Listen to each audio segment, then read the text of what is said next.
Around 5,000 years ago, at the end of Mahabharat War, the ancient enlightened Hindu civilization consisted of 10,000 Hindu traditions, or sampradayas, that existed in 56 Hindu nations, 200 Hindu kingdoms, 1,700 Hindu provinces that covered more than 6 million kilometers square of Asia. The Supreme Pontiff of Hinduism, SPH, Bhagavan Sri Nithyananda Paramashivoham, is the reviver of Kailasa, this ancient enlightened Hindu civilizational nation. Kailasa is an unbroken cultural, religious, historical, civilizational, and sovereign continuation and revival of multiple of these historical Hindu sovereign states and Hindu ecclesiastical entities. The unbroken continuity of these ancient Hindu nations through Kailasa results in the legal recognition of Kailasa as per the international customary law, particularly the Doctrine of Continuity. The international law, the Doctrine of Continuity, implies that upheavals and revolutions within a country, changes in government, territorial adjustments, measures taken during military occupation, or other internal transformations do not negate the existence of the country, do not affect the legal personality and international obligations of the country or state. The Vienna Convention on Succession of States in Respect of Treaties, 1978, addresses these principles of the doctrine of continuity as it outlines international law during situation of state succession or continuation. International law recognizes a state's legal personality by recognizing its identity. This perspective extends even during the period when the given state or country is annexed or occupied by a foreign power. Even in such cases, the legal personality of the state is considered to persist, enabling its subsequent re-establishment. Historical examples dating back to the 18th century include cases like Portugal and Genoa that were re-established after the Vienna Congress of 1815. More recent examples include countries such as Poland, Ethiopia, Czechoslovakia, Albania, and Austria that were re-established after World War II. Even when a nation is deprived of its territory, the nation continues to exist. Its sovereignty and international legal personality continues to persist. The Dalai Lama, as the spiritual and temporal leader of Tibet, exemplifies this principle. In 1959, the Dalai Lama was exiled and forced to flee. Despite the challenges faced, the Dalai Lama continues to advocate for the preservation of Tibetan culture and garners worldwide support for Tibetan autonomy on the global stage. Similarly, from 1309 to 1376, the Pope of Catholicism had been in exile in Avignon. Despite this, he was recognized as the head of state as well as head of the church and given full privileges of the position after their return to Rome. Even in 1861, much of the papal territories had been lost, leaving the Pope with no sovereign territory other than the papal residence and related buildings. Yet his temporal powers were still acknowledged. He was recognized as a head of state, and later, the Lateran Treaty of 1929 formally re-established papal sovereignty over the Vatican City. The Sovereign Order of Malta further exemplifies this principle, retaining international recognition as a sovereign entity despite the permanent loss of their territory upon Napoleon's invasion in June 1798. Despite such permanent loss of territory, the sovereignty and the international legal personality of the Sovereign Order of Malta continue to persist. Much later in 1894, the order settled in Rome and acquired two properties, the Magistral Palace and the Magistral Villa that received extraterritorial status. Today, the order maintains diplomatic relations with 112 countries, issues its own diplomatic passports, currency, stamps, and vehicle registration plates, and has been granted observer status in the United Nations. All these examples of state re-establishment illustrate the principle of continuity of states, as per international law, that a state's legal personality persists over time. A nation continues to exist even after a complete loss of territory. A far more striking example is of the oceanic countries, which are under the threat of their entire nation being drowned and submerged due to rising sea levels owing to global warming. In response to such existential threat of climate change, Pacific Island nations, including Tuvalu, have enacted constitutional amendments and made international declarations affirming that their nation and their sovereign rights will continue to persist, despite their entire territory being lost to the sea. This proactive stance is highlighted in the Constitution of Tuvalu Act 2023, and the Pacific Islands Forum Declaration of 2021. The Supreme Pontiff of Hinduism, Bhagavan Sri Nithyananda Paramashivoham, through the line of succession is the present 203rd Emperor of the Hindu sovereign kingdom of Surangi Samrajyam. He was crowned on the 31st of December 2004 at the age of 26. Thus, by very same principles of the Doctrine of Continuity, through which the international legal personality of Portugal, Genoa, Poland, Ethiopia, Czechoslovakia, Albania, Austria, Vatican, Tibet, Sovereign Order of Malta, and several other nations has been recognized despite having undergone a period of exile, annexation, occupation by a foreign power, or despite loss of territory. The SPH Nithyananda Paramashivoham, through well-established legal and historical facts about the Hindu sovereign state of the Surangi Samrajyam, derives all sovereign rights and powers of the royal lineage of the Surangi Samrajyam as its 203rd sovereign emperor, from his inheritance and continuation of the unbroken succession of the kingdom of Surya Vamsa Surangi Samrajyam Sarvanapitha. Surya Vamsa Surangi Samrajyam, through unification with 20 other sovereign Hindu states and sovereign ecclesiastical, historical entities, became part of the United States of Kailasa, which thus became a sovereign, independent juridical state, with the SPH Nithyananda Paramashivoham as the sovereign.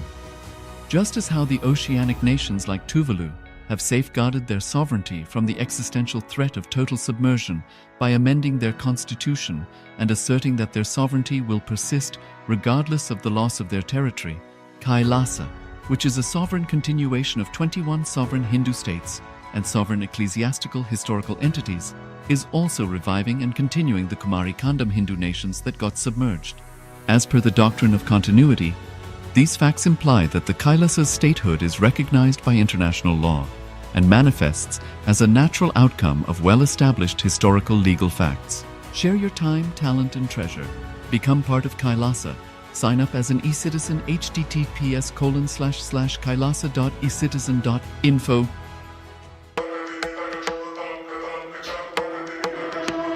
With Paramashiva's grace, we have evolved UAN, United Nations for Ancient Nations. Paramashiva successfully manifested, and now he is introducing this to all of you, to the world formally, United Ancient Nations. It is United Nations for Ancient Indigenous Nations. This is a profound intergovernmental body.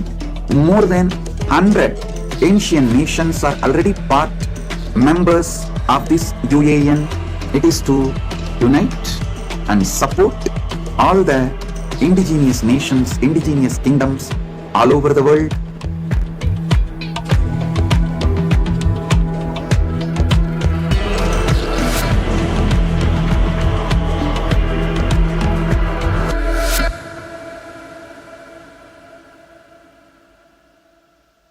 Around 5,000.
மார்கமதனினும் இம்மார்க்கம் மிக்கெளிது சொன்மானதனுவின் கண்மாதி சிறிதின்றி சும்மாவமர்ந்திருக்க அம்மாவகத்தில் அன்ம சோதியே நீதானுபூதியே ஈராது பீதியே இன்பவம் பூதியே ஐயே அதிசுலபம் ஆன்ம வித்தையே அதிசுலபம்.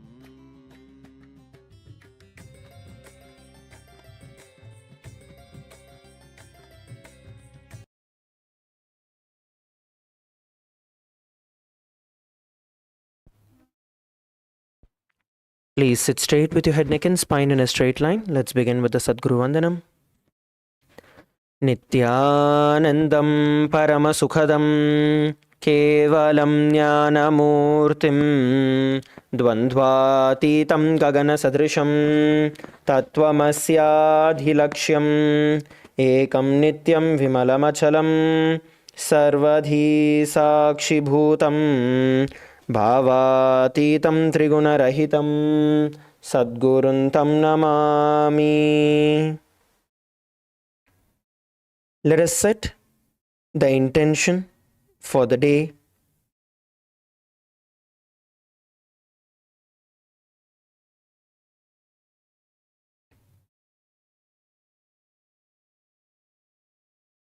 Visualize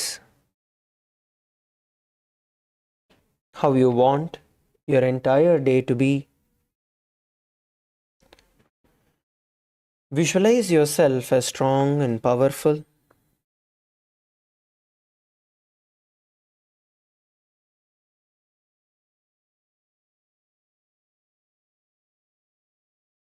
Visualize yourself manifesting Paramashiva in your life. Visualize yourself having a yogic body, manifesting all the powers of Paramashiva, your body cooperating to manifest everything that you want in your life.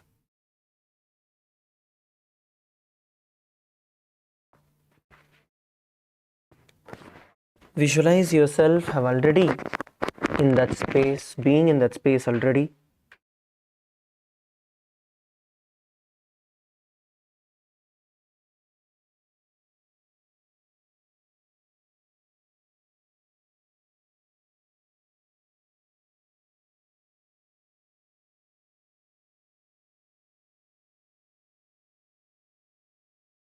From the space,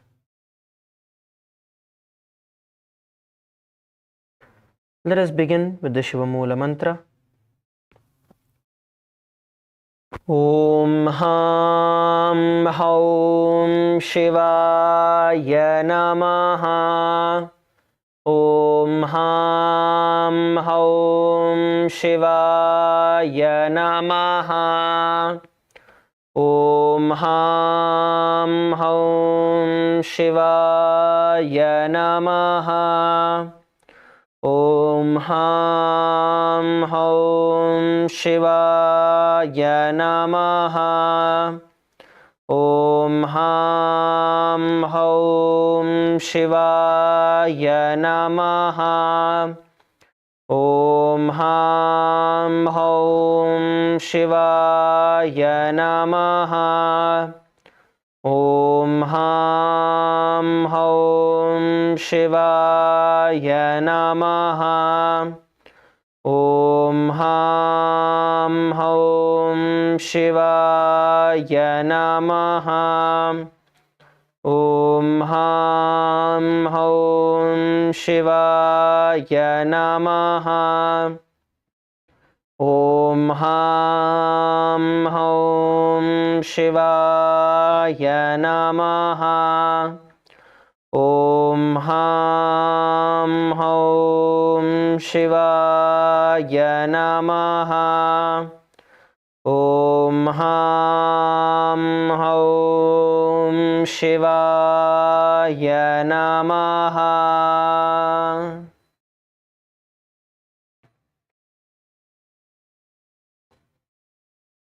Now, we are going to be beginning with the Tattvachamanam, the ritualistic cleansing process.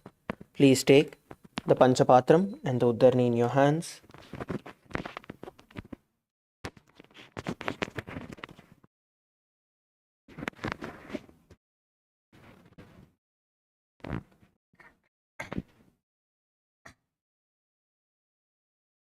Keeping your right hand in the Gokarna Mudra, take an uddhani of water into your right palm.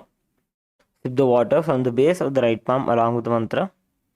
Om Atmadattvam Shodhayami Svadha. Take another uddhani of water. Om Vidyadattvam Shodhayami Svadha. Take another uddhani of water. Om Shivadattvam Shodhayami Svadha. With the base of the right thumb, wipe your lips twice. Om Ha Mridayaya Namaha. Again wash your hand.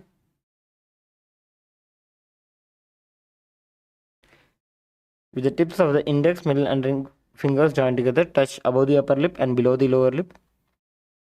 Again wash your hand. With the index finger and thumb joined together, touch the right nostril, the left nostril. The ring finger and thumb joined together, touch the right eye, the left eye, the right ear and then the left ear. Again wash your hand. With the little finger and thumb joined together, touch the navel center, the right chest, left chest. With all 5 fingers joined together, touch above the head, the right shoulder, left shoulder and then the heart center. Again wash your hand.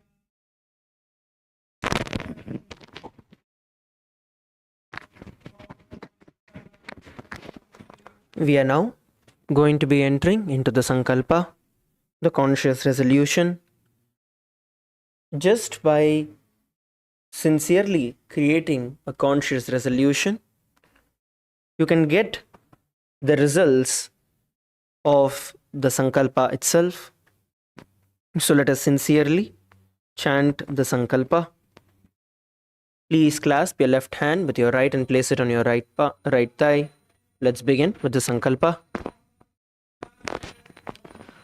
Om Mamopata Samasta Duridakshayadvara Bhagavat Shri Nithyananda Paramashiva Prityartham Shri Nithyanandeshwari Paramashiva Shakti Sameta Shri Nithyanandeshwara Paramashiva Prityartham Cha Shubhe Shobhane Muhurte Adya Brahmanaha द्वितीय परार्धे श्री श्वेतवराह कल्पे वैवस्वतमन्वन्तरे अष्टाविंशतितमे नित्ययुगे प्रथमे पादे जम्बूद्वीपे भारतवर्षे भरतखण्डे मेरोः दक्षिणे पार्श्वे शकाब्दे अस्मिन् वर्तमाने व्यवहारिके प्रभवादीनां षष्ट्याः संवत्सराणां मध्ये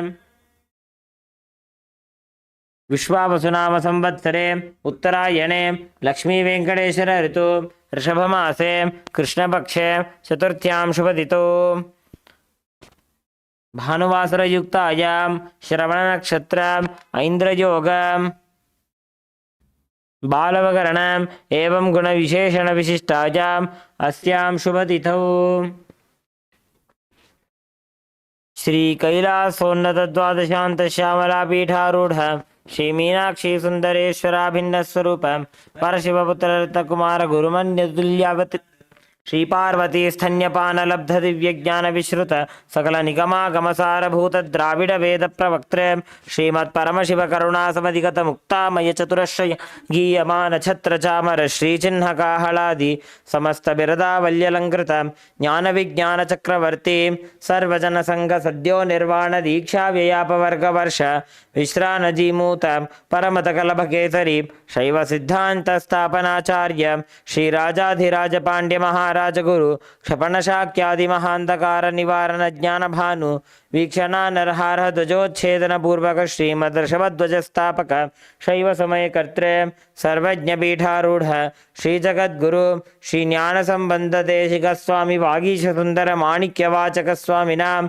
अवतारभूत श्री ज्ञान संबंध स्वामी पुनरुद्धृत श्यामलापीठ सर्वज्ञ पीठ त्रिनवद्युत्तर द्विशततम गुरु महासन्निधान अरुणगिरि योगीश्वर परंपरागत अरुणाचल सर्वज्ञ पीठ गुरु महासन्निधान कैलास परंपरागत कांची कैलास सर्वज्ञ पीठ त्रयस्त्रिंशदुत्तर द्विशततम गुरु महासन्निधान नित्योत्सव नित्य मंगल नित्य कल्याण नित्य रचित कैलास परंपरागत आदि कैलास नित्यानंद पीठ महासंस्थान महासिंहासन पीठ कर्त्रे साक्षात् श्री परमशिव समुद्भूत कैलास परंपरागत वैवस्वतमनु इक्ष्वाको हरिश्चंद्र भगीरथ श्रीरामचंद्र शूरसेन इत्यादि अनवच्छिन्न सार्वभौम चक्रवर्ती परंपरागत चतुष्षष्टि योगिनी मंडित चतुष्षष्टि संप्रदाय प्रवर्तक मनुधर्म शासन सूर्यवंश प्राप्त सर्वज्ञ पीठ सुरांगी साम्राज्य मूर्ताभिषिक्त चूड़ामणि साक्षात् श्री परमशिव समुद्भूत कपिल महागुरु पुनरुद्धृत महानिर्वाणी पीठ अष्टोत्तर सहस्र श्री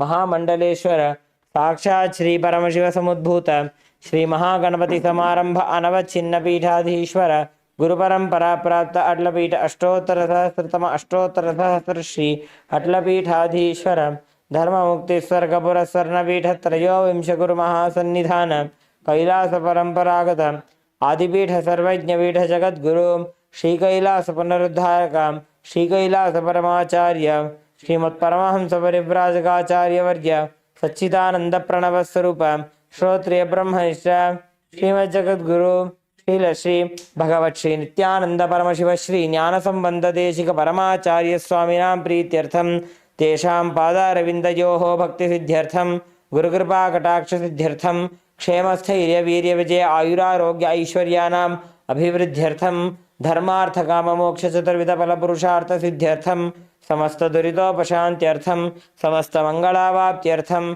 भगवत् श्री नित्यानंद परमशिव प्रसादेन सकुटुम्बस्य ज्ञान वैराग्य जीवन मुक्ति प्राप्त्यर्थम पूर्ण आरोग्य युक्त दृढ़गात्र योगिक शरीर सिद्ध्यर्थम परमशिव शक्ति आविष्करणार्थम नित्यानंद योगाभ्यासं करिष्ये. Please wash your hand with nudini of water. Om apa upasprisya.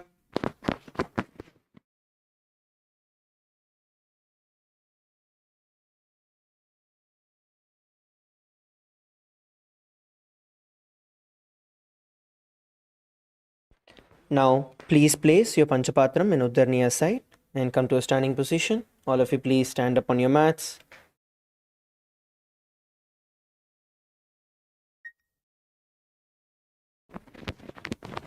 Slowly begin by rotating your necks. Start with rotating your neck. Clockwise direction.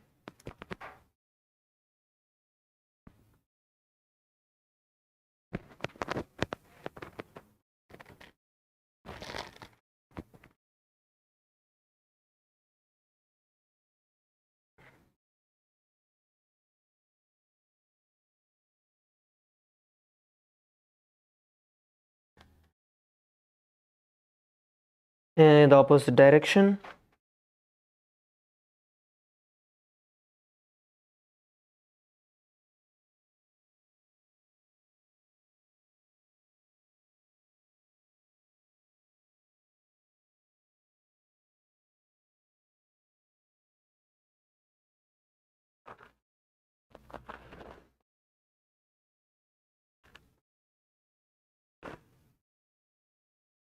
Now interlock your hands behind your neck and move your neck, push your neck slightly towards the bottom, then the top.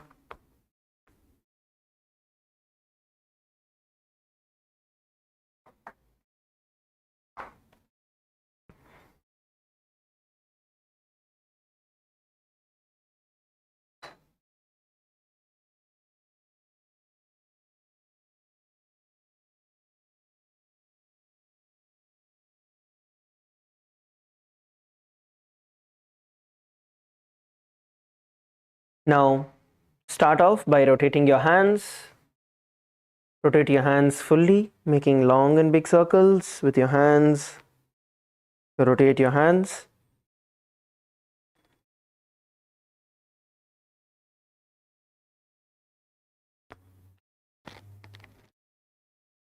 Clockwise direction.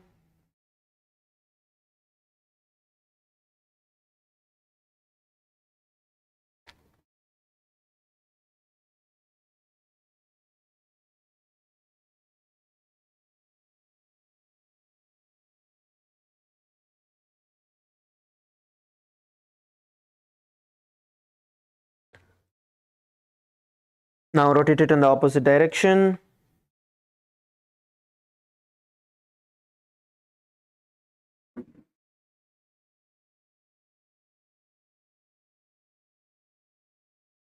Now bend your elbows and rotate your shoulders.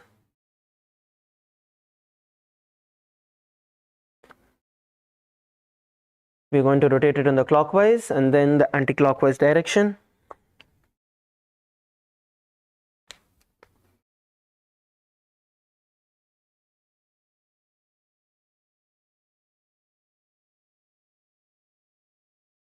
Now relax. Start twisting your body from the left to right. You're going to swing yourself to the left and right. Swing yourself to the left and right.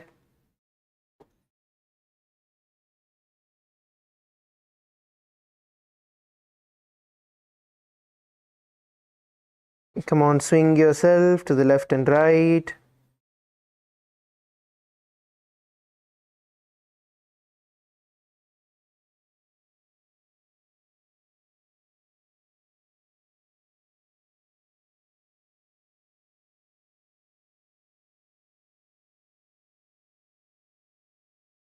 Leave your body loose and swing yourself.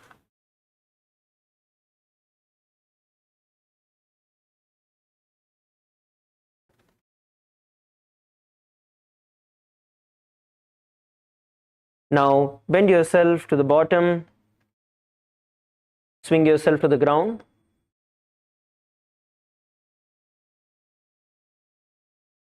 Use the momentum and use the gravity to swing yourself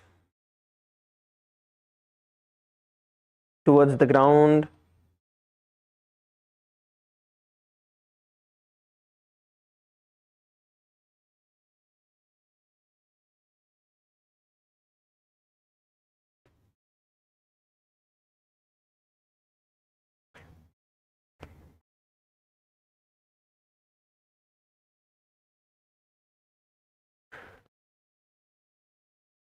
And slowly relax.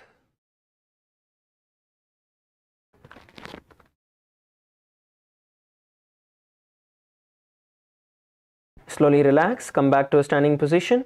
Now let us stretch our hands. Use one hand and push the other, pull the other.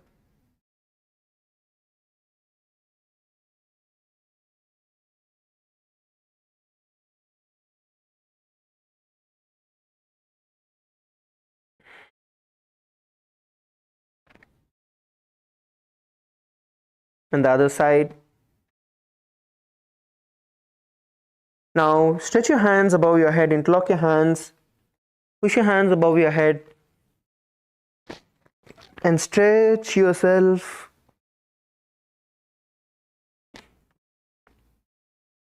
And slowly bend towards the left and right.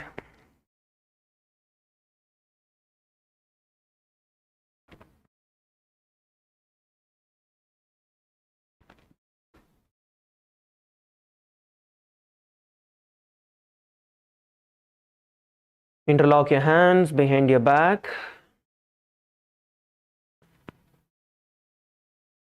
and bend forward. Interlock your hands behind your back and bend forward and down.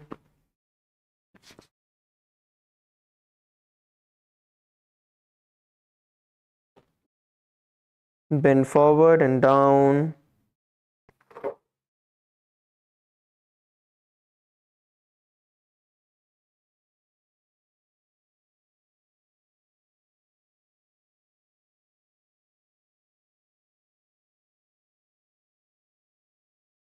Relax, come back to a standing position. Rotate your wrist.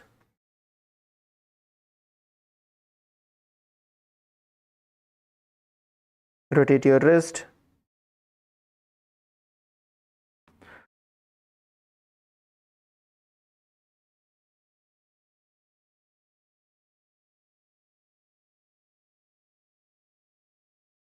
Pull it towards you and stretch your wrist. Turn it the other direction and stretch.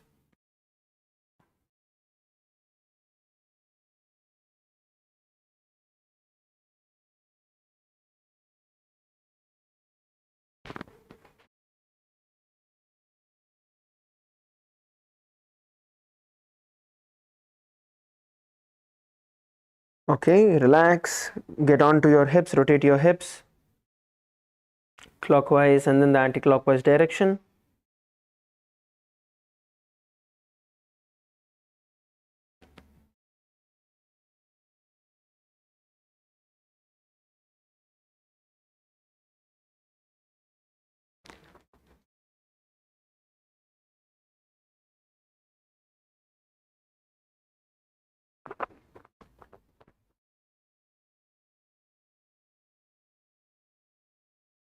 the opposite direction.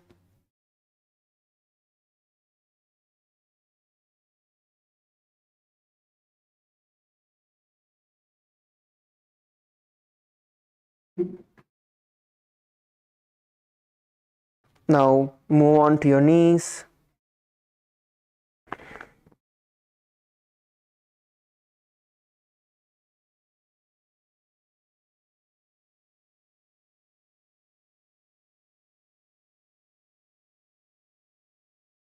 Opposite direction.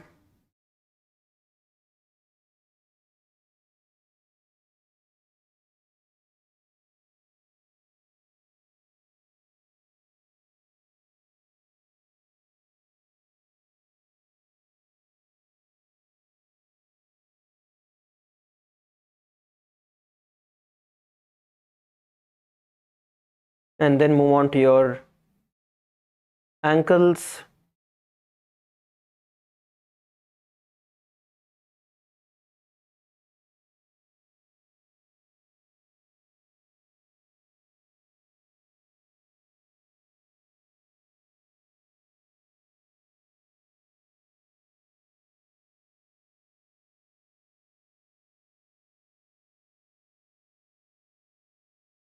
Other leg.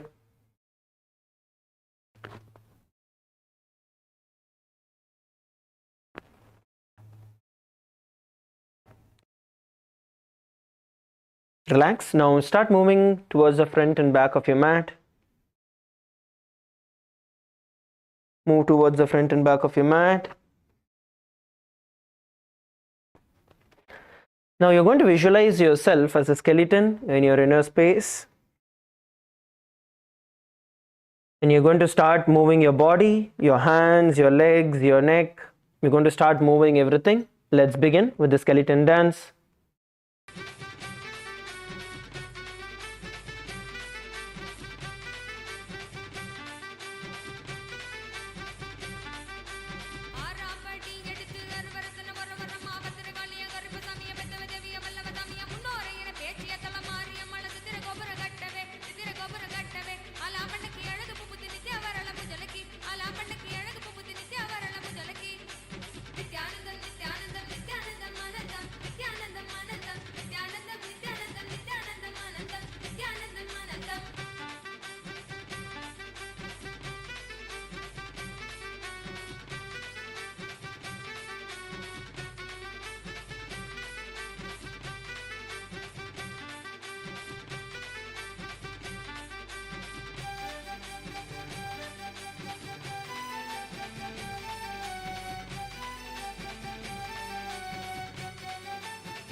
Shake, shake, shake. Move your hands, move your legs.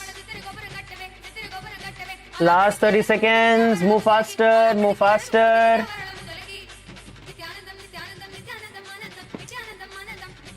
Move your hands and legs in all the directions. Go faster.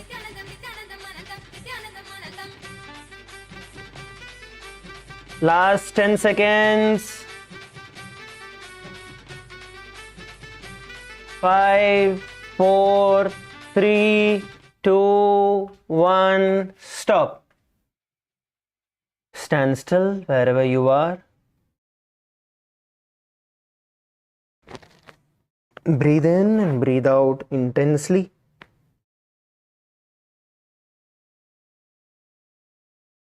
Inhale and exhale deeply. Visualize the breath flowing in all the way from your knees. Take deep and long inhalations.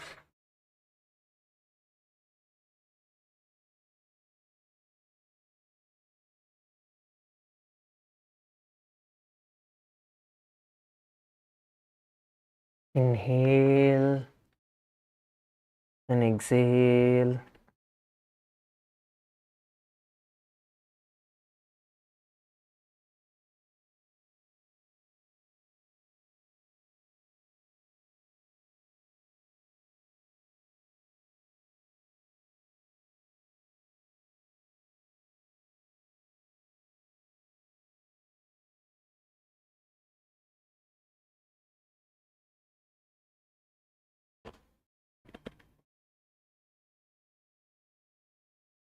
Inhale and exhale.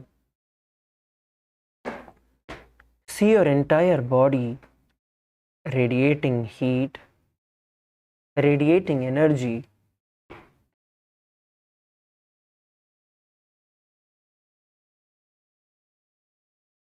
Your entire body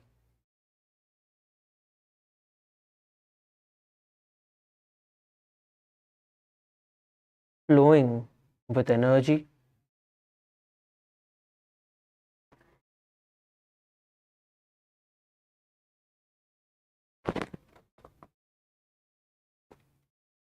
Slowly open your eyes and settle down.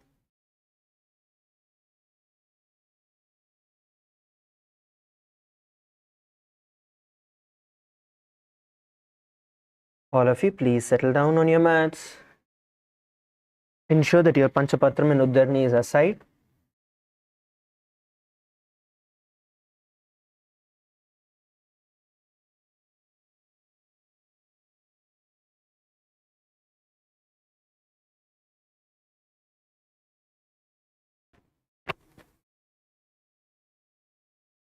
We are now going to be entering into the next set of asanas of the Tritiya Vinyasa Krama that we began. The first asana that we are going to be performing today is going to be Simha Rupakasana. So first, you are going to be sitting cross-legged behind your leg. Press your perineum with the raised heels.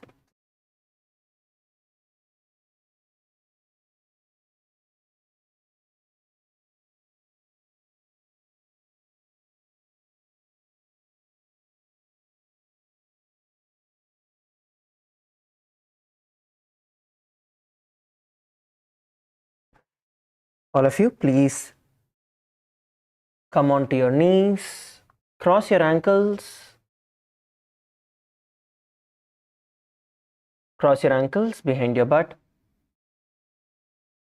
and sit down on your heels. Sit down on your heels.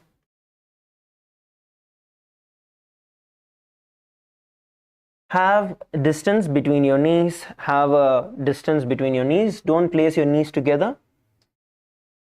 Have a gap between your knees. Place your hands on top of your knees. Bring your gaze towards your nose.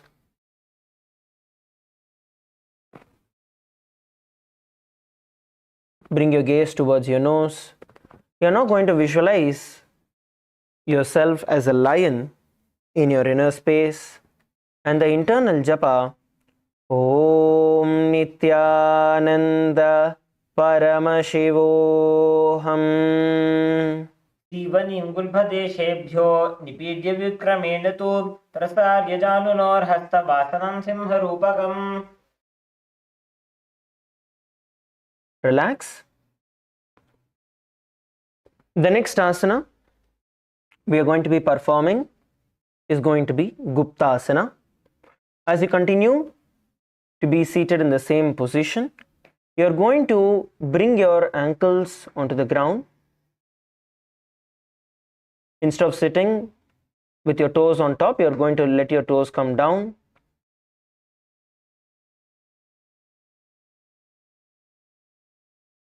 Sit on your perineum, on your heels. Rest your hands on top of your knees. Bring your gaze towards the nose. Bring your gaze towards the nose. Let's perform the Sahaja Pranayama, inhaling through the nose and visualizing your breath carrying the prana shakti throughout your entire body. And then slowly exhale through your nose.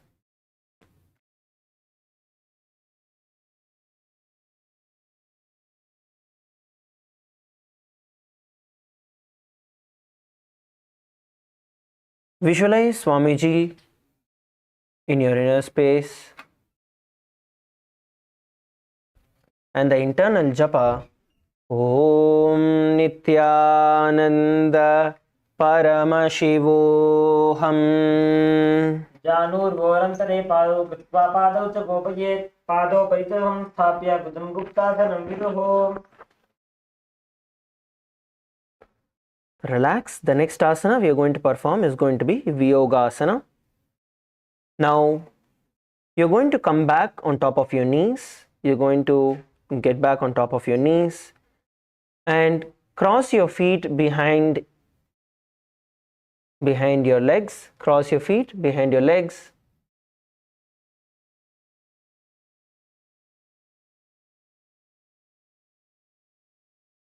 Now, from this position, you're going to hold on to your calves behind your back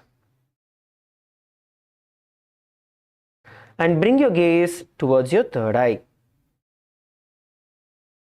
You need to go on top of your knees, cross your ankles behind yourself, and then hold on to your ankles with your hands. Balance yourself as you perform the Viyogasana.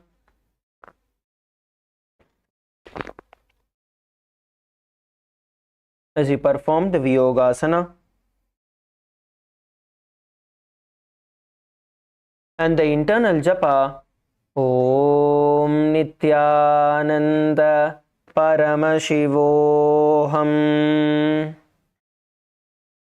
घोड़ा वामो उबो होई घोड़ा आड़ा राखे doji दक्षिपाद की पानी रहावे भनव वाम घोड़ा ढिलियावे.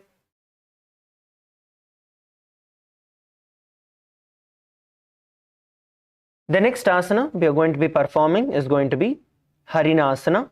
In Harinasana, you're going to stand tall on top of your knees. Cross your hands at your chest level, holding on to your opposite arms. Quickly raise your heels off the ground, bring them to your butt and drop it. Repeat this again and again. You're going to lift your heels off the ground, get it as close as possible towards your butt, and then get it down.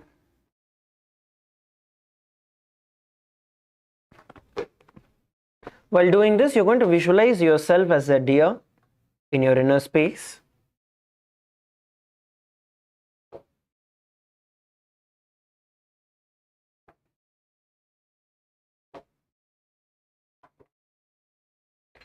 Now, have the internal japa Om Nithyananda Paramashivoham.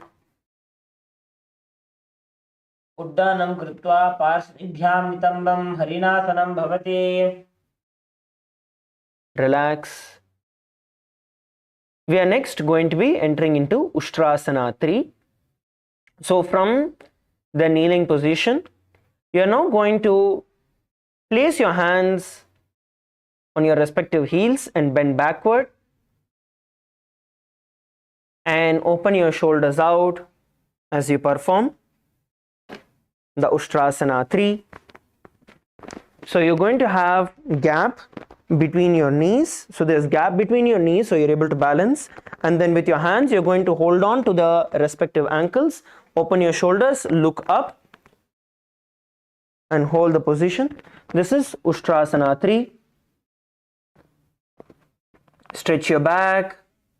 In this position, you're going to be visualizing yourself as a camel in your inner space, and the internal japa Om Nithyananda Paramashivoham मेरुदण्डग्रन्थि दाढ्या संपिपादयि शुक्पुमान् कपोतो अष्टासनाभ्यासं कुर्यान्मितहिताशनः. Relax. Relax.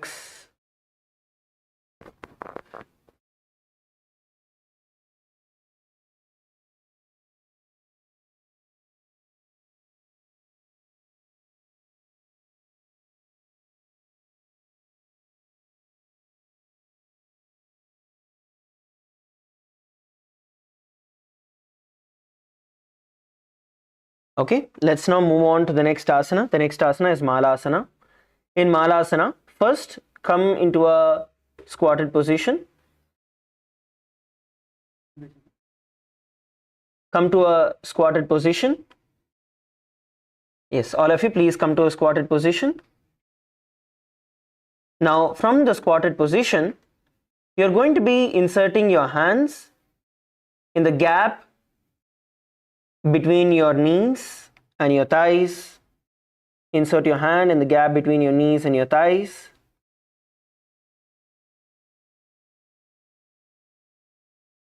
Yes. Now, from this position, you're going to be slowly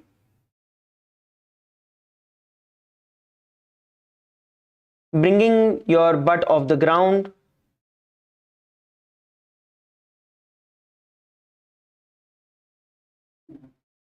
And then slowly you're going to move your weight onto your hands and try and lift your feet off the ground. Try and lift your feet off the ground in Malasana.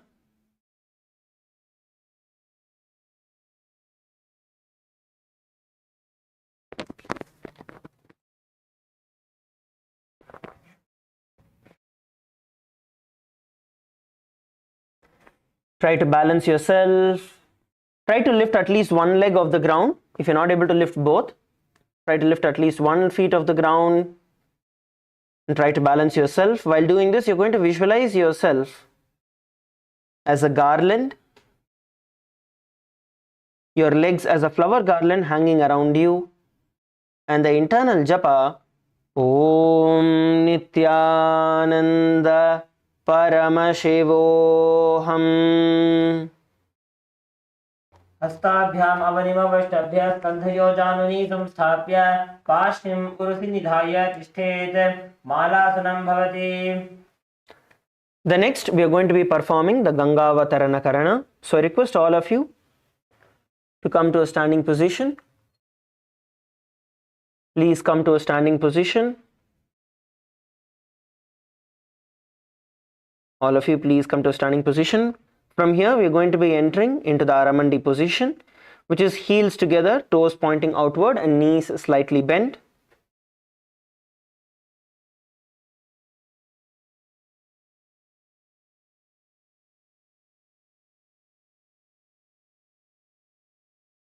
Now you're going to be placing your hands in the Tripataka Mudra, which is all your fingers are together except your ring finger, which is bent.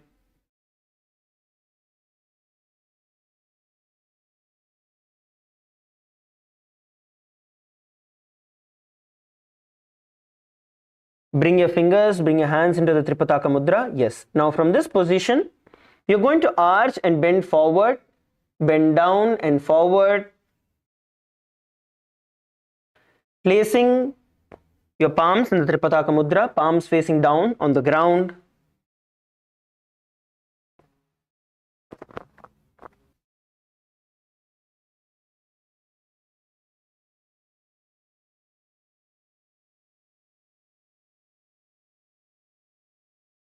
Now once you're in this position, you're going to kick your feet backward, kick backward, come down on your stomach and then lift your feet up. Hold the position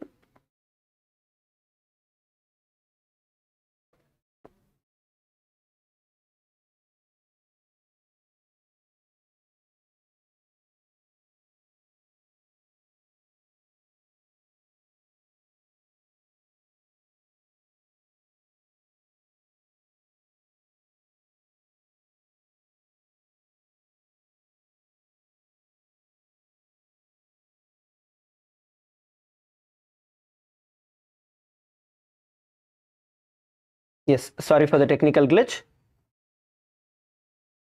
So this is the Gangavatarana Karana. Relax.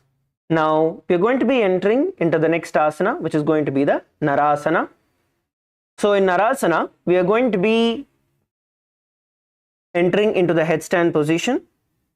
So we request all the Adinavasis to partner up, all the Kailasavasis to partner with the participants, and the participants also can support each other.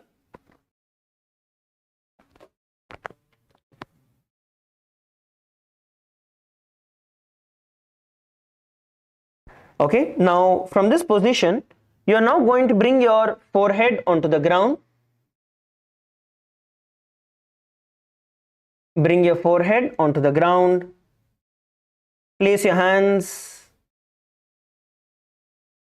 by the side, and then slowly kick your feet up into the sky.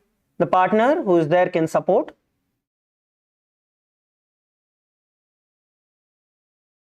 Lift your feet up and hold.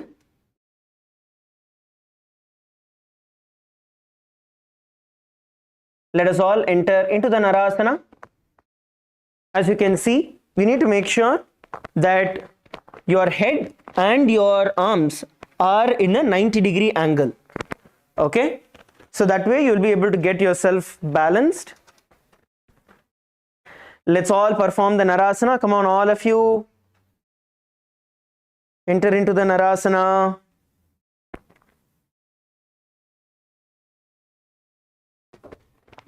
Support each other. The Kailasavasis, please support the participants. 2 or more people can support each other while doing it.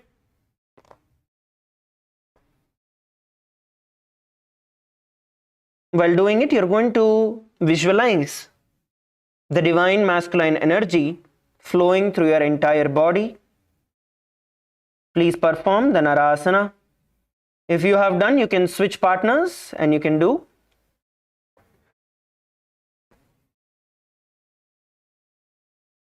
If you have done, you can switch partners and you can repeat.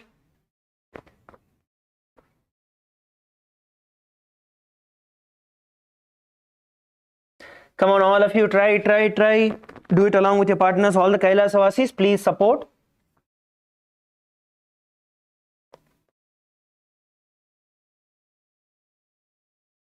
At least with support, all of you should be able to try this.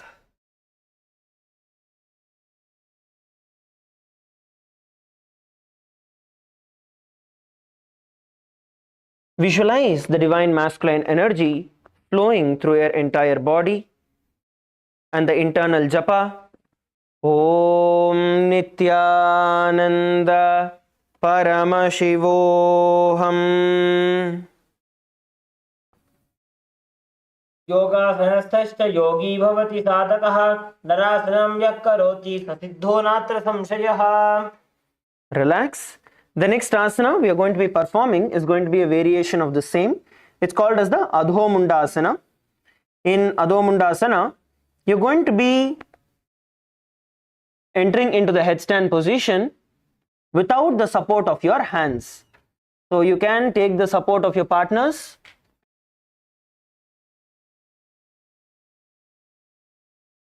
Please take the support of your partners. So once you enter into a headstand position, then the partner can support you, and then you are going to lift both your hands off the ground, pushing yourself into the Adho Mundasana. Once you stabilize yourself, then you're going to lift your hands off the ground, entering into the Adho Mundasana. Try with one hand at a time, and then you can lift both. Come on, it's actually not that hard, especially when you have somebody who can support you.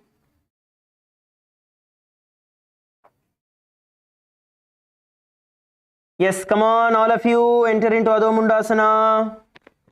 Please partner up.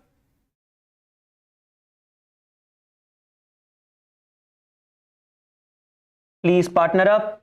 We are now going to be performing the Adho Mundasana. Wow, Tamasaya, that's great. Doing a good job. Ma Shakti Rupa, have somebody to assist you, ma, so you can lift both your hands off the ground.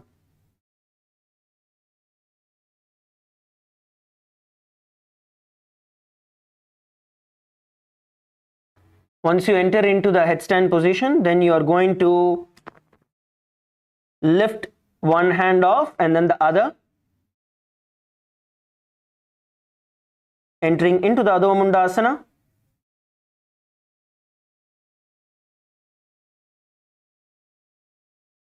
And then switch partners and repeat.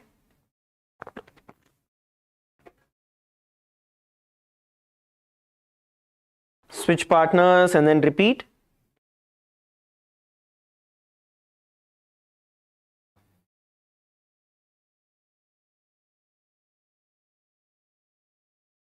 Now,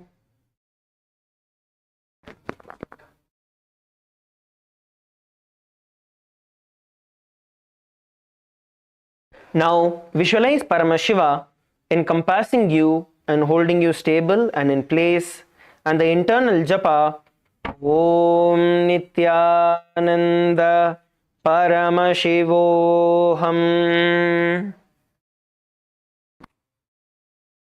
अथासन प्रभेदं च शृणुमत्सिद्धिकाङ्क्षिणं येन विना पूरकानां सिद्धिभाक्नमहीतले. Relax, relax. All of you relax, come back to your mats. Sit in a Vajrasana position. All of you relax, come back to the mats. Sit in Vajrasana position. You're going to rotate your neck and stretch your neck. Come on, all of you, get back to Vajrasana, come back to your mats. Rotate your neck slowly and stretch it out.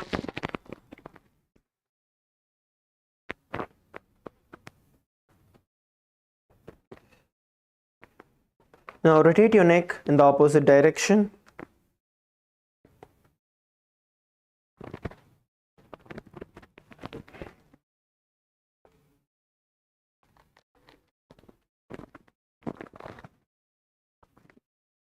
Interlock your hands behind your neck and gently push your head to the ground.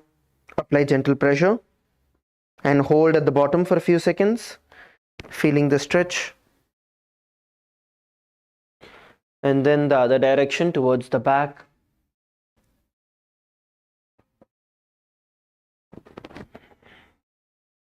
And then repeat to the front.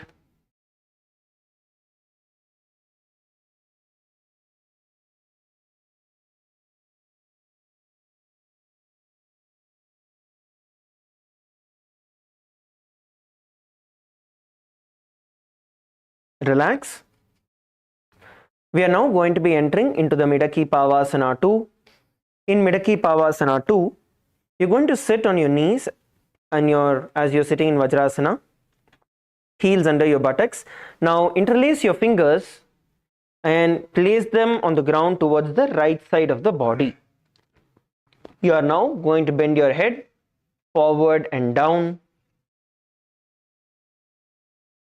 as we perform the Midaki Pavasana.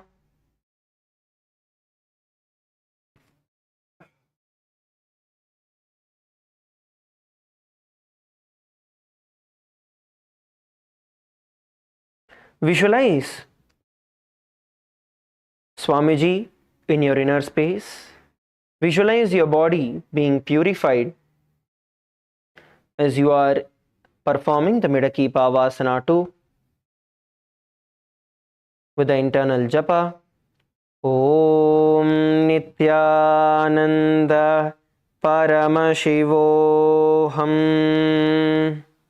आसन को गुण में बाह्य जागी. Slowly come back to a seated position. We are now going to perform the Midaki Pavasana on the other side. Now interlace your hands and place it on the ground towards the left side of your body.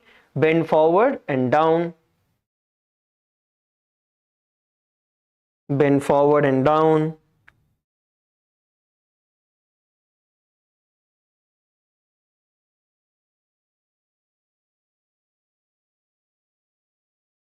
Visualize Swamiji in your inner space.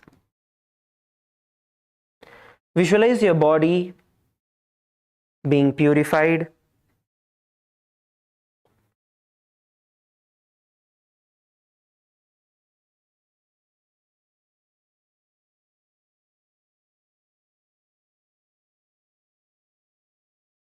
With the internal japa, Om Nithyananda Paramashivoham. आसन को गुनगुल में bye जाई. Now come back to a seated position. We are now going to be entering into Virasana 3. In Virasana 3, you're going to move your heels outside the hips and sit down on the ground. Move your heels outside the hips and sit down on the ground.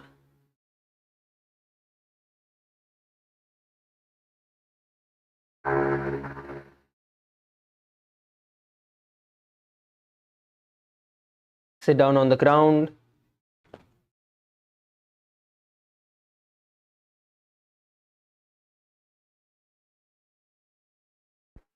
Now place your hands on your knees. Place your hands on the knees.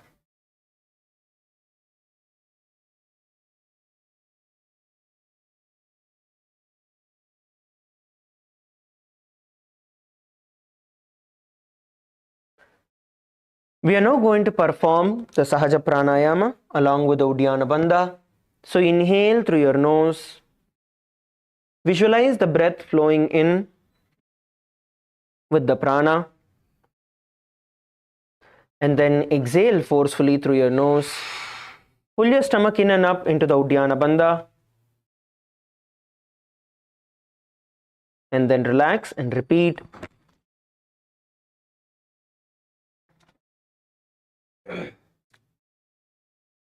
Continue to perform the Sahaja Pranayama with the Uddiyana Bandha.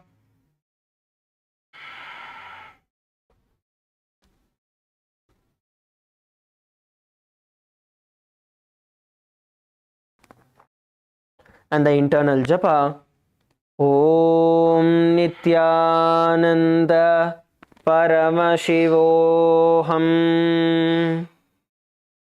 दंड पद्म भरद्वाज वीरभद्र समानितो आसनानि सदा कुर्यात् सुदीर्घैरे च पूरकैः. Relax. The next asana we are going to be performing is going to be Syenasana. So now in Syenasana, we are going to be entering into the handstand position, and then you're going to come down towards the ground and lift ourselves up. So it's more like handstand push-ups. So you can take the support of your partners and Kailasa-vasis. I request all the Kailasa-vasis, Adinavasis and participants to partner with each other, as we are going to be entering into Syenasana.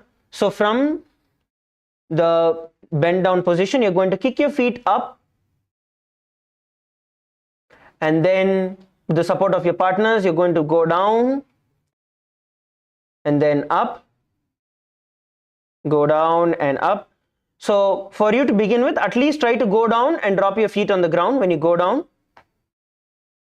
and then once again kick your feet up, and then focus on going down. Okay, yes, come on, let's partner up. All of you, please partner up.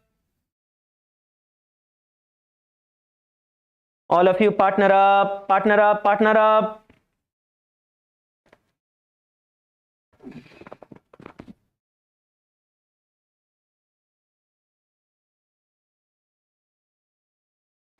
Please partner up. Kick your feet up into the handstand position and try to go down slowly. Try to go down slowly.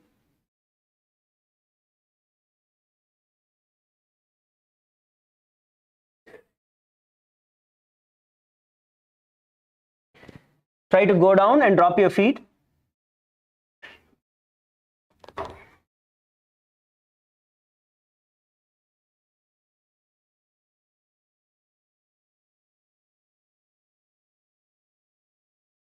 So once you place your hands, then lift your hips up towards the sky and then kick your feet up.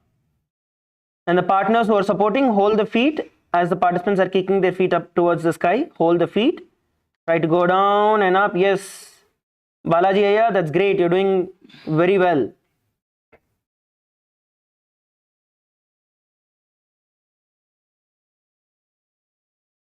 That's wonderful.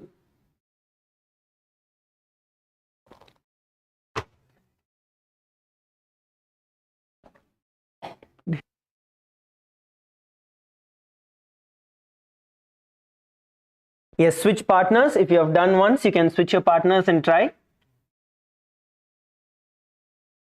Try to go down and push yourself up. While doing this, you're going to visualize yourself as a hawk in your inner space, and the internal japa, Om Nithyananda Paramashivoham. विपरीत नृत्य च स्थितौ नासिका भूमौ संस्पृश्य ऊर्ध्वं नीत्वा पुनः संस्पृशेत् तेनासनं भवति. Relax, relax, relax, relax. All of you come back to your mats.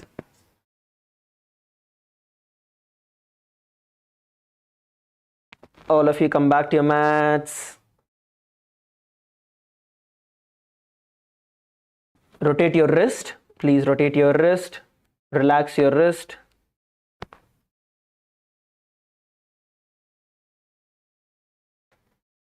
Rotate your wrist.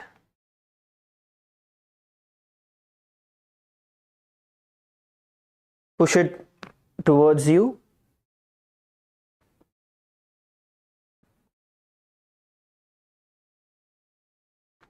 The other hand as well.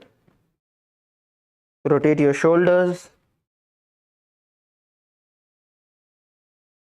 Just stretch it out.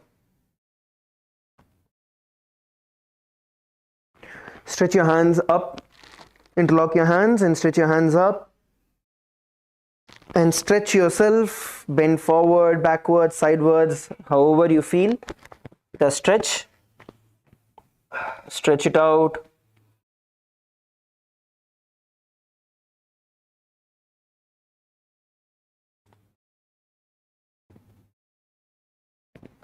And relax.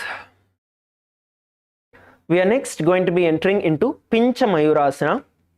So, for entering into Pincha Mayurasana, what you're going to do is you're going to be bringing your hands onto the ground. As you can see, you're going to place your palms on the ground and then your elbows on the ground as well. So, in this position, once you are here, you're then going to kick your feet up. So, you're going to lift your butt off the ground and then kick your feet up into the sky, and the partner who is there can hold and support. Your head is off the ground, so your balance is on your elbows and your hands. Your balance is on the elbows and your hands. So this is Pincha Mayurasana. While performing this, you're going to visualize yourself as a peacock in your inner space. So now let's partner up once again. I request all the Kailasa Vasis, Adina Vasis to partner, and the participants also can partner with each other to support each other.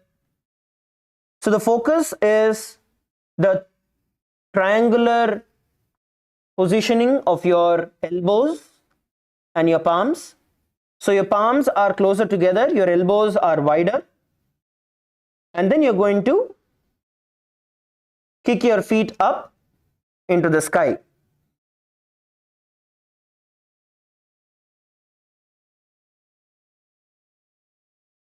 Come on, all of you, try to push your feet. Participants and Kailasa Vasis, those who are partnering, right? If they are not, those who are doing are not able to kick the feet, hold their feet and slowly pull it up.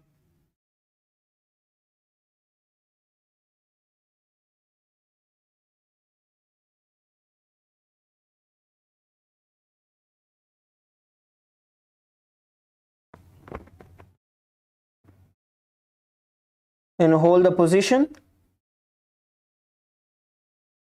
You can switch partners if you have done once. You can switch partners and try. While doing this, you're going to be visualizing yourself as a peacock in your inner space as you perform the Pincha Mayurasana. Come on, all of you, try, partner up and try.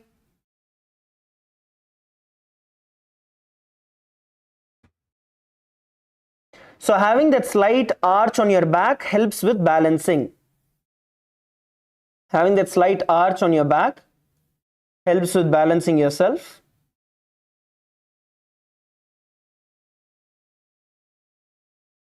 As you do this, have the internal japa. Om Nithyananda Paramashivoham.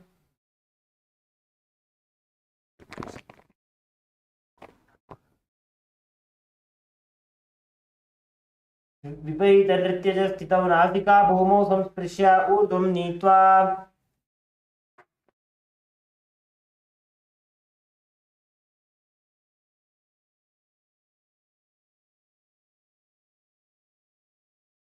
Relax, all of you, come back to your mats.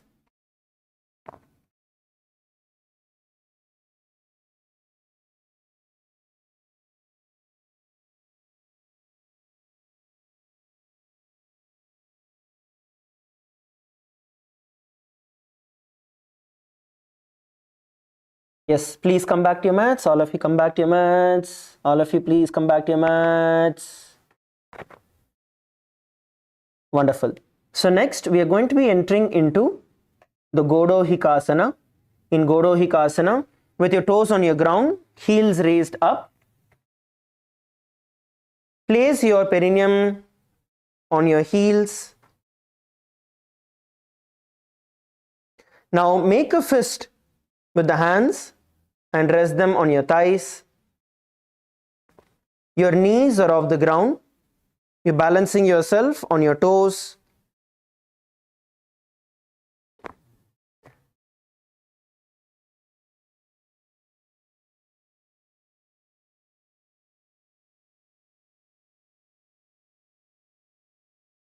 Balance yourself. Clench your fist and place it on your thighs and hold the position.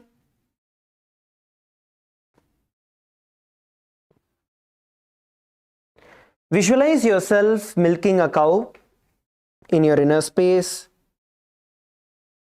Bring your gaze towards your nose and try to balance. As you bring your gaze to the nose, try to balance yourself.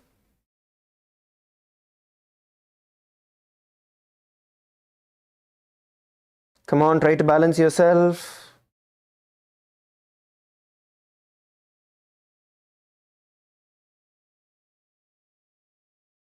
Now, have the internal japa. Om Nithyananda Paramashivoham. पार्ष्णिभ्यां तु भवत्यागे तत्स्यात् गोदो हिकासनम्. Let us now enter into the next asana. The next asana is going to be Ushtrasana 4. In Ushtrasana 4, you're going to stand up and lift your entire body onto your toes. Raise your arms above your head. Keep your hands separated and raise your head up towards the sky and gaze towards the third eye.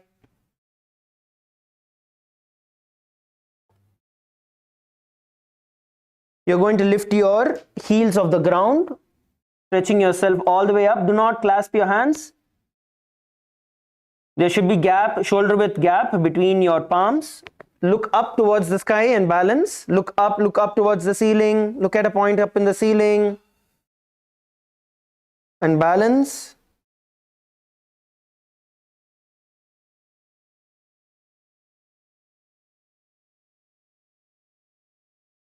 Now, visualize yourself as a camel in your inner space and the internal japa. Om Nithyananda Paramashivoham. पादाङ्गुल्याभ्यां भूमिं धृत्वा बाहु ऊर्ध्वीकृत्य तिष्ठेत् उत्तरासनं भवति. Relax. Relax. The next asana we are going to be performing is going to be Tadasana 2. In Tadasana 2, you are now going to, as you continue to stand straight, you're going to get your feet together, bring your feet together, and you're going to raise your hands up above your head and bring your hands together in the Anjali Mudra. Your heels are planted on the ground. Just stand straight. Now look up towards the sky. Gaze up towards the sky. Hold yourself in this position. Feet together. Come on, all of your feet together. Palms together.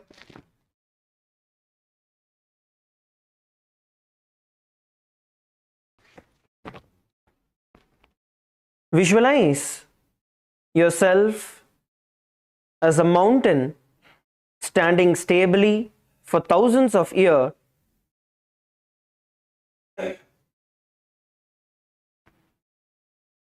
And the internal japa, Om Nithyananda Paramashivoham. महामुद्राबद्ध कोनो ताडासन विभेदकान् विनोतानं सदा कुर्यादन्तर्वर्ती पतिप्रिया. Relax. The next asana we are going to be performing is going to be Talasana. In Talasana, as you continue to be standing in the same position, you are now going to extend your hands up towards the sky, and this time your palms are going to face towards the sky. Place your palms facing up towards the sky and bring your gaze forward. Look forward. Look forward. Palms facing the sky. You are looking forward. Heels are on the ground. Feet together. Come on, feet together. Bring your feet together. Stand tall and strong. Visualize yourself as a palm tree in your inner space, and the internal japa, Om Nithyananda Paramashivoham. एकः हात ऊंचा राखवाते अर्धताड़ासन था यछे. Relax. Shake your hands out. Relax. Shake your hands out. Shake it out. Shake it out. We are next going to be entering into the Kulala Chakrasana. In Kulala Chakrasana, you're going to stand straight. Raise your arms towards the side, parallel to the ground. Raise your arms towards the side, parallel towards your ground. Make sure that you don't touch each other. So you have, just move forward and backward on your mat so you have enough space. Now, from this position, you're going to rotate your hands in a circular motion. Make a few circles clockwise and then a few circles anti-clockwise as you perform the Kulala Chakrasana. Visualize yourself as a potter's wheel in your inner space, and the internal japa, Om Nithyananda Paramashivoham. हस्तौ प्रसार्य भ्रामणं कर्तव्यं. कुलालचक्रासनं भवति. Relax. Now we are going to be performing the Panchasana. In Panchasana, you're going to stand tall on your toes, keeping your head, neck and spine in a straight line. Cross your arms on your chest. Cross your arms over your chest, holding on to your opposite arms. And bring your gaze towards your nose and balance. Come on, all of you. Feet together. Lift your heels off the ground. Hands crossed by your chest, holding on to your opposite arms. Bring your gaze towards your nose and balance yourself. Bring your gaze towards the nose. All of you gaze towards your nose and balance yourself. Visualize yourself as a caged bird that is being released. And the internal japa, Om Nithyananda Paramashivoham. चरणस्याग्रभागेनो तिष्ठेत् भुवस्तले मुनिः कृत्वा हस्तपरियष्टिं सिद्धं सेवेत सिद्धये. Relax. The next asana we are going to be performing is going to be Ardha Chandrasana. Now in Ardha Chandrasana, stand on your right foot, lift the left foot and place it against your right knee. Please place it against your right knee, not under your thigh, but towards your knee. Place your left foot on your right knee. Now bring your palms together in front of your heart. Bring your palms together in front of your heart. Balance yourself. You are now going to visualize the moon in your inner space as you perform the Ardha Chandrasana. And we are now going to perform the Ujjayi Pranayama along with the Uddiyana Bandha. In the Ujjayi Pranayama, you're going to inhale through your nose and your mouth. And then exhale forcefully through your nose and pull your stomach in and up into the Uddiyana Bandha. And then repeat the pranayama along with the Uddiyana Bandha.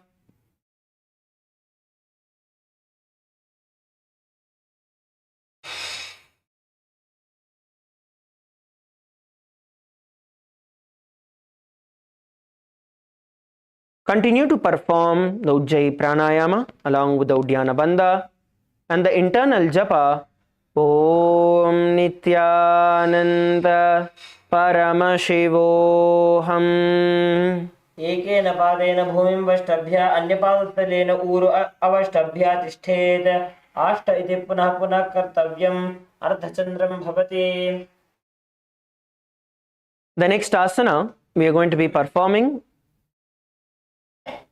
is going to be Sankhvasana.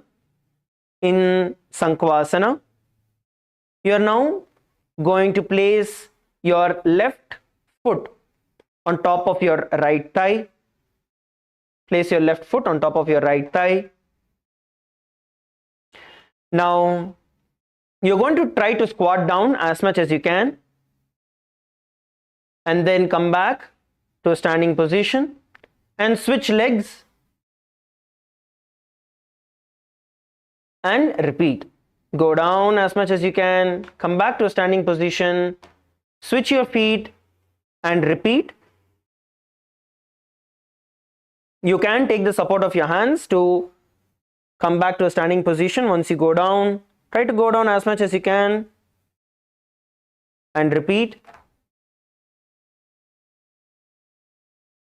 Please perform the Sankhvasana.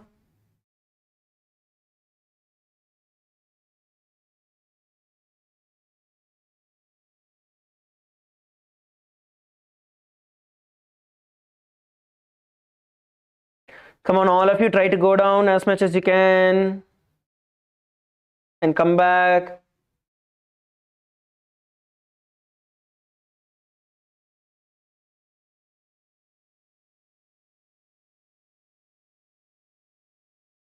Now, visualize yourself as an arrow in Shiva's bow, in Paramashiva's bow, and the internal japa Om Nithyananda Paramashivoham. तिष्ठन् पार्श्विना इतरजङ्घाप्रदेशे सम्पीड्य स्थातव्यम् उत्थितव्यम्. Relax. The next asana we are going to perform is going to be Ardha Talasana. In Ardha Talasana, you're going to stand straight with your feet firmly planted on the ground, feet together. Now raise your right hand above the sky, above your head. palms facing up towards the sky. Stand tall in Ardha Talasana. Raise your right hand, left hand by the side of your hips. Raise your right hand up towards the sky. Visualize yourself as a palm tree in your inner space and perform the Ujjayi Pranayama. Inhale through your nose and your mouth together, and then slowly exhale through your nose.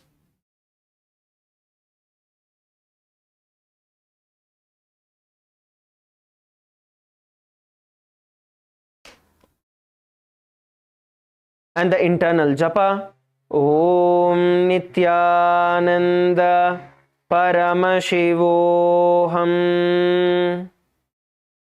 एक हाथ ऊंचा राखवाती अर्धताड़ासन छाय छे. Relax, drop your hands. The next asana we're going to perform is going to be Virabhadrasana 2. In Virabhadrasana 2, you're now going to step your left foot backward.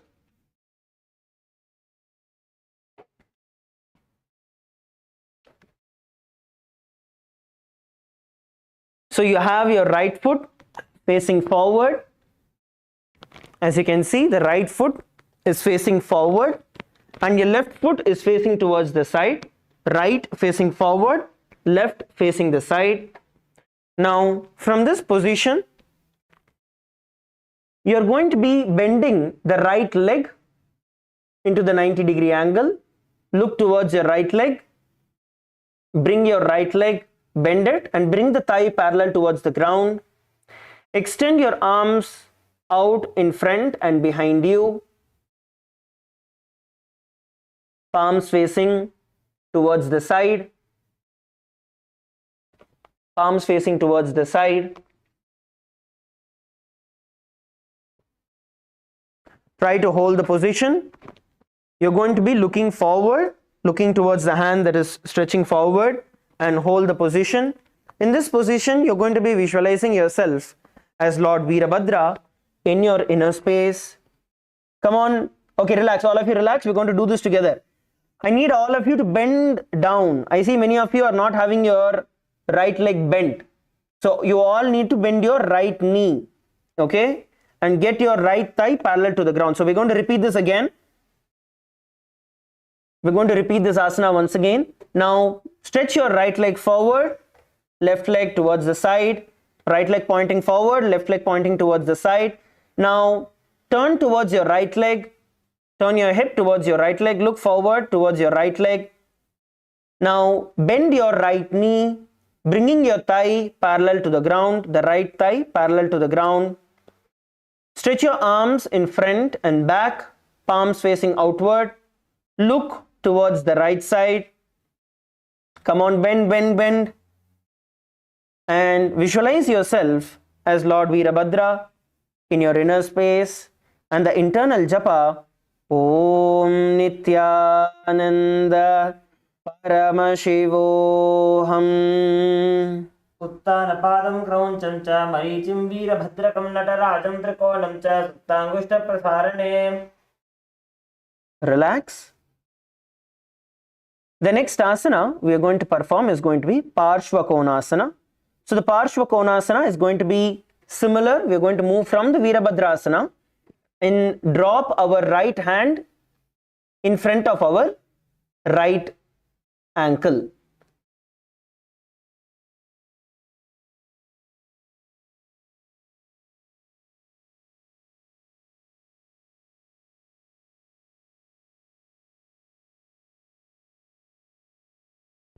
Now you're going to bend forward and down, placing your right hand in front of your right ankle, and lift your left hand up towards the sky. Lift your left hand up towards the sky. Come on, all of you, bend down. Try to bring your hand towards the ground. Visualize Swamiji in your inner space and the internal japa, Om Nithyananda Paramashivoham. चक्रक्षालनाय वृक्षासनविशेषकाञ्चननेन्द्रियदादाढ्य कोणभेदान् समभ्यसेत्. Relax, come back to a standing position. Come back to a standing position. The next asana we are going to perform is going to be Parivrtta Trikonasana. In Parivrtta Trikonasana, once again, we are going to be placing our right leg forward, left leg pointing towards the side. This time, with your left hand, you are going to be twisting your left hand and placing it to the side of your right leg and lift your left hand up towards the sky. So this is Parivrtta Trikonasana. Now you can bend as much as you can. Okay, so if you're not able to get twisting completely, place your hand on your knee or on your calf muscles, wherever you're able to hold, and look towards the side as you perform the Parivrtta Trikonasana. In this, your knee is going to be straight, so you don't have to have your knee bent.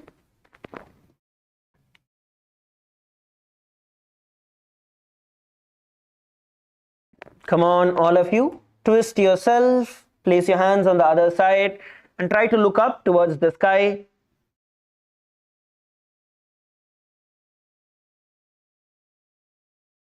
Now visualize yourself as a triangle in your inner space and the internal japa. Om Nithyananda Paramashivoham. सप्त चक्रक्षालनाय vrikshasana विशेषकाञ्जननेन्द्रियदार्ढ्य पूर्णभेदान् समभ्यसेत्. Relax. The next asana we are going to perform is going to be Virabhadrasana 3. So now in Virabhadrasana 3, with our right leg forward, place your right leg forward, and the left leg we are going to be raising it backward and stretch our hands in front of us. This is Virabhadrasana 3, looking forward and down. So your right toe pointing forward, shift your weight onto your right leg.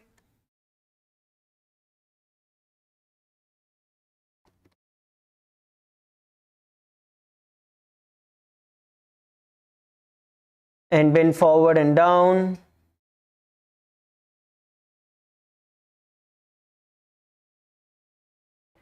Try to balance yourself.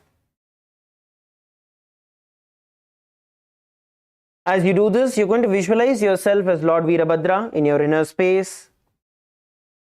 And the internal japa, Om Nithyananda Paramashivoham.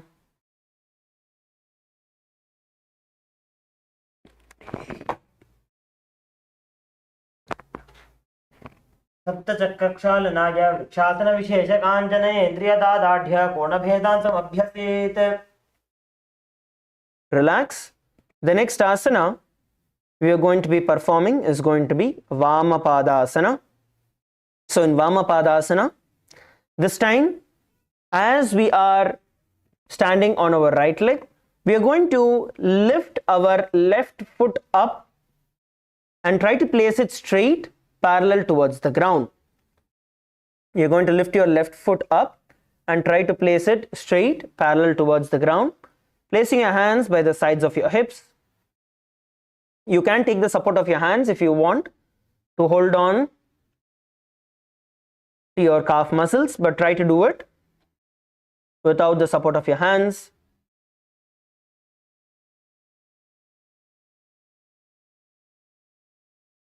Come on, all of you, try to lift your feet up and hold.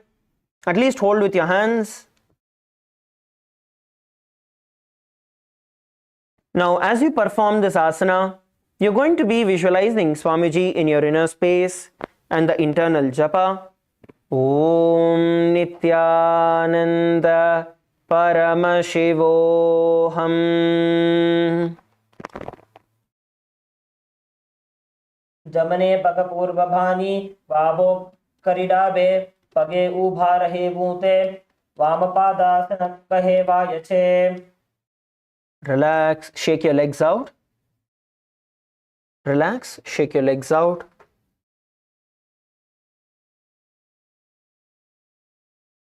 Relax, shake your hands, rotate your hands,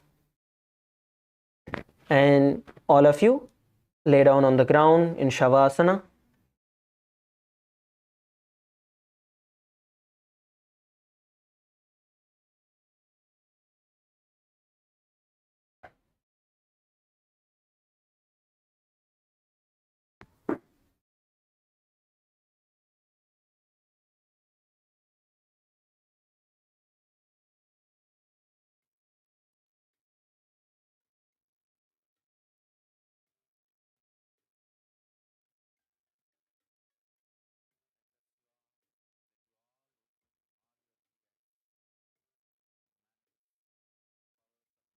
Relax yourself.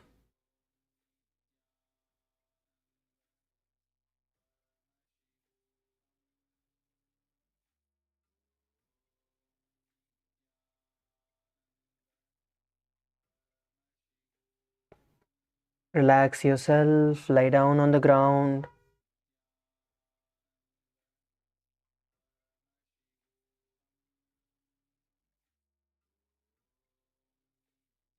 Inhale and exhale deeply.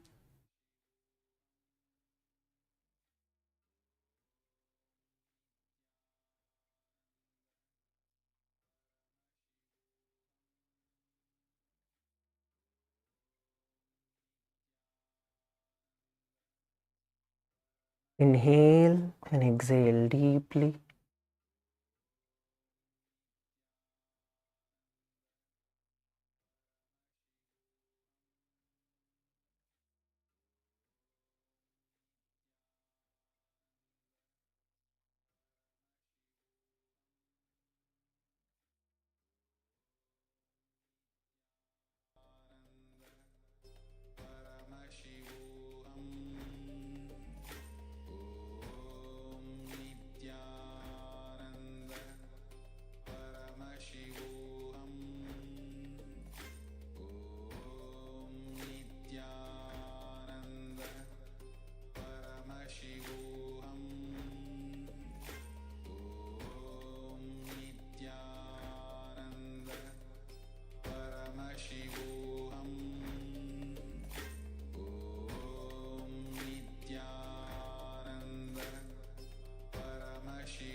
Paramashivoham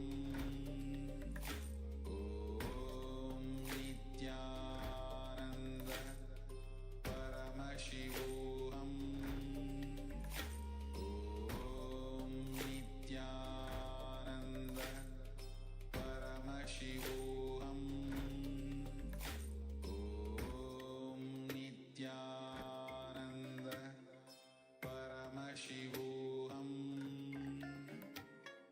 Om Nithyananda Paramashivoham Om Nithyananda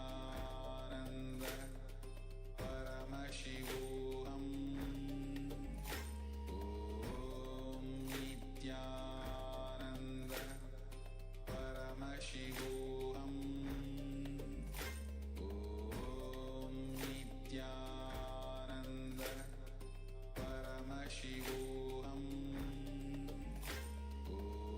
Om Nithyananda Paramashivoham Om Nithyananda Paramashivoham Om Nithyananda Paramashivoham Om Nithyananda Paramashivoham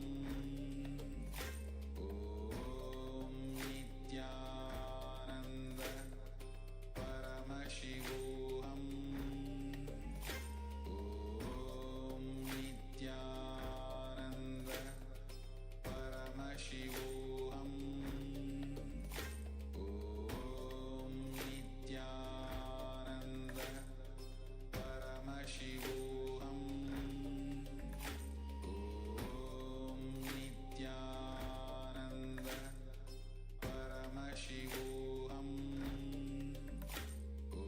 Om Nithyananda Paramashivoham Om Nithyananda Paramashivoham Om Nithyananda Paramashivoham Om Nithyananda Paramashivoham Om Nithyananda Paramashivoham Om Bring your awareness back to your body.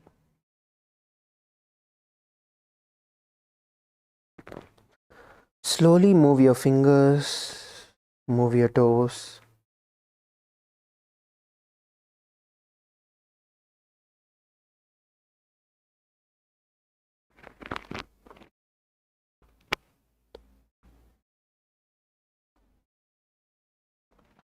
Move your fingers, move your toes.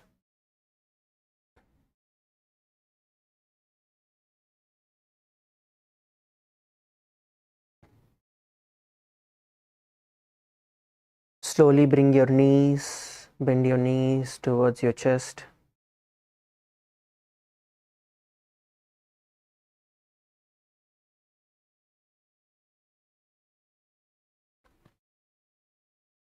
And roll yourself to the left and right. Massaging your back, roll yourself to the left and right.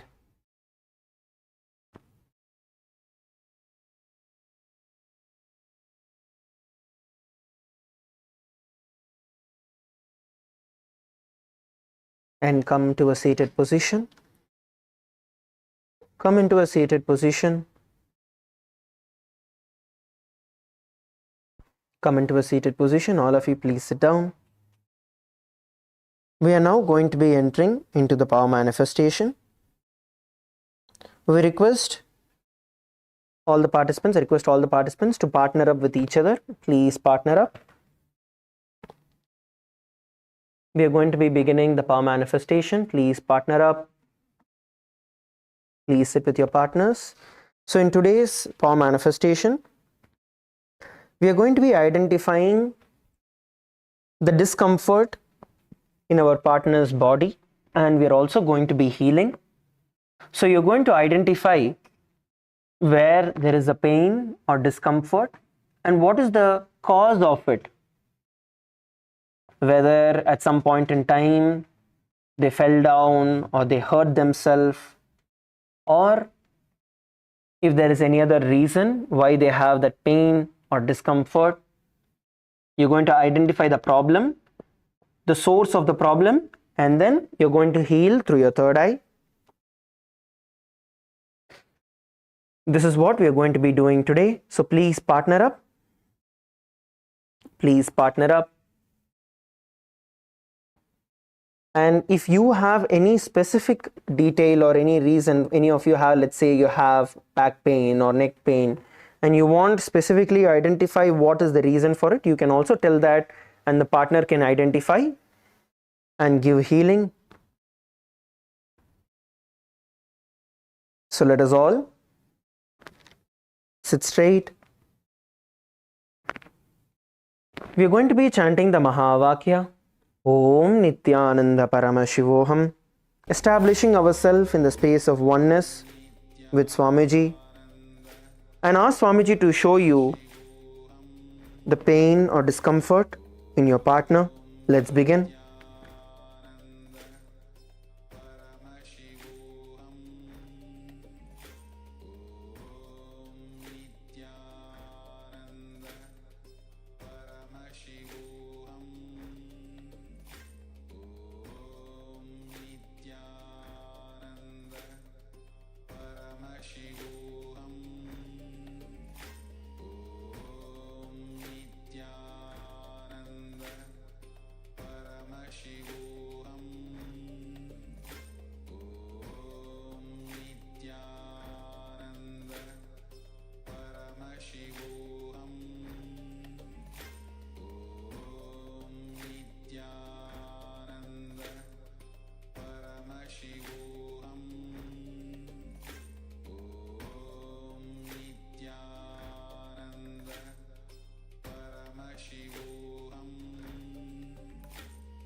Now Share the details that Swamiji showed with your partners. What Swamiji showed as the discomfort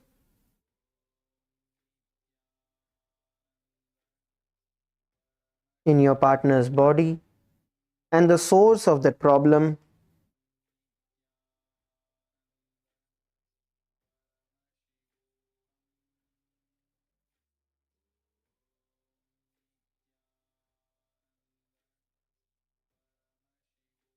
Get in detail and share as many details as possible.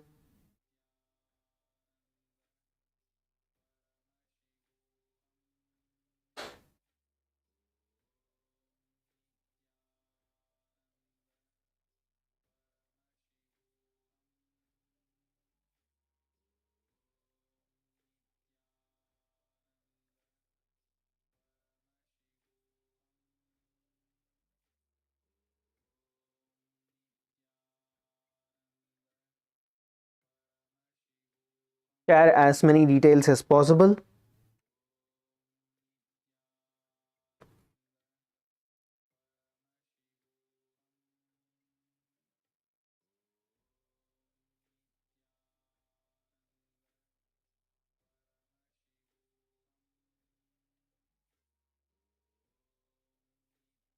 Once you share the details, you can then provide healing to your partners.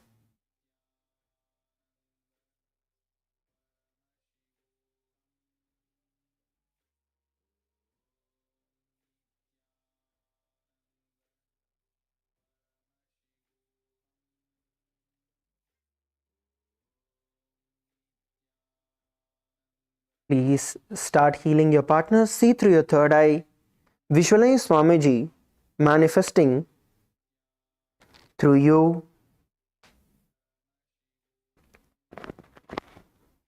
and healing your partner.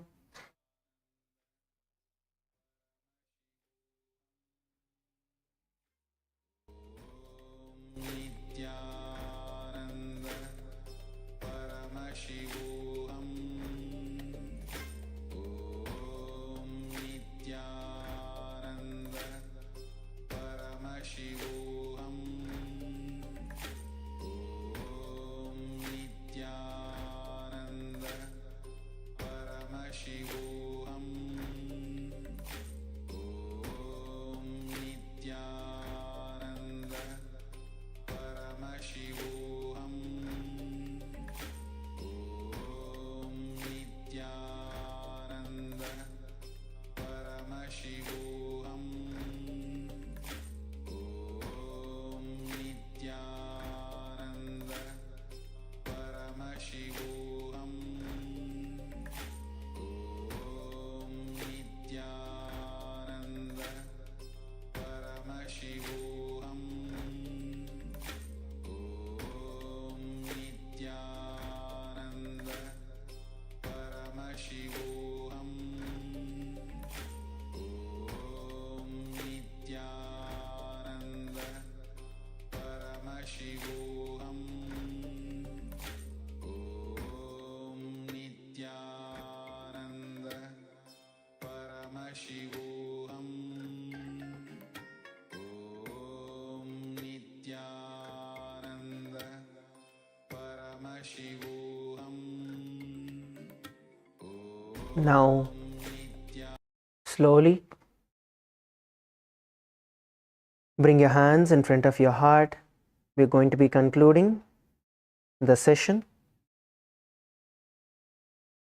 We request every one of you to please bring your hands in front of your heart in the Anjali Mudra. Let us now chant the Purna Mantra. Om Purnamadav Purnamidam Purnat Purnamudachyate Purnasya Purnamadaya Purnamevavashishyate. Om Shanti Shanti Shanti Harihi Om Tat Sat. Sarvam Bhagavat Shri Nithyananda Paramashiva Padukarpanamastu. Om Nithyanandam. Thank you, everybody. Let's gather back for puja in the next 10 minutes. We request all the Kailasa-vasis, Adinavasis and volunteers to please assist all the participants with getting their puja kits and the puja supplies ready. We'll be beginning the puja in 10 minutes from now. Thank you all. Nithyanandam.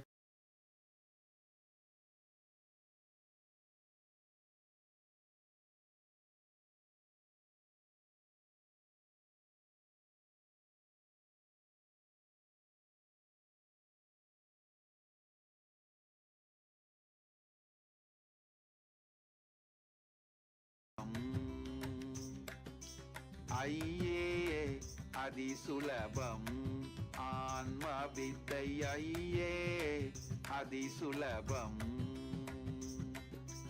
நொய்யார் தமக்கு மூலங்கையா மலக்க கனி பொய்யாயொழிய மிகு மெய்யாயுலதான்மா ஐயே அதிசுலபம் ஆன்ம வித்தை ஐயே அதிசுலபம்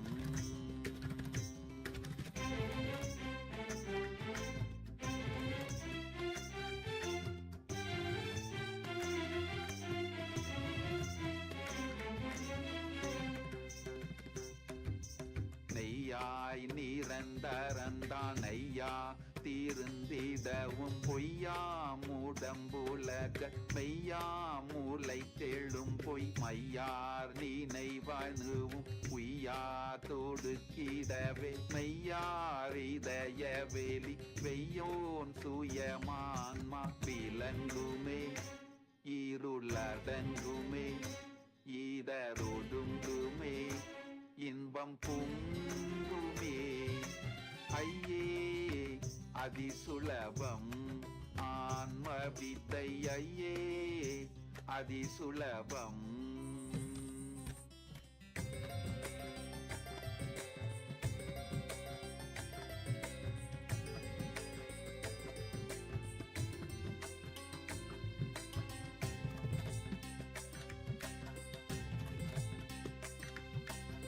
ஊனாருடல் இதுவே நானாமெனும் நினைவே நானா நினைவுகள் சேர் ஊனாரேனும் அதனால் நானாரிடமேதென்று ஊனால் நினைவுகள் போய் நானானெனக்குகையுள்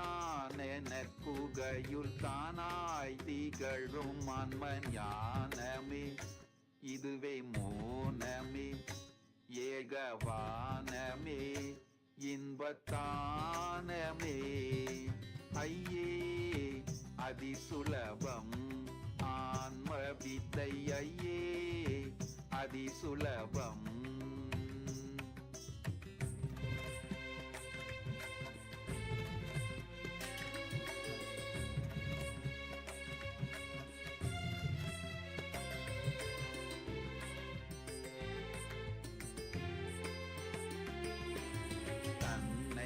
அறிதலின்றி பின்னை எதறிகிலேன் வெண்ணை அறிந்திருப்பின் என்னை உலதறிய பின்ன உயிர்களில பின்ன விளக்கெனும் தன்னை தனிலுணர மின்னுந்தனுள்ளான்ம பிரகாசமே அருள் விலாசமே அகவிநாசமே இன்ப விகாசமே ஐயே அதிசுலபம் ஆன்ம வித்தை ஐயே அதிசுலபம்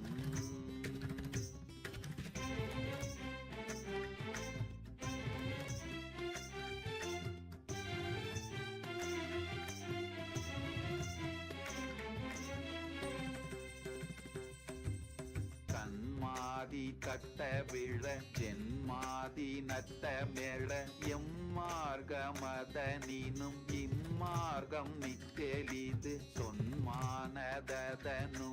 கண்மாதி சிறிதின்றி சும்மாவமர்ந்திருக்க அம்மாவகத்தில் ஆன்ம சோதியே நீதானுபூதியே ஈராது பீதியே இன்பவம் போதியே ஐயே அதிசுலபம் ஆன்ம வித்தை ஐயே அதிசுலபம்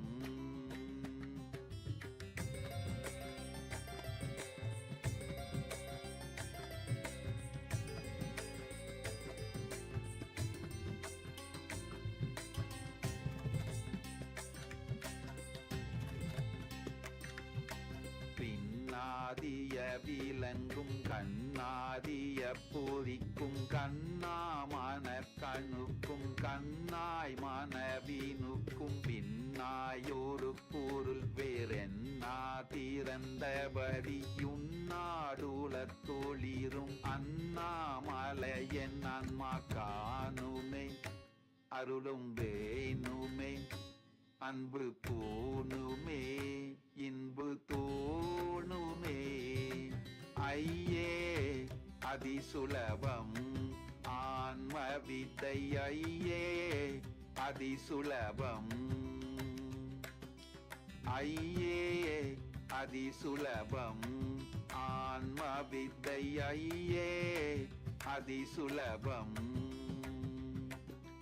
நொய்யார் தமக்கு முழங்கையா மலக்க கனி பொய்யாயொழிய மிகுமெய்யாயுளதான்மா ஐயே அதிசுலபம் ஆன்ம வித்தை ஐயே அதிசுலபம்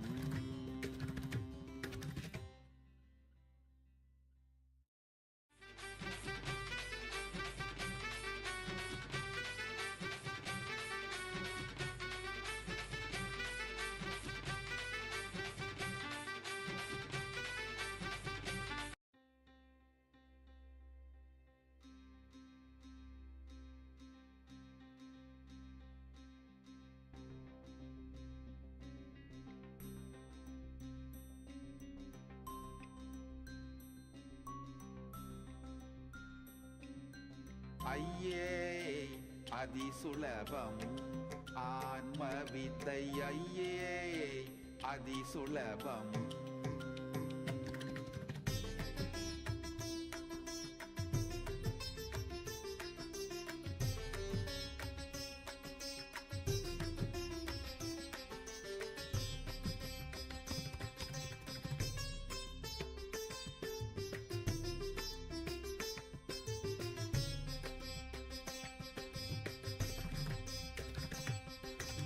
ஐயே அதிசுலபம் ஆன்ம வித்தை ஐயே அதிசுலபம்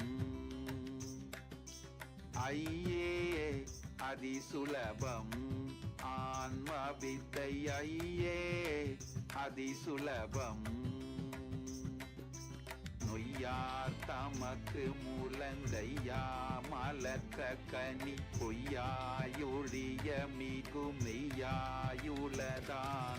ஐயே அதிசுலபம் ஆன்ம வித்தை ஐயே அதிசுலபம்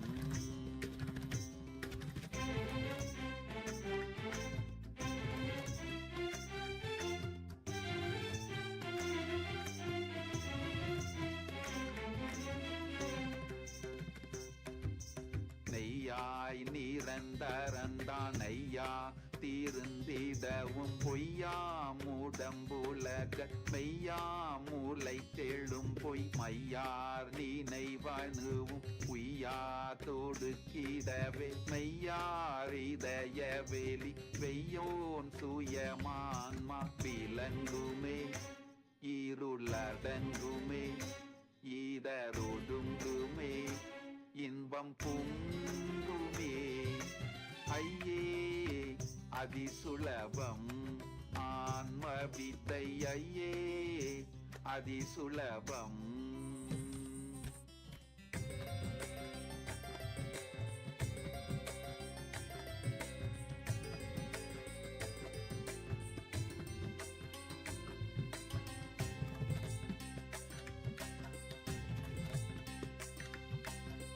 நாருடல் இதுவே நானாமெனும் நினைவே நானா நினைவுகள் சேர் ஊர்நாரேனும் அதனால் நானாரிடமேதென்று போனால் நினைவுகள் போய் நானானெனக்குகையுள் தானாய் திகழும் ஆன்மன் ஞானமே இதுவே மோனமே ஏகவானமே இன்பத்தானமே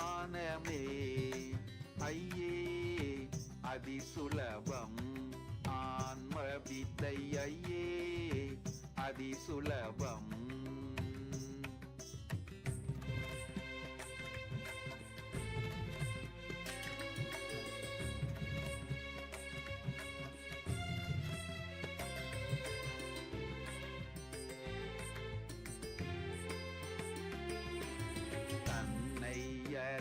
ஈர்கலின்றி பின்னை எதறிகிலென்றென்னை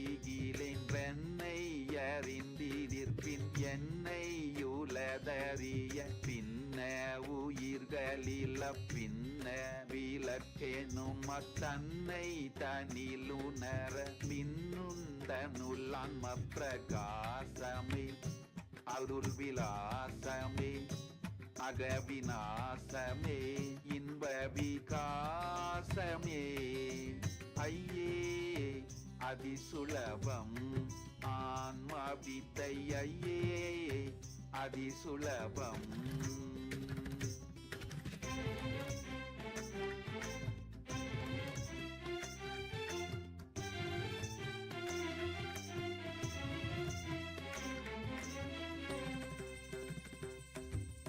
கண்மாதி கட்ட விழ ஜென்மாதி நட்ட மேழ எம்மார்கமதனினும் இம்மார்க்கம் மிக்கெளிது சொன்மானதனுவின் கண்மாதி சிறிதின்றி சும்மாவமர்ந்திருக்க அம்மாவகத்தில் ஆன்ம சோதியே நீதானுபூதியே ஈராது பீதியே இன்பவம் போதியே ஐயே அதிசுலபம் ஆன்ம வித்தை ஐயே அதிசுலபம்.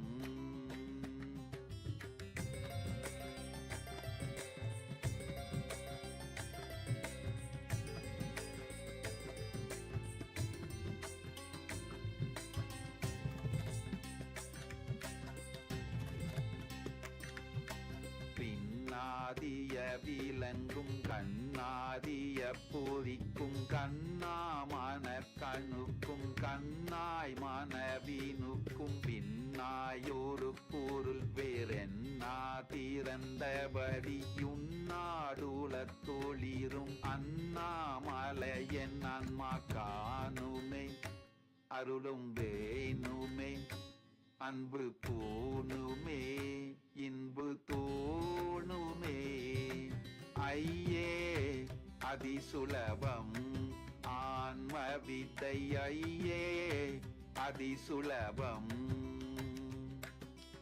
ஐயே அதிசுலபம் ஆன்ம வித்தை ஐயே அதிசுலபம். நொய்யார் தமக்கு முழங்கையா மலக்க கனி பொய்யாயொழிய மிகுமெய்யாயுலதான்மா ஐயே அதிசுலபம் ஆன்ம வித்தை ஐயே அதிசுலபம்.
Nithyananda, we request all the participants to please settle down with your puja kits.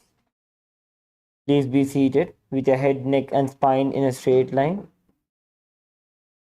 In the space of deep restful awareness in your Ananda Gandha. As we begin with the Pratyaksha Pada Puja today. Before we begin the Pada Puja and the Paramashiva Puja today, we request all the participants who is participating in this puja here to declare the following with integrity and authenticity. If you agree, please say yes loudly.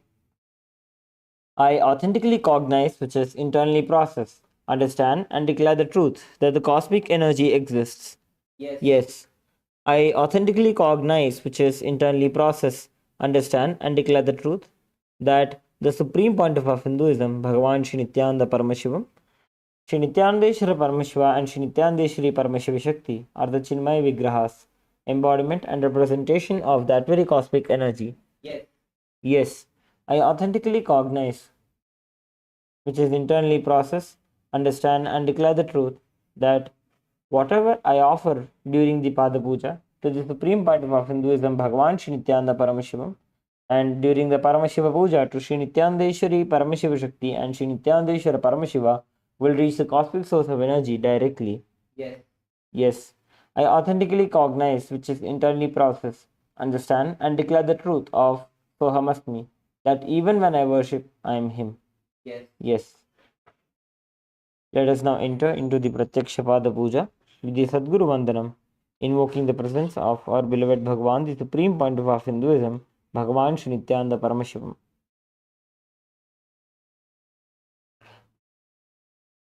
Please take a few flowers in your hands, hold your hands in the Anjali Mudra, and offer the flowers at Swamiji's feet by the end of the mantra. Nithyanandam Paramasukhadam Kevalam Jnanamurtim Dvandvatitam Gaganasadrisham Tattvamasyadilaksham Ekam Nityam Vimalamachalam Sarvadhi Sakshibhutam Bhavatitam Trigunarahitam Sadgurum Tam Namami Nithyanandeshwara Paramashiva Samarambham Nithyanandeshwari Paramashiva Shakti Madhyamam Nithyananda Paryantam Vande Guru Paramparam Lalate Tripundri Nitalakrita Kasturi Tilakaha Spuranmala Dhara Spurita Katikopi Navasanaha Dathano Dustaram Shirasi Phanirajam Shashikalam Pradeepas Sarvesham Arunagiri Yogi Vijayate. Please offer the flowers at Swamiji's feet.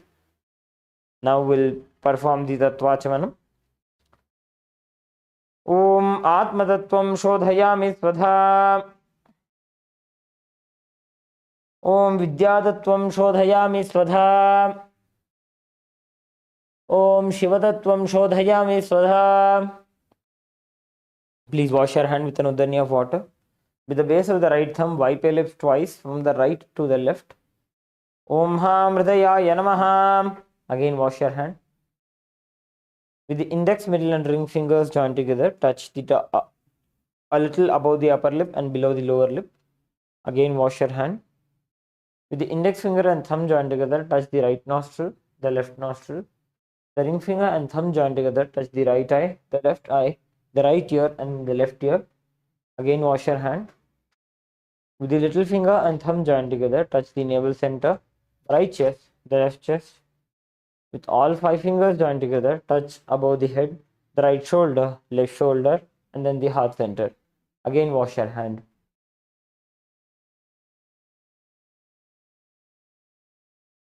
Next is the Shuklambaradharam. Please take a few akshatas in your hands. Clench your hands into the Mushti Mudra with your thumbs inside your fists.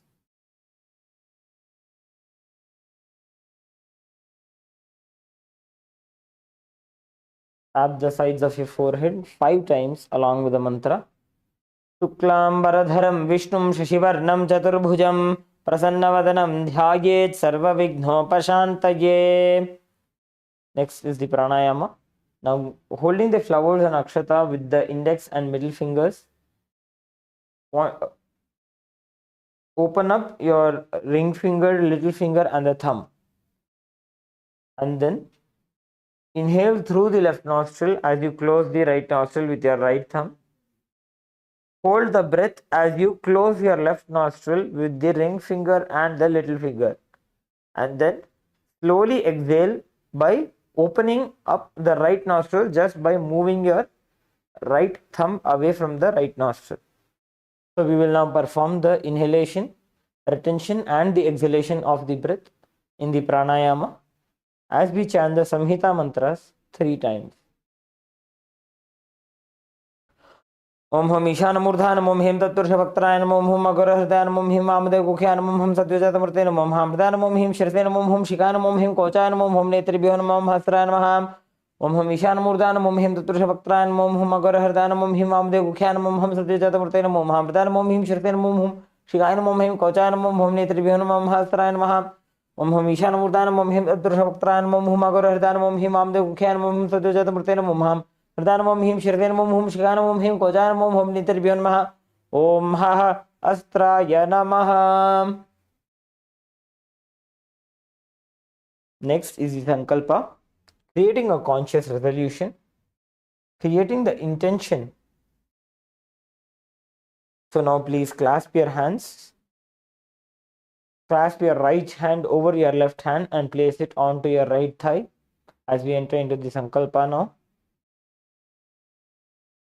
ओम ममोपात्त समस्त दुरितक्षय द्वारा भगवत् श्री नित्यानंद परमशिव प्रीत्यर्थम श्री नित्यानंदेश्वरी परमशिव शक्ति समेत श्री नित्यानंदेश्वर परमशिव प्रीत्यर्थम च शुभे शोभने मुहूर्ते अद्य ब्रह्मणः द्वितीय परार्धे श्री श्वेतवराह कल्पे वैवस्वत मन्वन्तरे अष्टाविंशतितमे नित्ययुगे प्रथमे पादे जम्बूद्वीपे भारतवर्षे भरतखंडे मेरोः दक्षिणे पार्श्वे शकाब्धे अस्मिन् वर्तमाने व्यवहारिके प्रभवादीनां षष्ट्याः संवत्सराणां मध्ये विश्वावसुनाम संवत्सरे उत्तरायणे लक्ष्मी वेंकटेश्वर ऋतु ऋषभमासे मिथुनमासे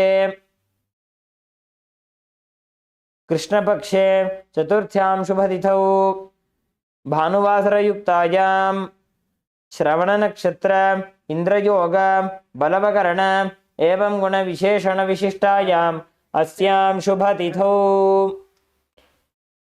श्री कैलासोन्नत द्वादशांत श्यामला पीठारूढ़ श्री मीनाक्षी सुंदरेश्वराभिन्न स्वरूप परशिवपुत्र रत्नकुमार गुरुमन्यतुल्यावतार श्री पार्वती स्तन्यपान लब्ध दिव्य ज्ञान विश्रुत सकल निगमागम सारभूत द्राविड वेद प्रवक्त्र श्रीमत् परमशिव करुणा समधिगत मुक्तामय चतुरश्रयाण गीयमान छत्र चामर श्री चिन्ह काहलादि समस्त बिरदावल्यलंकृत ज्ञान विज्ञान चक्रवर्ती सर्वजन संग सद्यो निर्वाण दीक्षा विद्यापवर्ग वर्ष विश्रानजीमूत परमतकल भकेसरी शैव सिद्धांत स्थापनाचार्य श्री राजाधिराज पांड्य महाराज गुरु क्षपण शाक्यादि महांधकार निवारण ज्ञान भानु वीक्षणानर्हारः ध्वजोच्छेदन पूर्वक श्रीमद् ऋषभध्वज स्थापक शैव समय कर्तृ सर्वज्ञ पीठारूढ़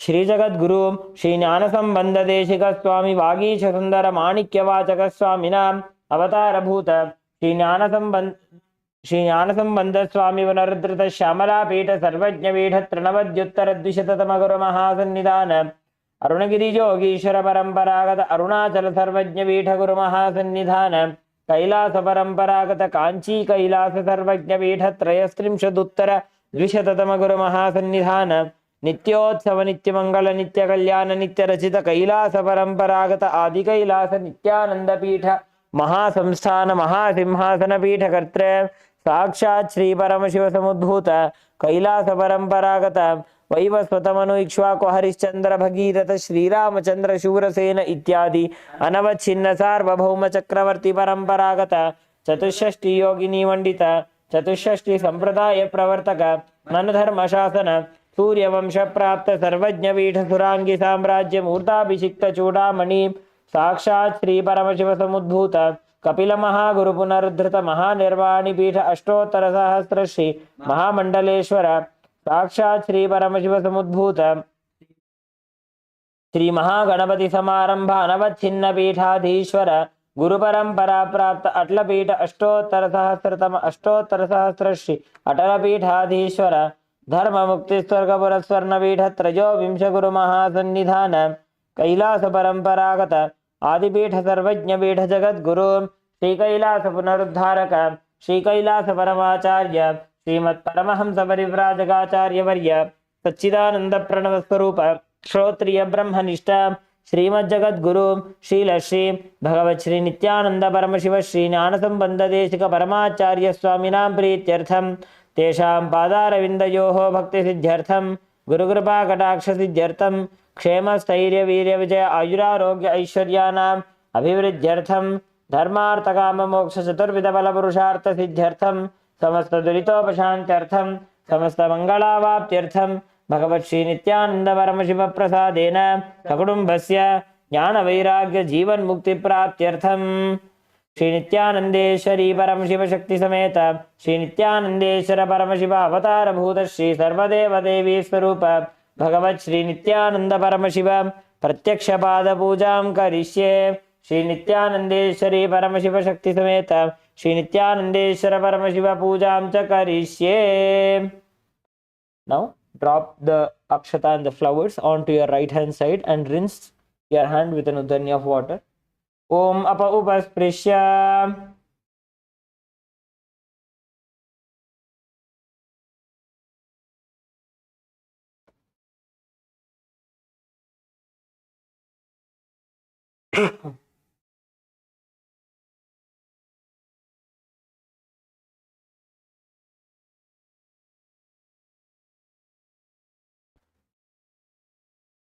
Next is the Ghantanada. Please take the bell in your left hand. Hold it at the level of your heart center and ring the bell along with the mantra. Om Agamarthanto Devanam Gamanarthanto Rakshasam Ghantanadam Karom Yado Devata Kvanalanchanam Ghanta Devatabhyo Namaha.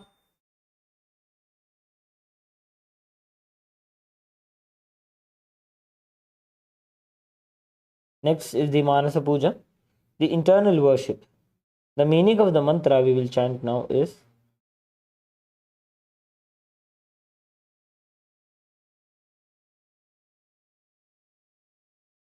I offer a seat in the lotus of my heart, which is anointed with the nectar from the 1,000-petaled lotus. I offer water for washing the feet, and I offer my mind as water for offering. With that same nectar, I offer water for sipping and bathing. The element of space becomes the clothing, and the essence of fragrance becomes the perfume.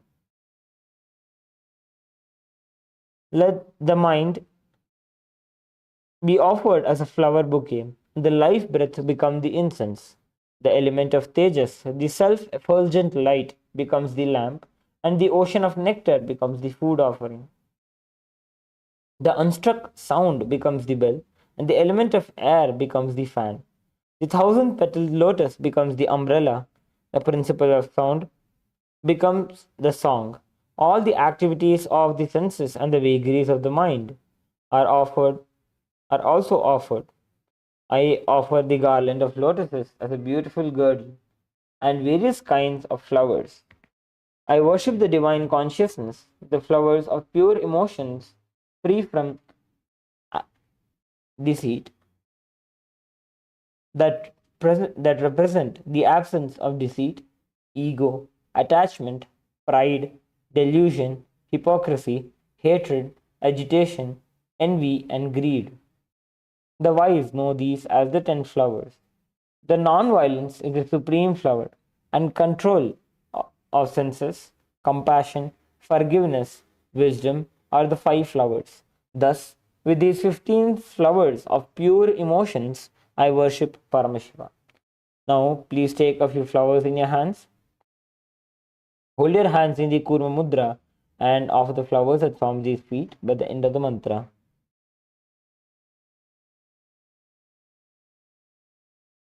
Om Hritpadmamasanam Dadyat Sahasrarachyutamritaihi Padyam Charanayor Dadyat Manastu Arghyam Nivedayet Tenamritena Achamanijam Snanijam Tena Chasprutam Akashadattvam Vastram Syat Gandhasyat Gandhadatvakam Chittam Prakalpayet Pushpam Dhupam Pranan Prakalpayet तेजस्तत्वं च दीपार्थं नैवेद्यं स्यात् सुधां बुधिः अनाहतध्वनिर्घण्टाम् वायुतत्त्वं च चामरं सहस्रारं भवेत् छत्रं शब्दतत्त्वं च गीतकं नृत्यमिन्द्रियकर्माणि चाञ्चल्यं मनसस्तथा सुमेखलां पद्ममालां पुष्पं नानाविधं तथा अमायाद्यैर्भावपुष्पैः अर्चयेद्भावगोचरम् अमायं मनहङ्कारम् अरागं ममदं तथा अमोहकमदं पञ्च अत्वेष अक्षोभकौ तथा अमात्सर्यम् अलोभं च दशपुष्पं विदुर्बुधाः अहिंसा परमं पुष्पं पुष्पमिन्द्रियनिग्रहः दया पुष्पं क्षमा पुष्पं ज्ञानपुष्पं च पञ्चमम् इति पञ्चदशैर्भावपुष्पैः सम्पूजयेत् भगवन्तं श्रीनित्यानन्दपरमशिवम्. Next is the Upachara Puja, the external worship. First is the offering of asanam, the offering of the seat. Please take some akshata in your hands and offer it at Swamiji's feet by the end of the mantra.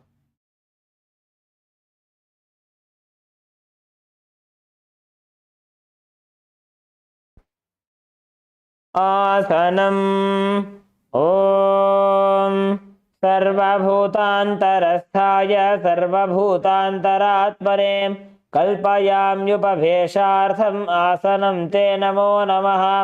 ॐ ह्रीं इदं सुवर्णासनं सर्वदेवदेवी स्वरूपाय भगवते श्रीनित्यानन्दपरमशिवाय नमः. Next is the offering of Swagatam, the offering of welcoming Swamiji. Please take a few flowers and akshata in your hands and offer it at Swamiji's feet by the end of the mantra.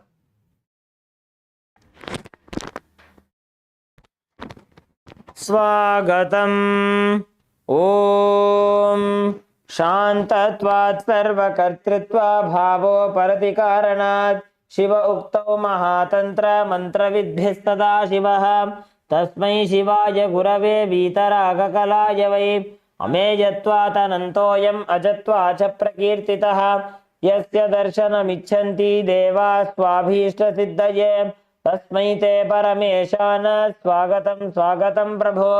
अद्य मे सफलं जन्म जीवनं सफला क्रियाः स्वागतं यत्त्वया तन्मे तपसां फलमागतम्. ॐ ह्रीं सर्वदेवदेवी स्वरूप भगवत् श्रीनित्यानन्दपरमशिव Swagatam suswagatam te. Next is the offering of Padyam, the offering of water for washing Swamiji's feet. Now please take a rudani of water in your hands and offer it at Swamiji's feet by the end of the mantra. Padyam Om Yadbhaktilesha Samparkat Paramananda Samplavaha Tasmai te Parameshana Padyam Shuddhaya Kalpaye. Om Hrim एतत्पाद्यं सर्वदेवदेवी स्वरूपाय भगवते श्रीनित्यानन्दपरमशिवाय नमः. Next is the offering of Arghya. Now please take the Arghya in your hands and offer it at Swamiji's feet by the end of the mantra. Arghyaha Om Durvakshatasamayuktam Bilvapatram Tatha Param Shobhanam Shankhapatrastham Grahanarghyam Maheshwara. Om Hrim एषो अर्घ्यः सर्वदेवदेवी स्वरूपाय भगवते श्रीनित्यानन्दपरमशिवाय स्वाहा. Next is the offering of Achamaniyam. Please take a rudani of water in your hands and offer it at Swamiji's feet by the end of the mantra.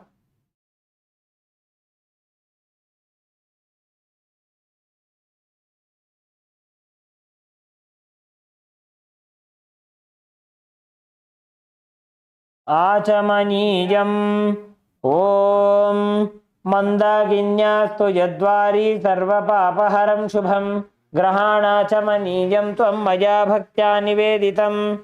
Om Hrim Idam Achamaniyodakam Sarvadevadevi Swarupaya Bhagavate Srinityanandaparamashivaja Swadha. Next is the offering of Madhuparka. Please take some Madhuparka in your hands and offer it at Swamiji's feet by the end of the mantra. Madhuparkaha Om Sarvakalmashanashaya Paripurna Sudhatmakam Madhuparkamimam Deva Kalpayami Prasidame. ॐ ह्रीं एष मधुपर्कः सर्वदेवदेवी स्वरूपाय भगवते श्रीनित्यानंद परमशिवाय स्वधा. Next is the offering of Gandha Tailam. Please take some Gandha Tailam in your hands and offer it at Swamiji's feet by the end of the mantra. Gandha Tailam Om Sneham Grahana Snehena Lokanam Hitakaraka Sarvalokeshu Shuddhastvam Dadami Snehamuttamam. Om Hrim Idam Gandha Tailam Sarvadevadevi Swarupaya Bhagavate Shri Nithyananda Paramashivaya Nivedayami. Next is the offering of Snaniyam. Now please take Nudani of water in your hands and offer it at Swamiji's feet by the end of the mantra, and please ring the bell as you do so. Snaniyam Om Idam Sushitalam Vari Swachham Shuddham Manoharam Snanartham te maya bhaktya kalpitam pratigrihyata. Om Hrim Idam Snaniyodakam Sarvadevadevi Swarupaya Bhagavate Shri Nithyananda Paramashivaya Nivedayami. Next is the offering of Vastram, the offering of the sacred clothes. Please take the Vastram in your hands and offer it at Swamiji's feet by the end of the mantra. Vastram Om Maya Chitrapatachanna Nijaguhyoru Tejase Niravarana Vignaya Vasaste Kalpayamyaham. Om Hrim Idam Vastrottariyam Sarvadevadevi Swarupaya Bhagavate Shri Nithyananda Paramashivaya Nivedayami. Next is the offering of Abharanam, the offering of the sacred jewelry. Please take the Abharanam in your hands and offer it at Swamiji's feet by the end of the mantra.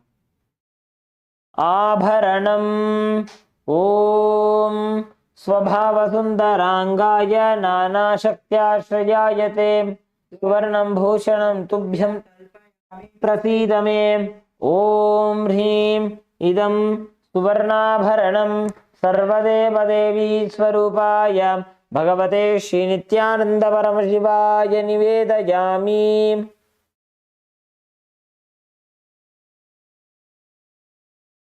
Next is the offering of Gandha, the offering of the sandalwood paste.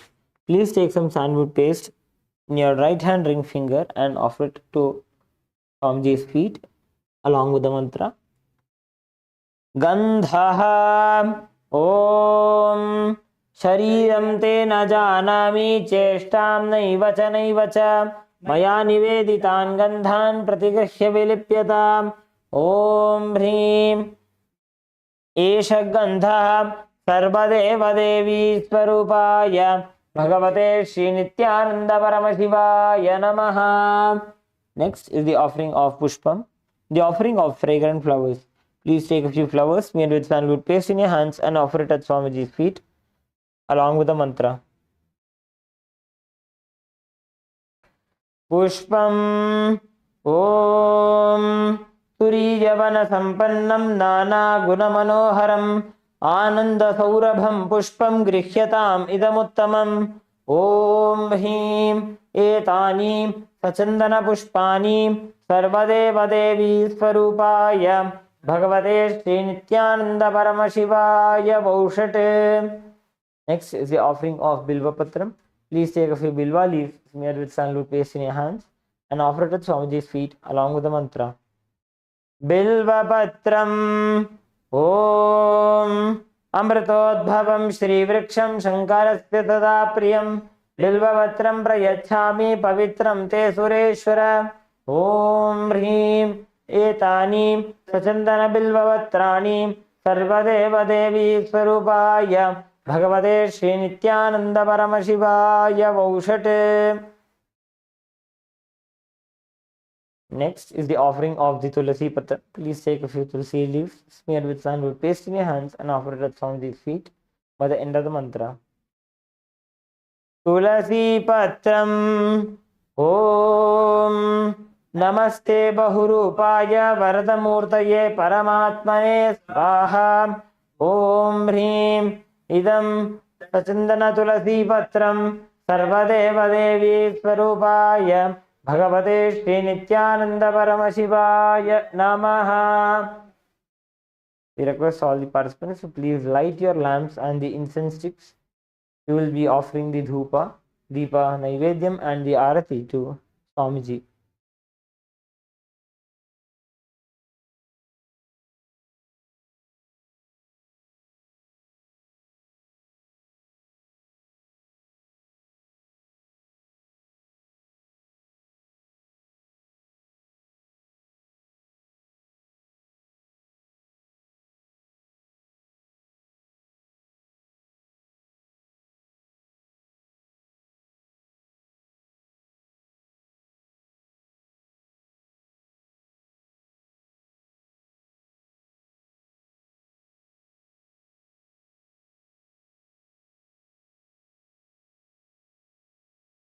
धूपः Om वनस्पतिरसो दिव्यो गन्धाद्यस्तु Manohar आघ्रेयः सर्वदेवानां धूपोऽयं प्रतिगृह्यताम्.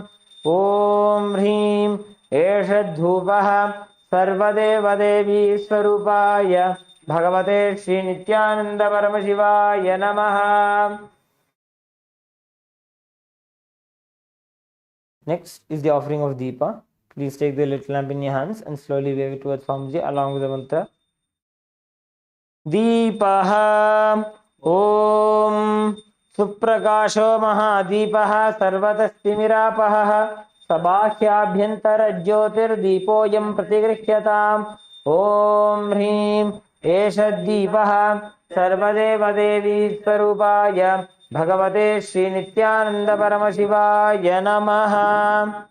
Next is the offering of Naivedyam, the offering of the food. Now please take an udhani of water in your hands, hover it clockwise over the Naivedyam and offer it at Swamiji's feet by the end of the mantra. Naivedyam Om Naivedyam Vividham Deva Sharkara Divinirmitam Maya Niveditam Bhaktya Grahana Parameshwara. Om Hrim Idam Shopakarana Naivedyam Sarvadeva Devi Swarupaya Bhagavate Sri Nithyananda Paramashivaya Vidayami. Next is the offering of Paniyam, the offering of water for drinking. Now please take an udhani of water and offer it to Swamiji by the end of the mantra. Paniyam Om Samastadeva Devesha Sarvatriptikaram Param Akhandananda Sampurnam Grahana Jalamuttamam. Om Hrim Idam Panarthodakam Sarvadeva Devi Swarupaya Bhagavate Sri Nithyananda Paramashivaya Namaha. Next is the offering of Punarachamaniyam. Please take an udhani of water in your hands and offer it at Swamiji's feet by the end of the mantra. Punarachamaniyam Om Uchchishtamapya Shuchirva Yasya Smaranamatrataha Shuddhimapnoti Tasmai Te Punarachamanijakam. Om Hrim Idam Punarachamaniyodakam Sarvadeva Devi Swarupaya Bhagavate Sri Nithyananda Paramashivaya Swaha.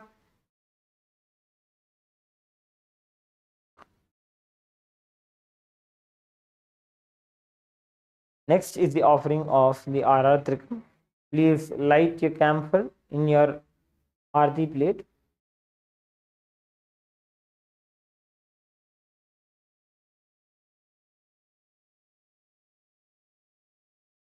Arartrikam Om Hrim Esha Deepamala Sarvadeva Devi Swarupaya Bhagavate Sri Nithyananda Paramashivaya Namaha.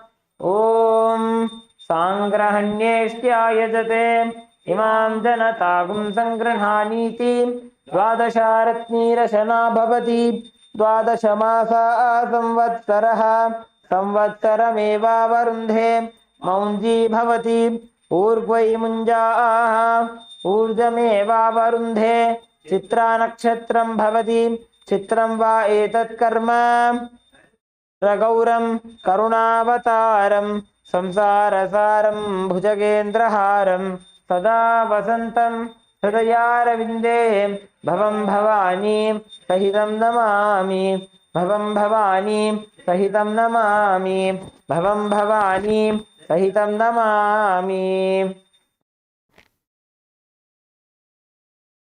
आरात्रिकं समर्पयामि भगवत् श्री नित्यानंद परमशिव चरणकमलेभ्यो नमः।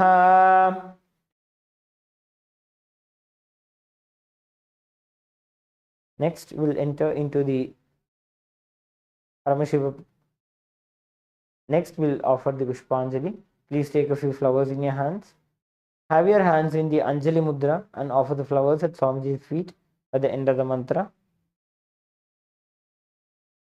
Pushpanjalihi Gurur Brahma Gurur Vishnu Gurur Devo Maheshwaraha Guru Sakshat Param Brahma Tasmai Shri Gurave Namaha. Akhandamandalakaram Vyaptam Yena Characharam Tatpadam Darshitam Yena Tasmai Shri Gurave Namaha. अज्ञानतिमिरान्धस्य ज्ञानाञ्जनशलाकया चक्षुरुन्मीलितं येन तस्मै श्रीगुरवे नमः। अनेकजन्मसम्प्राप्तकर्मबन्धविदाहिने आत्मज्ञानप्रदानेन तस्मै श्रीगुरवे नमः। मन्नाथ श्रीजगन्नाथो मद्गुरु श्रीजगद्गुरुः ममात्मा सर्वभूतात्मा तस्मै श्री गुरवे नमः। ईश्वरो गुरुरात्मेति मूर्तिभेद विभागिने व्योमवद्व्याप्त देहाय दक्षिणामूर्तये नमः। नित्यानन्दं परमसुखदं केवलं ज्ञानमूर्तिं द्वन्द्वातीतं गगनसदृशं तत्त्वमस्यादिलक्ष्यम् एकं नित्यं विमलमचलं सर्वधी साक्षिभूतं भावातीतं त्रिगुणरहितं सद्गुरुं तं नमामि। पुष्पाञ्जलिं समर्पयामि भगवत् श्री नित्यानंद परमशिव चरणकमलेभ्यो नमः।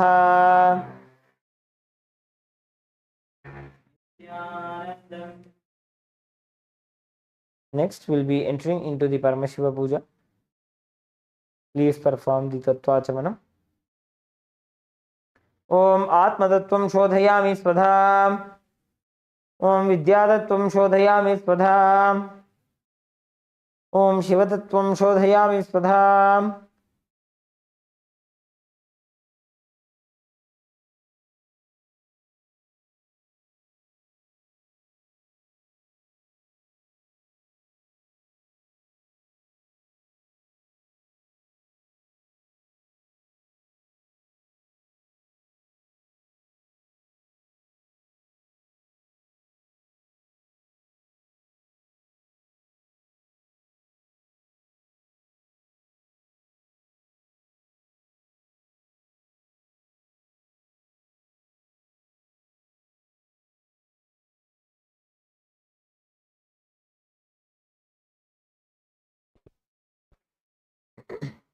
Next, let us enter into the Sakalikarnam. Now, using your right hand, wipe the front. Using the left hand, wipe the front and back of the right hand once. And using the right hand, wipe the front and back of the left hand twice. Om Astraya Namaha. Bring your hands into the Namaskar Mudra in front of your third eye. Shaktaye Vaushate. Now, bring your palms facing you. Om Ham Shivasanaya Namaha. Om Ham Shivamurtaye Namaha. Now, touch the tip of the little finger and slowly move it down. Om Ham Sadyojata Murtaye Namaha. Touch the tip of the ring finger and slowly move your thumb down. Om Him Vamadeva Gukhyaye Namaha. touch the tip of the middle finger and slowly move the thumb down. Om Hum Aghora Hridayaya Namaha.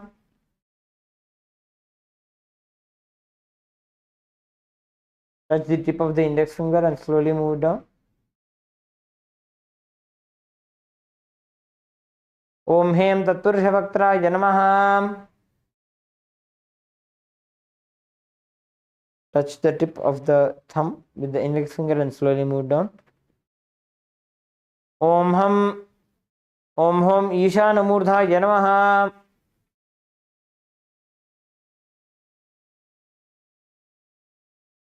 Touch the keep your palms facing you. Touch the thumb to the center of the palm.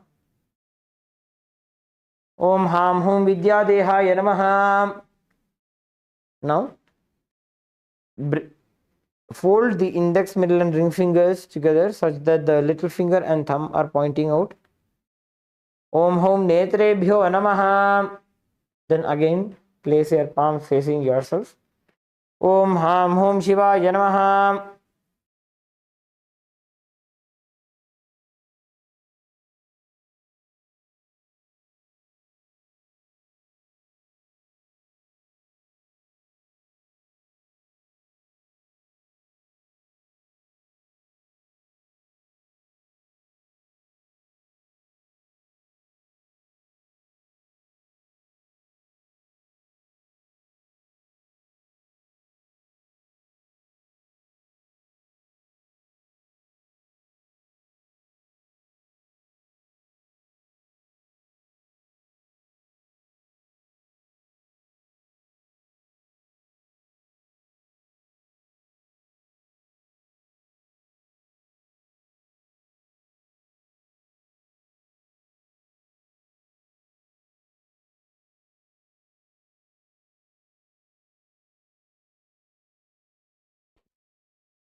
Now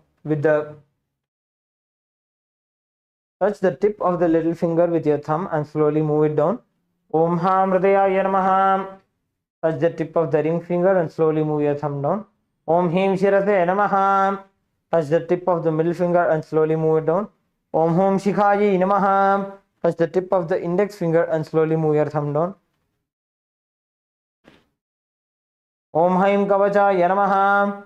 Touch the tip of the thumb with the index finger and slowly move your index finger down. Om Haha Astaraya Namaha. Then bring your hands into the Mushti Mudra and then rotate them around each other once. Om Haim Kavachaya Hum. Then again bring your hands into the Namaskara Mudra. Om Ham Shivaya Vushat. Now keep your right hand ring finger and thumb joined together. Touch the heart center. Om Ham Shivasanaya Namaha. Om Ham Shivamurtaye Namaha. Then with the little finger and thumb joined together, touch both the knees. Om Ham Sadhyo Jatamurtaye Namaha. Touch with the ring finger and thumb joined together, touch the navel center. Om Him Vamadeva Gukhya Namaha. Touch the tip of the middle finger to the thumb. Om Hum Aghora Hridaya Namaha.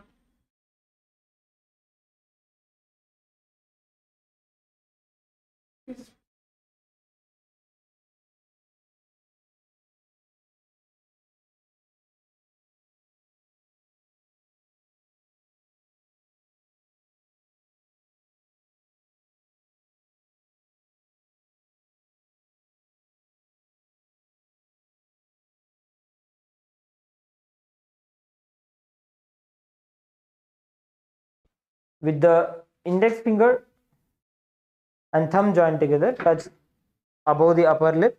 Om Hem Tatpurushavakraya Namaha. With the thumb, touch the top of the head. Om Hum Ishanamurdhaya Namaha. With the ring finger and thumb joined together, touch the heart center. Om Ham Hum Vidyadehaya Namaha. With the index, middle and ring fingers joined together, touch the three eyes. Om Hum Netrebhyo Namaha.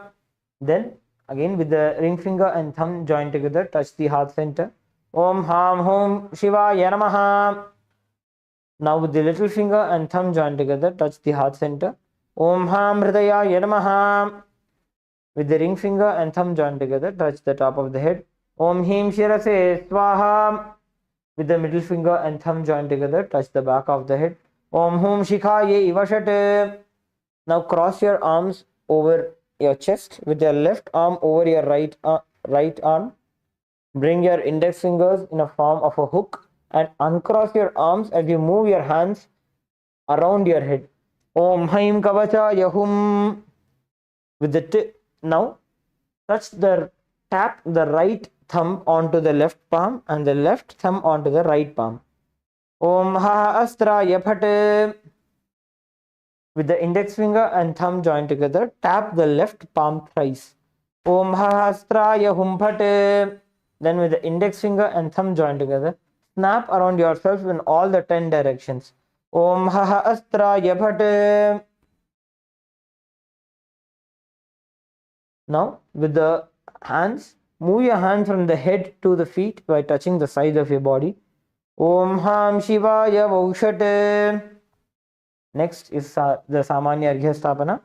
Please take a few flowers, chandan and akshata. Mix it with the water inside the Panchapatram.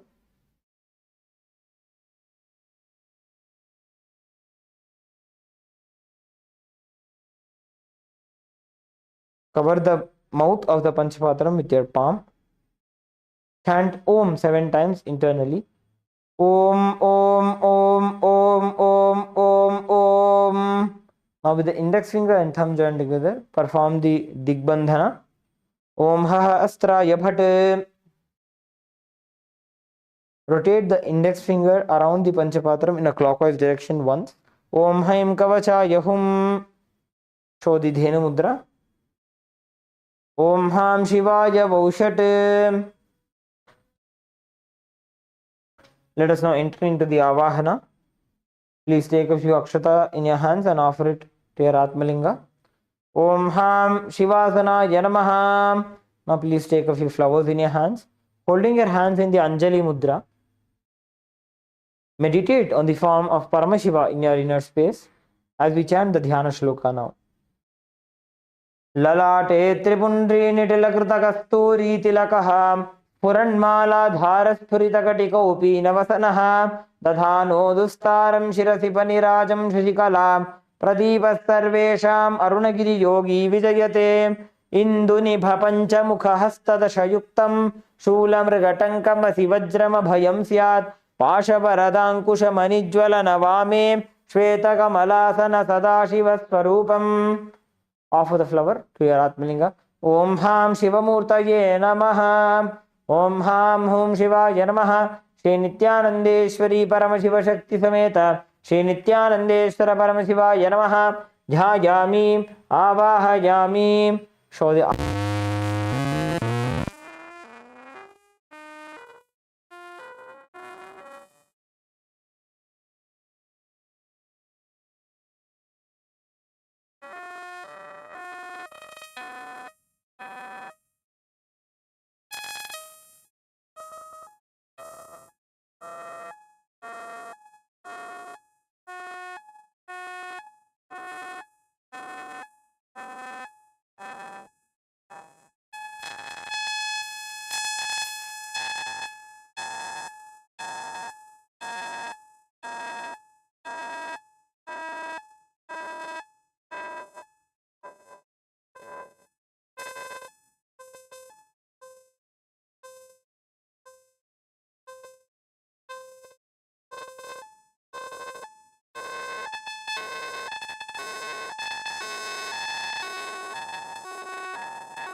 Next is the offering of Gandha.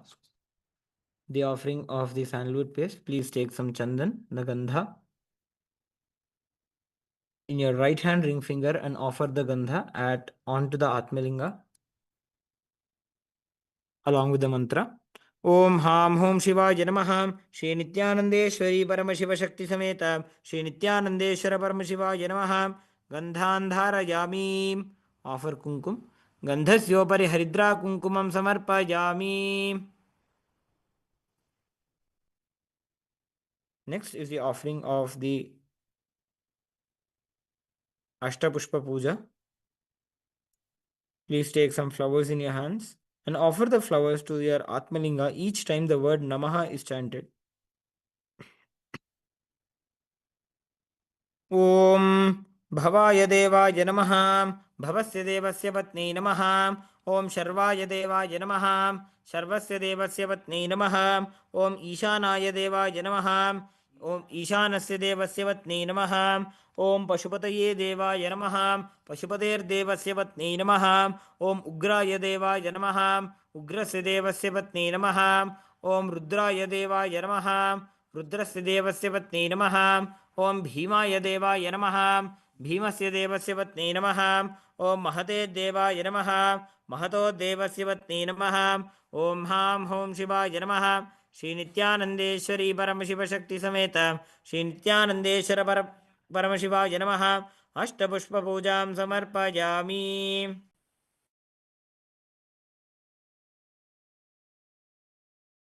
Next is the offering of the Bilva Patram. Please take a few Bilva leaves made with sandalwood paste in your hands and offer it at Swamiji's feet along with the mantra. Om Ham Hom Shivaya Namaha. Shri Nithyanandeshwari Paramashiva Shakti Sameta. Shri Nithyanandeshwara Paramashiva Namaha. Bilva Patram Samarpayami.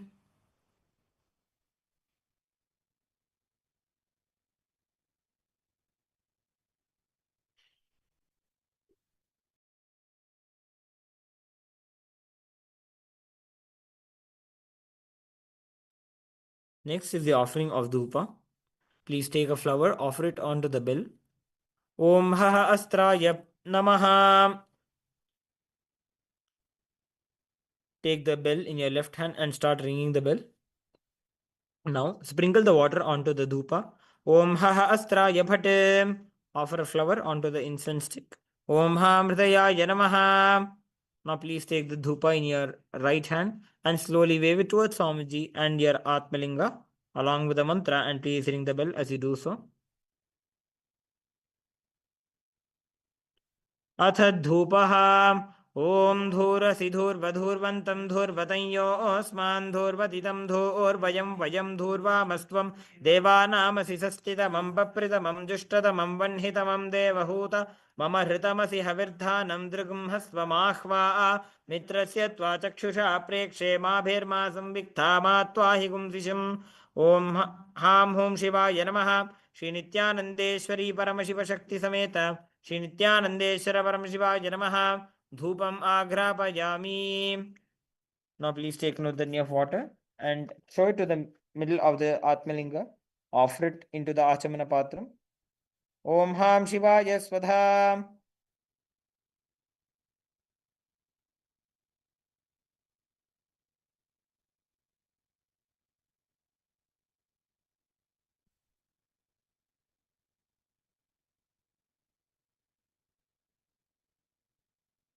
Next is the offering of Deepa. Sprinkle some water onto the Deepa. Om Haha Astraya Bhate. Offer a flower to the Deepa. Om Ha Mridaya Namaha. Taking the Deepa in your hand, slowly wave it towards Swamiji and the Atmalinga along with the mantra.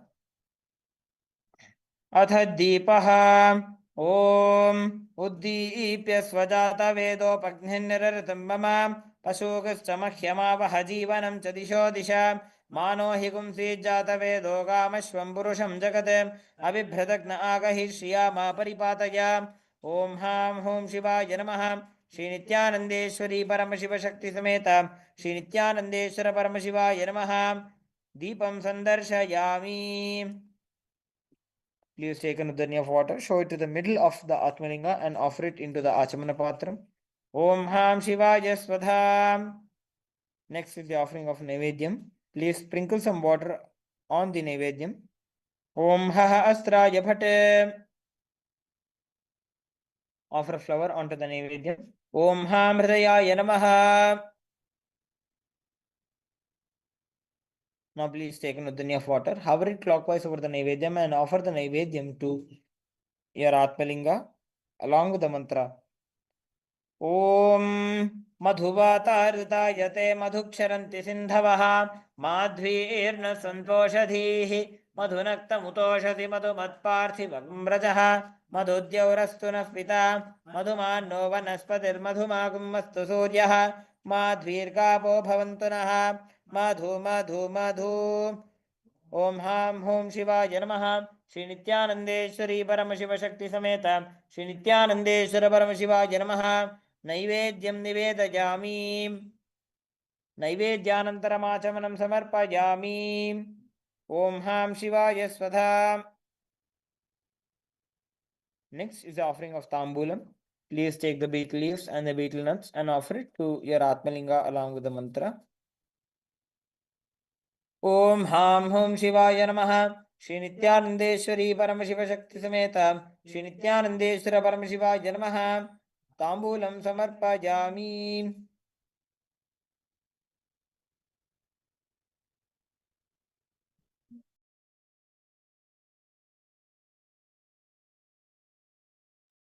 Now please light your Karpura Arati. Please light the camphor in your Karpura Arati. Sprinkle the Samanya Arghya. Om Hahasraya Bhate. Offer a flower. Om Ham Hridayaya Namaha. Now please take the Arati in your hands and slowly wave it towards your Atmalinga and Swamiji along with the mantra. आरार्त्रेकम् ॐ सोमो वा एतस्य राज्यमादत्ते यो राजासन् राज्यो वा सोमेन यजते देवसु वा मेधानि हवीगुंषि भवन्ति य एतावन्तो वै देवानागुंसवाः त एवास्मै सवान् प्रयच्छन्ति त एनः पुनः स्तुवन्ते राज्याय देवसु राजा भवति न तत्र सूर्यो भाति न चन्द्रतारकं नेवा विद्युतो भान्ति कुतोऽयमग्निः तमेव भान्तमनुभाति सर्वं तस्य भासा सर्वमिदं विभाति कर्पूरगौरं करुणावतारं संसारसारं भुजगेन्द्रहारं सदा वसन्तं हृदयारविन्दे भवं भवानी सहितं नमामि भवं भवानी सहितं नमामि भवं भवानी सहितं नमामि. ओम हां हों शिवाय नमः श्री नित्यानंदेश्वरी परम शिव शक्ति समेत श्री नित्यानंदेश्वर परम शिवाय नमः कर्पूर नीराजनं संदर्शयामि. Next is the Pushpanjali. Please take a few flowers in your hands and offer it at onto the Atmalinga along with the mantra. ओम हां हों शिवाय नमः श्री नित्यानंदेश्वरी परम शिव शक्ति समेत श्री नित्यानंदेश्वर परम शिवाय नमः पुष्पांजलिं समर्पयामि. Next, please perform the Gayatri mantra japa. Holding your Yajnopavita, perform the Gayatri mantra japa 11 times internally.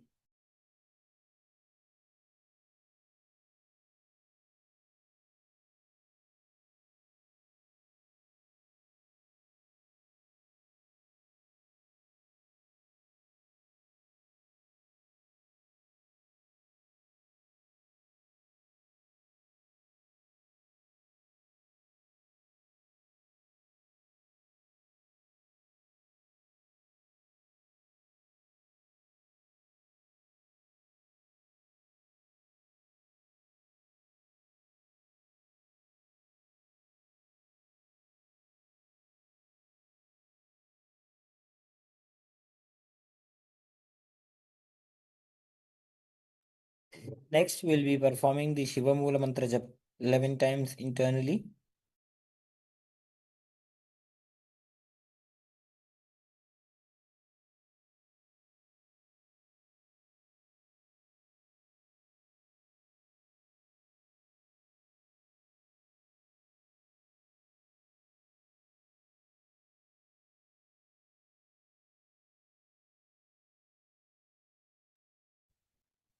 Now, please take some flowers, durva grass and akshata into your right hand.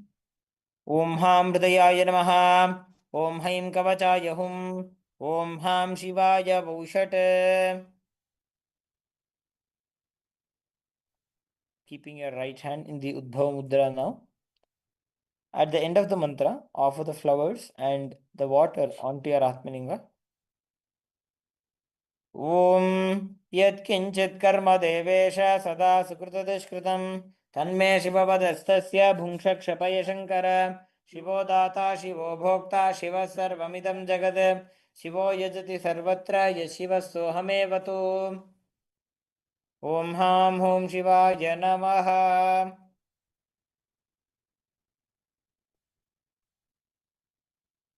Now please perform the Tattva Achamanam.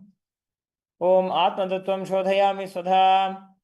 Om Vidyatattvam Shodhayami Swadha. Om Shivatattvam Shodhayami Swadha. Om Ham Hridayaya Namaha.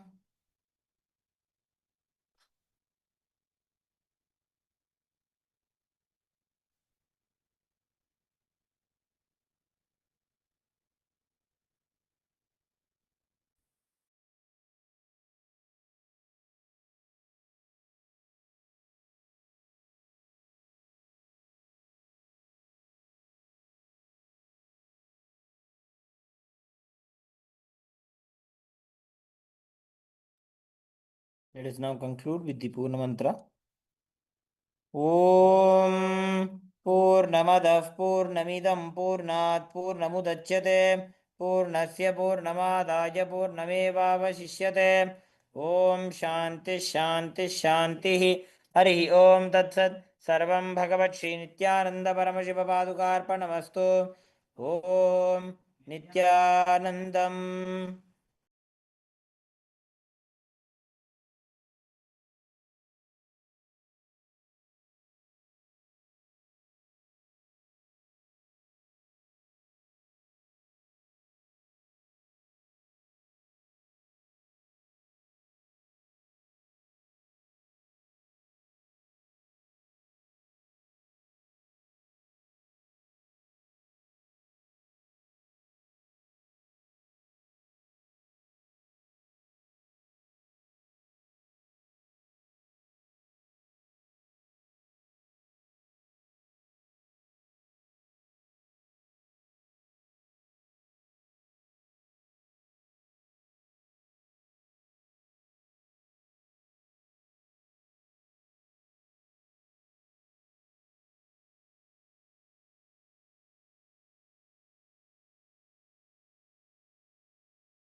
Around 5,000 years ago, at the end of Mahabharat War, the ancient enlightened Hindu civilization consisted of 10,000 Hindu traditions, or sampradayas, that existed in 56 Hindu nations, 200 Hindu kingdoms, 1,700 Hindu provinces that covered more than 6 million kilometers square of Asia.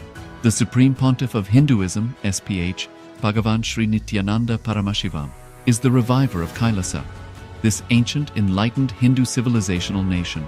Kailasa is an unbroken cultural, religious, historical, civilizational, and sovereign continuation and revival of multiple of these historical Hindu sovereign states and Hindu ecclesiastical entities.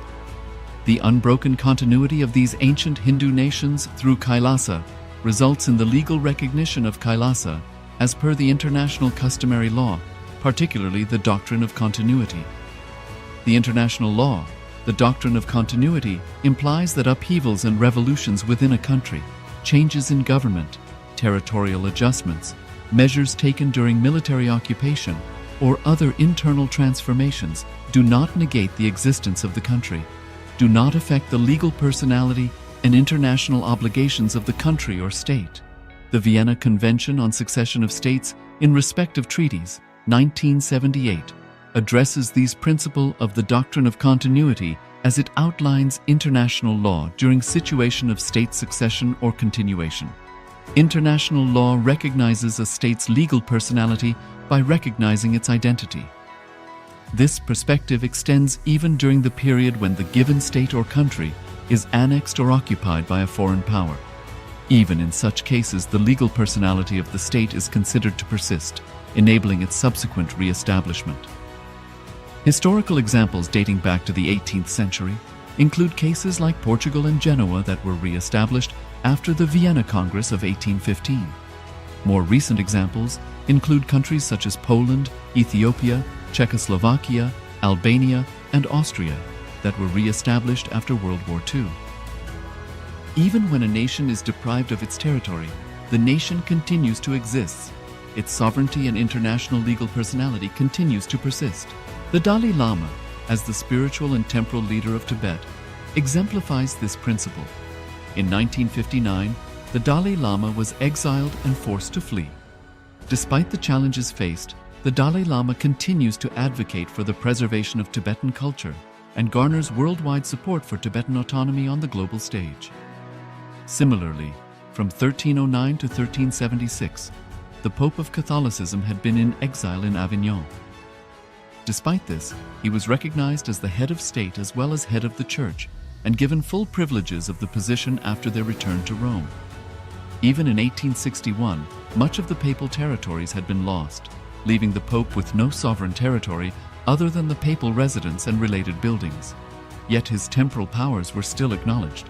He was recognized as a head of state, and later, the Lateran Treaty of 1929 formally re-established papal sovereignty over the Vatican City.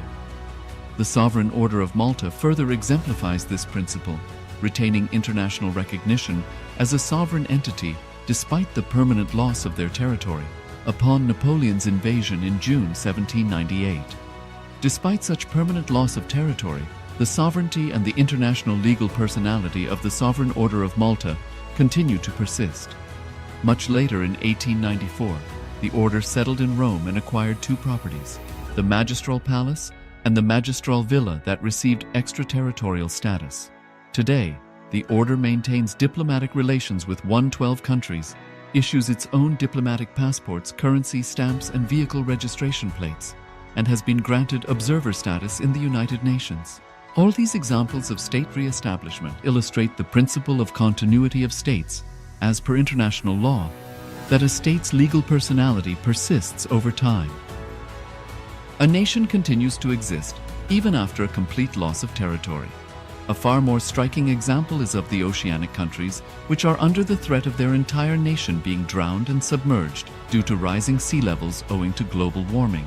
In response to such existential threat of climate change, Pacific Island nations, including Tuvalu, have enacted constitutional amendments and made international declarations affirming that their nation and their sovereign rights will continue to persist, despite their entire territory being lost to the sea.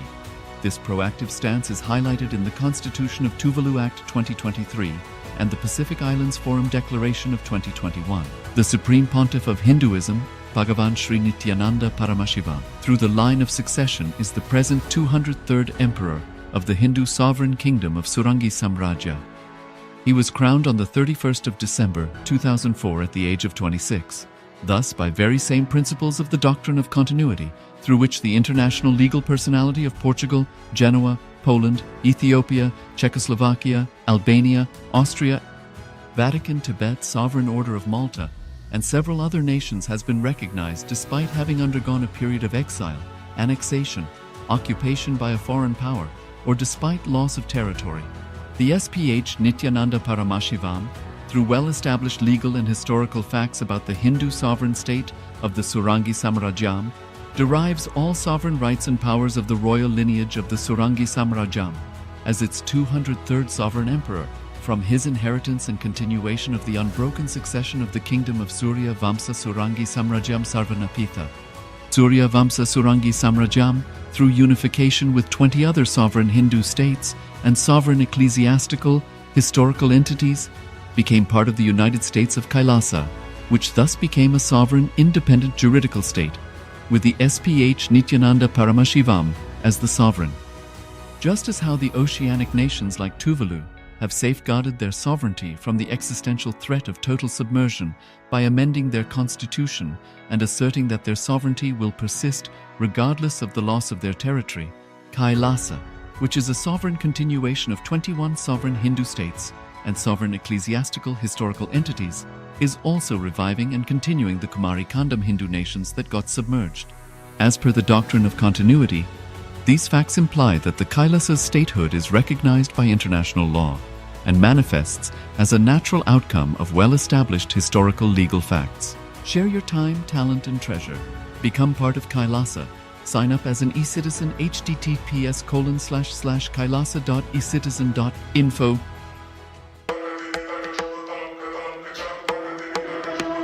With Paramashiva's grace, we have evolved UAN, United Nations for Ancient Nations.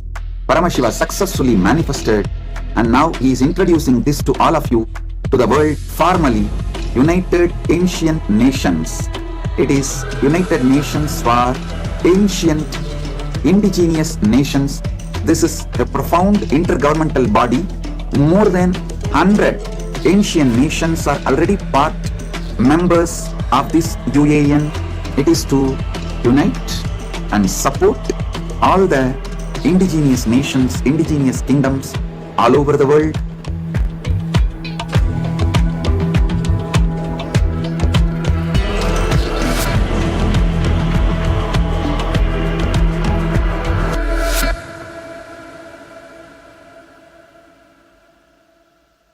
Around 5,000 years ago, at the end of Mahabharat War, the ancient enlightened Hindu civilization consisted of 10,000 Hindu traditions, or sampradayas, that existed in 56 Hindu nations, 200 Hindu kingdoms, 1,700 Hindu provinces that covered more than 6 million kilometers square of Asia. The Supreme Pontiff of Hinduism, SPH, Bhagavan Sri Nithyananda Paramashivoham, is the reviver of Kailasa, this ancient enlightened Hindu civilizational nation. Kailasa is an unbroken cultural, religious, historical, civilizational, and sovereign continuation and revival of multiple of these historical Hindu sovereign states and Hindu ecclesiastical entities. The unbroken continuity of these ancient Hindu nations through Kailasa results in the legal recognition of Kailasa as per the international customary law, particularly the Doctrine of Continuity. The international law, the Doctrine of Continuity, implies that upheavals and revolutions within a country, changes in government, territorial adjustments, measures taken during military occupation, or other internal transformations do not negate the existence of the country, do not affect the legal personality and international obligations of the country or state. The Vienna Convention on Succession of States in respect of treaties, 1978, addresses these principles of the Doctrine of Continuity as it outlines international law during situation of state succession or continuation.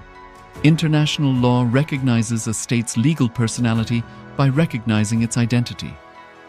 This perspective extends even during the period when the given state or country is annexed or occupied by a foreign power. Even in such cases, the legal personality of the state is considered to persist, enabling its subsequent re-establishment. Historical examples dating back to the 18th century include cases like Portugal and Genoa that were re-established after the Vienna Congress of 1815. More recent examples include countries such as Poland, Ethiopia, Czechoslovakia, Albania, and Austria that were re-established after World War II. Even when a nation is deprived of its territory, the nation continues to exist. Its sovereignty and international legal personality continues to persist. The Dalai Lama, as the spiritual and temporal leader of Tibet, exemplifies this principle. In 1959, the Dalai Lama was exiled and forced to flee. Despite the challenges faced, the Dalai Lama continues to advocate for the preservation of Tibetan culture and garners worldwide support for Tibetan autonomy on the global stage. Similarly, from 1309 to 1376, the Pope of Catholicism had been in exile in Avignon. Despite this, he was recognized as the head of state as well as head of the Church and given full privileges of the position after their return to Rome. Even in 1861, much of the papal territories had been lost, leaving the Pope with no sovereign territory other than the papal residence and related buildings. Yet his temporal powers were still acknowledged. He was recognized as a head of state, and later, the Lateran Treaty of 1929 formally re-established papal sovereignty over the Vatican City. The Sovereign Order of Malta further exemplifies this principle, retaining international recognition as a sovereign entity despite the permanent loss of their territory upon Napoleon's invasion in June 1798. Despite such permanent loss of territory, the sovereignty and the international legal personality of the Sovereign Order of Malta continue to persist. Much later in 1894, the order settled in Rome and acquired two properties, the Magistral Palace and the Magistral Villa that received extraterritorial status. Today, the order maintains diplomatic relations with 112 countries, issues its own diplomatic passports, currency, stamps, and vehicle registration plates, and has been granted observer status in the United Nations. All these examples of state re-establishment illustrate the principle of continuity of states, as per international law, that a state's legal personality persists over time. A nation continues to exist even after a complete loss of territory. A far more striking example is of the oceanic countries, which are under the threat of their entire nation being drowned and submerged due to rising sea levels owing to global warming. In response to such existential threat of climate change, Pacific Island nations, including Tuvalu, have enacted constitutional amendments and made international declarations affirming that their nation and their sovereign rights will continue to persist, despite their entire territory being lost to the sea. This proactive stance is highlighted in the Constitution of Tuvalu Act 2023 and the Pacific Islands Forum Declaration of 2021. The Supreme Pontiff of Hinduism, Bhagavan Sri Nithyananda Paramashivoham, through the line of succession is the present 203rd Emperor of the Hindu Sovereign Kingdom of Surangi Samrajyam. He was crowned on the 31st of December 2004 at the age of 26. Thus, by very same principles of the doctrine of continuity, through which the international legal personality of Portugal, Genoa, Poland, Ethiopia, Czechoslovakia, Albania, Austria, Vatican, Tibet, Sovereign Order of Malta, and several other nations has been recognized despite having undergone a period of exile, annexation, occupation by a foreign power, or despite loss of territory. The SPH Nithyananda Paramashivoham, through well-established legal and historical facts about the Hindu sovereign state of the Surangi Samrajyam, derives all sovereign rights and powers of the royal lineage of the Surangi Samrajyam as its 203rd sovereign emperor, from his inheritance and continuation of the unbroken succession of the kingdom of Surya Vamsa Surangi Samrajyam Sarvanapitha. Surya Vamsa Surangi Samrajyam, through unification with 20 other sovereign Hindu states and sovereign ecclesiastical, historical entities, became part of the United States of Kailasa, which thus became a sovereign, independent juridical state, with the SPH Nithyananda Paramashivoham as the sovereign.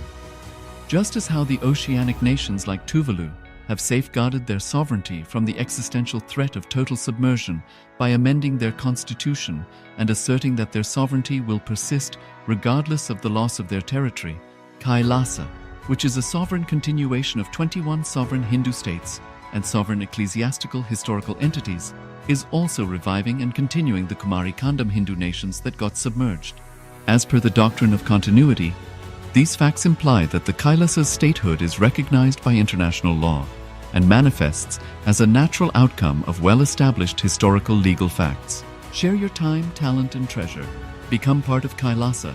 Sign up as an eCitizen https://kailasa.ecitizen.info.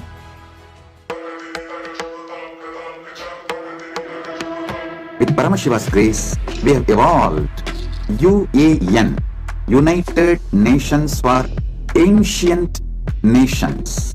Paramashiva successfully manifested, and now he is introducing this to all of you, to the world formally United Ancient Nations. It is United Nations for Ancient Indigenous Nations. This is a profound intergovernmental body. More than 100 ancient nations are already part members of this UAN. It is to unite and support all the indigenous nations.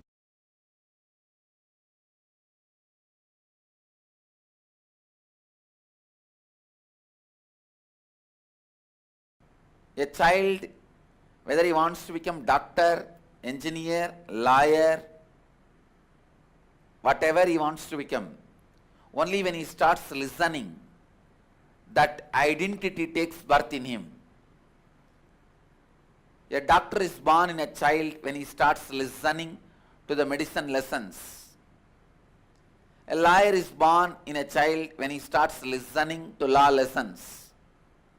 Engineer is born in a child when he starts listening to engineering lessons. Whatever you want to become, when you start listening to those lessons, only then that starts happening in you. If you start listening to me, enlightenment starts in you. If you start listening to you, you are born in you. Please understand. So the first step is, you need to be born in you. You need to listen to you. It's very unfortunate. We listen to everyone else, not to yourself, not to you. So now, I wanted each one of you to spend few minutes actually listening to you. Means, just bring these few questions. What for I am living?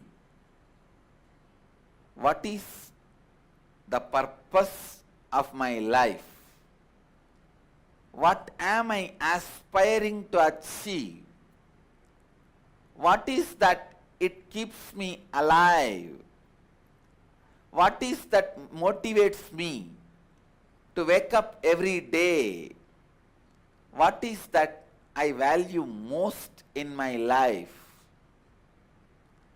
These basic questions, you might have thought about these questions many times, but now I wanted you to think about these questions and listen to you. How do you plan to achieve what you aspire to? Are all your actions in life aligned to this? What is your reason to attend this program? What do you hope to get from it? Just these three questions. I wanted you to contemplate within you. Provide listening to you. See, what is your answer for these three questions? Listen to you. For these three questions, what you have got to say as an answer to these three questions. Can you contemplate for a few minutes and pen down? Listen to you, understand, provide listening to you, contemplate and start answering.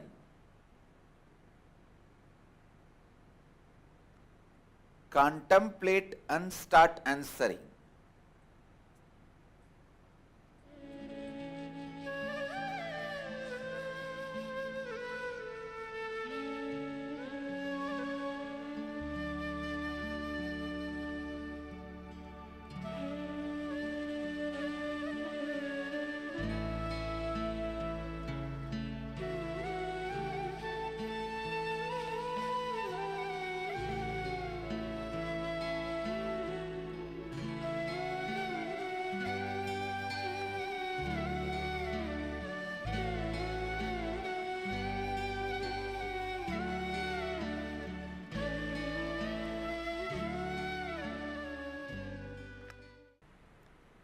Please provide listening to yourself.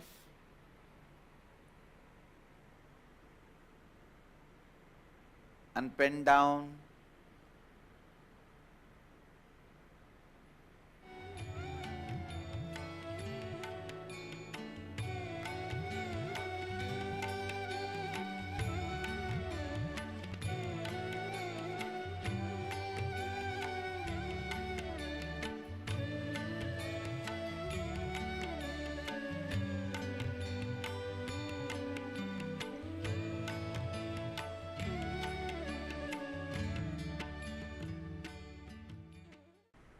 Analyze, accept or reject your answers, listen to all your voices and answer.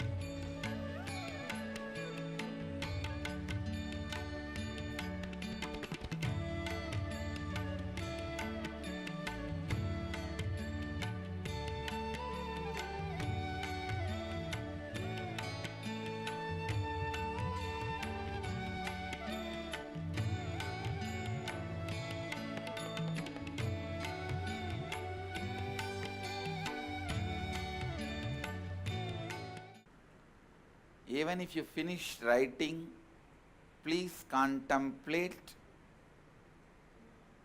on all these questions. Provide listening to you for next few more minutes.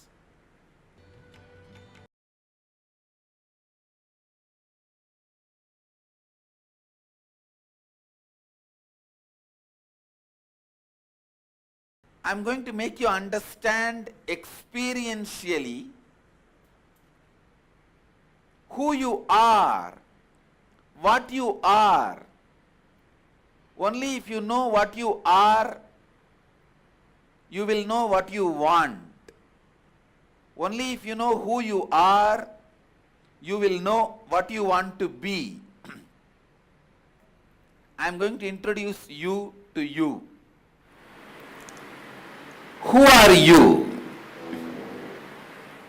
The question sometimes creates curiosity, sometimes anger in you, sometimes jealousy in you, sometimes difficulties in you, sometimes dangers in you, sometimes the crisis mode in you. Please listen. One of the biggest problems the modern day humanity is suffering, especially the youth, modern day youth is suffering, identity crisis. identity crisis, not having the clarity about which part of you is you, or what all put together you are constituted. Please listen. You go on imagining your mind is you, and suddenly if your body is hurt, you feel the pain. You go on imagining your body is you, suddenly somebody utters one word, negative word about you, you are in suffering. Sometimes you don't, just to put you in suffering, you don't need anything else other than one word which somebody uttered 10 years before. If that was told to you, that's enough. You are in depression for next 3 days. Sometimes just a word puts you in sadness. Listen. So you may need to know what is you. You may need to be experientially balanced, experientially certain about what is you, who are you,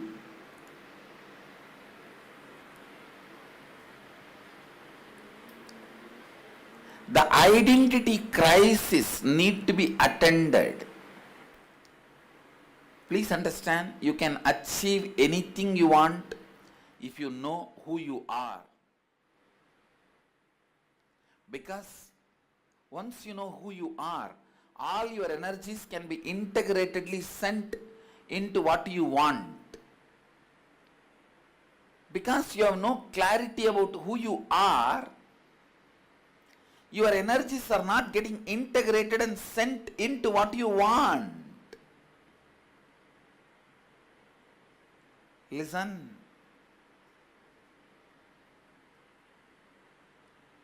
All your fears, feeling inadequate, are all one reason. Please listen.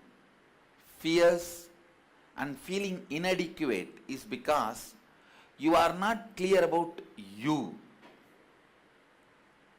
If you are clear about you and all your thinking is flowing towards that, your actions are flowing towards that, your feelings are flowing towards that, you will not have feeling inadequate. One thing I want to tell you, whenever I see thieves, I don't feel angry. I feel sympathy. Poor fellow. He doesn't know him. He has such identity crisis. That is why he thinks by grabbing he can fulfill himself.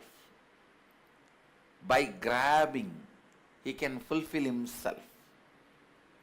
Fear, feeling inadequate, feeling incomplete, feeling discontent, all this is just because you do not know who you are.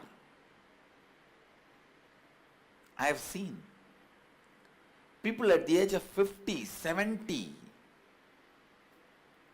80, they find out what they are doing is wrong. What they are doing is not what they always wanted in their life. Please listen. At the age of 70, 80, you find out what you are doing is not what you want to do in your life. By the time you find out what you are doing is not what you want to do in your life, life is already gone. Life is already over. I tell you, same way, you do some action where your identity is lost. What you feel as you is compromised.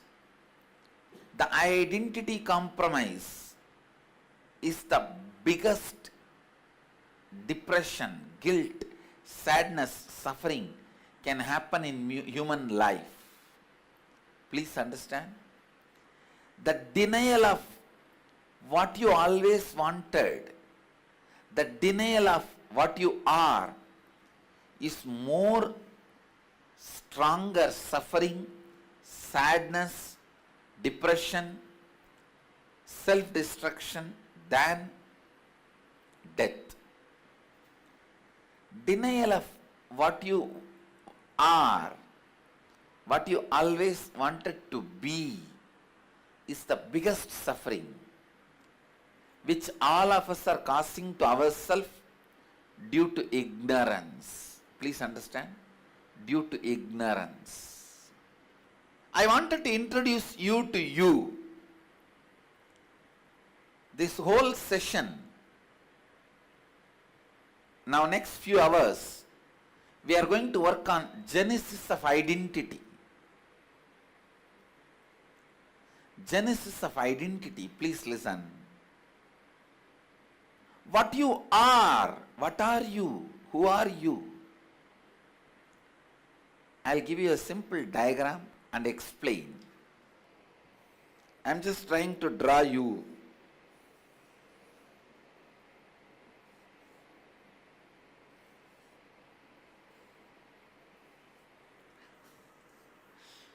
Just assume this is a human body.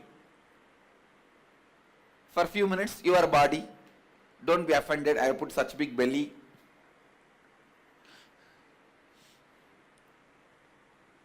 What you think about you, inside you, is inner image. Please listen.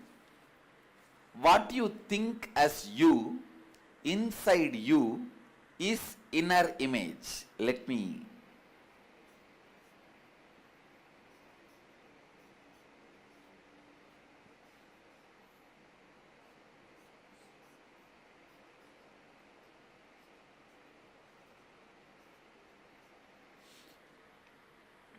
What you think as you, inside you, as inner image.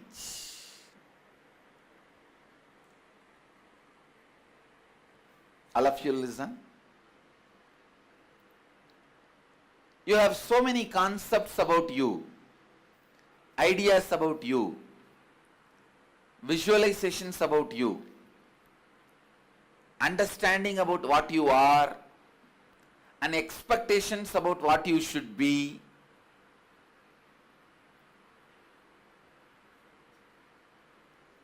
The ideas you carry about you inside you is inner image. Next, how you show you to others, to the world.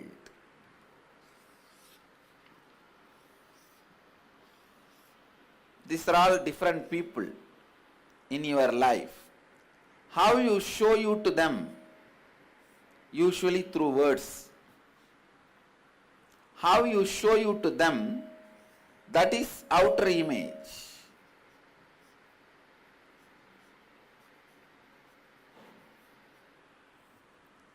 Outer image. Please listen.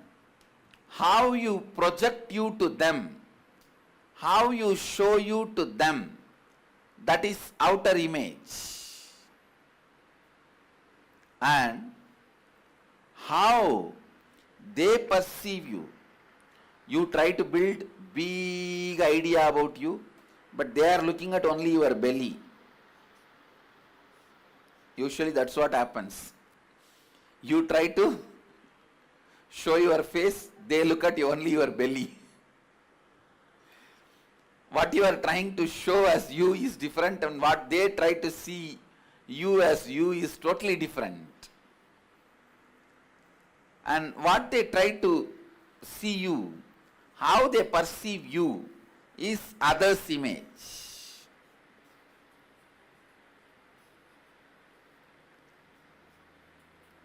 Don't try to say, how others perceive me, I am not responsible for that. Whether you are responsible or not, it affects your life. So only you have to take the responsibility. Anything affects your life, if you want to change it, you should take the responsibility for it. people try to tell me whether we are responsible for what others think about us. Understand, whether you accept or not, you are responsible for what others think about you. However you try to project, you should know what is the response you are creating in others. This is the science of life. So, what others perceive you as you is others' image. What you think as you inside you is inner image. How you show you to others in the outer world, that is outer image. How others perceive you. Never ever be in a delusion or illusion that whatever way you project you, others are believing you exactly in the same way. No. Be clearly informed. Don't be in the delusion of others are perceiving you as you show them. No. Listen. So, how others perceive you, that is others' image. And fourth main thing, listen, how you perceive the world and others, that is life image. How you feel about life and others. How you feel about life and others. How you think about life and others in your brain. That is life image. So I'll run over once more. Please listen. I am literally running over your identity. But you will not die, don't worry. You will only come back to life. All your incompletions will die. Listen. The idea you carry about you inside you is inner image. How you project you to others, to the world, to your brother, sister, father, mother, son, daughter, boss, subordinate, how you project you to others, that is outer image. How others perceive you, that is others' image. How you perceive others and life, that is life image. Now, I wanted you to spend few minutes with yourself and discover your inner image, discover your outer image, discover your others' image, discover your life image. Listen. Describe all the words, statements you use to describe yourself, the qualities that you believe are part of your internal image, inner image. For example, I am lazy, I am bored, or I am active, whatever you think. I am afraid, I am frightened person, whatever you think. Describe all the qualities you project to others. What you believe, please listen. The first is inner image, whatever you believe as you. Second, describe all the qualities you project to others as you. Outer image. Third, describe all the words and statements others have used to describe you. What they believe is the idea they carry about you. Image they carry about you, others' image. Fourth, describe all your words, statements and beliefs about the world and about life, life image. Fifth question we will attend after we finish 4. Please distribute the worksheet. Genesis of identity worksheet. Let's first internalize, provide listening to yourself and answer.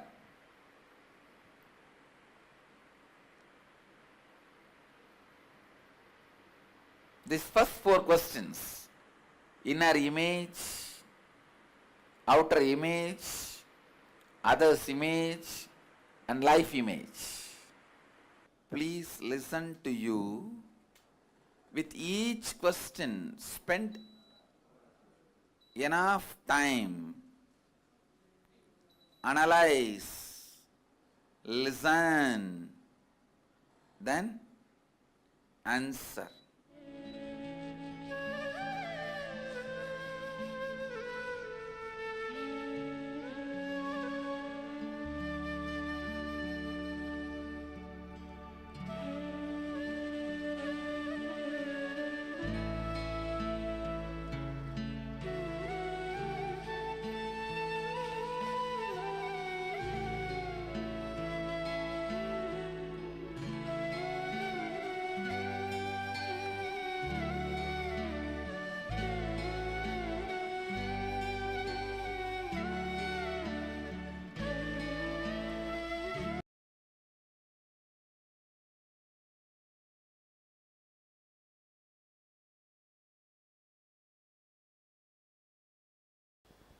This is the program through which I wanted to introduce you a new way of living your life.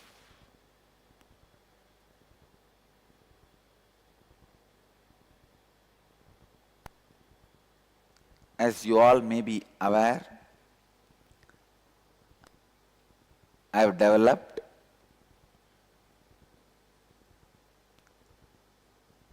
the message and the methods newly with a complete new understanding. So I request all the participants, first thing, listen. Listen. Listen. This program is not like a program you already attended from me or any of our Sangha Acharyas or anywhere with anybody. It is unique, just like you. So please listen. I can see the Tucson, Arizona center now. Some more centers are joining. The first step for transformation is Shravana, means listening. Vedic tradition gives only 3 steps. All of you need to know Vedic tradition gives only 3 steps for transforming your life to success. The first step, listening.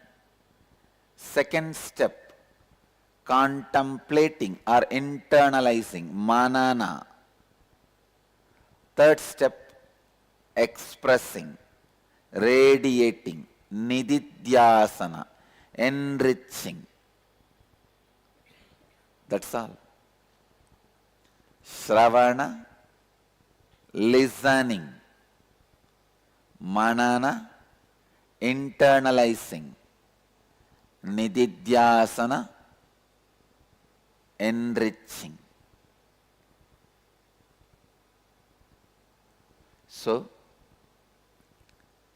first step need to happen in everyone. By you being here, continue to sit in the program. I'll take this as a commitment from you that you are deciding to listen. Am I right?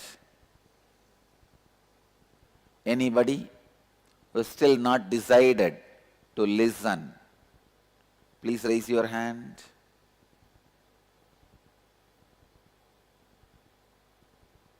So all of you have decided to listen. I'm not getting the yes of so many people.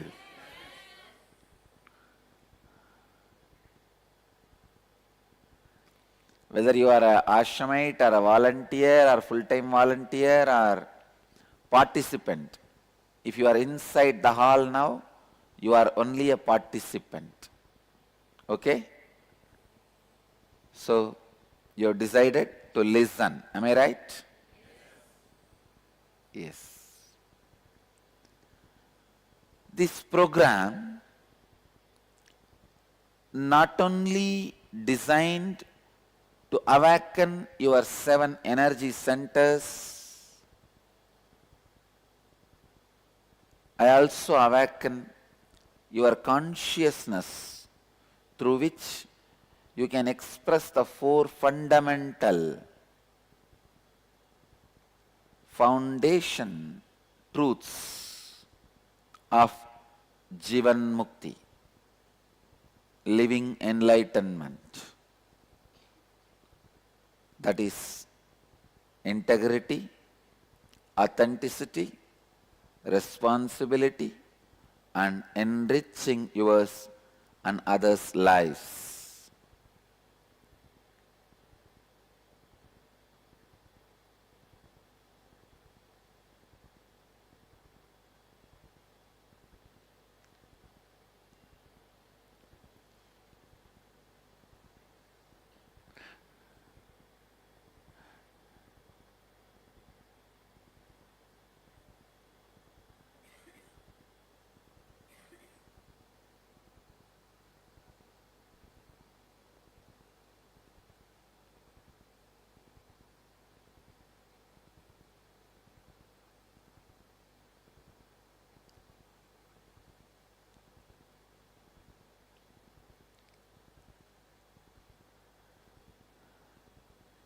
I also commit with you all that I will take the program step by step, taking all of you along with me on the understanding.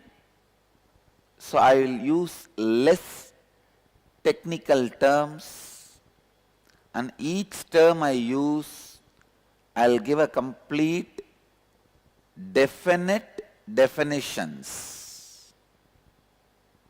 so that you are able to travel with me in this journey of knowledge, transformation.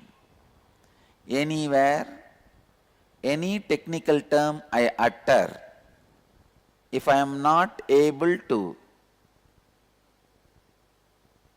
make you understand to your level, please raise your hand so that I support you and assist you to travel with me in this journey of knowledge and transformation.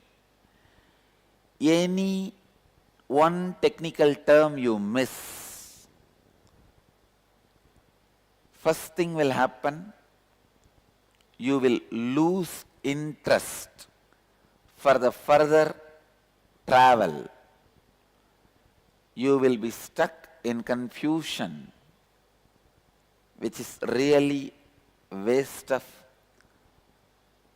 resources like your time, your energy and everything. So, as this is the first level program, I commit with you all, I'll use very less number of technical terms. and give you a definite definitions of each technical term,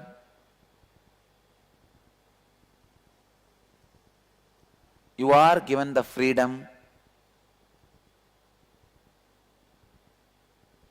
to record it in any way you want, but you cannot be reusing it, like uploading it in the internet or any other broadcasting way.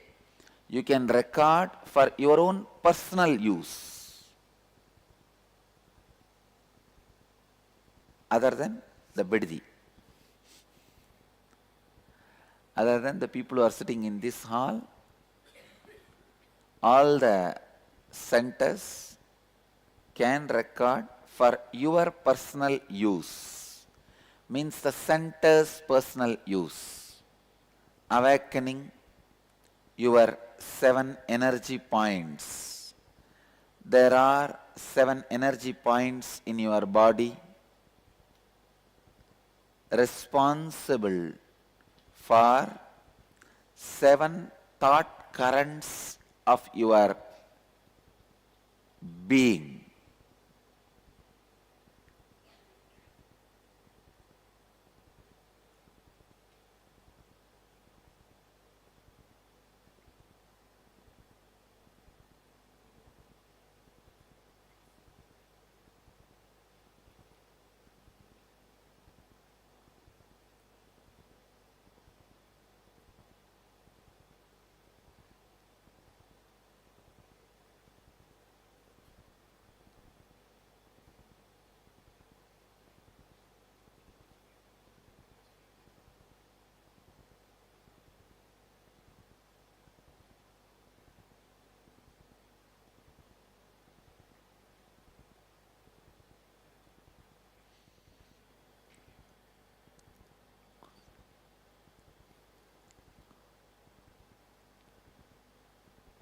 Can you project? Yes. Now all of you are seeing the 7 energy centers. In Sanskrit we call it chakras. Each of the energy center is the center for a thought current. You have 7 thought currents. Each thought current is responsible for one center, and each center is responsible for one thought current. It means if the thought current is clean, alive, authentic, that center is alive, expanding and enriching. If the thought current is corrupt, that center also shrinks and collapses. These 7 energy points in your body,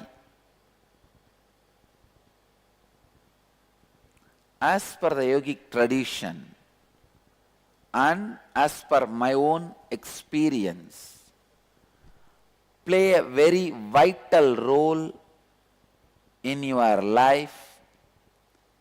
All the major things related to your life,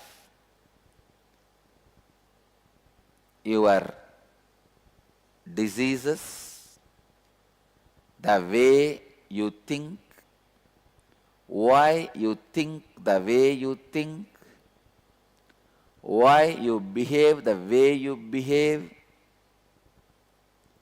your emotions, your pains, your joys, your understanding about the world, your understanding about yourself, and everything unsaid by me.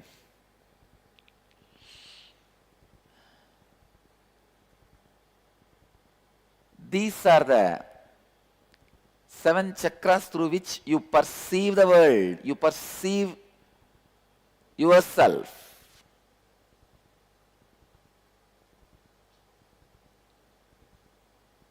each energy center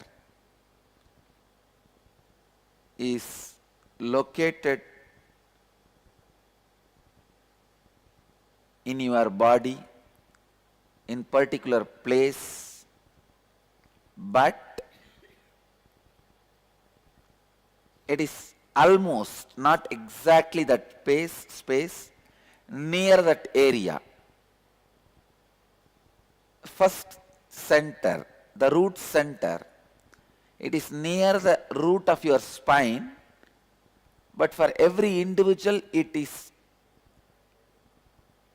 little different. It is not, I can't say one point around that area. For somebody it will be little left, for somebody it is little right, for somebody it is little below, but around that area, around the root of the spine,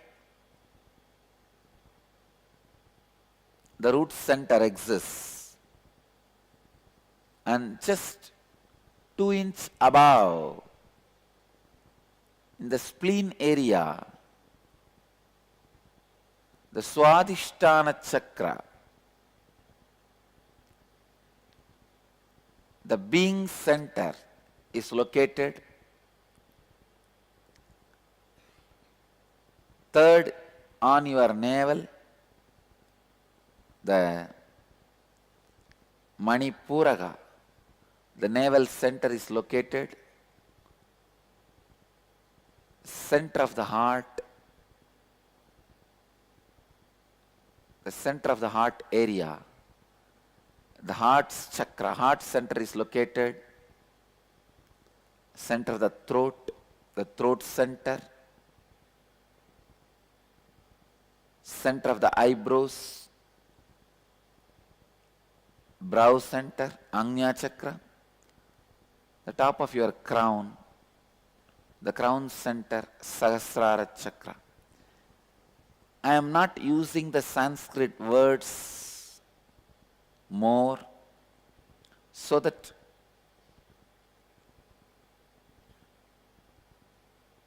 the new participants will not be overwhelmed.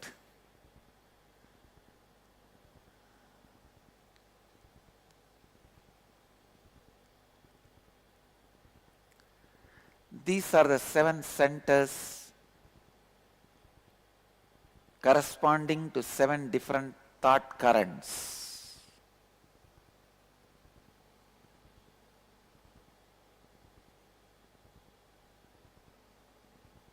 For example, the moment lust thought current is alive in you, vibrant in you, you will feel your root center is active, ready to receive or give. The moment fear thought current is alive in you, the spleen center, Swadhisthana, being center, is ready to take decisions. It's active, fully alive. And the moment the worrying thought current is alive in you, the Manipuraga, the navel center, is alive.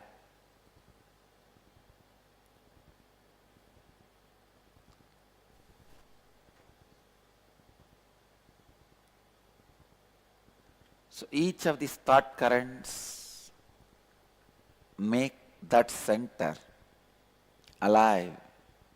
Each of these centers are major energy points through which the entire energy in your system is flowing.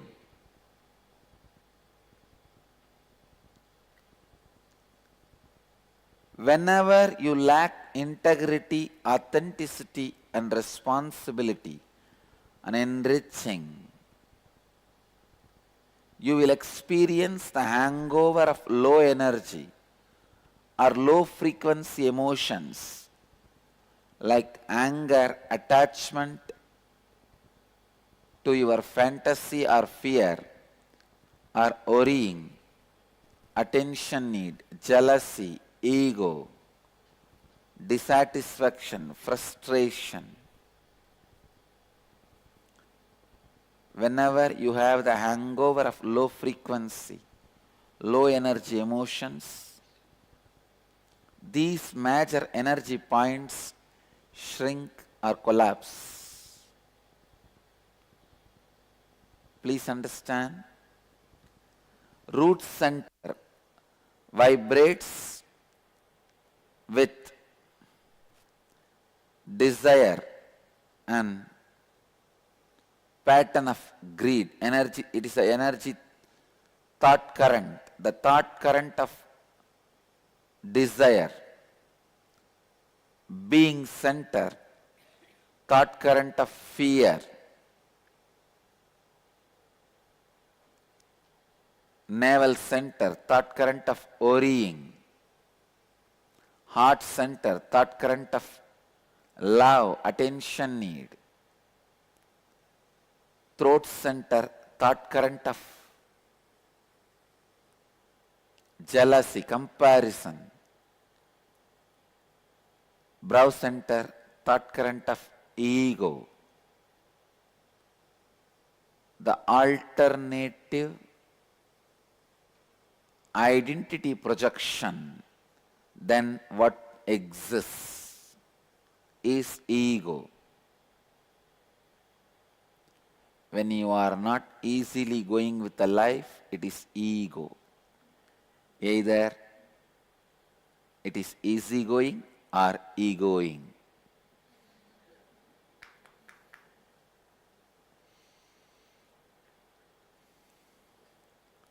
And crown center is the thought current for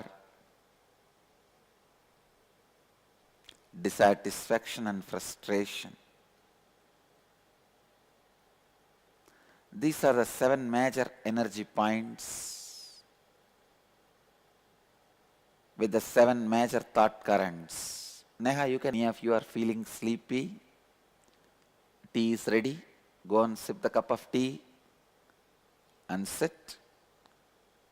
If you can't manage with the tea also, then leave the hall, so that you are in integrity with the oath you have taken.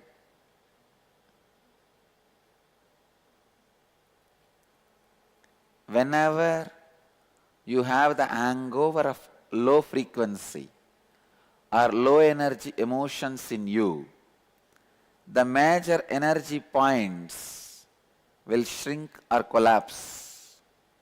That is what leads you to the state of being a disease with you and your body.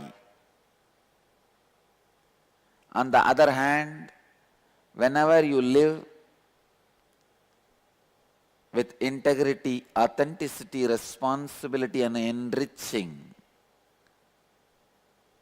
you will experience high frequency or high energy emotions like living with reality without conflict, having the courage and breaking the fear patterns, living without worries, expressing pure love, uniqueness, and flowing with the life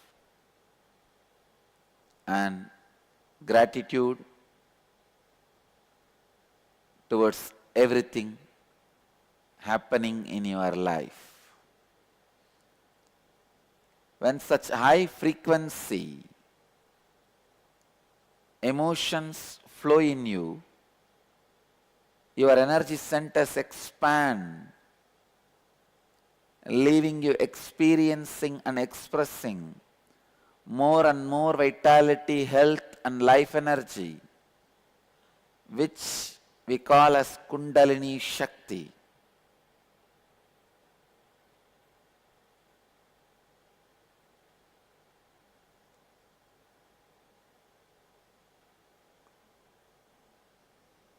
Understand? The expansion of high energy is what I call Kundalini Shakti in Sanskrit. I am introducing a word Kundalini Shakti, means inner potential energy, the ultimate bioenergy, the ultimate possible bioenergy which is in you but yet to be awakened is Kundalini Shakti.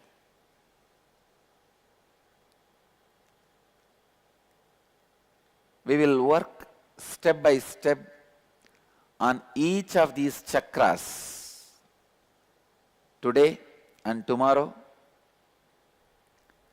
I'll give you the practical tools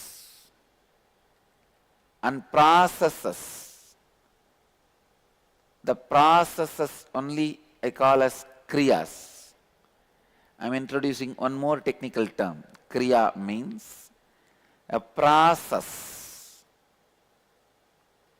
to raise the potential energy in you, which will awaken each one of your energy centers and the inner potential energy. The innate dormant life energy that is lying inside you, waiting to be used, is Kundalini.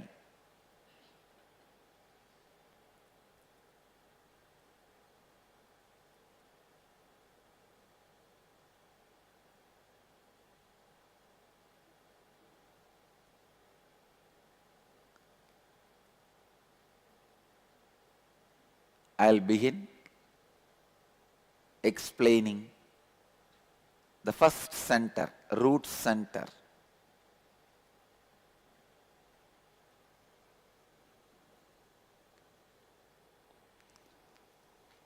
This root center, thought current is desire, and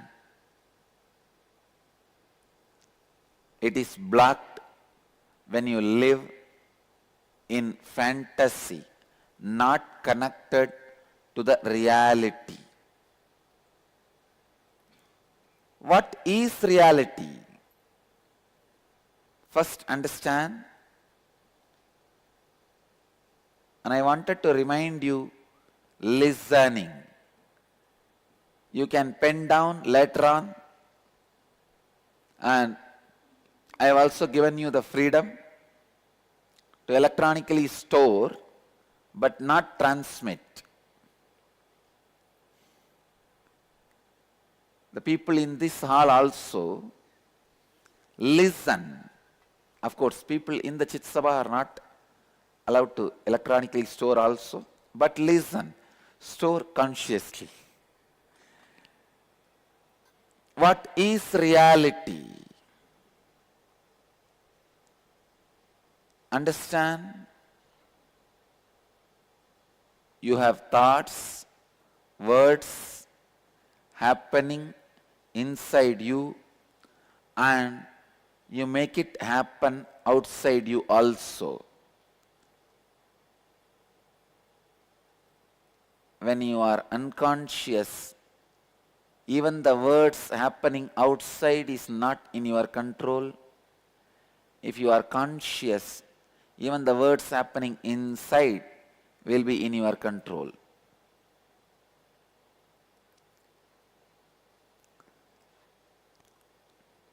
The words happening outside you and inside you, both put together, is your reality. Please understand.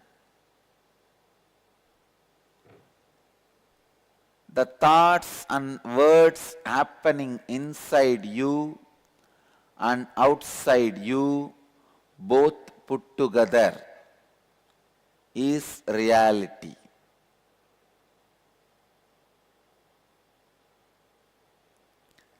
The thoughts and words happening inside you is called inner reality.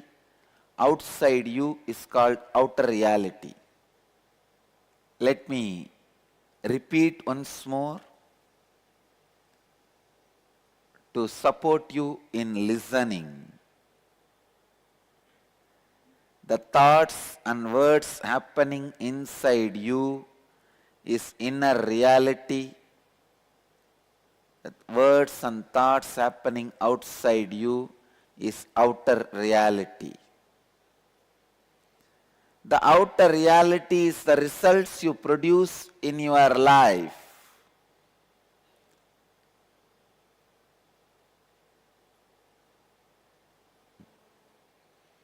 So,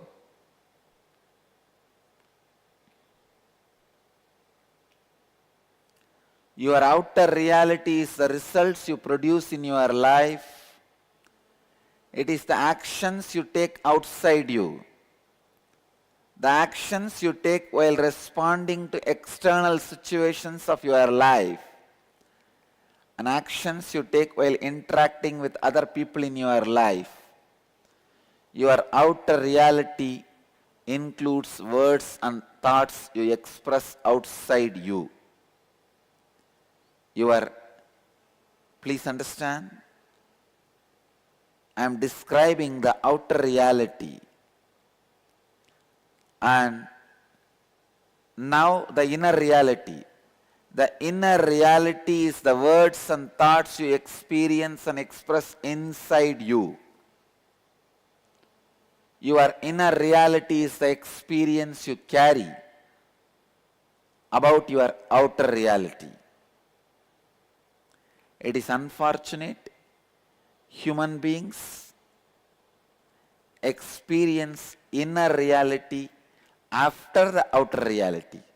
It is guided by the outer reality. That is why you exist as a matter slave.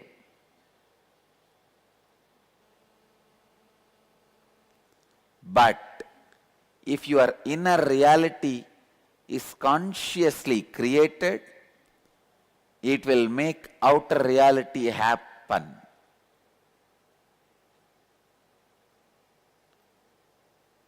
Whenever there is a mismatch of your inner and outer reality, you are no more living life in reality.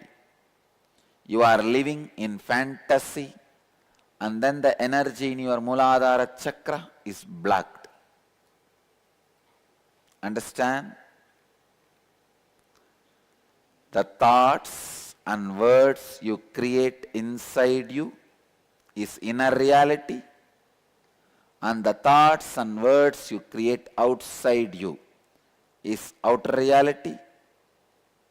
When there is a mismatch between these two, you live in fantasy.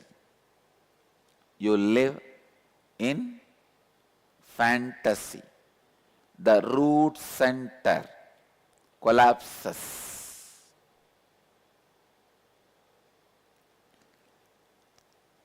Unfortunately, almost 99% of your life you spend in fantasy. There is almost always a constant mismatch in your inner and outer realities.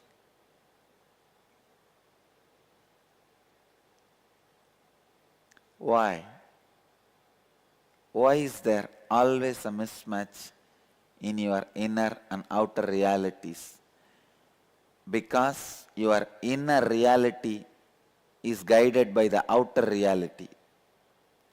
Whenever your inner reality guides the outer reality, even if there is a period of mismatch, it will be excitement and inspiration. When the outer guides the inner, the mismatch will be perspiration. When the inner guides outer, even if there is a mismatch, it will be an inspiration. When the inner guides outer, it will be excitement. When the outer guides inner, it will be exhausting.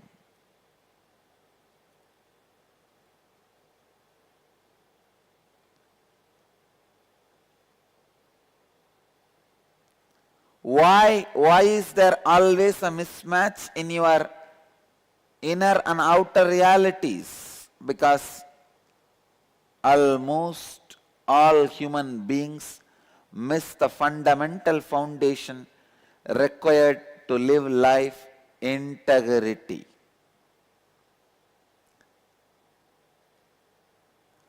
May I draw the attention of Greensboro Center. Please do not waste time by penning down. I request all the centers to listen. Listening. Integrity means you fulfilling the word and thought you give it to yourself and to others, and experiencing a state of completion, purnatva.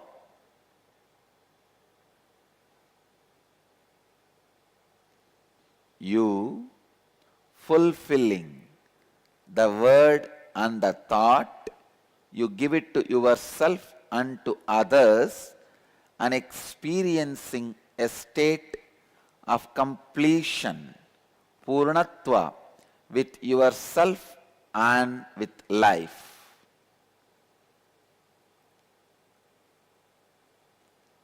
Is integrity.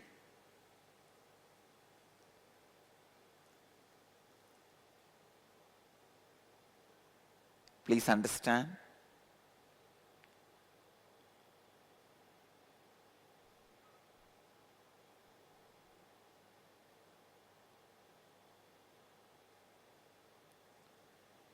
You fulfilling the word and the thought, you gave it to yourself and to others, and experiencing a state of completion with yourself and with life is integrity. Whenever you have thoughts and utter words inside you which you do not honor and fulfill, you will also utter words outside you which you will not honor and fulfill. Please understand. For example, whenever you give a word to yourself, a thought to yourself, and do not honor, you will feel the unfulfillment, the lack of integrity. You will feel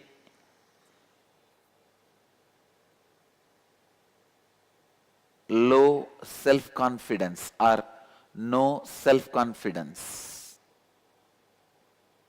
Each time you are out of integrity, either inside you or outside you, you will not be connected with the reality of your life, and that is suffering. Not connected to the reality of life means you go on, take decisions with wrong data, wrong input, wrong informations. If you know the data, there is a valley in front of you, you can take the decision whether to get down or avoid. But if you have wrong input, in front of you it's a plain ground and you take the decision to walk ahead, dangerous. Walking, living the life without being in reality is taking decisions with or out of wrong input. Please get back to listening. Shravana.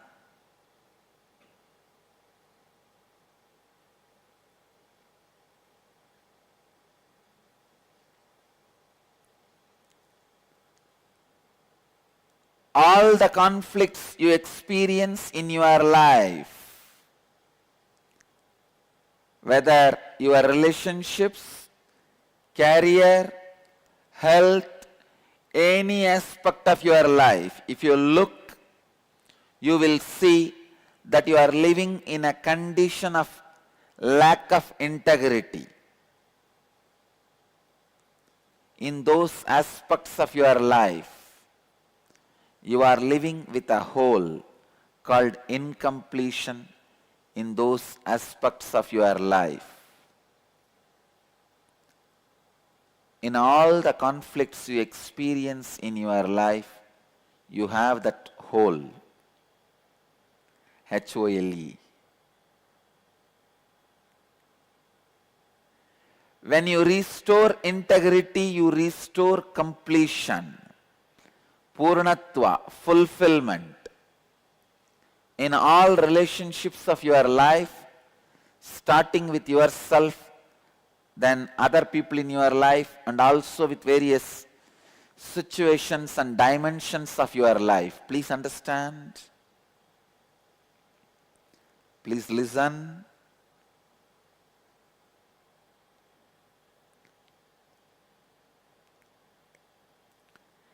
Whenever you give a word to yourself and do not honor, you lose confidence on yourself. Whenever you give a word to others and do not honor, the other person loses confidence on yourself.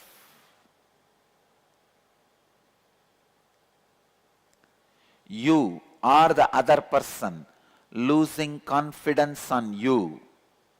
You losing confidence on you, other person losing confidence on you. Both.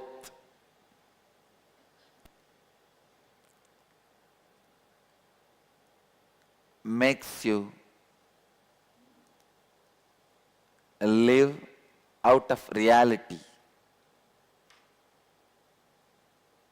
Life happens to you only when you have confidence on yourself and others have confidence on you.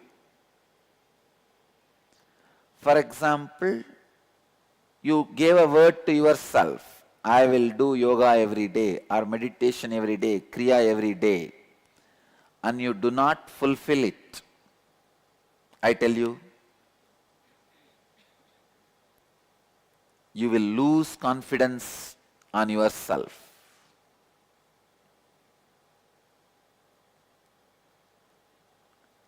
And you will stop trying new things. The day you stop trying new things in your life, you are dead, waiting to be buried. I tell you guys, and I commit with you guys, till I leave the body, I'll go on be trying new things. Even while I leave the body, I'll be trying it in a new way.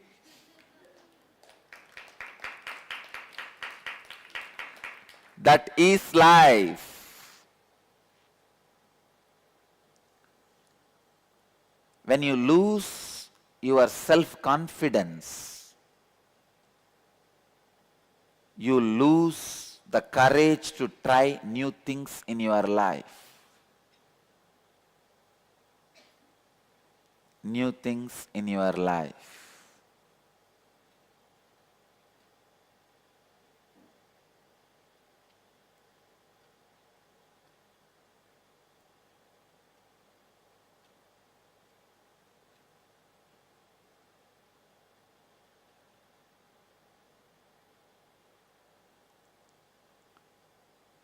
When others lose confidence over you, they stop adding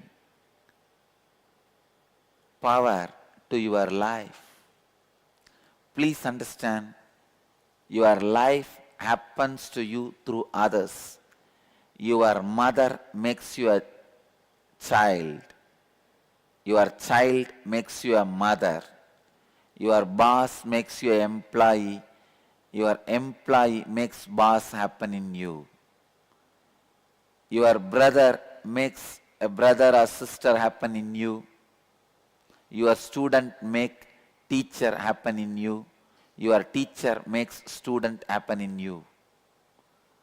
So your life happens to you from others. Your life happens to you through others. When others lose confidence over you, through those persons, life does not happen to you anymore. If your life is made out of 10% happening in you, please understand, if 10 persons make major chunk of your life, in the 10, if 5 lose confidence over you because of your lack of integrity, 50% of your life stops happening to you.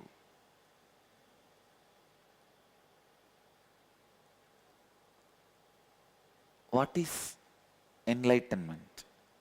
The most happening life is enlightened life.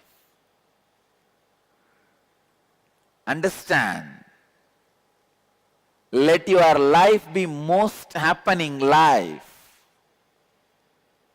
That is what I call life of success. Jivan Mukti is the life of the most happening.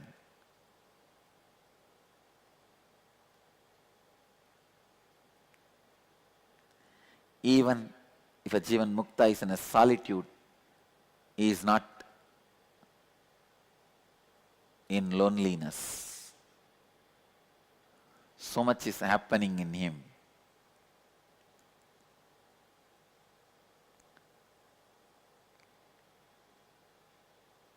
Restoring your integrity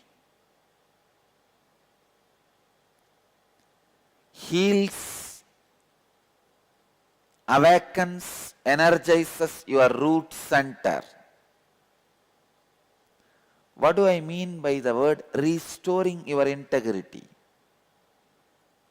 Restore completion to all relationships of your life, starting with yourself, then other people in your life,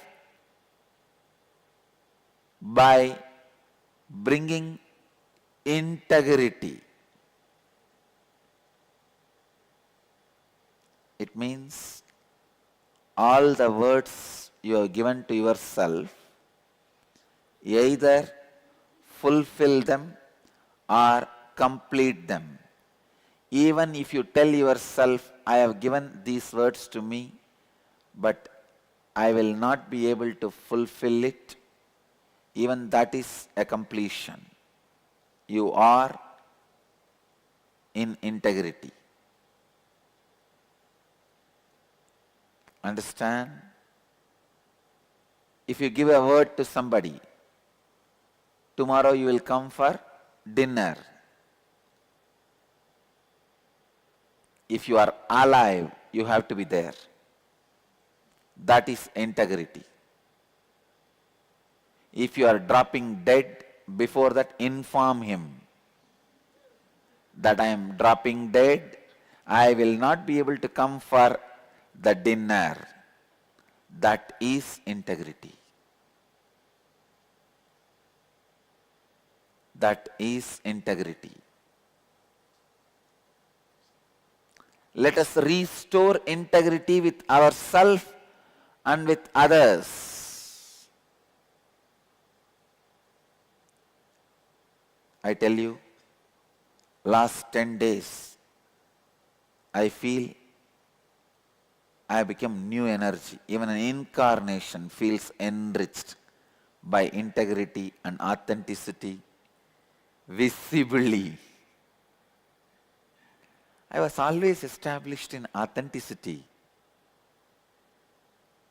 But when I made that radiate in every moment of my life, including honoring time and everything, I can see the way it enriches me and people around me.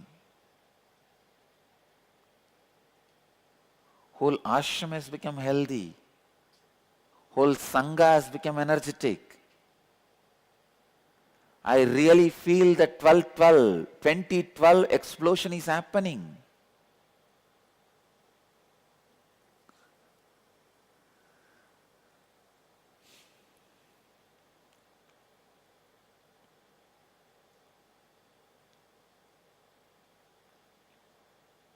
Then understand how much transformation you can have.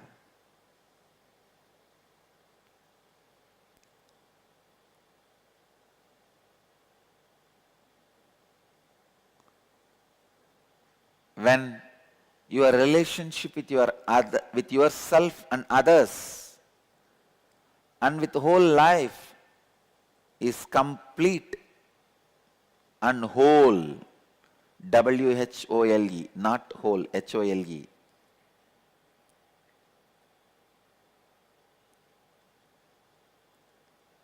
With the W, you are in whole, Purnatva. And your root center is fully alive. Kundalini in your root center is overflowing. Being in integrity in your relationship with yourself and others and with life continuously keeps your root center active,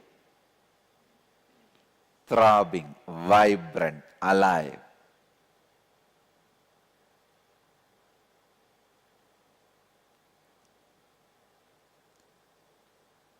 I'll give you a straight method to work on the root center. The knots that affects the root center, let us untie them. Let's liberate your root center.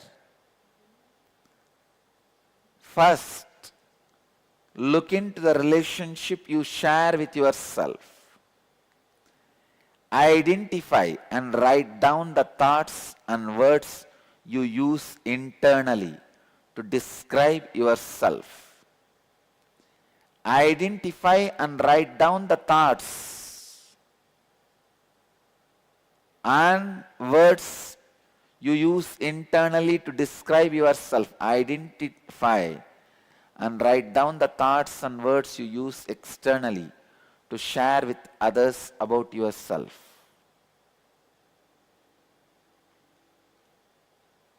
May I request the volunteers to distribute the exercise sheet.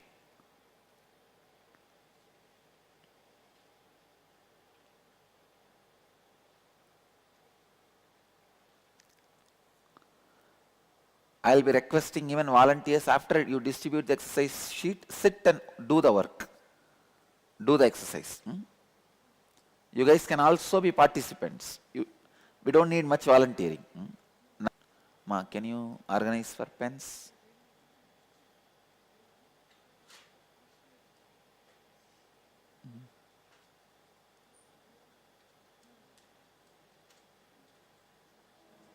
First, look into the relationship you share with yourself.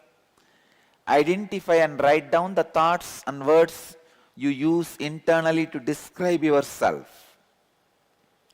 Identify and write down the thoughts and words you use externally to share with others about yourself. Identify if there is a mismatch between these two and write that down in your notebook. Second, look into the relationship you share with your mother. Identify and write down the thoughts and words you use inside you and describe your mother. Identify and write down the thoughts and words you use externally to share with others. This includes even your own mother, about your mother. Identify if there is any mismatch between these two and write down that in your notebook. Third, look into the relationships you share with your father. Identify and write down the thoughts and words you use internally to describe your father. Identify and write down the thoughts and words you use externally to share with others. This includes even your father, about your father. Identify if there is any mismatch between these two and write that down in your notebook.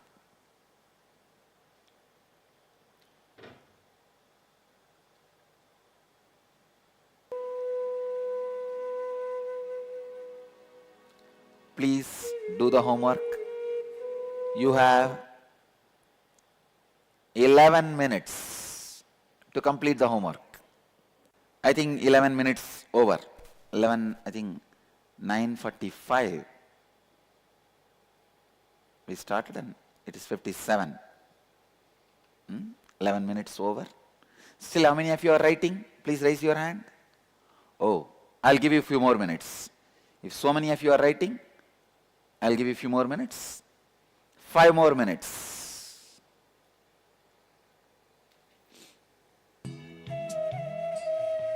Alright, if so many of you are writing, 10 more minutes.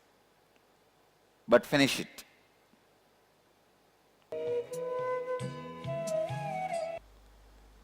When you go back home after the program today, you will do completion with yourself. It is called Swapurnatva Kriya, means completion with yourself, process of completion with yourself. First, sit with yourself in front of a mirror and no disturbances around you. Understand that the person in the mirror is the incomplete half of you.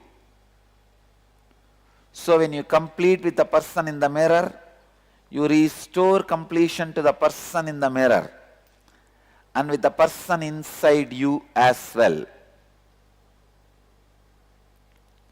Sit in a comfortable position, facing the mirror, connect with the person in the mirror, look directly into the eyes of the person in the mirror, contemplate on incidents, situations in your life where you experience low-level energy, emotions such as anger, guilt, frustration, agitation with yourself, incompletion in some form from those incidents, situations in the present moment. Now take the responsibility for liberating yourself from this incompletion that you are kept alive for yourself. Look in and identify all the thoughts you have and words you utter about yourself inside you and outside you which you are not honoring. Relive incidents and situations where you experience conflict with yourself and talk aloud with the person in the mirror. Please understand, that's the main thing. Talk aloud with the person in the mirror. Repeat, reliving the incidents, situations, and continue talking again and again till you experience being free from low-level emotions inside you. It is nothing but talking to yourself, seeing your reflection on the mirror. Restore integrity by making a commitment to honor every word you utter about yourself internally and externally. Clear? After the Swapurnatva Kriya, you will do the Purnatva with others. Purnatva first level. Completion in the first level.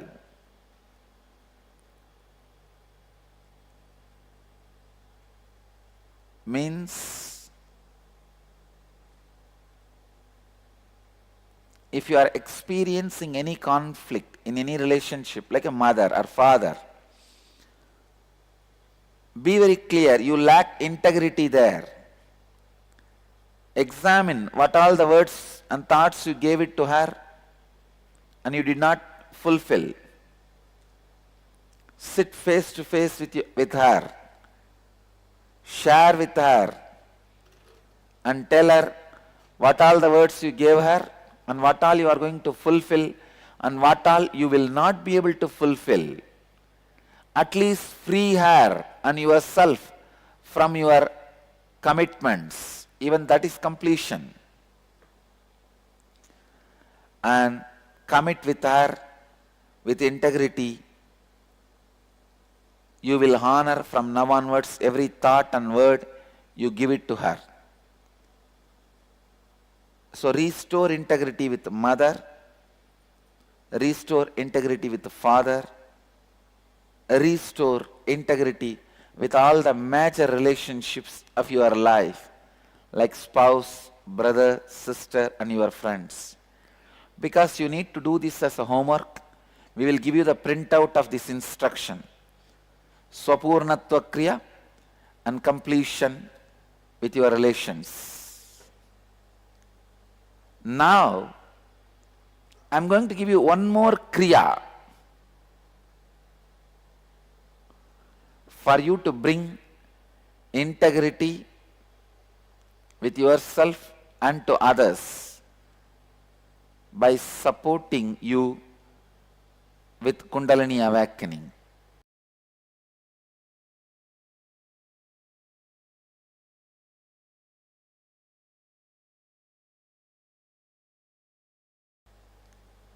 Now, I am going to give you one more Kriya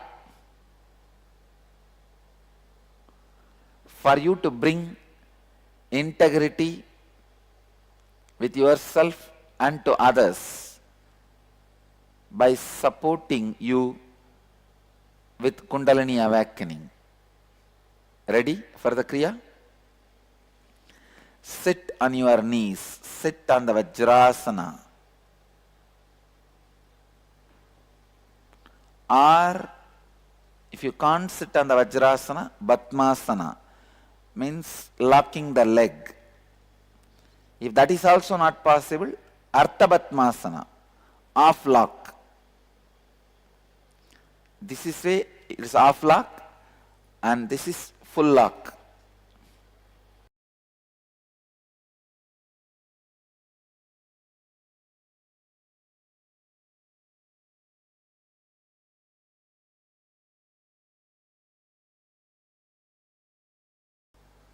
Just lock your legs.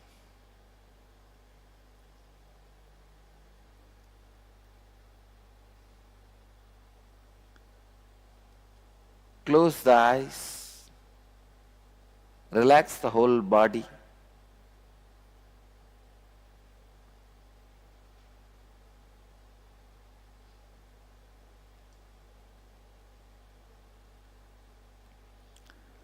Now extend the tongue outside the mouth and roll the sides of the tongue up so that it forms a tube. Inhale slowly through that tube made of your tongue. At the end of inhalation, roll the tongue in and close the mouth and exhale slowly through the nose. Inhale through the tube made of your tongue. Once you finish inhaling, roll the tongue inside and exhale slowly through the nose. Do this continuously for next few minutes till I give the instruction for next step.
Just lock your legs.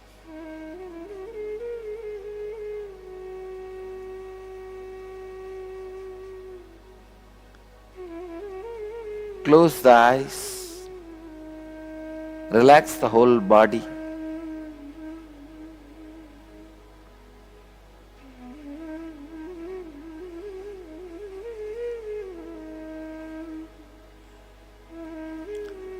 Now extend the tongue outside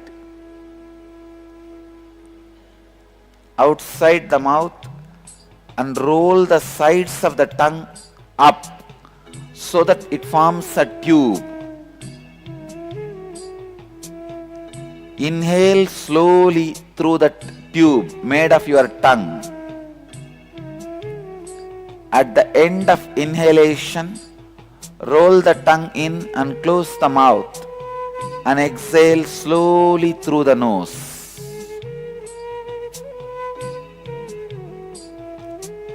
Inhale through the tube made of your tongue. Once you finish inhaling, roll the tongue inside and exhale slowly through the nose. Do this continuously for next few minutes till I give the instruction for next step.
Just lock your legs.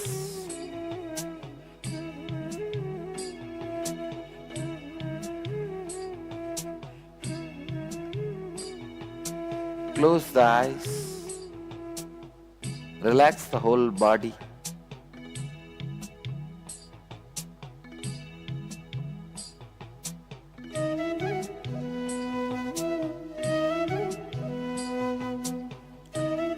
Now extend the tongue outside the mouth, and roll the sides of the tongue up so that it forms a tube. Inhale slowly through the tube made of your tongue. At the end of inhalation, roll the tongue in and close the mouth and exhale slowly through the nose.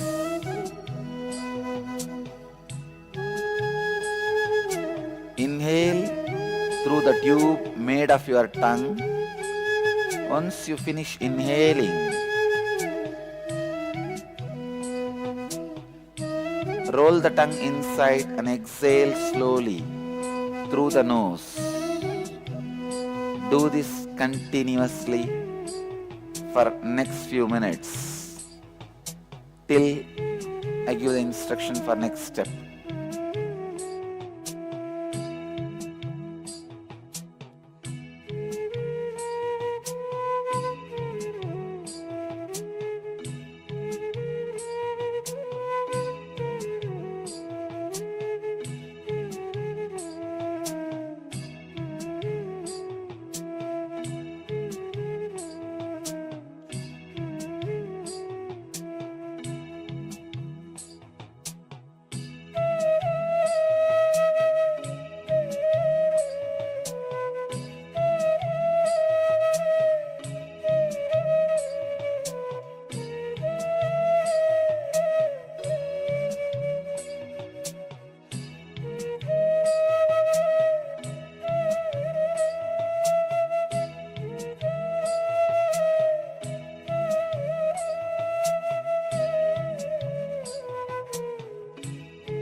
Just lock your legs.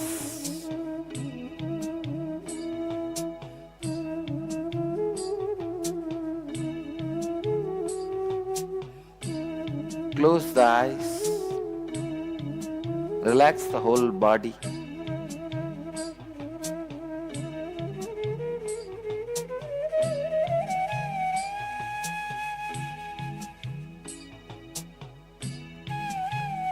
Now extend the tongue outside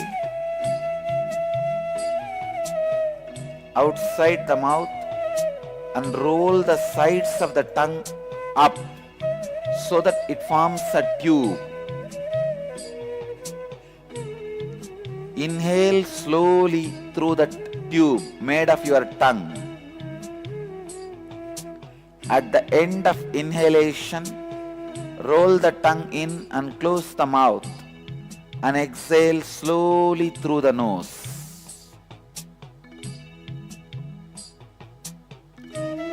Inhale through the tube made of your tongue. Once you finish inhaling, roll the tongue inside and exhale slowly through the nose.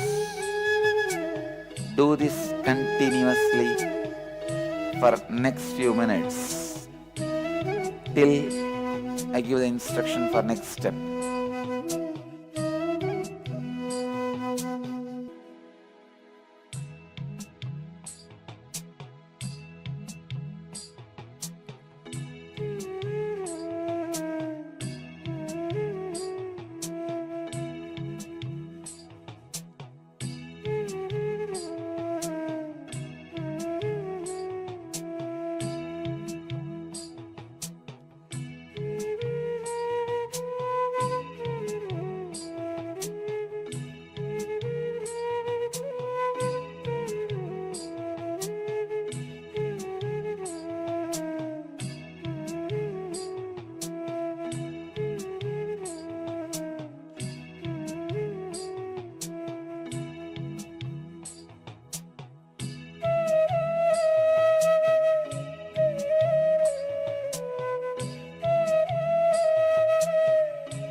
It is Bastrika.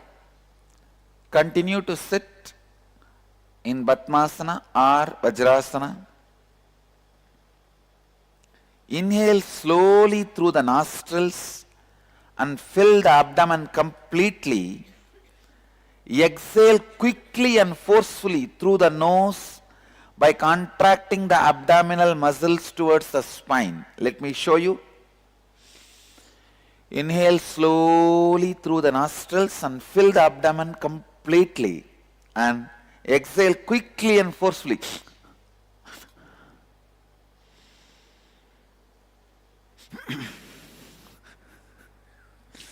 Inhale, fill the abdomen completely. Exhale quickly and forcefully, like by contracting the abdominal muscles towards the spine. Then again inhale slowly through the nostrils and fill the abdomen completely. Okay? Please close your eyes and do this continuously for a few more minutes.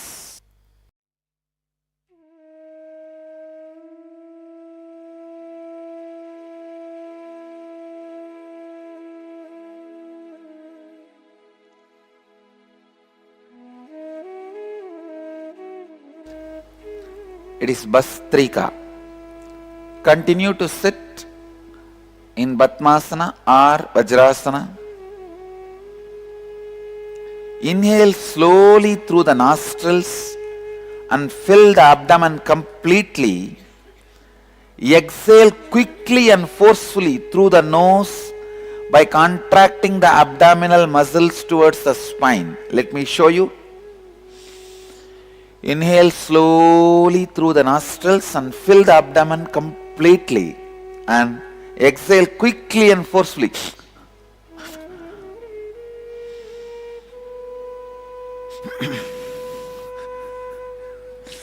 Inhale, fill the abdomen completely. Exhale quickly and forcefully, like by contracting the abdominal muscles towards the spine. Then again inhale slowly through the nostrils and fill the abdomen completely. Okay? Please close your eyes and do this continuously for a few more minutes.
It is Bastrika. Continue to sit in Padmasana or Vajrasana. Inhale slowly through the nostrils and fill the abdomen completely.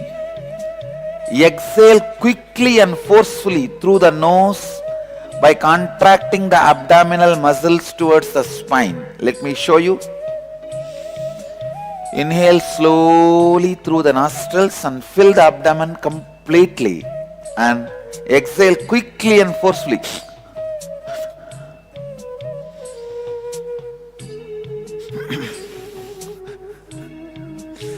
Inhale, fill the abdomen completely. Exhale quickly and forcefully, like by contracting the abdominal muscles towards the spine. Then again inhale slowly through the nostrils and fill the abdomen completely. Okay? Please close your eyes and do this continuously for a few more minutes.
It is Bastrika.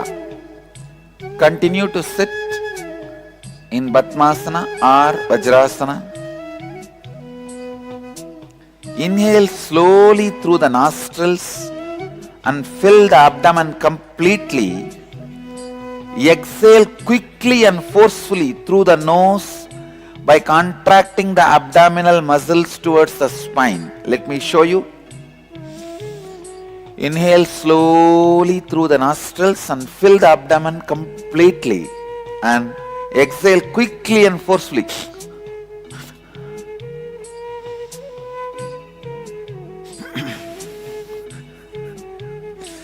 Inhale, fill the abdomen completely. Exhale quickly and forcefully, like by contracting the abdominal muscles towards the spine. Then again inhale slowly through the nostrils and fill the abdomen completely. Okay?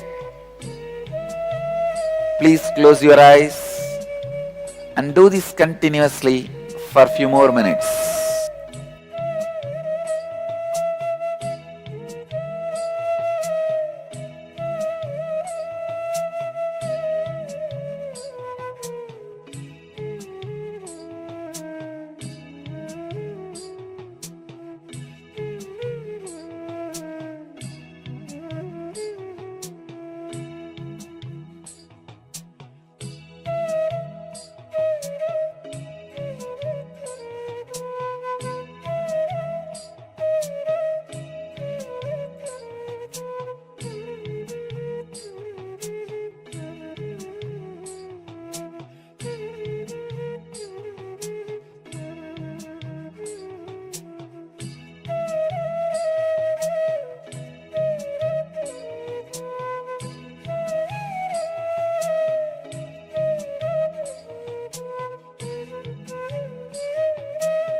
It is Bastrika.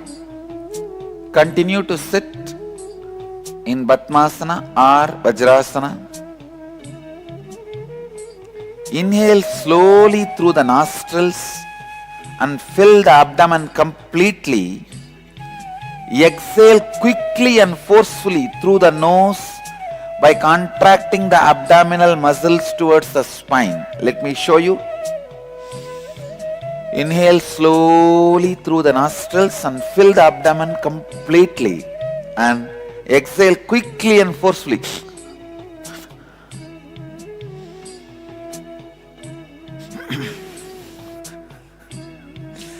Inhale, fill the abdomen completely. Exhale quickly and forcefully, like by contracting the abdominal muscles towards the spine. Then again inhale slowly through the nostrils and fill the abdomen completely. Okay? Please close your eyes and do this continuously for a few more minutes.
Relax.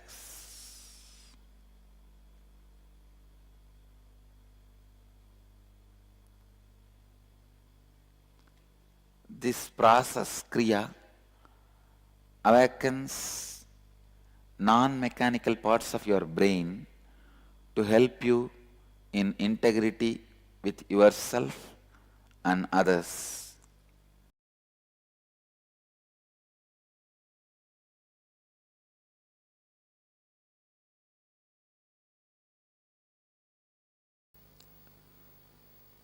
We will work on the being center, the thought current of fear.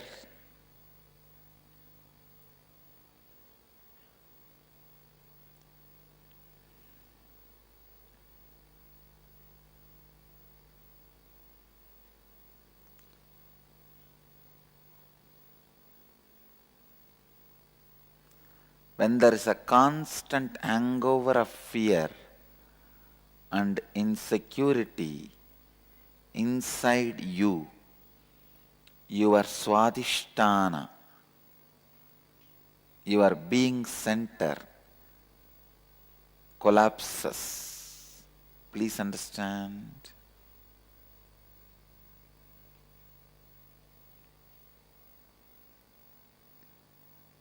Inauthenticity with your being is responsible for the hangover of fear. Please understand this word. Inauthenticity with your being means if your being is not integrated authentically, hangover of fear remains in you. What is fear, you know? Whenever you utter a word to yourself, the incomplete part of you which is sitting inside you, making fun of you, mockery of you, is fear.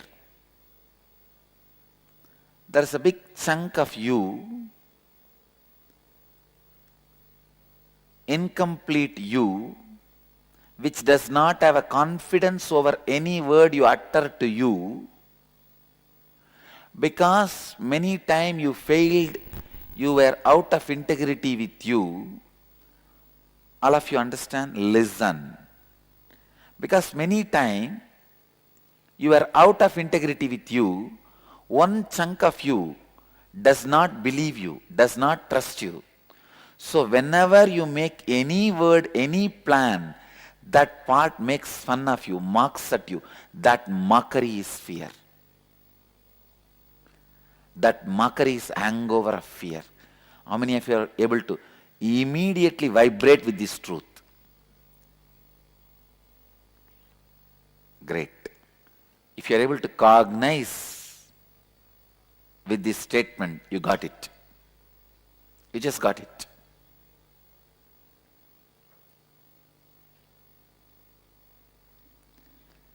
Inauthentic with your integrity. I wanted you to understand, in the last session I used the word out of integrity. Now I am using the word inauthentic with your integrity. What's the difference? Out of integrity means not honoring the words and thoughts you gave it to yourself and others. Inauthentic with integrity means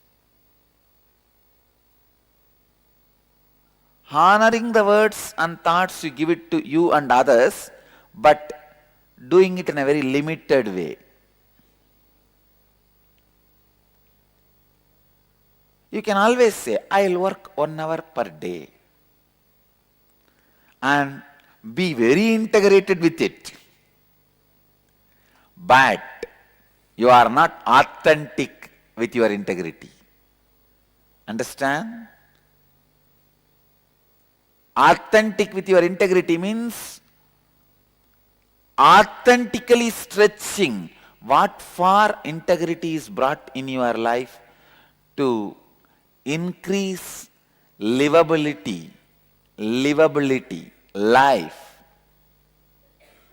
But if you are not making the livability happen in your life using integrity as a tool, you are not authentic to it. I'll give you the example. I have seen some of the brahmacharis very integrated to coming for morning yoga, including me. But not authentic means they don't do it intensely. They only commit for coming. They are not committing for doing. What for? The integrity lesson. To enrich your life.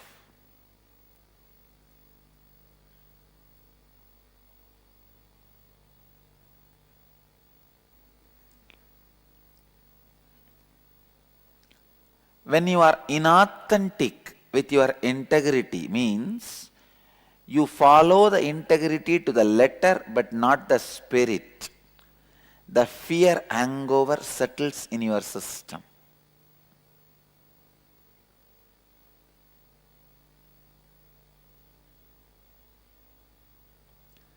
each time you utter the words,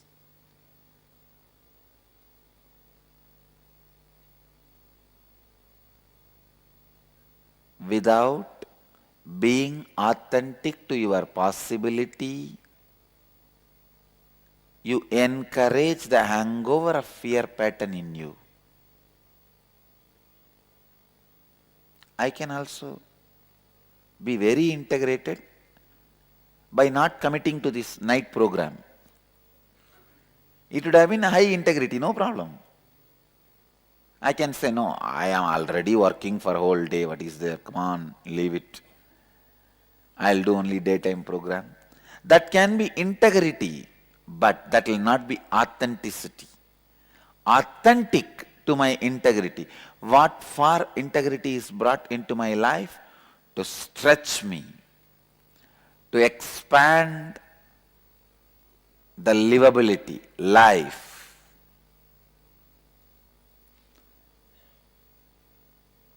If I don't commit to this night program and retain my integrity, that will only be just following the integrity to the letter, not to the spirit. But I stretch myself, commit, which I think I cannot, but even with that, I honor my integrity, is following, living the integrity with the spirit. I tell you, go on committing with things which you think you cannot do, and go on breaking the hangover you carry in your heart. You can't make it. That is the only way you will stretch beyond fear. Please listen. Go on committing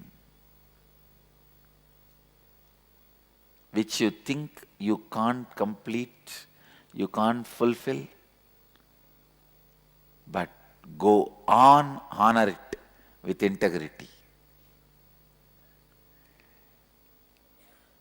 It's a lifestyle, but the moment you decide to do it, it will become your style.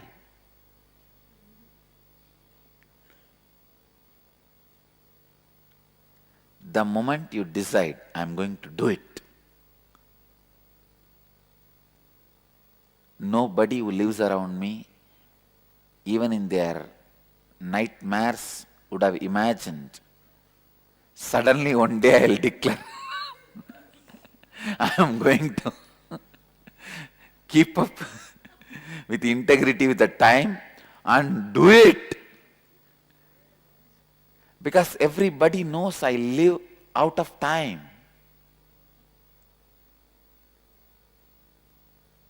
I just live in a different space.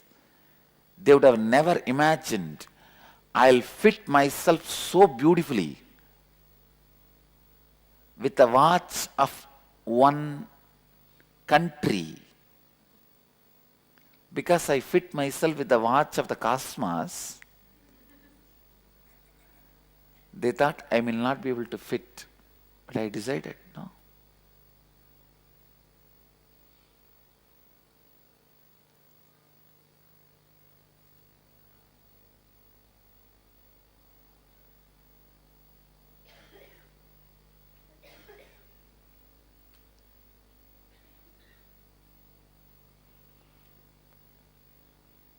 The initial level of authenticity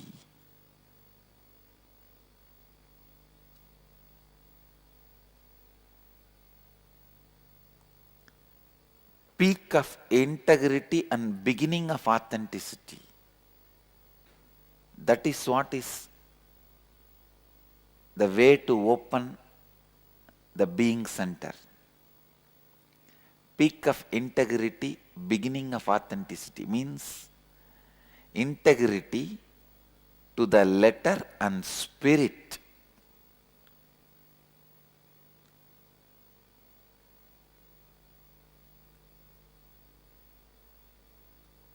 is opening the way to awaken Kundalini energy in your being center. Each time you utter a word and do not honor and fulfill them, you are leaving incomplete space in you. All that incomplete space gathers as a chunk and keeps a deep insecurity about your existence to you. I can give you 100 examples. If you have committed, I'll again give you the example of this yoga or Kriya or Puja.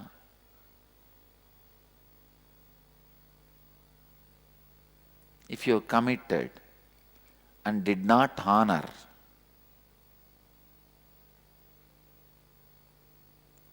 when you commit to a job, you will have that same incompletion expressing as an insecurity, saying, why are you taking this job? You think you will be able to win it. You think you will be able to be successful. That is why I tell you, think consciously, speak consciously,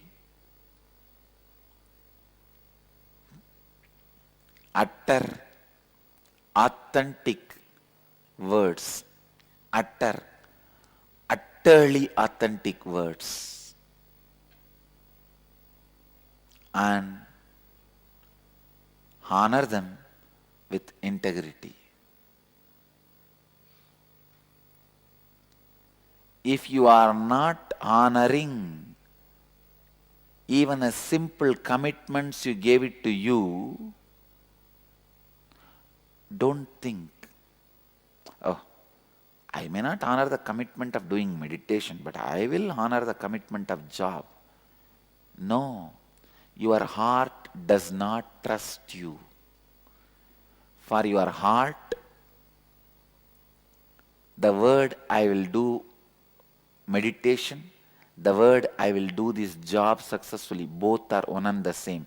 It does not know with meditation you may not have a result, with the job you are going to get money. No, your heart does not know the result. Only your head knows the result.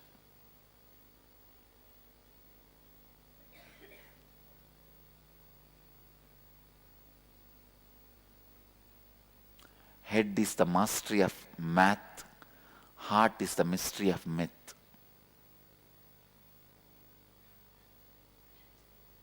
Your heart does not know. You may not honor yoga, but you will honor your job. No. That is why I tell you,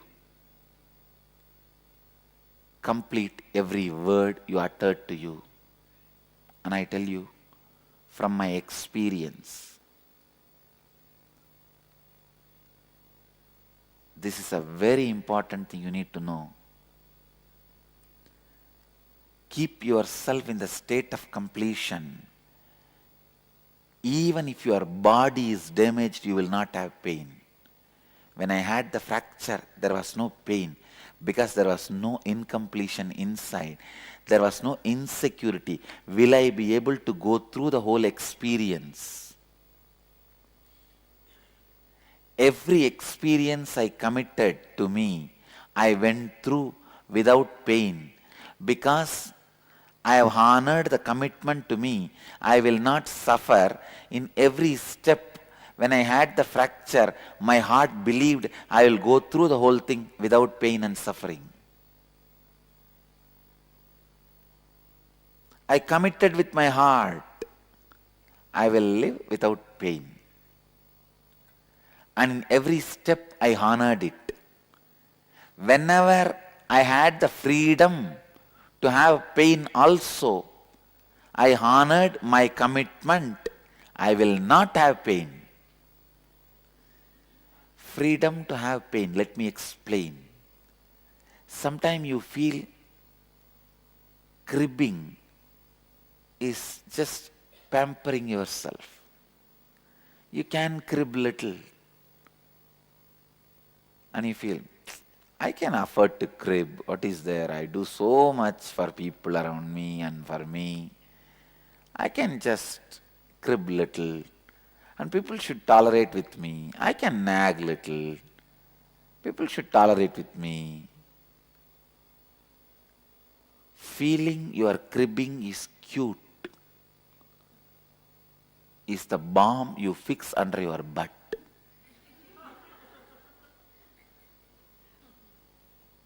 Your cribbing is not cute. Cosmos is telling you. Your cribbing is not cute even if you deliver 24 hours and ask only for 2 seconds for cribbing. Your cribbing is not cute and Cosmos does not want to tolerate it.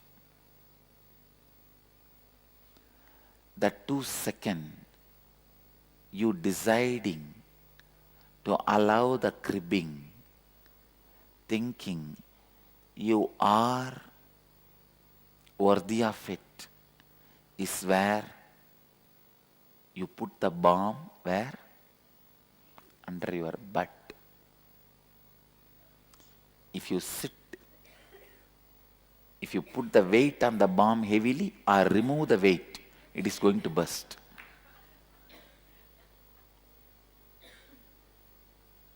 How long you can carry on with the same pressure?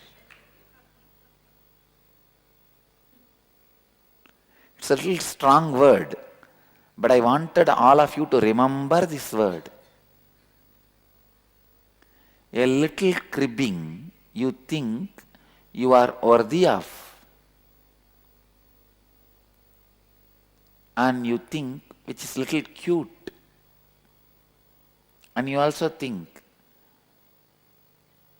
only if people tolerate your cribbing, the relationship is worthy. I do so much for my spouse, why can't he tolerate my little cribbing? I do so much for my dad, why can't he tolerate my little cribbing? I've done so much for this family, why can't they tolerate my little cribbing? No.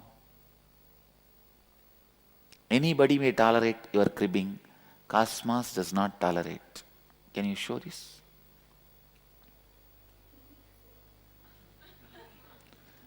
When you think your cribbing is cute, remember this photo.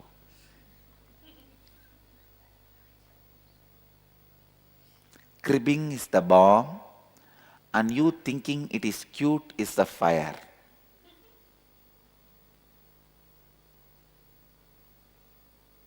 Please listen. When you think your cribbing is cute, you allow incompletions, unfulfilled, out of integrity commitments in you, which forms the basis for insecurity. Don't ever doubt what is the connection between not going to yoga and not performing in office.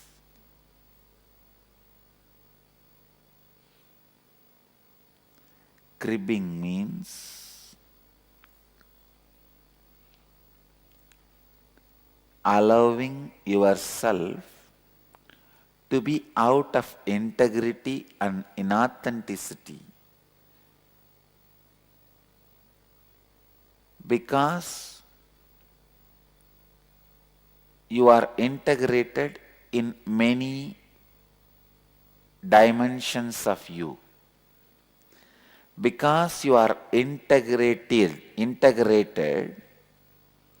99.99%, pampering yourself, that 0.001% out of integrity, lack of integrity is allowed, and giving a vacation for yourself. is cribbing.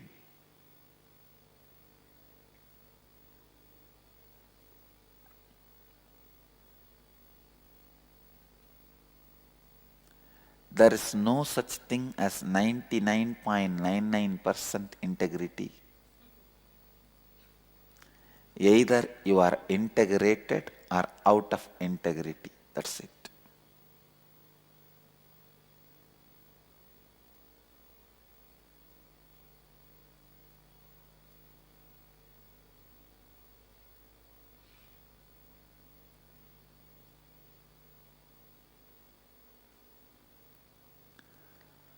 The small pamperings you do for yourself, thinking this is small, it's okay.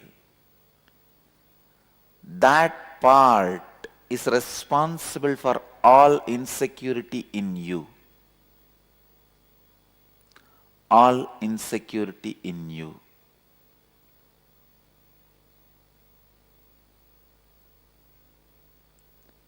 When you utter words to yourself and do not fulfill them,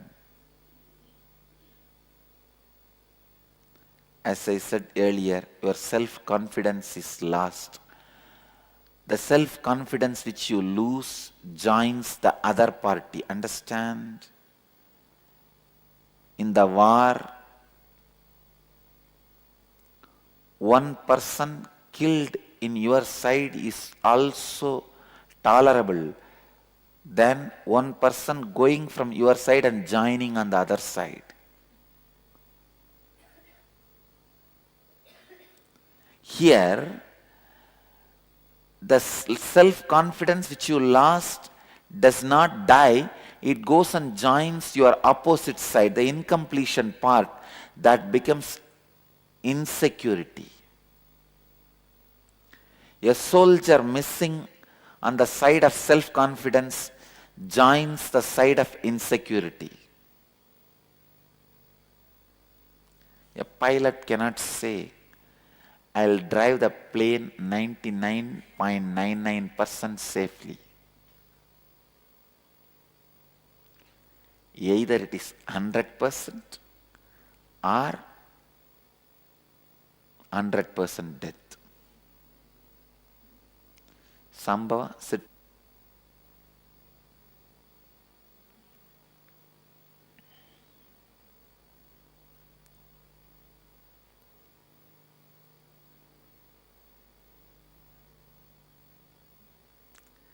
Every time others' confidence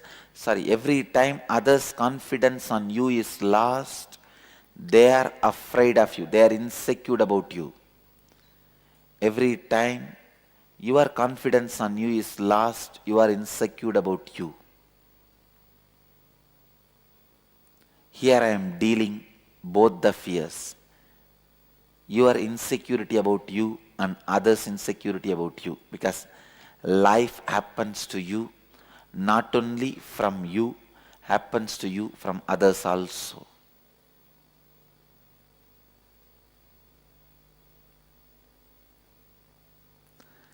When others don't have confidence on you, your self-confidence also drops. When you don't have confidence over you, others' confidence over you drops.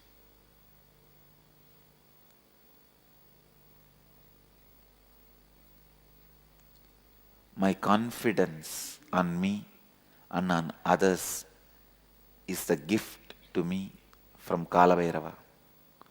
I tell you, this is the best gift I have received in my life.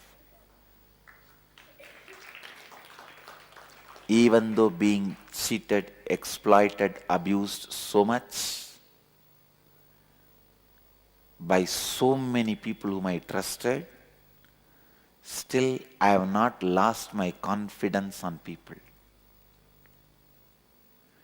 Still, I am deciding to work with people. Still, I don't feel like giving up on people.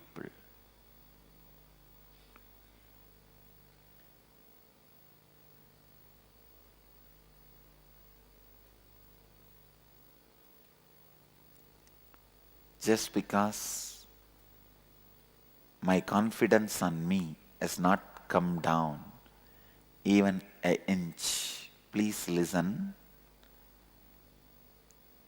Your confidence on you is the energy generating mechanism.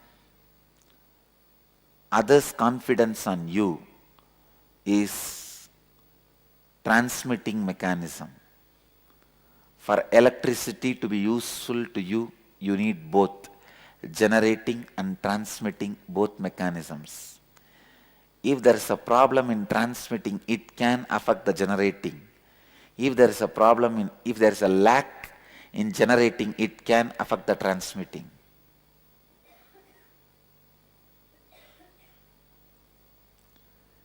If there is no lack in generating, even if the transmitting system has some problem, it can be healed, cured. So strengthen the generating mechanism means self-confidence to the extreme. Extreme means extreme. By continuously completing with you, sitting with you and completing with you.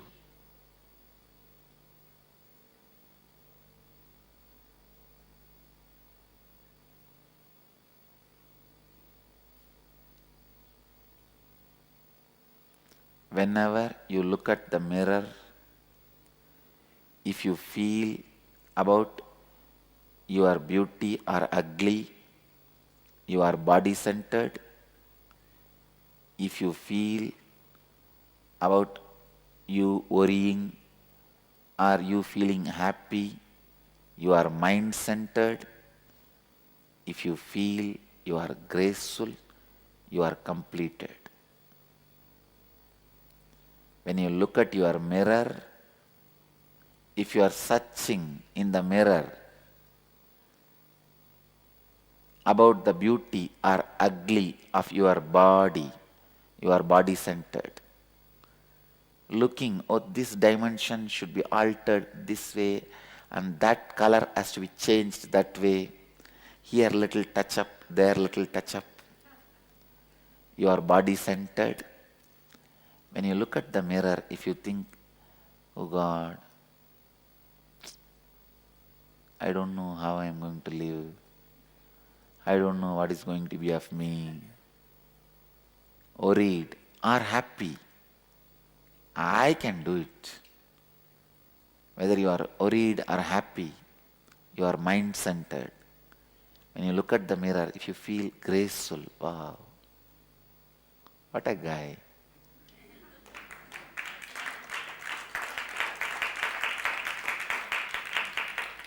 You are complete.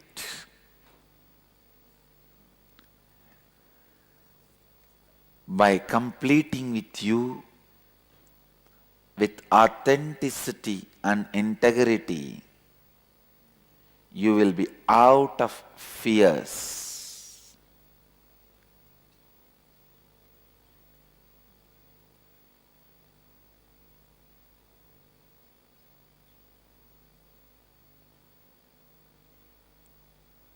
Now, we will work on the thought currents of being center, the fears.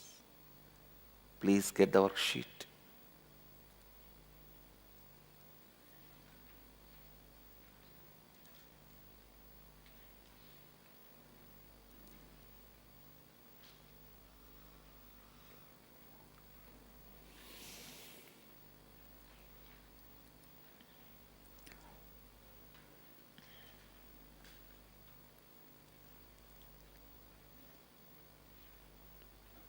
Jnanatma. Your exercise.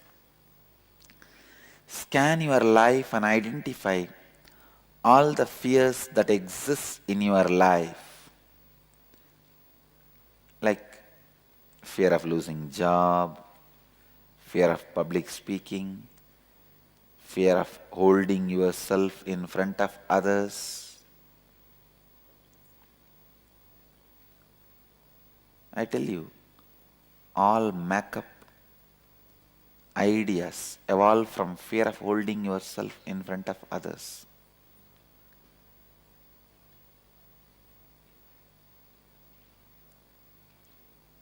So many fears you must be having. Come up. List everything. For each fear, look deeply and identify where you are not being in integrity with your thoughts, words, and beliefs related to that fear. For example, fear of receiving criticism from your boss. Look in and see what are the thoughts you had and the words you gave to yourself and your boss which you have not honored and fulfilled, because of which you now have the fear. Only if you are out of integrity, the fear will persist. This is one example. In every field, every fear, you will be having some lack of integrity. Dig out that. Even with death, please understand, the moment you assumed this body which can disappear, you already committed to death. When time comes, I'll hand over this body to you. But now you are trying to be out of integrity. That is why you have fear of death. The moment you assumed this body, you know it. Or at least when you came to know this body is going to perish and you continue to live in it. For example, the day you are born, you may not know this body will perish, but at least at the age of 10, you know one day this body is going to perish. The moment you know, after that, if you have not committed suicide, you are committing with the death. When I need to give this to you, I am giving it to you. I will give it to you. When you made that commitment, be integrated with it. You will not have death fear. When you lack integrity, that is where the fear of death starts. So anything perishable which can change, if you are living with it, you already commit. I know you can go away from me, but I commit to live with you as long as you are with me. Understand? It is not eternal marriage with your body. Even your marriage is still the body. So bring where you lack integrity with your commitments and dig out the fears, the roots of fears. Please start the homework. I'll give you 11 minutes first, then extend if you have not completed the homework. First, you have to start doing the homework knowing you have only 11 minutes. Then whether to extend or not, I'll decide.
We'll get ready for the Kriya. This Kriya awakens non-mechanical parts of your brain. The quality of teaching is important, just like quality of the knowledge. Understand?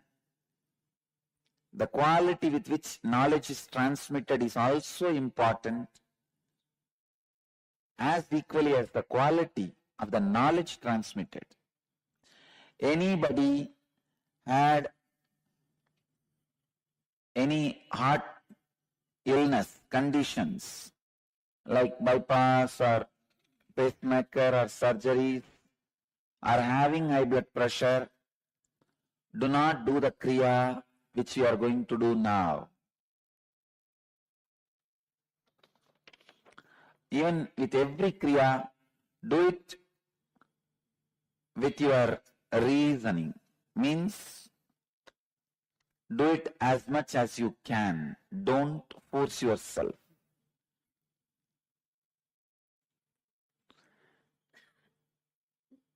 Forum Sharma, you have a question regarding fear of snakes. San Jose, understand, it is nothing but fear of death. Understand? You should know, when you assumed this body, you have committed to give it up, and time comes. So what is the fear of snake? Fear of death. Fear you may die by the snake bite. Nothing else. So again, it's just inauthenticity, lack of integrity with your word given to death.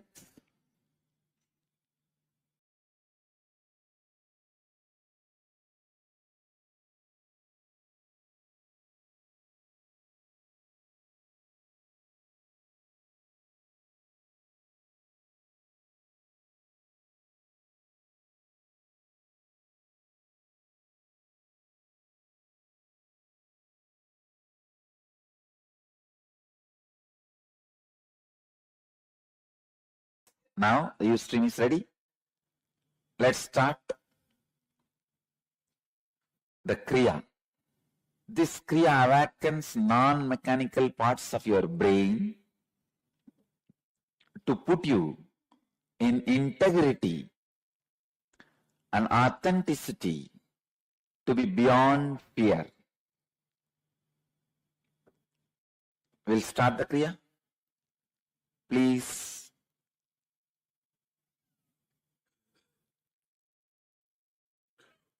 move your body to Matsyendrasana. I'll show you. Extend your legs. Please see this.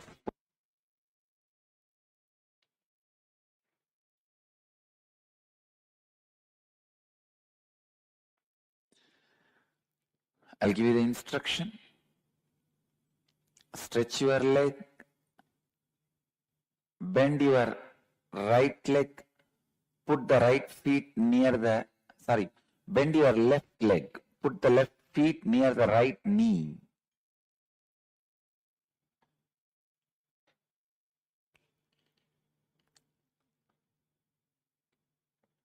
Instruction.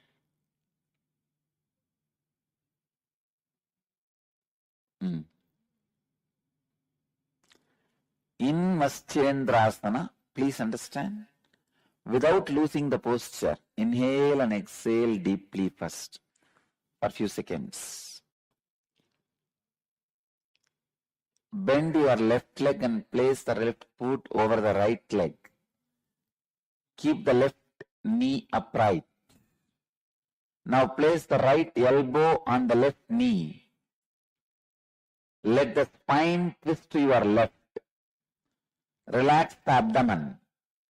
Place your right palm on the right cheek.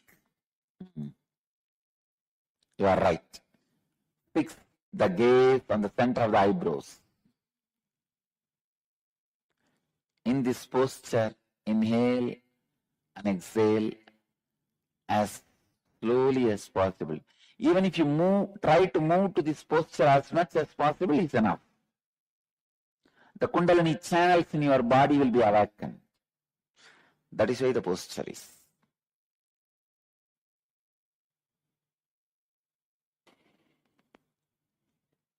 Move to this posture, Matsyendrasana, and inhale and exhale as slowly as possible.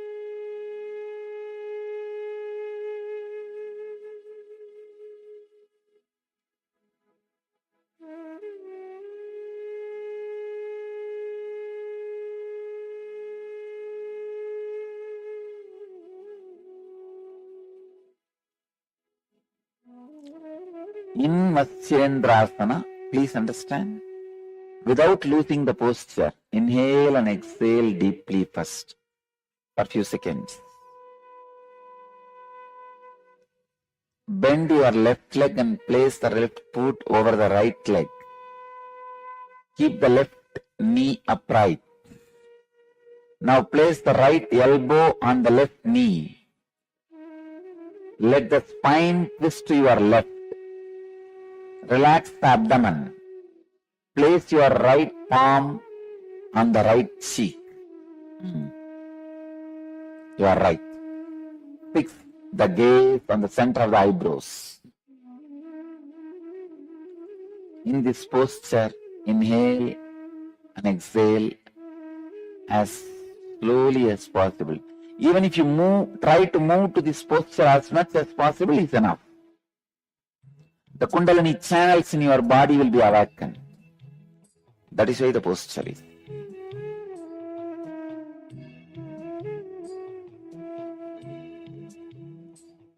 Move to this posture, Matsyendrasana, and inhale and exhale as slowly as possible.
In Matsyendrasana, please understand, without losing the posture, inhale and exhale deeply first for a few seconds.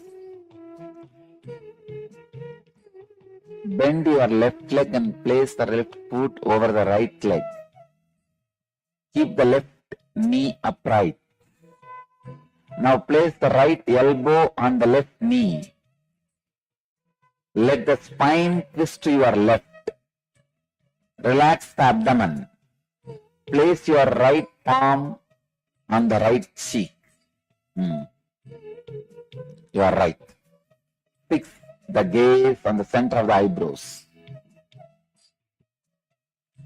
In this posture, inhale and exhale as slowly as possible. Even if you try to move to this posture as much as possible is enough. The Kundalini channels in your body will be awakened. That is why the posture is.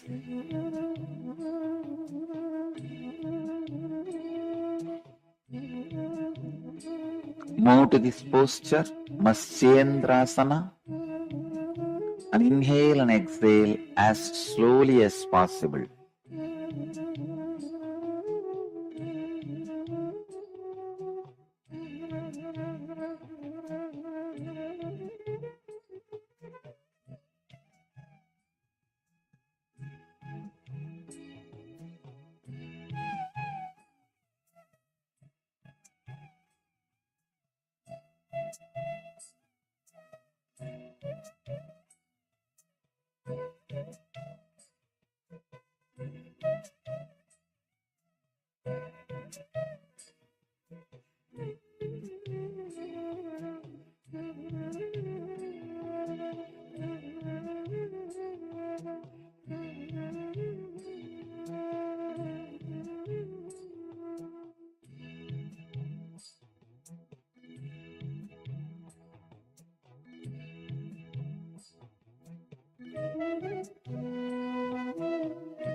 In Matsyendrasana, please understand, without losing the posture, inhale and exhale deeply first for a few seconds.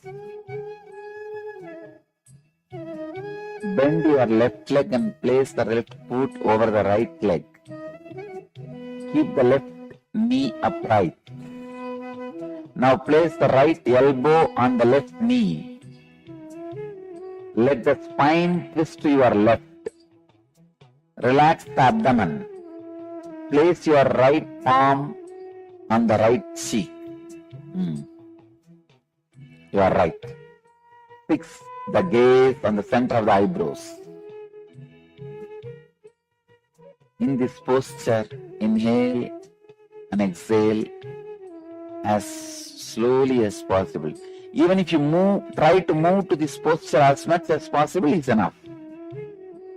The Kundalini channels in your body will be awakened. That is why the posture is.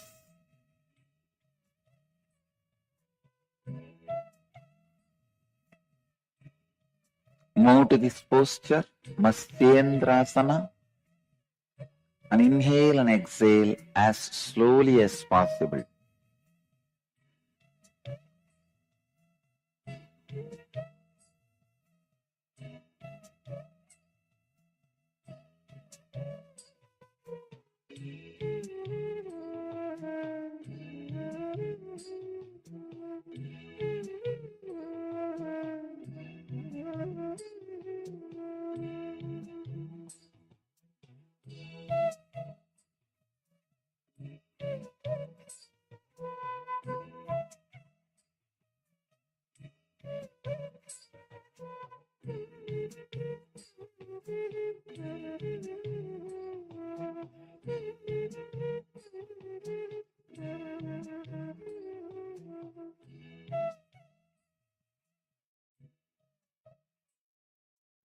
Without losing the posture, we will do the Plavini Kumbhaka. Let me give you the instruction.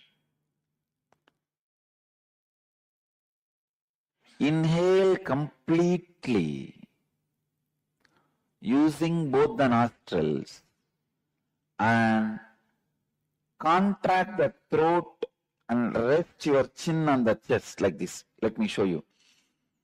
Then put your chin on the chest by contracting the throat.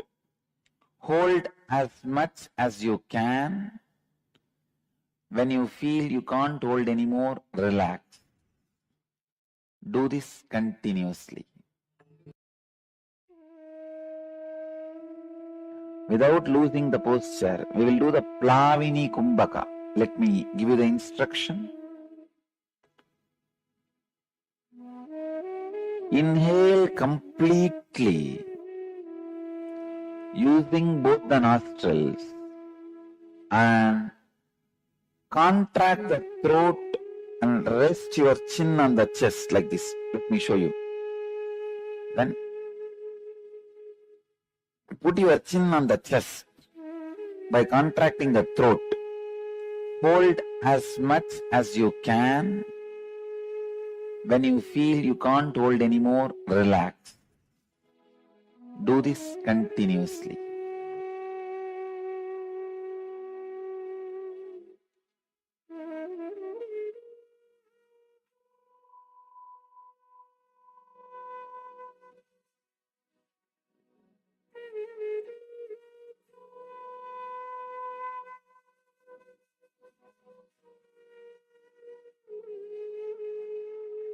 Without losing the posture, we will do the Plavini Kumbhaka. Let me give you the instruction. Inhale completely, using both the nostrils, and contract the throat and rest your chin on the chest like this. Let me show you. Then put your chin on the chest by contracting the throat. Hold as much as you can. When you feel you can't hold anymore, relax. Do this continuously.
Without losing the posture, we will do the Plavini Kumbhaka. Let me give you the instruction.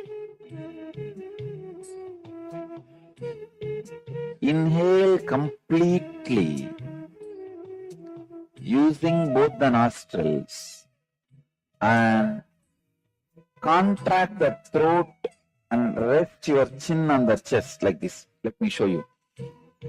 Then put your chin on the chest by contracting the throat. Hold as much as you can. When you feel you can't hold anymore, relax. Do this continuously.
Without losing the posture, we will do the Plavini Kumbhaka. Let me give you the instruction. Inhale completely using both the nostrils and contract the throat and rest your chin on the chest like this. Let me show you. Then put your chin on the chest by contracting the throat. Hold as much as you can. When you feel you can't hold anymore, relax. Do this continuously.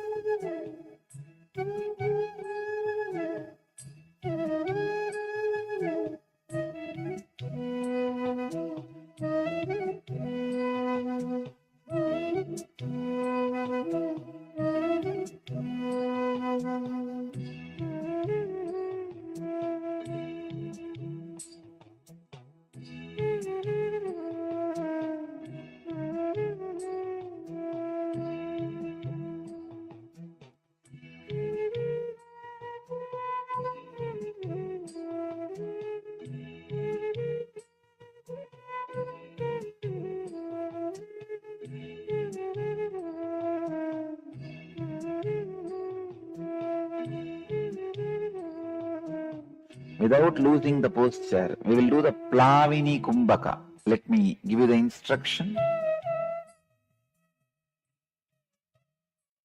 Inhale completely using both the nostrils and contract the throat and rest your chin on the chest like this. Let me show you.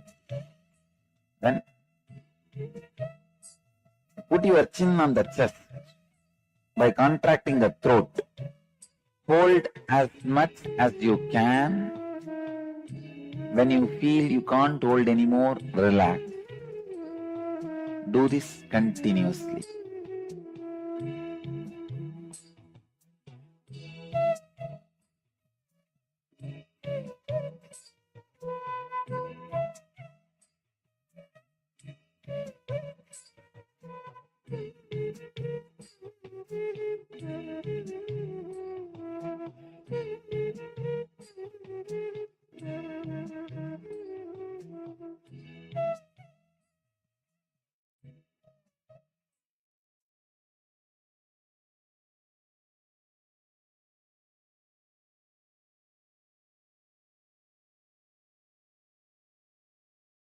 Now we will work on the thought pattern of Ori, thought current of Ori, the navel center.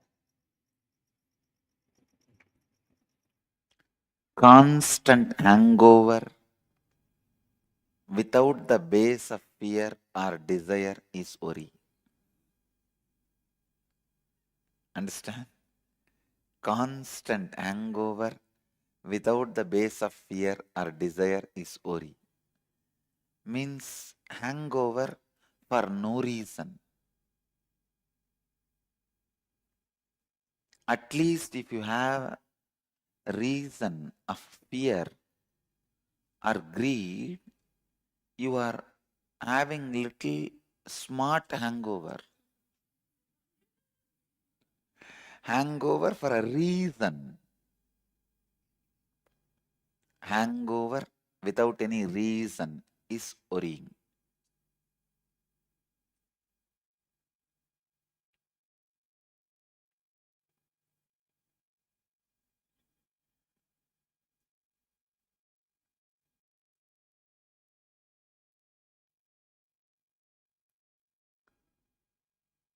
The moment you bring authenticity into your thinking,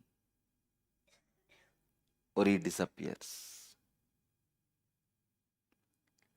As long as you don't bring authenticity into your thinking, integrity into your thinking, Ori continues to rule you. Understand, Ori is nothing but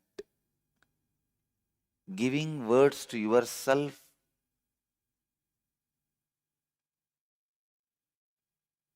Thinking, you will not know the words you gave it to you. Understand? You give words to others, thinking, you don't need to fulfill it, you can cheat. Others won't be able to find out. You can escape. The same mental setup, you use it on you in a very foolish way. Thinking you can give these words and no need to fulfill, and you will not even find out the word given by you to you is Ori. Means layers and layers of unconscious sandwich is Ori.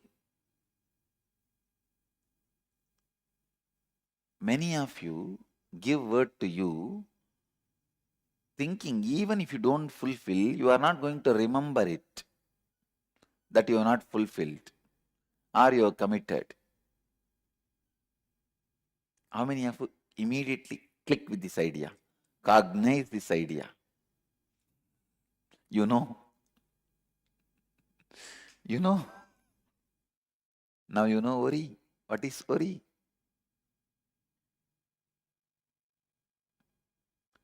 Worrying is not having integrity and authenticity with yourself and not even realizing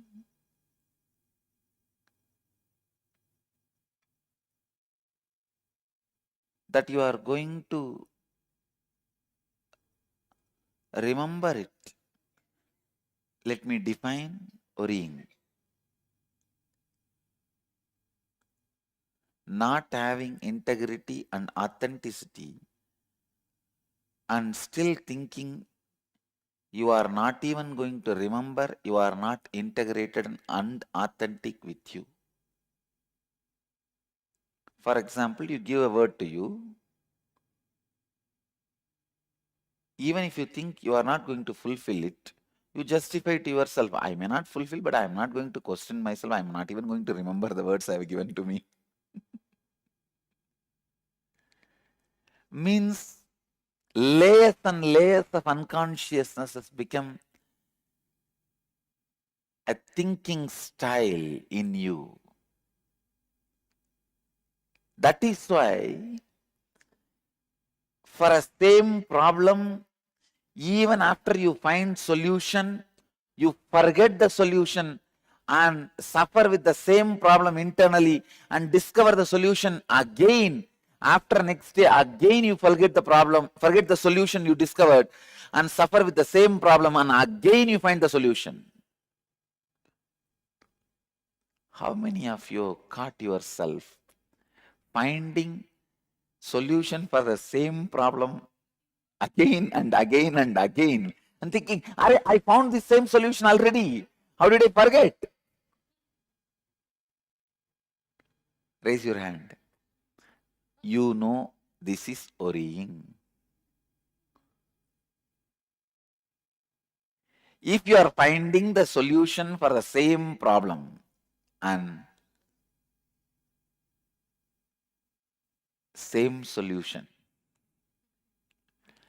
again and again and forgetting it again and again, rediscovering the same solution for the same problem again and again, be very clear, you are stuck in navel center. Your major suffering pattern is worrying.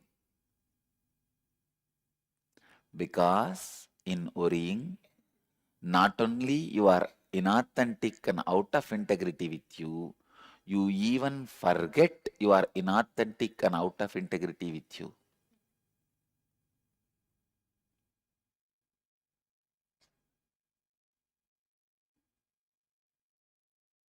A unique component is added in navel center to create worrying. Inauthenticity and out of integrity alone does not create worrying. You need to add forgetfulness to it. Then worry is cooked. Worry is the combination of inauthenticity, lack of integrity, and forgetfulness.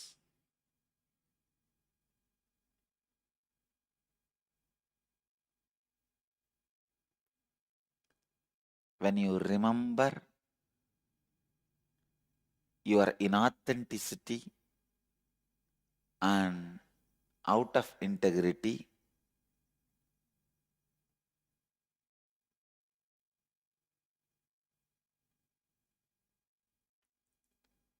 you reach peace. When you forget your inauthenticity and out of integrity, you worry.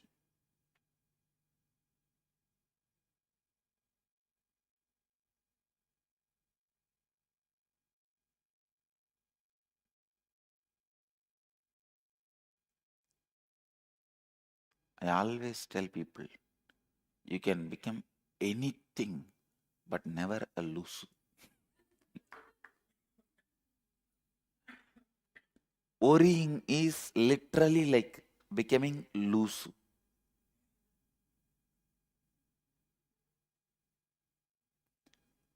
No, it is like, see, if you are out of integrity, if you are inauthentic, if you at least remember,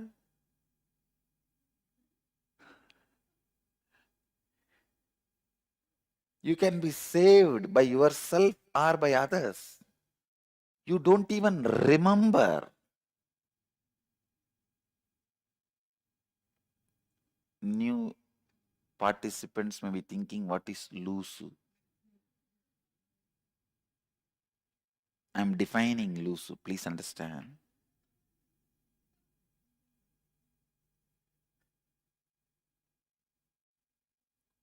Not even remembering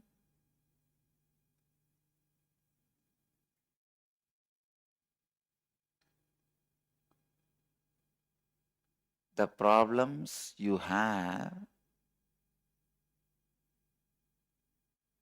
Forget about not trying to find solution, not even remembering the problems you have and the powerful solutions which you already discovered is loose.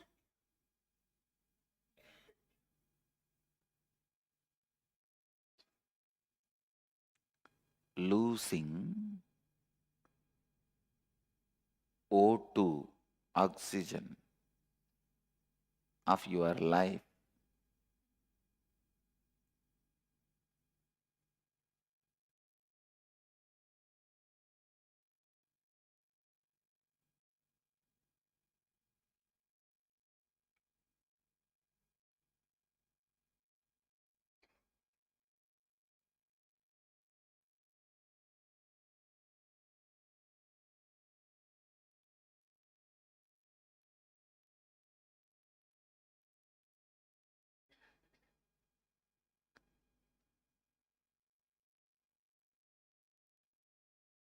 This is the definition of worrying. Being inauthentic and out of integrity and forgetting about your inauthenticity and out of integrity. When you are having this problem, you forget again and again the solutions you discovered for the same problem, and again today you find a solution for some major problem of your life, but in 4 days you forget. After a week, again you are suffering with the same problem internally for 2 days to land on a same solution. After that solution clicks, again for 3-4 days the problem is not there. Then fifth day morning when you wake up, the solution is not there. How many of you really able to cognize, oh God, I think Swamiji has a CCTV camera inside my head.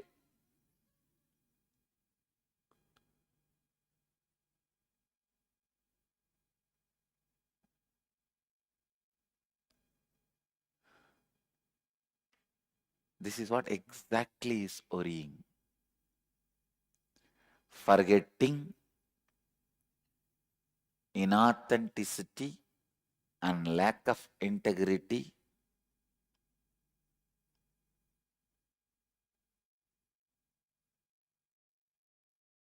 is worrying.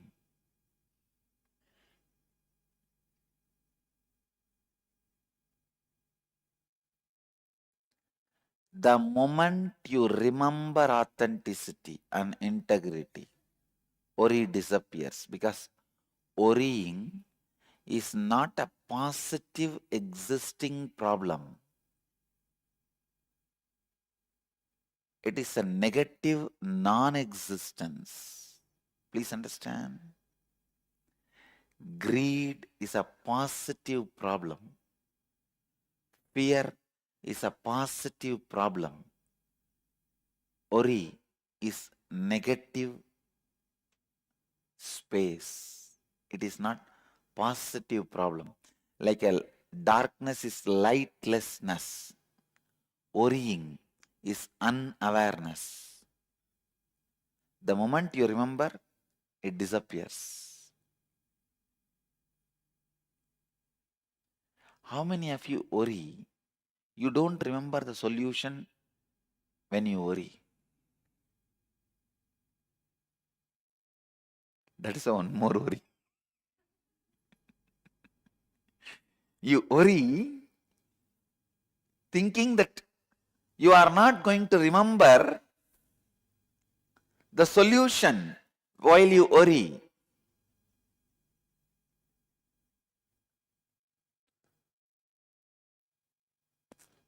It means your Manipura is locked and key is thrown in the ocean.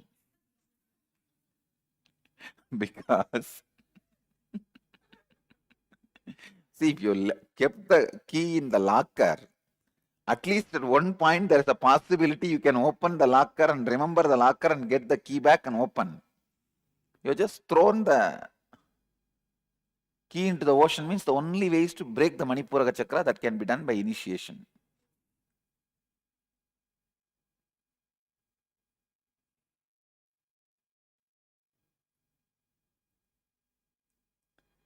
Bring remembrance to your authenticity and integrity. Inauthenticity and out of integrity, worry will disappear. Understand? I am giving you the straight, crisp solutions. I am not adding extra words at all. Straight, crisp solutions. Bring integrity and authenticity and search your inner space. Where is worry? It will disappear. It will not be there.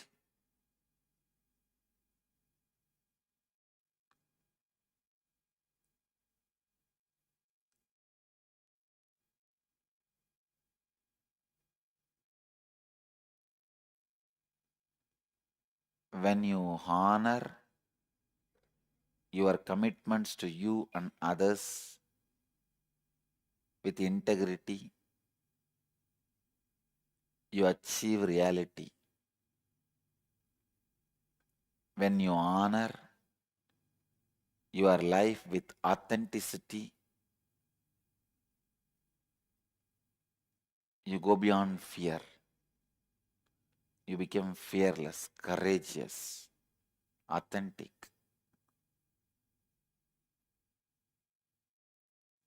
When you explain to yourself with remembrance,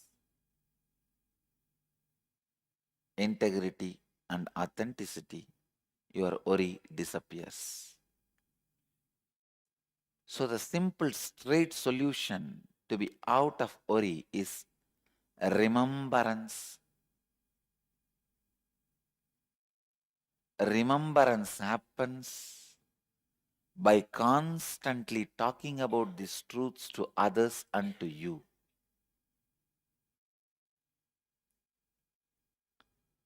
Go on talking about these great tattvas, satyas, to others and to yourself. That is the only way you will be out of worries. Your navel center will be alive, awakened with the Kundalini energy.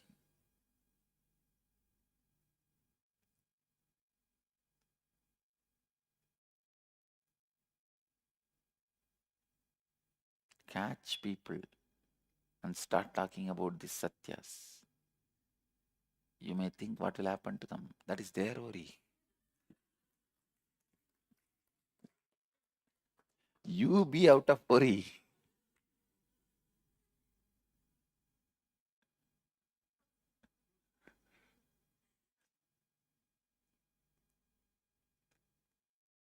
Constant remembrance.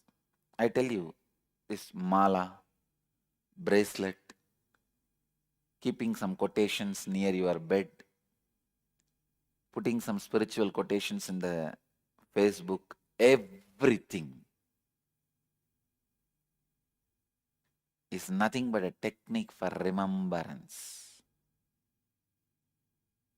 Remembrance with the same intensity relieves you from worrying. A remembrance with the same intensity relieves you from worrying.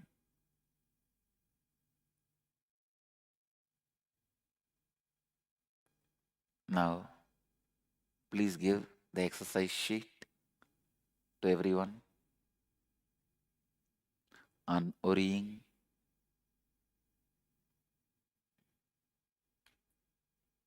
Everyone got the exercise sheet? I'll read out the exercise. Write down all the aspects of your life that you worry about in your life. For each of these worrying aspects of your life, write down the thoughts you have, the words you utter, and the actions you take. Identify where you are not being in integrity. Examine where you gave your words and did not honor and fulfill them.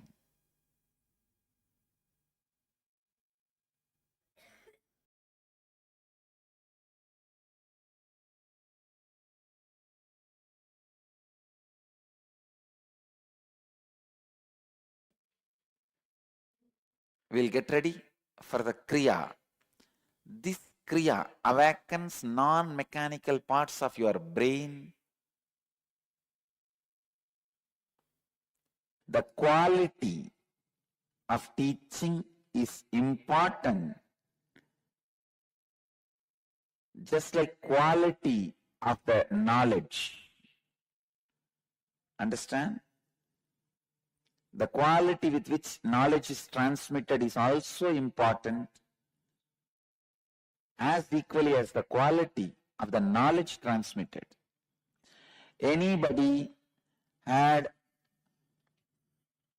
any heart illness, conditions like bypass or pacemaker or surgeries, or having high blood pressure, do not do the Kriya which you are going to do now. Even with every Kriya, do it with your reasoning. Means, do it as much as you can. Don't force yourself.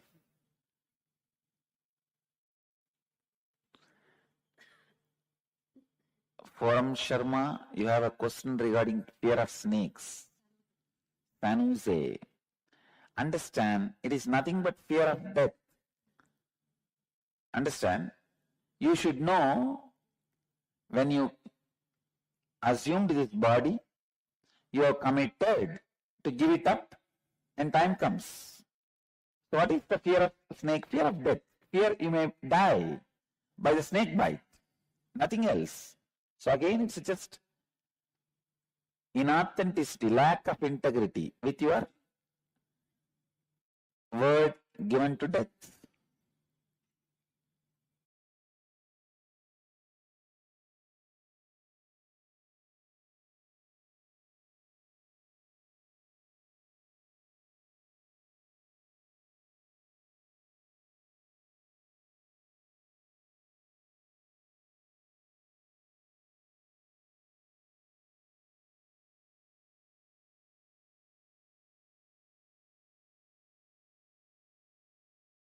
Now the Ustream is ready.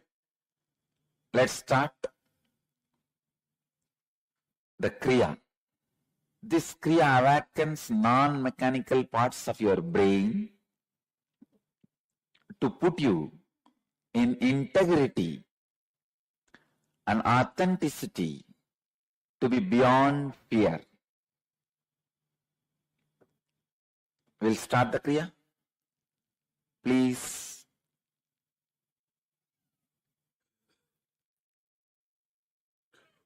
move your body to Matsyendrasana. I'll show you. Extend your legs. Please see this.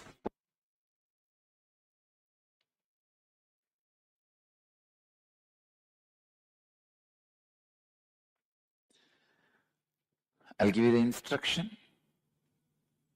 Stretch your leg. Bend your right leg. Put the right feet near the, bend your left leg. Put the left feet near the right knee.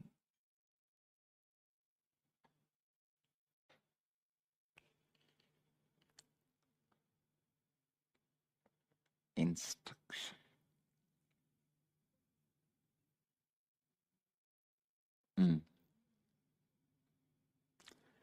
In Matsyendrasana, please understand, without losing the posture, inhale and exhale deeply first for a few seconds. Bend your left leg and place the left foot over the right leg. Keep the left knee upright. Now place the right elbow on the left knee. Let the spine twist to your left. Relax the abdomen. Place your right palm on the right cheek. You are right. Fix the gaze on the center of the eyebrows. In this posture, inhale and exhale as slowly as possible. Even if you try to move to this posture as much as possible is enough. The Kundalini channels in your body will be awakened. That is why the posture is.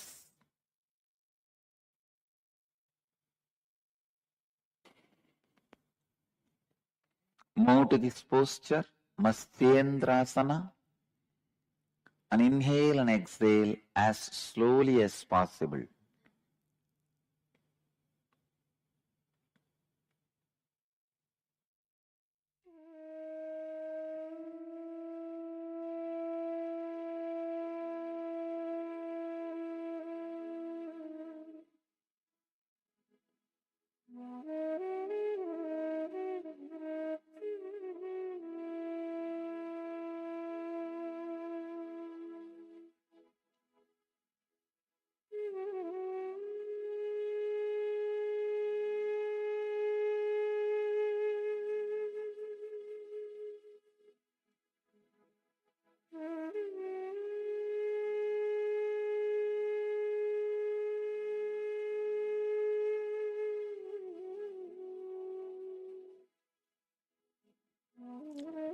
In Matsyendrasana, please understand, Without losing the posture, inhale and exhale deeply first for few seconds. Bend your left leg and place the left foot over the right leg. Keep the left knee upright. Now place the right elbow on the left knee. Let the spine twist to your left. Relax the abdomen. Place your right palm on the right cheek. You are right. Fix the gaze on the center of the eyebrows. In this posture, inhale and exhale as slowly as possible. Even if you try to move to this posture as much as possible is enough. The Kundalini channels in your body will be awakened. That is why the posture is.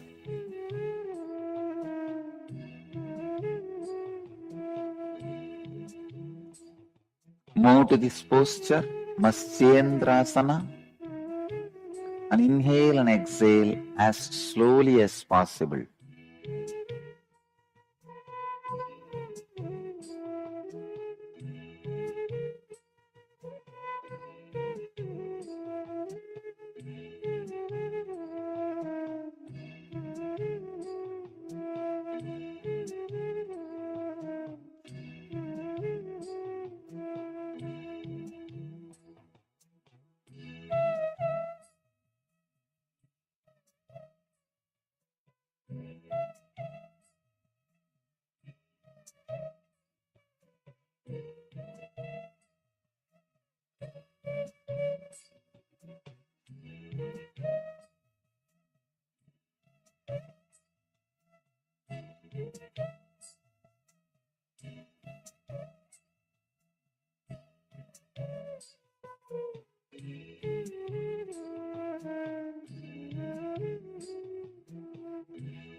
In Matsyendrasana, please understand, without losing the posture, inhale and exhale deeply first for few seconds. Bend your left leg and place the left foot over the right leg. Keep the left knee upright. Now place the right elbow on the left knee. Let the spine twist to your left. Relax the abdomen. Place your right palm on the right cheek. You are right. Fix the gaze on the center of the eyebrows. In this posture, inhale and exhale as slowly as possible. Even if you try to move to this posture as much as possible is enough. The Kundalini channels in your body will be awakened. That is why the posture is.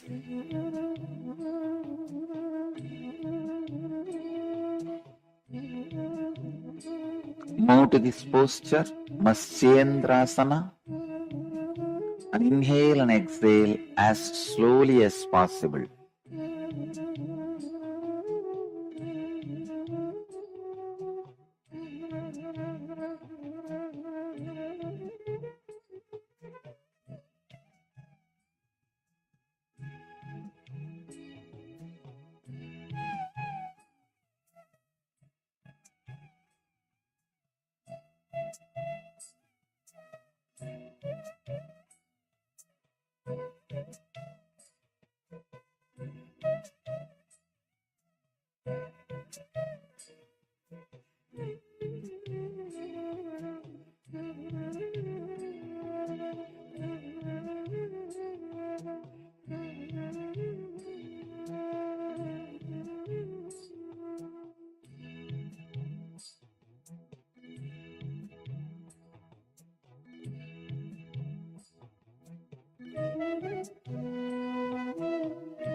In Matsyendrasana, please understand, without losing the posture, inhale and exhale deeply first for a few seconds. Bend your left leg and place the left foot over the right leg. Keep the left knee upright. Now place the right elbow on the left knee. Let the spine twist to your left. Relax the abdomen. Place your right palm on the right cheek. You are right.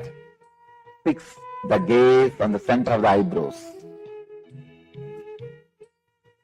In this posture, inhale and exhale as slowly as possible. Even if you try to move to this posture,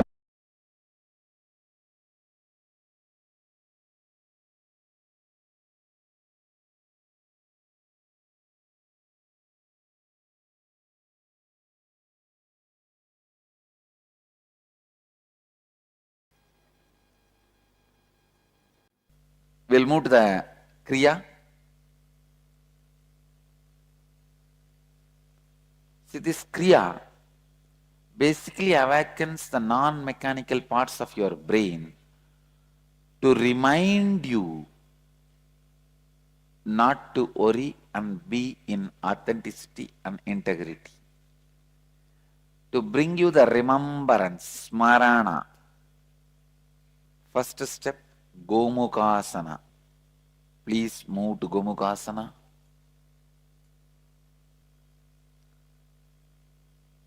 In Gomukhasana, Uddiyana Bandha means contract the bowels above and below. Above and below the navel. Contract the bowels above and below the navel so that the abdominal organs touch the back. Understand? Like, hold as long as you can, then relax. Then again hold as long as you can, then relax. When you hold yourself in Uddiyana Bandha, your breathing will automatically stop. That is okay. When you relax, body will breathe. Again, do this very sincerely and authentically.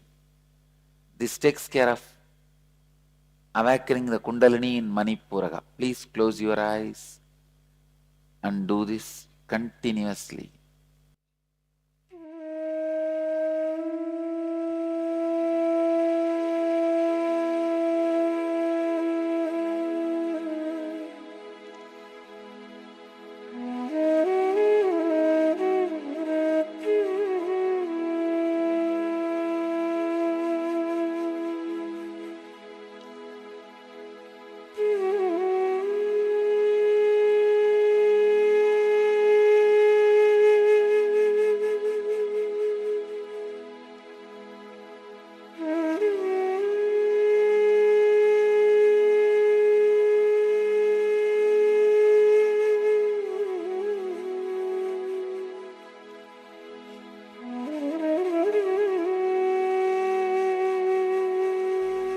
In Gomukhasana, Uddiyana Bandha means contract the bowels above and below. Above and below the navel. Contract the bowels above and below the navel so that the abdominal organs touch the back. Understand? Like, hold as long as you can, then relax. Then again hold as long as you can, then relax. When you hold yourself in Uddiyana Bandha, your breathing will automatically stop. That is okay. When you relax, body will breathe. Again, do this very sincerely and authentically. This takes care of awakening the Kundalini in Manipuraga. Please close your eyes and do this continuously. continuously.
In Gomukasana, Uddiyana Bandha means contract the bowels above and below.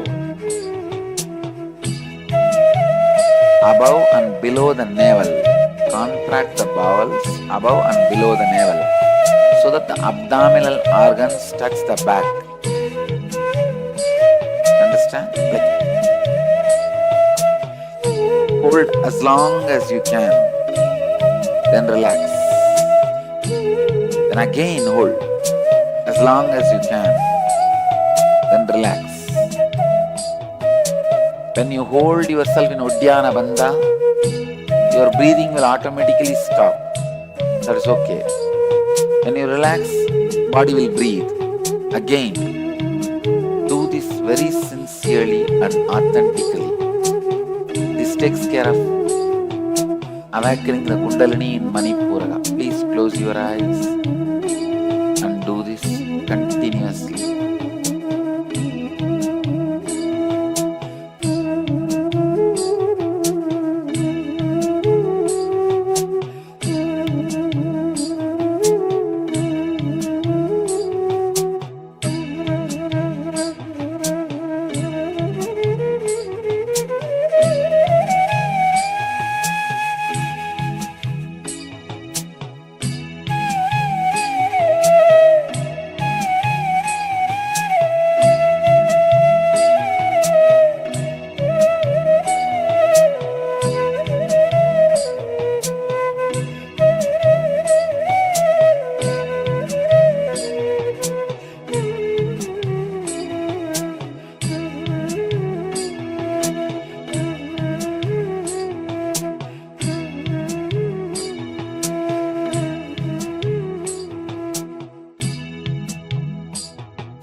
In Gomukasana, Uddiyana Bandha means contract the bowels above and below.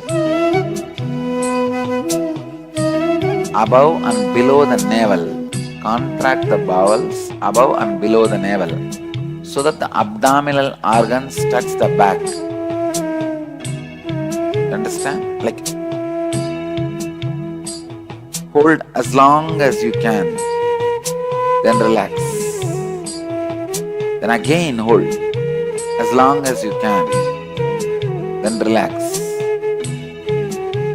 When you hold yourself in Uddiyana Bandha, your breathing will automatically stop. That is okay. When you relax, body will breathe. Again, do this very sincerely and authentically. This takes care of awakening the Kundalini in Manipura. Please close your eyes and do this continuously.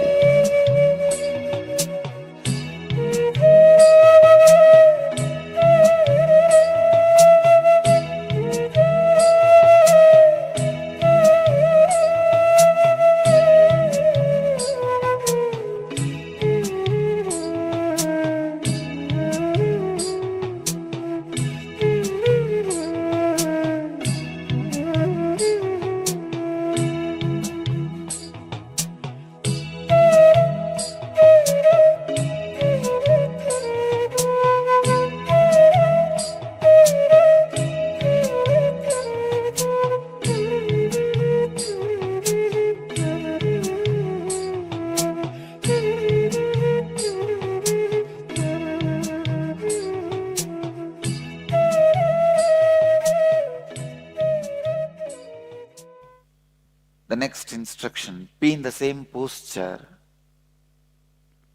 Bastrika, in the same asana. Bastrika means like the bellows of the ironsmith, systematically contract and slowly expand the stomach, like a, you see.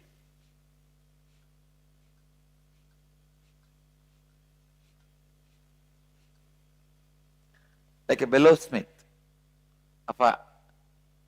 bellows of the ironsmith. Move, blow the air using your stomach out through the nostrils. Just exhale using your stomach. Continue. With a bellowing sound, forcefully blow out the air out of both the nostrils. Continue this for next few minutes.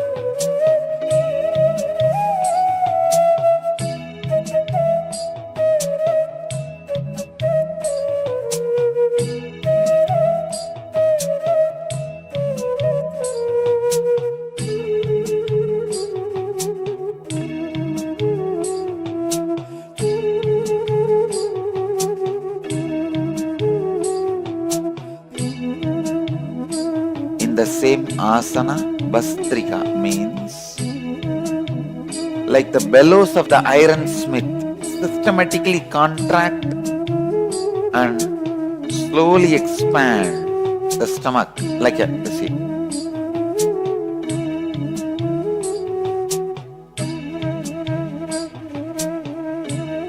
Like a bellowsmith, bellows of the ironsmith. Move, blow the air using your stomach out through the nostrils. Just exhale using your stomach. Continue. With a bellowing sound, forcefully blow out the air out of both the nostrils. Continue this for next few minutes.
In the same asana, bastrika means like the bellows of the ironsmith systematically contract and slowly expand the stomach like a see.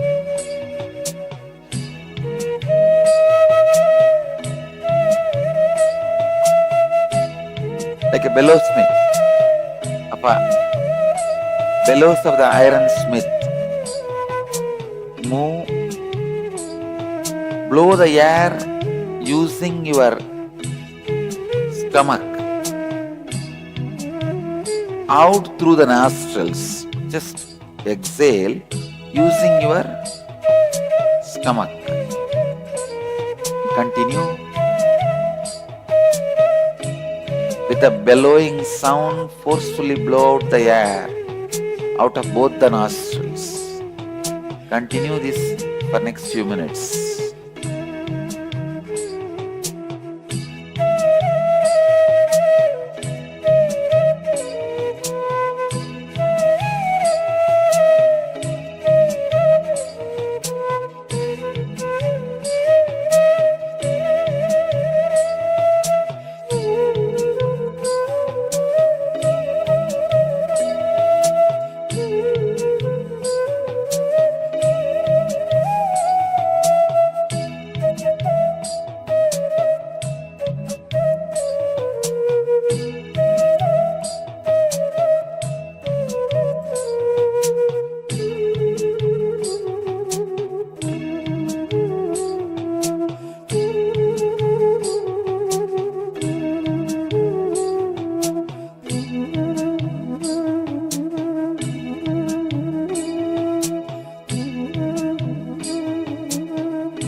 In the same asana, bastrika means like the bellows of the ironsmith systematically contract and slowly expand the stomach like a see.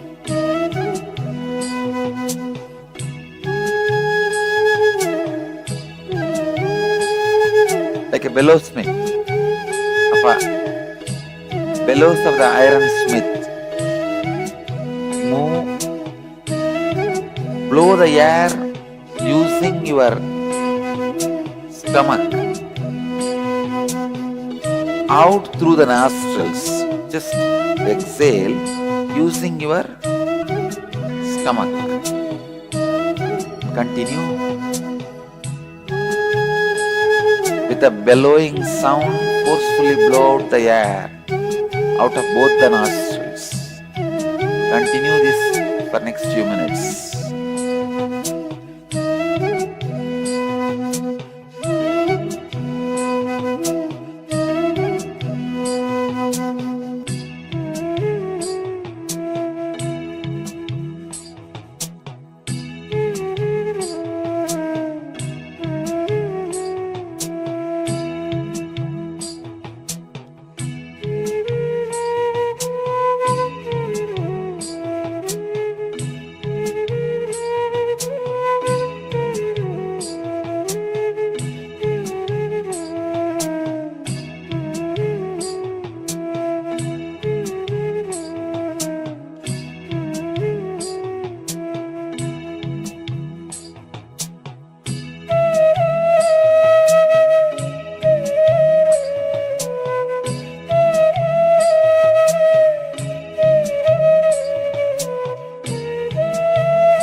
Sit for few minutes with your eyes closed for the Kundalini to function in your navel center.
You can open your eyes. Now, let's gather for next session. Thank you.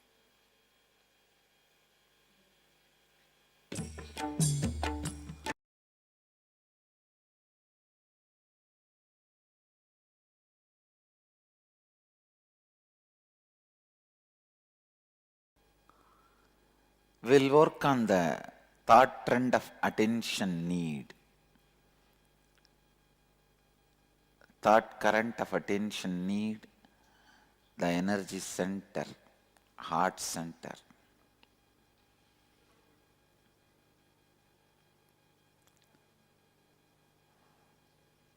When there is a constant need for attention and approval of others inside you, your heart center is blocked.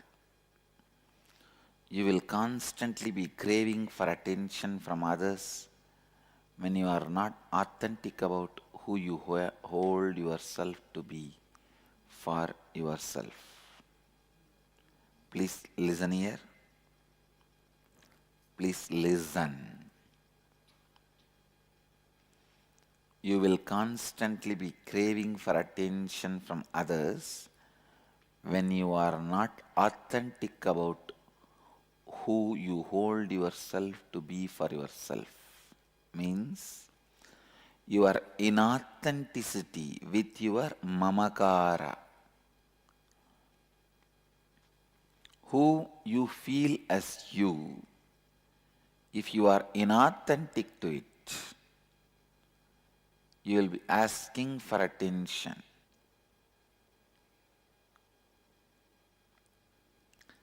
If you are inauthentic with your mamakara,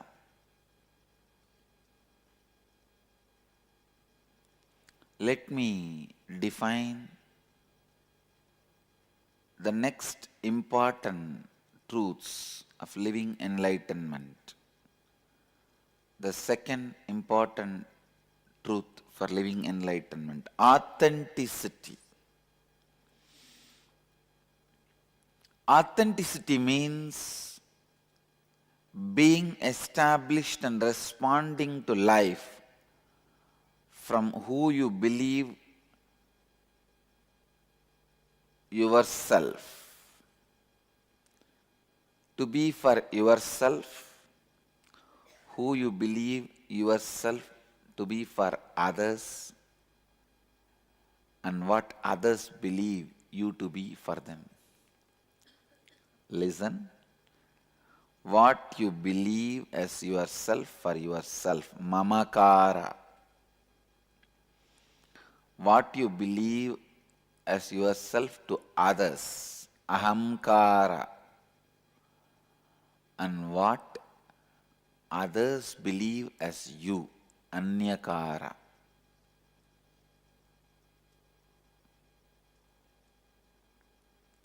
Authenticity means being established and responding to life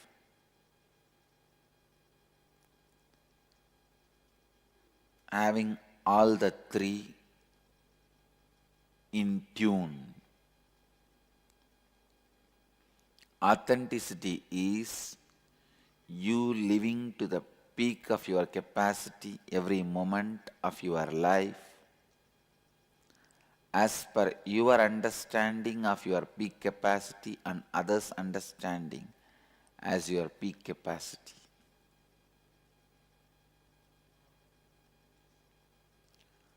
Authenticity is you living to the peak of your capacity every moment of your life as per your understanding of your peak capacity and others' understanding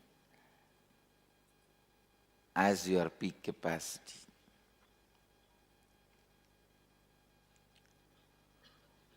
Who you believe yourself to be for yourself means mamakara. Who you project yourself to be for yourself means mamakara. To the peak of your capacity and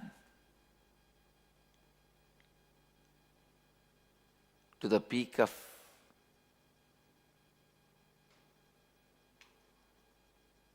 please listen, to the peak of your capacity is mamakara. Second, who you believe yourself to be for others means how you project yourself to others.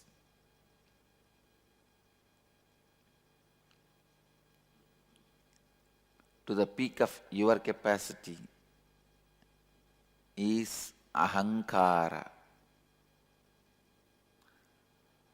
Who others believe you to be to the peak of your capacity as per your understanding of peak of your capacity and others' understanding of your peak of your capacity is anyakara.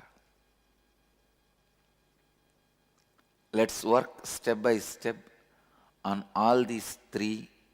First is mamakara. Your mamakara is directly connected to your anahata chakra. When you are not integrated and inauthentic with your mamakara, your heart center will be blocked. Please understand. Listen. You don't need to pen down now. Listen. When you are not integrated and inauthentic with your mamakara, what do you feel as you? Your heart center will be blocked. When you restore integrity and authenticity with your mamakara, your heart center will be awakened and pure loving energy will overflow through you.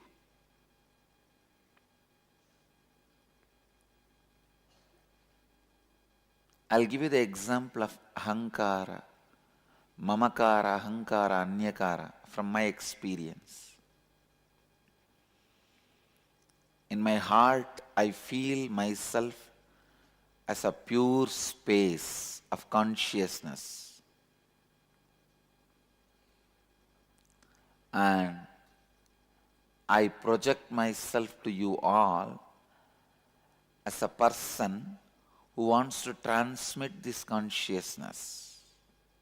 Please listen. In my heart, as a mamakara, I feel me as a pure consciousness.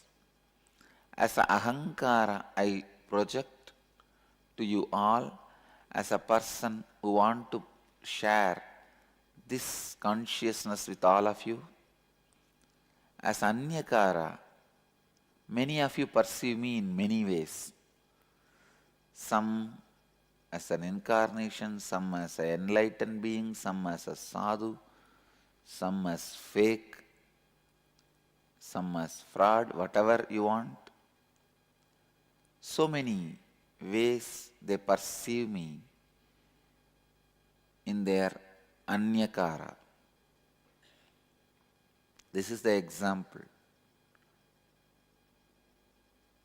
Some perceive as a Shiva, Vishnu, Devi, but in my mamakara I don't feel I am a Shiva or Vishnu or Devi or anything.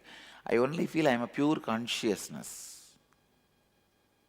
In my ahankara I only project as an incarnation to transmit this experience. But in anyakara you have everything. But I take responsibility even for your anyakara.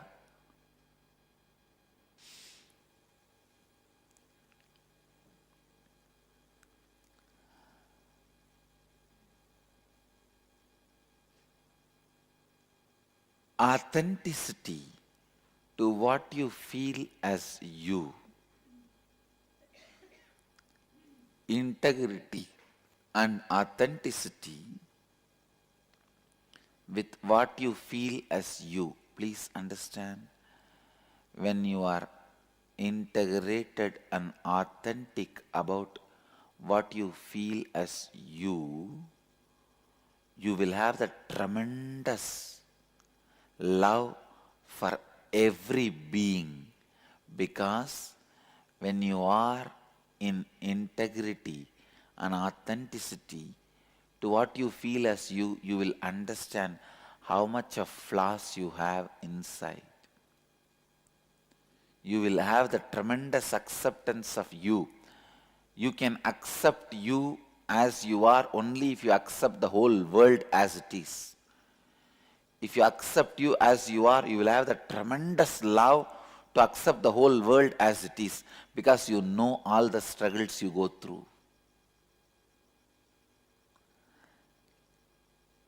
Today I am declaring with intensity and authenticity, please understand, I realize me as a pure consciousness only after I accept all the things, ideas I have about me. It is like a layer by layer of acceptance. After I accept all my possible existence as mamakara, I realize me as a pure consciousness. So layers and layers of ideas I have about me, I have to accept before I realize I am a pure consciousness. So by the time I reach the idea I am pure consciousness, my heart becomes so vast, I am ready to accept anybody's ahankara and mamakara. Understand?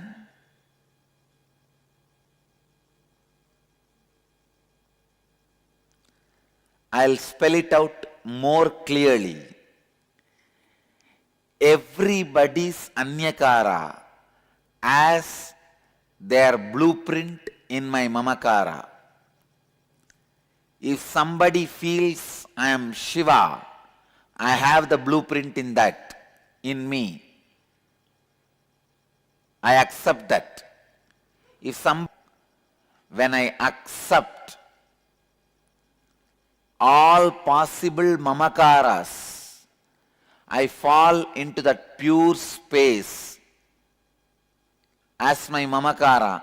By the time I reach that mamakara, I learnt to accept all possible images, ideas, possibilities. Now I can accept any possibility, any mamakara and any ahankara, because I have already done that work. Please understand, I can accept, love the highest image, Shiva, and worst image, Osama bin Laden, Hitler,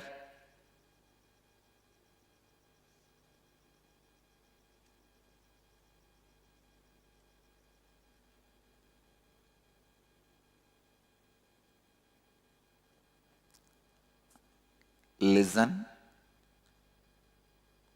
I have the blueprint of Shiva in my mamakara, and I have the blueprint of Hitler in my mamakara. When you travel working with integrity and authenticity in your mamakara, you will understand your mamakara is the Hiranyagarbha, source of all possibility.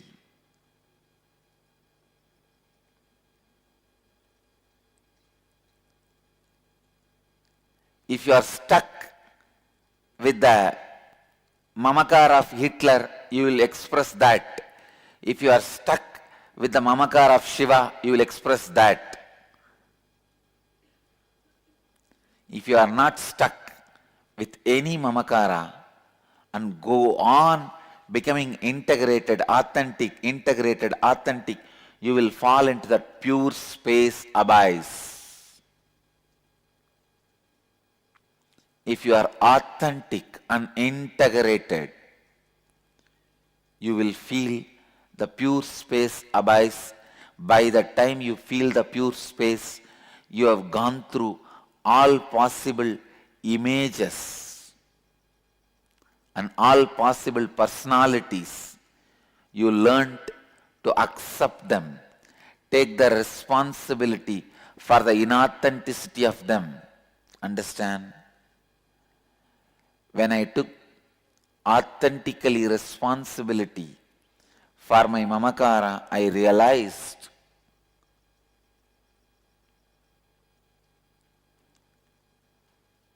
the image of Hitler, image of Shiva is one and the same.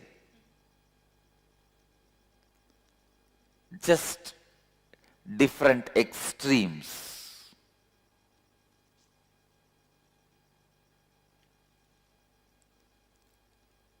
When I became more and more authentic, when I took the responsibility for the inauthenticity of being Hitler or being Shiva, both disappeared in that pure space. This is what I call Nirvikalpa Samadhi.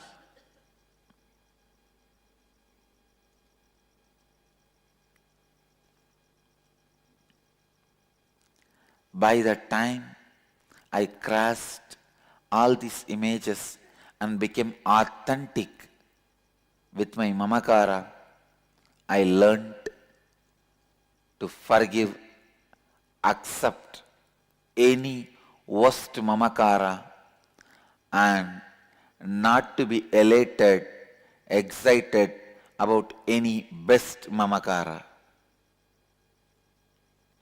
I have seen Shiva in my mamakara, so if he comes in front of me, I don't care. I have seen Hitler in my mamakara.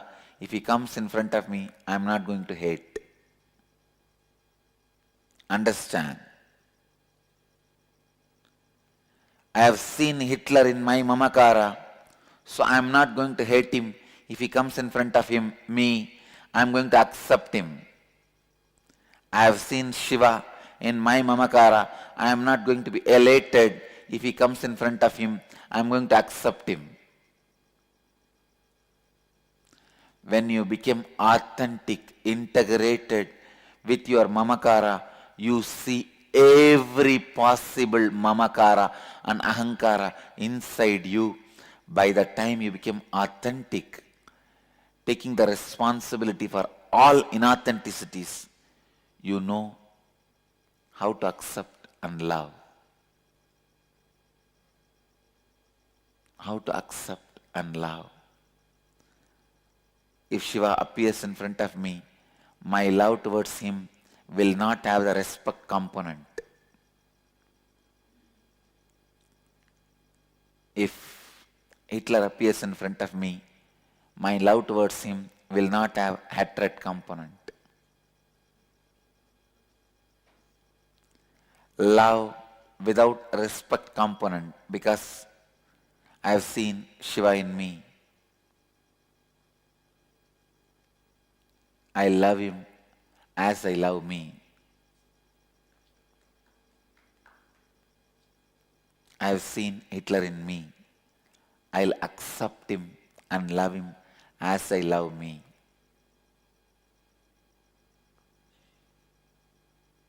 My love towards Hitler will not have hatred component. My love towards Shiva will not have respect component. I know it's a little difficult for you to understand. If you work with authenticity and integrity, take the responsibility for your inauthenticity and start working, you will understand what I am saying. You can catch it. You can really catch it.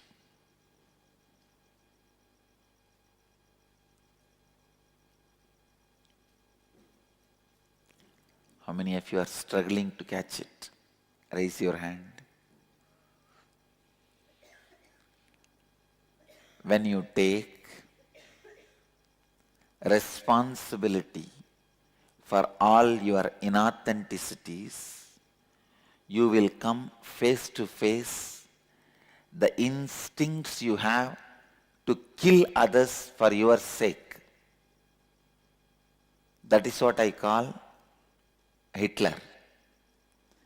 You will also come face to face the instincts you have to sacrifice yourself.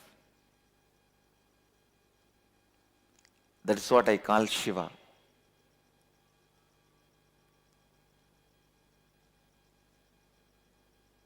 Take responsibility for both, one by one, as it comes.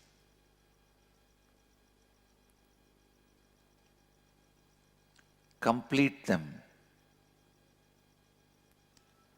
When the violence of Hitler comes, if you still take the responsibility for the inauthenticity, that will settle down.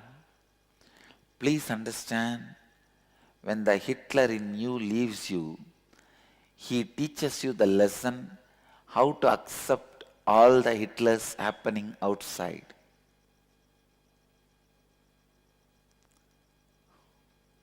Means, only when you accept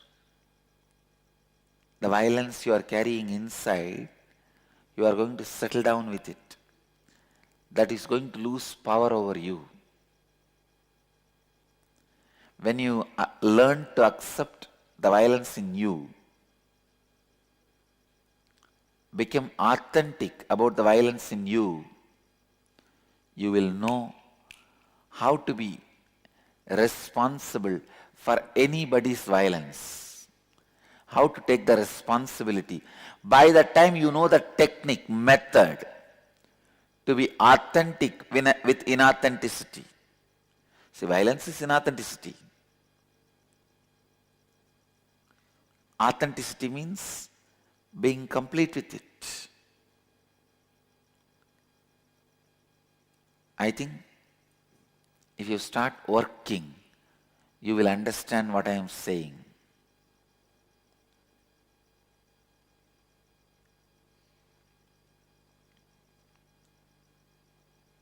I'll give you the worksheet. Work. After you complete your work, if you have questions, then I'll answer. Then my time is worth answering, being spent in answering your questions. Come on, please give the worksheet. Let me read out. Scan your whole life and identify the specific aspects of your mamakara which leaves you with a conflicting experience about yourself. That is, identify areas of your life where you feel powerless or experience conflict with yourself because of the thoughts and words you carry about yourself within you. Example, you want to be successful in your life, but you are not able to achieve success. If you look in, you will see deep within you, maybe believing that you are a failure again and again. In your inner space, you are thinking and uttering the words that you are a failure and you cannot be successful. Understand, whenever you feel powerless or experience conflict in your life, there is surely some inauthenticity in that aspect of your life. Look deeply within and identify the inauthenticity in those conflicting aspects of you that you carry inside you. Identify the words you utter about yourself, to yourself, which are not according to the peak of your capacity. That is what you think of as your peak capacity, and what others think as your peak capacity. Third, identify the words you utter to yourself about yourself which you did not honor and fulfill. Fourth and fifth you will do later, but I will read out now. Now restore integrity and authenticity in those aspects of your life. Sit and complete with yourself. Do swapurnatva with the mirror. Now with integrity and authenticity, give a new word to yourself, about yourself. Give a new commitment to yourself which is aligned with the peak of your capacity. That is what you think of you. Think of as your peak capacity and what others think as your peak capacity, and declare that you will now do anything and everything to honor and fulfill it. Come on. Pen down.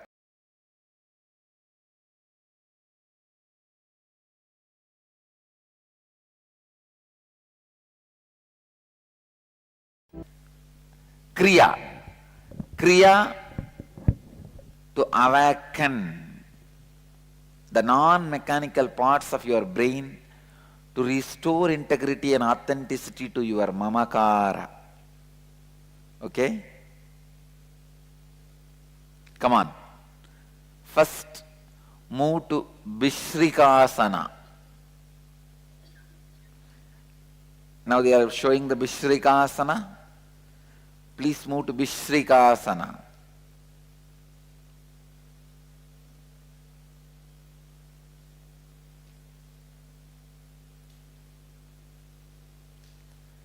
Vishrikasana. The next step is, in the same posture, inhale through the right nostril with the sound hum, and exhale through the left with the sound sum, like hum, sum,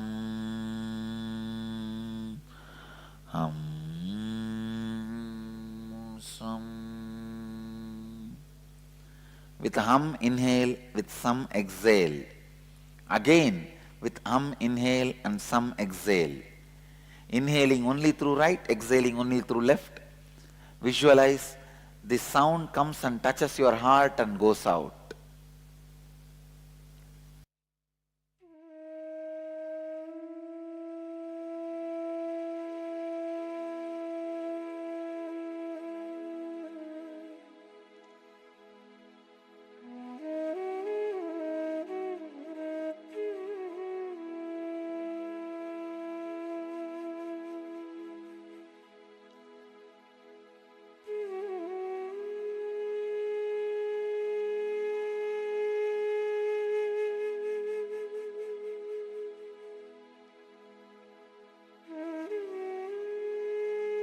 The next step is in the same posture.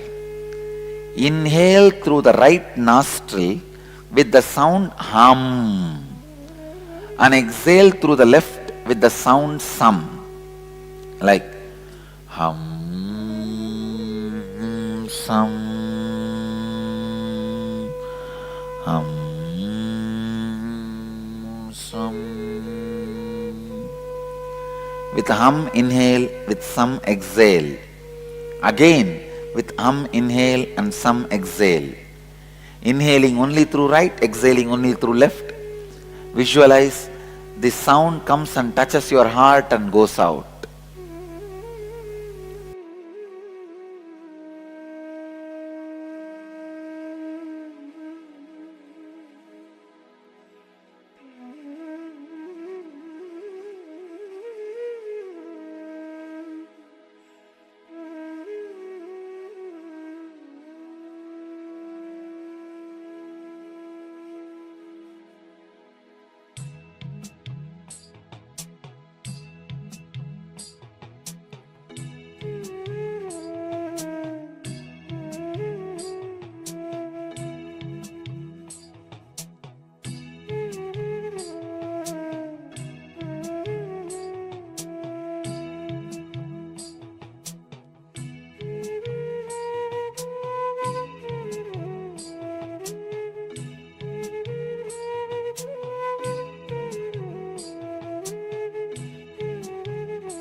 The next step is in the same posture.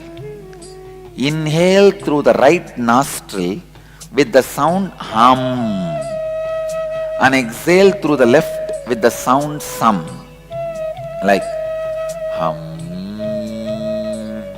sum, hum, sum. With hum inhale, with some exhale.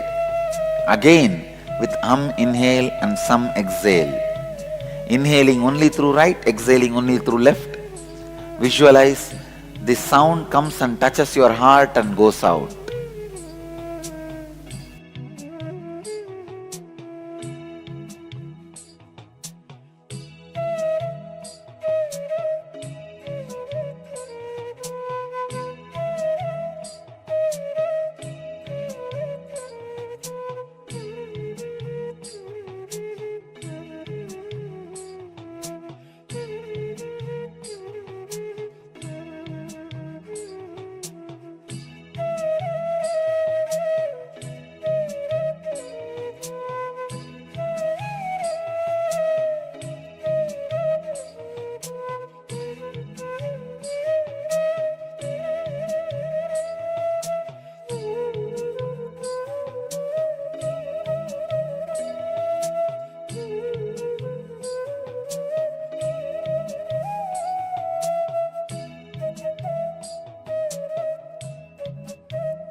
The next step is in the same posture.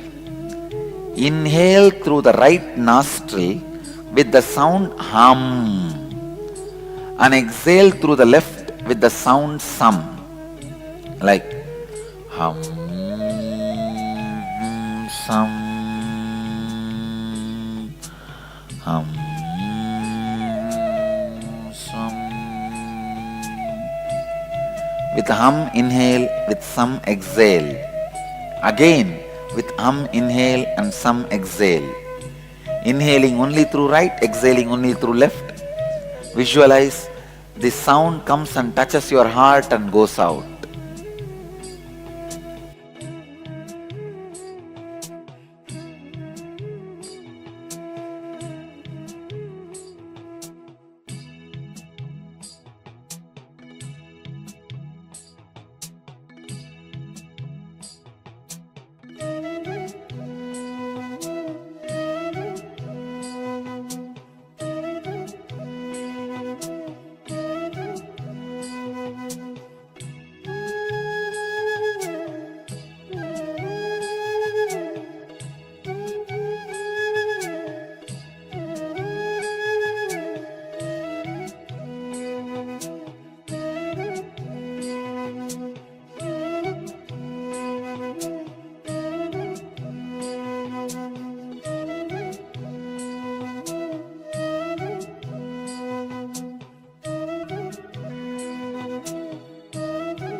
The next step is in the same posture.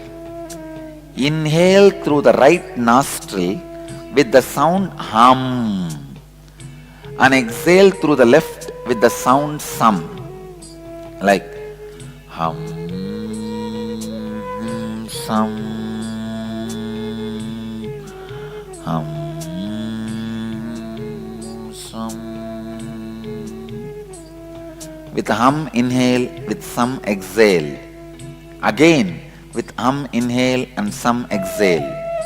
Inhaling only through right, exhaling only through left. Visualize the sound comes and touches your heart and goes out.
Place the palms on your knees and close your eyes.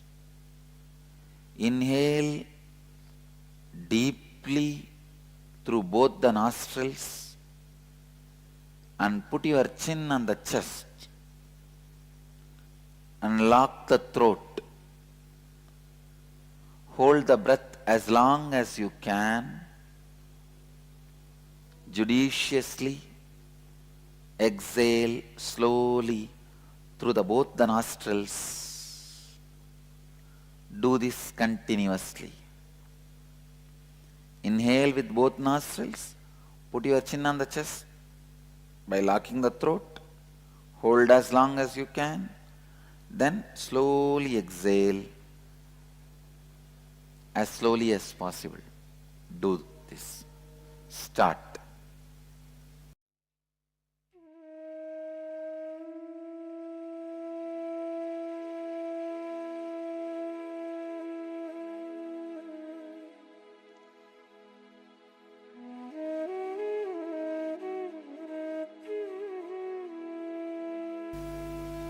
Place the palms on your knees and close your eyes. Inhale deeply through both the nostrils and put your chin on the chest and lock the throat. Hold the breath as long as you can. Judiciously exhale slowly through both the nostrils. Do this continuously. Inhale with both nostrils.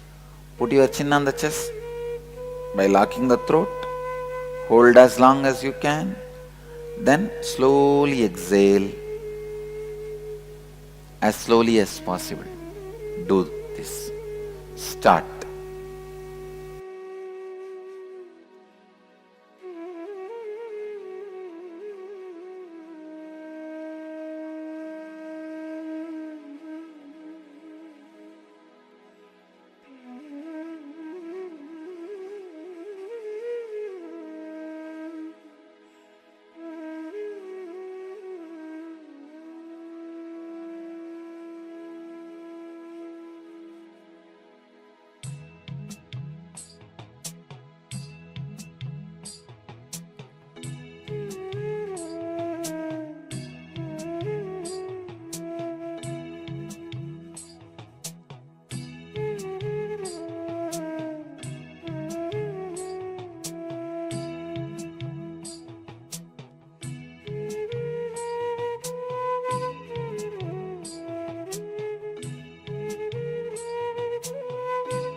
Place the palms on your knees and close your eyes.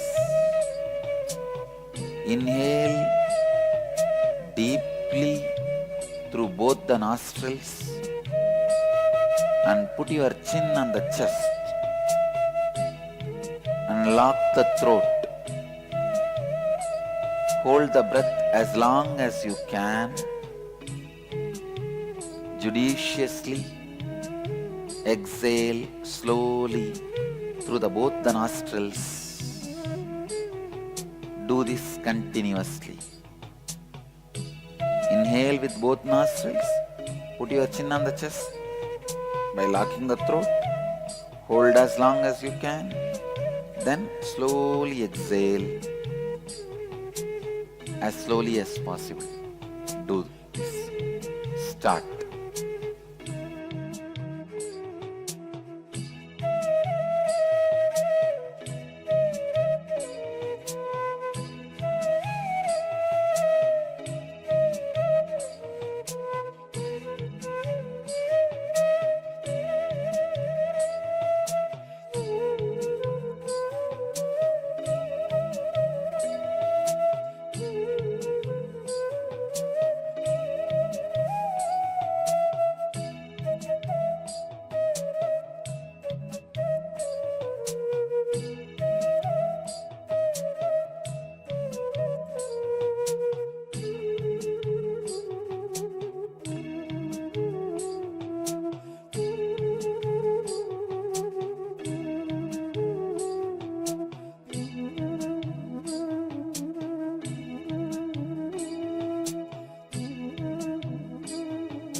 Place the palms on your knees and close your eyes.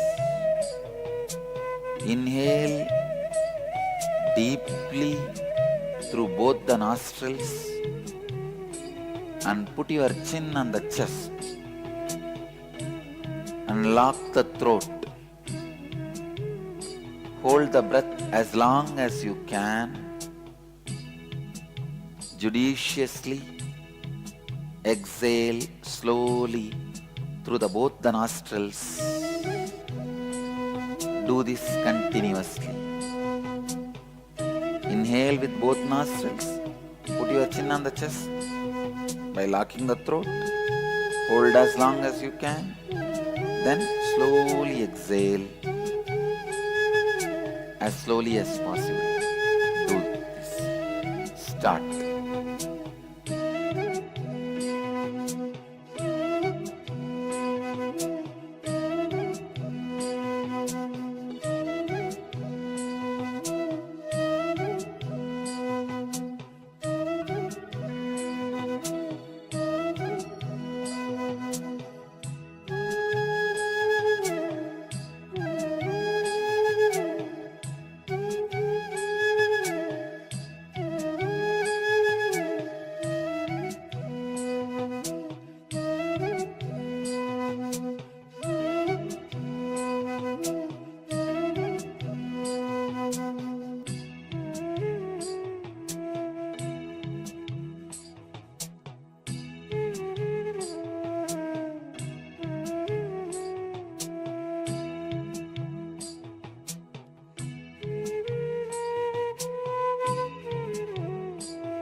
Place the palms on your knees and close your eyes.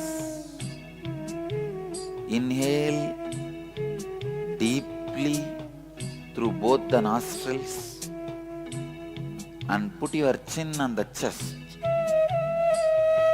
and lock the throat. Hold the breath as long as you can. Judiciously exhale slowly through both the nostrils. Do this continuously. Inhale with both nostrils.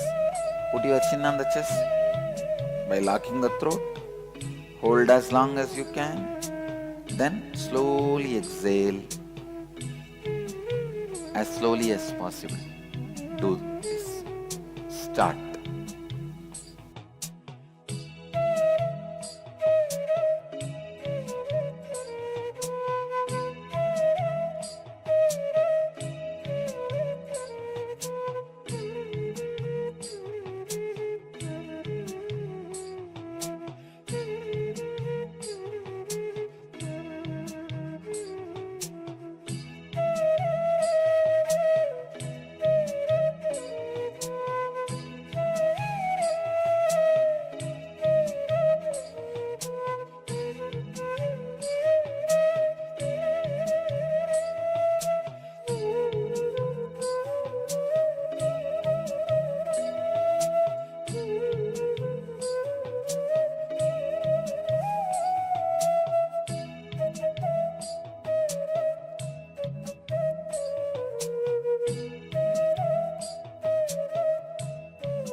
Place the palms on your knees and close your eyes.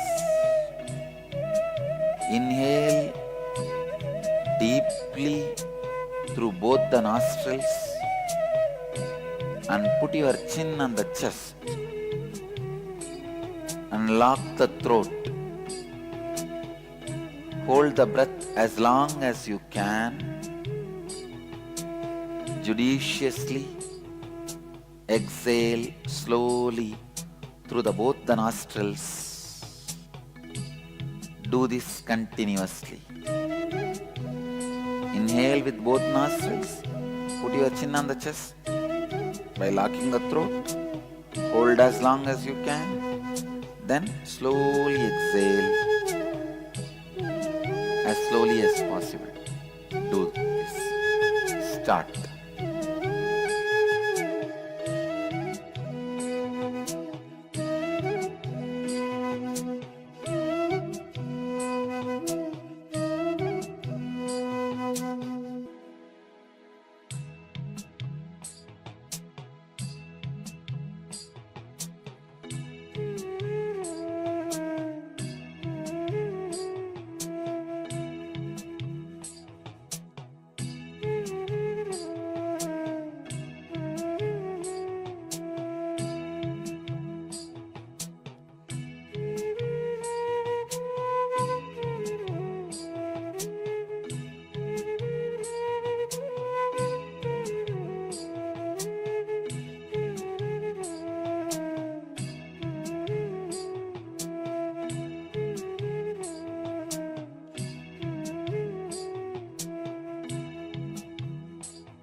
You can open your eyes.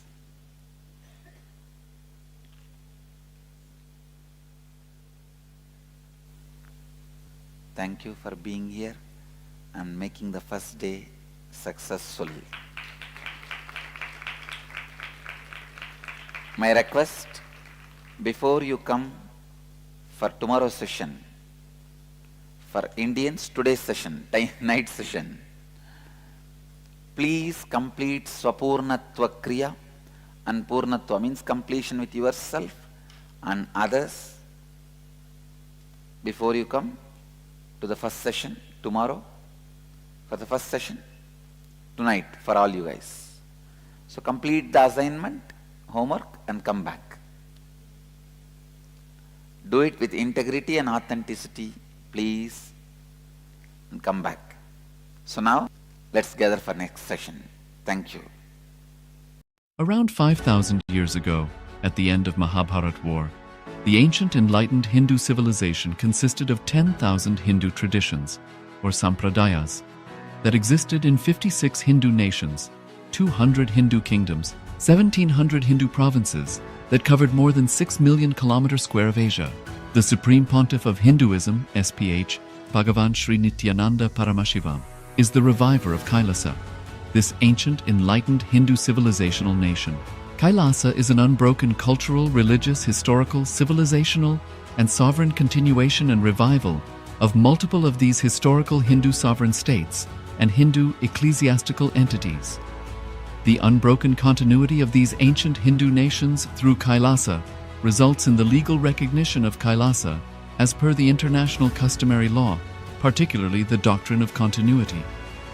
The international law, the Doctrine of Continuity, implies that upheavals and revolutions within a country, changes in government, territorial adjustments, measures taken during military occupation, or other internal transformations do not negate the existence of the country, do not affect the legal personality and international obligations of the country or state. The Vienna Convention on Succession of States in Respect of Treaties, 1978, addresses these principles of the doctrine of continuity as it outlines international law during situation of state succession or continuation. International law recognizes a state's legal personality by recognizing its identity. This perspective extends even during the period when the given state or country is annexed or occupied by a foreign power. Even in such cases, the legal personality of the state is considered to persist, enabling its subsequent re-establishment. Historical examples dating back to the 18th century include cases like Portugal and Genoa that were re-established after the Vienna Congress of 1815. More recent examples include countries such as Poland, Ethiopia, Czechoslovakia, Albania, and Austria that were re-established after World War II. Even when a nation is deprived of its territory, the nation continues to exist. Its sovereignty and international legal personality continues to persist. The Dalai Lama, as the spiritual and temporal leader of Tibet, exemplifies this principle. In 1959, the Dalai Lama was exiled and forced to flee. Despite the challenges faced, the Dalai Lama continues to advocate for the preservation of Tibetan culture and garners worldwide support for Tibetan autonomy on the global stage. Similarly, from 1309 to 1376, the Pope of Catholicism had been in exile in Avignon. Despite this, he was recognized as the head of state as well as head of the church and given full privileges of the position after their return to Rome. Even in 1861, much of the papal territories had been lost, leaving the Pope with no sovereign territory other than the papal residence and related buildings. Yet his temporal powers were still acknowledged. He was recognized as a head of state, and later, the Lateran Treaty of 1929 formally re-established papal sovereignty over the Vatican City.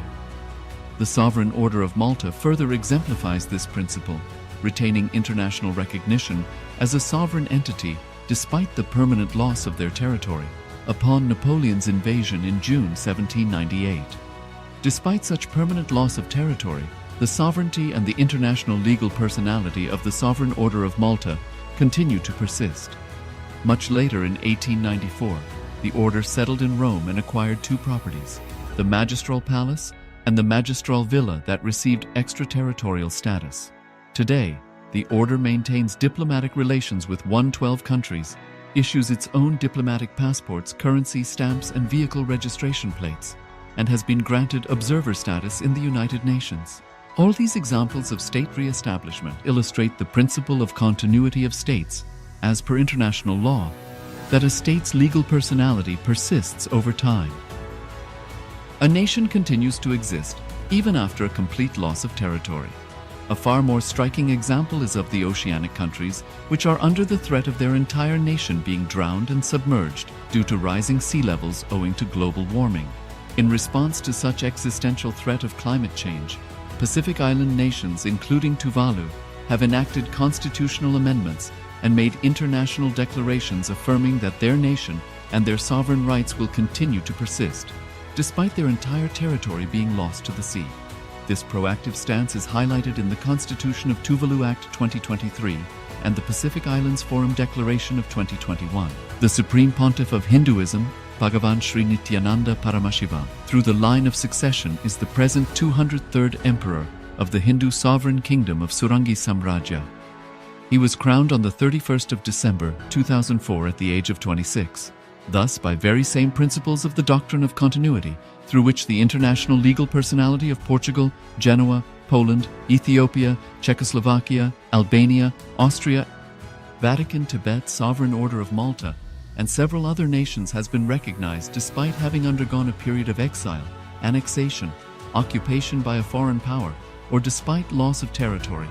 The SPH Nithyananda Paramashivoham, through well-established legal and historical facts about the Hindu sovereign state of the Surangi Samrajyam, derives all sovereign rights and powers of the royal lineage of the Surangi Samrajyam as its 203rd sovereign emperor from his inheritance and continuation of the unbroken succession of the kingdom of Surya Vamsa Surangi Samrajyam Sarvanapitha. Surya Vamsa Surangi Samrajyam, through unification with 20 other sovereign Hindu states and sovereign ecclesiastical, historical entities, became part of the United States of Kailasa, which thus became a sovereign, independent juridical. Thank all of you. So today it was an awesome revelation by Swamiji working on the chakra. So Swamiji has revealed so much, starting from the Muladhara chakra. What is Muladhara chakra and how the fantasies and the images that we carry. So slowly Swamiji has given the Kriya also, and how through integrity, through authenticity, and how through restoring both integrity and authenticity we can work on individual chakras. Muladhara chakra, Swadhisthana chakra, the Manipuraka chakra, which is the being naval center. So Swamiji has revealed till now. So we'll be going back to the starting with the introduction of the Dhyana Purna itself, where Swamiji will be first revealing. Swamiji has already revealed on the genesis of identity. So we'll be doing intra-analyzation exercise into it. Then we'll be moving on. So Swamiji has revealed, but now we'll be working on with your pen and paper. So Swamiji has revealed on genesis of identity that we carry 4 types of images. The inner image means what we feel inside us about ourselves in different situations. Some situations happen, then what we feel inside us. We feel sometimes that we are weak, sometimes we feel we are powerful, we are strong, I have a strong will persistence. Like these, so many inner images that we carry, that is inner image. And the outer image. Actually, let's present this slide that Swamiji himself has drawn to describe. Yes, so you can see. And the outer image means what others think about, what we project to others. Means even though we feel, sometimes we feel we are powerless, but we show it to others that we are powerful. Like this, so many images that we project to others, that is outer image. And others image. What is others image? What others think of us, what others feel about us. We may be thinking, we may be projecting that we are powerful, we are intelligent, but others may be thinking, no, he's a dumb fellow, he doesn't know anything. So many other things, the image others carry about us. Then life image, what we feel about life itself. Means life, sometimes we feel life is beautiful, life is cruel, like these ideas that we carry about the life itself. So we'll be entering into the intra-analyzation exercise. Right, so let's start with the first step of this genesis of identity. Describe all the words and statements that you use to describe yourself. So all the qualities that you believe are part of your internal image. So as Maharaj said, you might have an inner image that you are lazy, you are weak, or you are powerful. Whatever inner image you have of yourself. So once again, all the words and statements that you use to describe yourself. So how you see yourself, how you describe yourself, all the words and statements, all the qualities that you believe are part of your internal image. So let us take a few minutes. Requesting everyone, please gather a pen and paper. So you will need to write all of these down. So gather a pen and paper and start doing this exercise. So has everyone got a pen and paper? Requesting, first of all, everyone to please switch on your cameras. So we have a number of participants with the camera switched off. We have Ma Peng Aya, we have Ma Le Tang, we have Ma Hean Chi, we have Ma Bridge, Ma Anandeshwari, Ma Chao Yu Wang, Ma Wen Chi Tsing Aya, Ma Zhang Ti Ho. So everyone, please switch on your cameras.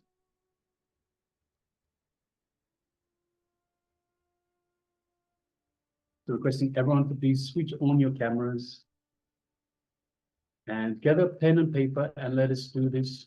Also Ma Trinitvikananda, also Ma Judy, requesting everyone please come on camera.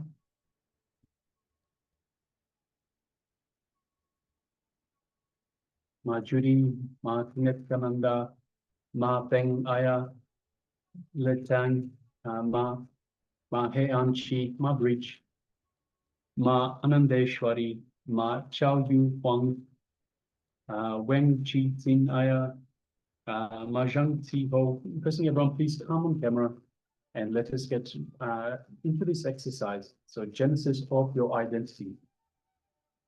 So we'll start describing all the words. So writing down all the words and statements that you use to describe yourself, the qualities that you believe are part of your internal image, your inner image. So let us begin.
Now, once you have penned down the inner image, let's write down the outer images. Describe all the qualities you project to others that you believe are part of your external image, which is your outer image. For example, you feel that you project whatever you feel and you project to others that you are kind, you are powerful, you are a good person. Like this, whatever the external images you believe are part of you and you project to others, take few moments and write down the outer images. Let's begin.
Now let us move on to the third step on this genesis of your identity. Others' image. Let's describe all the words and statements that others have used to describe you. What do they believe about you? What image they carry about you? So this is others' image, other people's image. So they might have an image that you are arrogant, or you are happy, or you are healthy, you are strong. Whatever image they portray, whatever image they hold about you, what they believe about you, that is your others' image. So let us take a few minutes and describe all the words and statements that others have used to describe you. Let us continue.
Now let's move to the life image. Describe all the words, statements, and beliefs you have about the world and towards life itself. This is called the life image. Sometimes you might feel that life is cruel. Sometimes you feel the life is beautiful. Sometimes there are so many images, so many words, statements, and beliefs that we give towards the life. These are the life images. So let's take a moment and pen down the life images that you please continue.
Slowly, you can relax from this genesis of identity, writing all the inner images, outer images, others image, and the life image.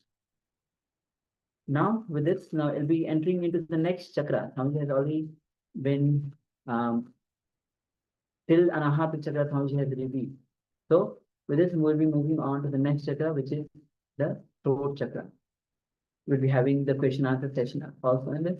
So, let's come to the phase of listening and let's enter into this. Working on the throat chakra.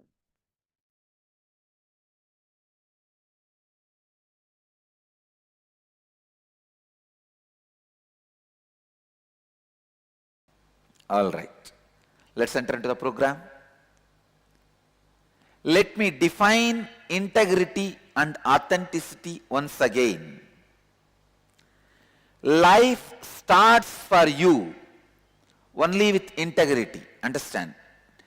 Till the integrity starts for you, you are a broken pieces, few bones, little flesh, assembled unfortunately, accidentally, and existing accidentally. That's the right word I'll use. Anybody without integrity, if he is not killed, it does not even get recorded in the cosmos. Of course, I'm not telling you go and kill. In the cosmos, it does not even get recorded as a sin. It means in the cosmos is not even respected. The numbering is not done. Registration is not done in the cosmos. He is not numbered in the cosmos. Great. Issue is resolved. I'll give you the essence. Life starts only when you have integrity.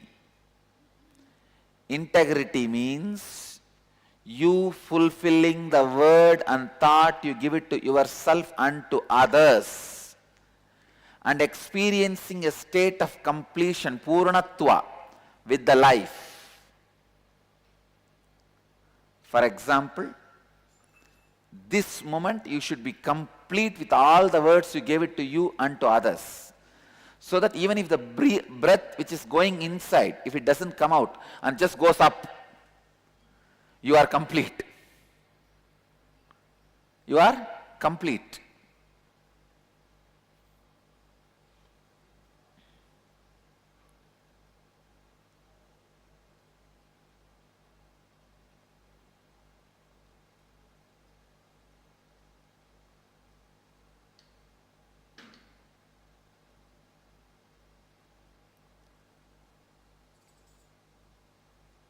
How many of you feel you are complete with all the words you gave it to yourself and to others? Because yesterday I gave you the assignment of completing with yourself and others. How many of you did the assignment? Please raise your hand. Great. But if you do it once, that will not be enough. How many of you did not do? Raise your hand. Now I am giving you time. Oh God, but I cannot delay the session. Okay. In the next break, you will do it and come back.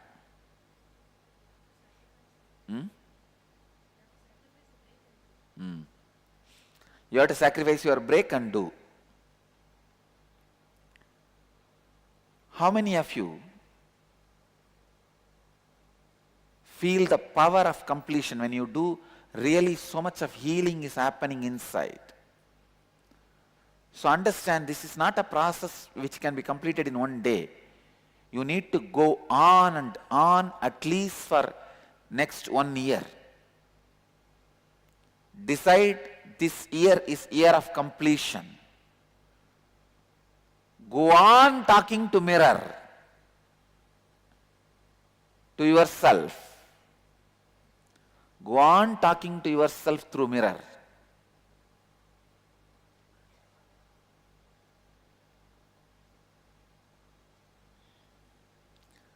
Go on completing with yourself and others. Authenticity means you being established and responding to life from who you believe yourself to be for yourself, means mamakara. Who you believe yourself to be for others, ahankara. And what others believe you to be for them, manyakara, anyakara.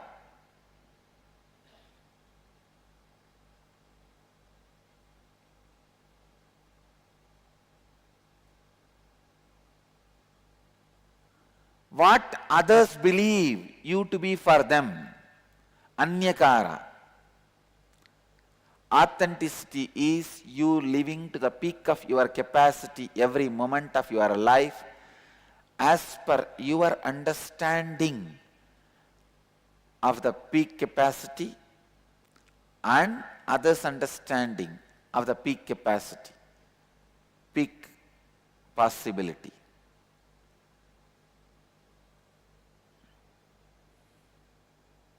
Mamakara is who you believe and project yourself to be,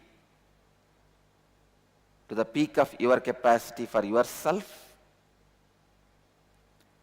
as per your understanding of the peak of your capacity. Listen, only then you will understand. See, I am uploading all these videos, so all of you, I wanted you guys to see this again and again at least next few times, few days. Because these definitions are long British statements, almost like a legal statements.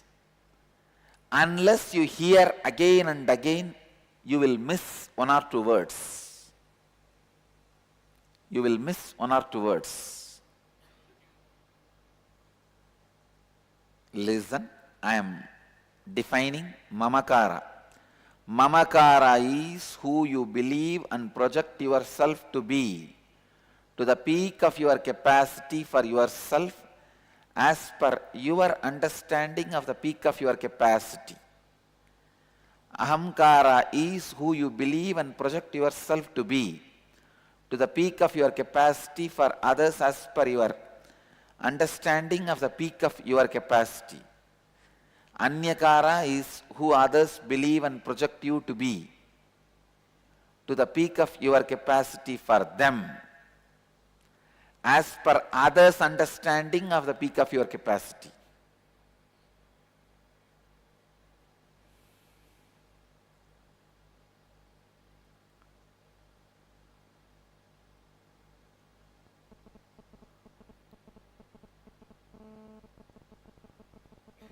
So all of you are clear about these basic truths of intensity and integrity and authenticity? All cities, if you are clear about this basic two tattvas, please raise your hand. Great. If you are not clear, raise your hand, so that I'll repeat once more and see to it you understand where Tuesday. Please listen. Integrity means fulfilling the words you gave it to yourself and to others, and living in a state of completion with life.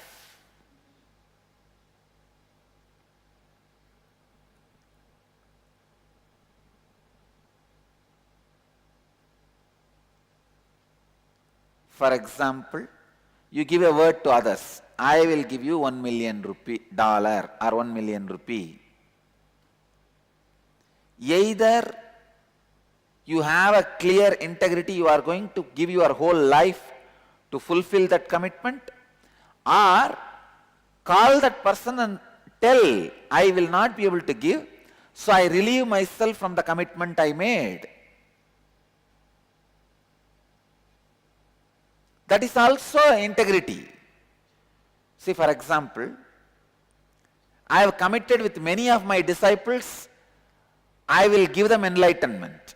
I'll ensure they achieve the state of enlightenment. So even if I leave this body, I am going to be sitting alive in the cosmos in a different frequency, what I call Akshardhama, imperishable space. I am going to be sitting with many of my Jivan Mukta sannyasis.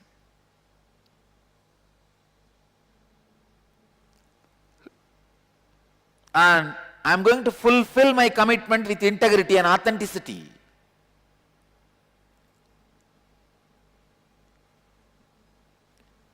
So either you should have that clarity. I have committed with him, I'll give $1 million. I should give everything and make it happen. Even in between I die, I will have to take another one body, come back and search for where he is and see to it he receives my $1 million.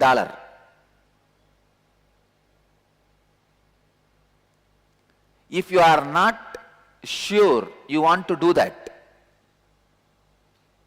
if you are clear you don't want to do that, then at least call him and complete with him. Sorry, I committed for $1 million, but I cannot do that. I have taken up some other as my prayer. Let's come back to the subject. Tucson. Authenticity means being established, responding to life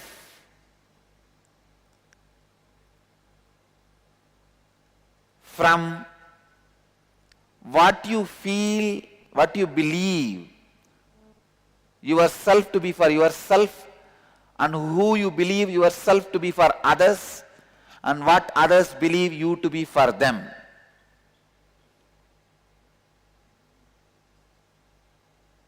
Chakra.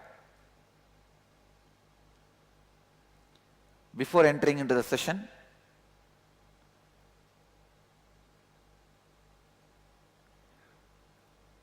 just 3 minutes, settle down so that you are ready to flow with the session. Just close your eyes and sit straight.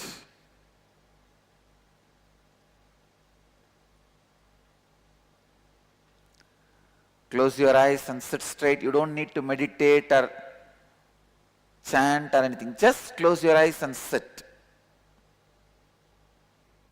Relax. You can open your eyes.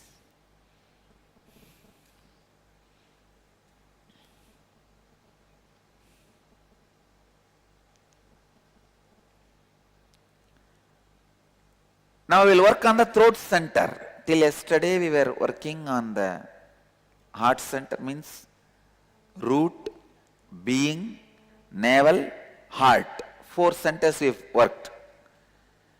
Today we will work on throat center.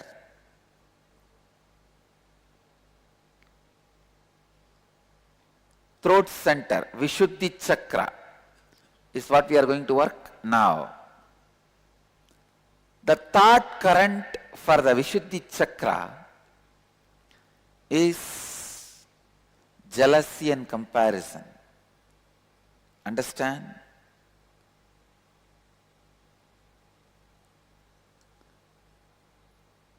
When there is a non-alignment between the anyakara, means the image you carry about others, and the image others carry about you. When there is a non-alignment between these two, it is called jealousy. I am defining, please catch it. Listen. When there is a non-alignment between what you feel, your image about others, and others' image about you.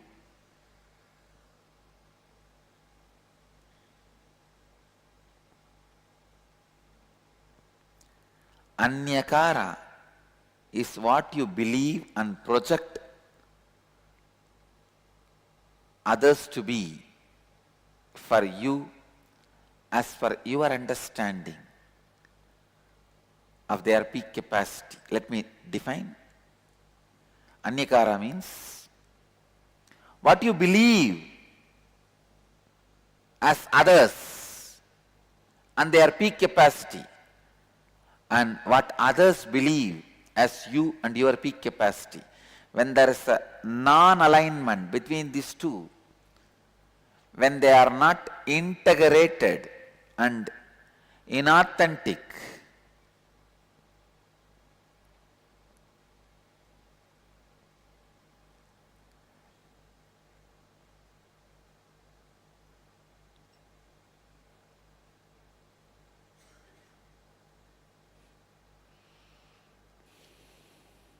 jealousy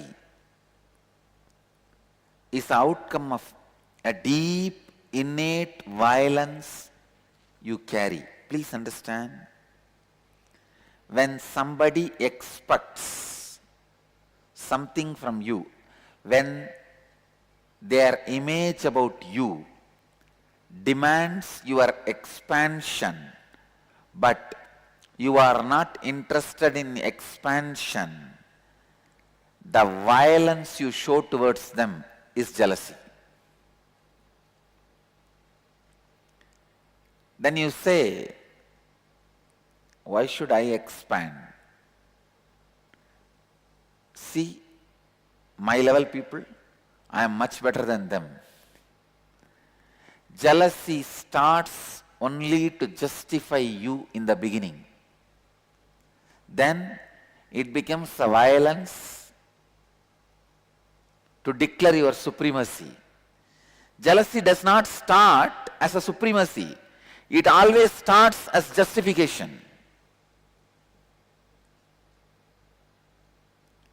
But when you finished justifying everything, it's like to win your enemy, you create an army. After your enemy is destroyed, there's no job for your army. Then you go on to the next country just to give a job for your army, just to keep your army occupied. Same way, jealousy starts to justify your inauthenticity and goes on and on. Once all the justifications are over, now you start offending, means declaring supremacy. The comparison is used to declare supremacy. How many of you feel in your life also the comparison and jealousy has started only as a justification process of your inauthenticity? Raise your hand. How many of you are able to cognize this idea? Yes. Jealousy started in my life for justification of my inauthenticity. Justification of your inauthenticity makes the complication you will never be able to get into authenticity.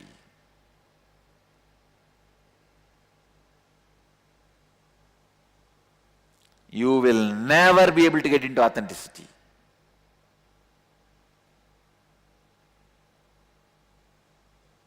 Because the layer of authenticity has become double.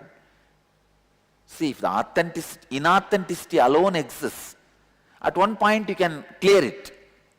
But now a strong bolting of inauthenticity in the name of justifications. Just now I was sitting with some of my ashramites. A very beautiful meeting with some of my brahmacharis and brahmacharinis.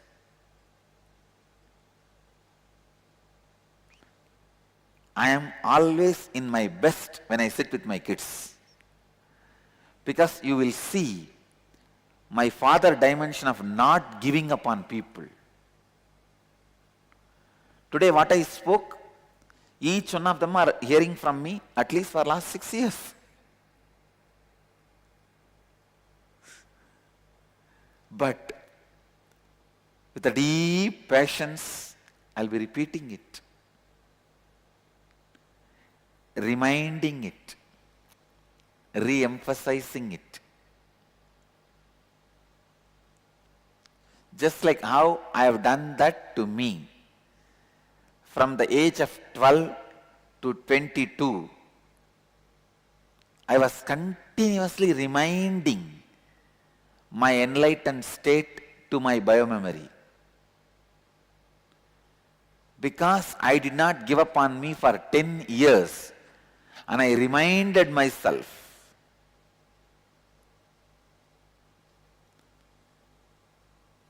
I know million ways mind will justify the non-remembrance, and I know millions of solutions through which I can remind to my mind to be in remembrance. Because I fought with my mind and conquered it with million ways, I can easily remind my disciples any number of complications they bring, any possible complications they bring.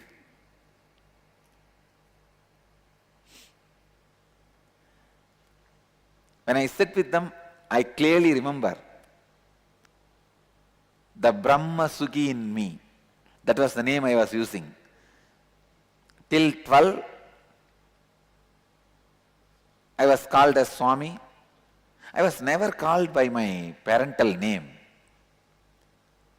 Never. I was addressed by my parental name by anybody other than my school record.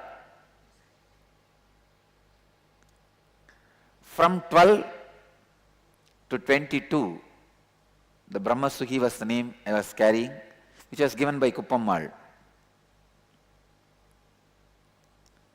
I feel that personality is sitting in front of me as my disciples. I did not give up on that personality. If I would have given up on him, Nithyananda would not have happened. Nithyananda happened because I did not give up on him. Same way, I am not going to give up on these guys. Just now I was sitting and talking. The ideas I was sharing with them is very useful for all of you. I wanted all of you to listen.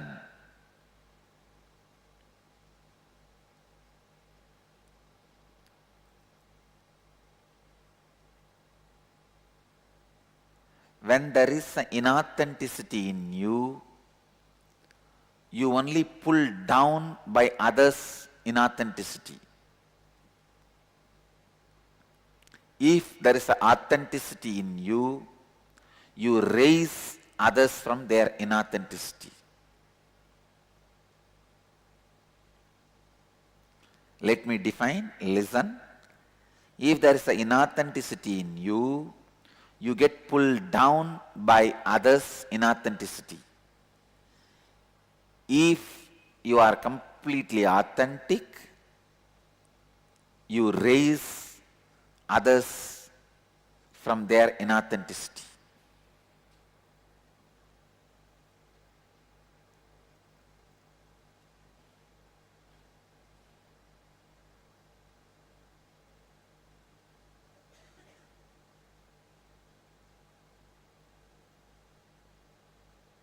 I'm giving you a few seconds for you to internalize.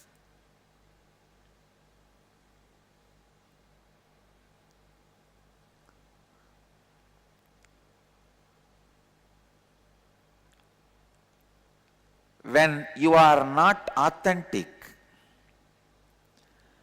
and you wanted to justify your inauthenticity, you use comparison as a justification tool. I was telling them,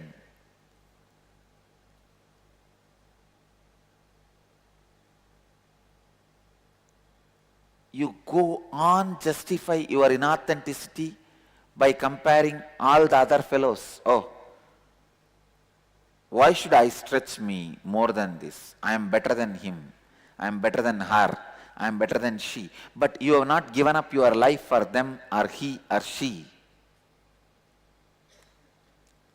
You have to make your life success. You have to make your enlightenment.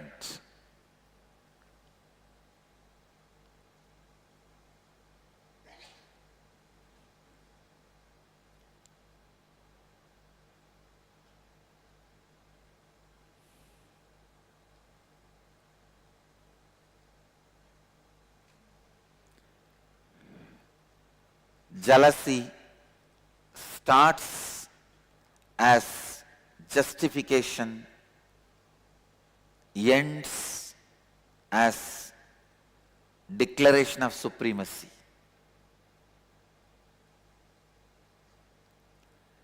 It starts in you to justify your inauthenticity.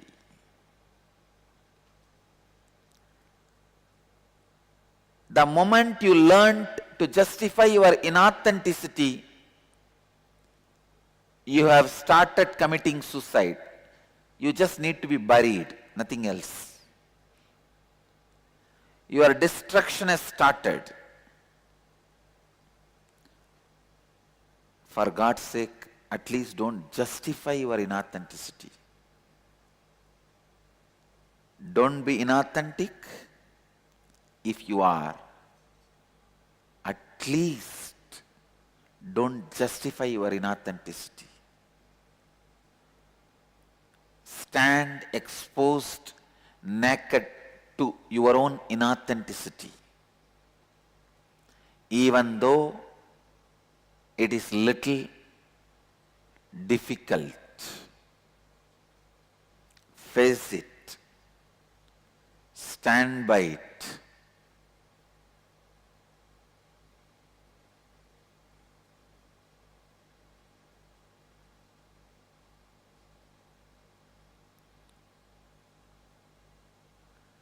Standing exposed to your naked inauthenticity makes you authentic.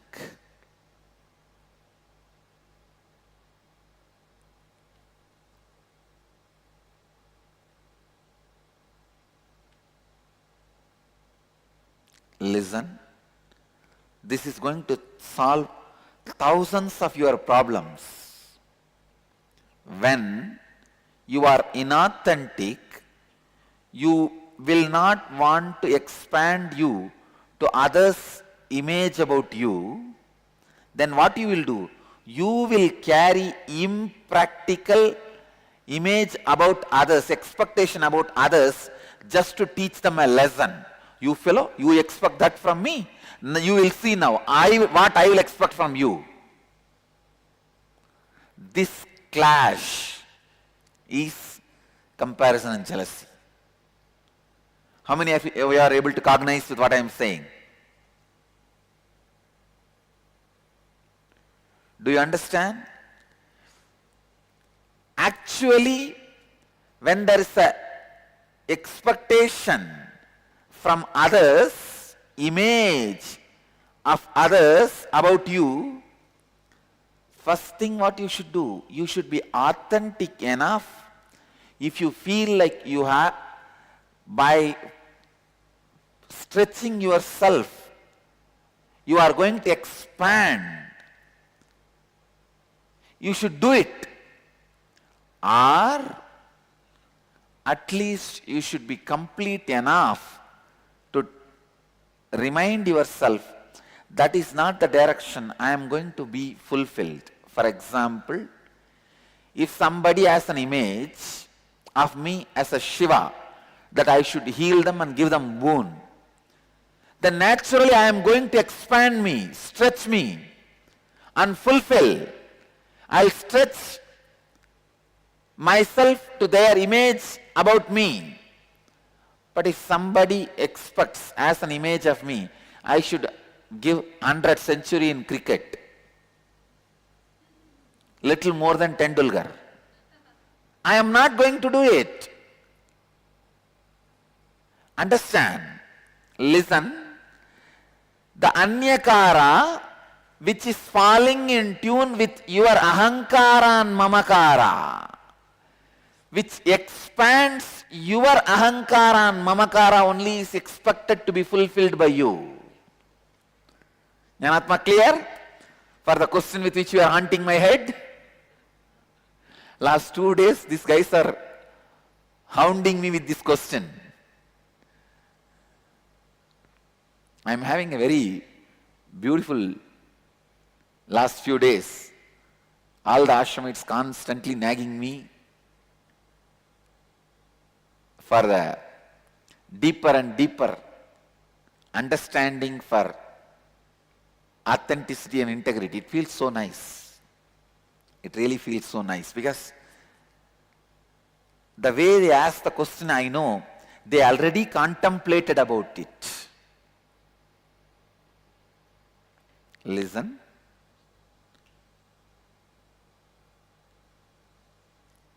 What I feel as my mamakara, I am a pure consciousness. What I show as my ahankara, I am here to transmit that to you. Then what is the anyakara you guys have? You think sometime I am Shiva, sometime I am Krishna, sometime I am Devi, sometime I am Muruga. So many anyakaras you have. So, if I fulfill your anyakara, is it in align, going to fulfill my ahankara and mamakara? If it is yes, I have to stretch me. If your anyakara about me fulfills in alignment with my ahankara and mamakara, so I stretch, I fulfill. Suddenly you come and think, I should give 100th century for India cricket team. That is your anyakara, your expectation about me is no way in alignment with my feeling of me and my projection about me to you. So naturally, I am not going to stretch me to your image about me. Understand?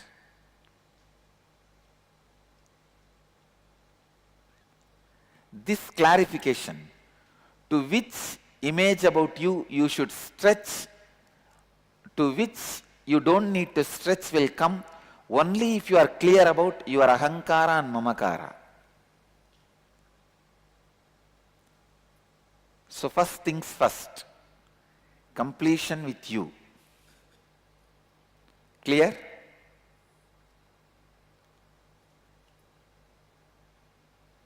How many of you had this question? To which anyakara I should fulfill, which I should drop? Now clear? Now you will know very clearly which anyakaras you should be authentically stretching. Understand? If I don't stretch myself to somebody's expectation of me being Shiva or Krishna or Vishnu, I'll die. I will not be living. That direction, anyakaras, I go on, I am going to stretch myself. That is why I tell you, even after I leave the body, my Sangha is going to become like a Sai Baba's movement. Like Shirdi Sai Baba. Shirdi Sai Baba sees movement. Why? Because he is sitting and stretching himself to every person's anyakara. So I am going to be sitting. While in this body or after leaving this body, I will be sitting and go on stretching myself.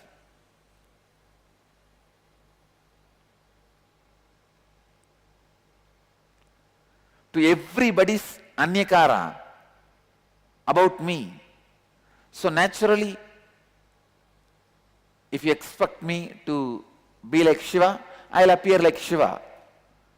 If you expect me like Vishnu, I'll appear like Vishnu. Because that is in alignment with what I feel as me and what I project as me. All over the world, how many of you had this doubt? Which image about me I should fulfill and which I should not fulfill? Raise your hand. So now all of you are clear? Which you should fulfill and which you don't need to bother.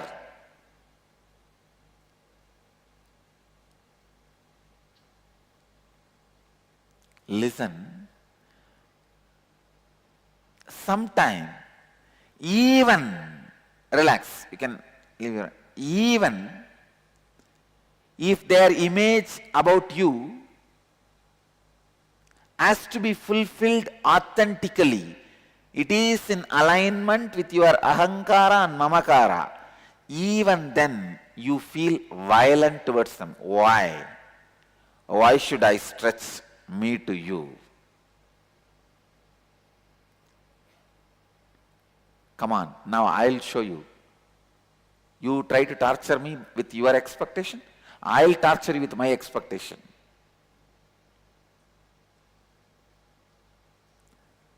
Husband wants love, wife wants money. You expect me to continuously be loving, now I will torture you with my expectation. Marriage is like a workshop. Husband works, wife shops.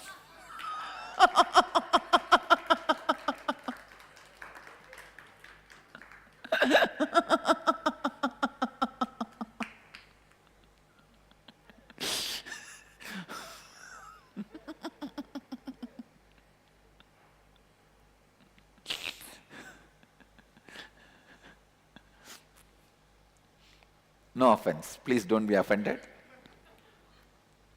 But women knows whatever fun I make about them, they don't feel offended at all, because see, even now, a simple decision I made, sending Swamis to offer respects to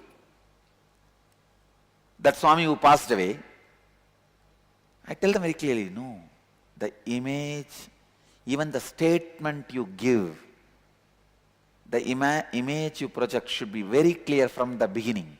Why do you think I put Devi in the same deity? Our Anandeshwara, main deity, why do you think I put the Devi in the lap? I did not put I could have put the Devi separately as the two deities. Even while you do Abhishekam, you will pour the milk first on this Shiva, and the remaining little bit only will go to the Devi if it is a separate deity.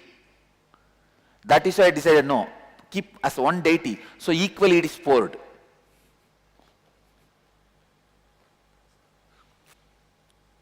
So when I send even a sannyasini, I am very clear.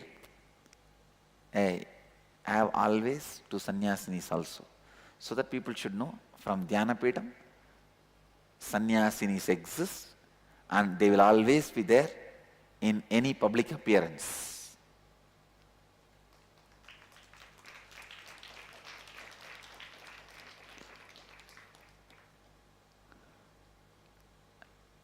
Listen, let's come to the subject.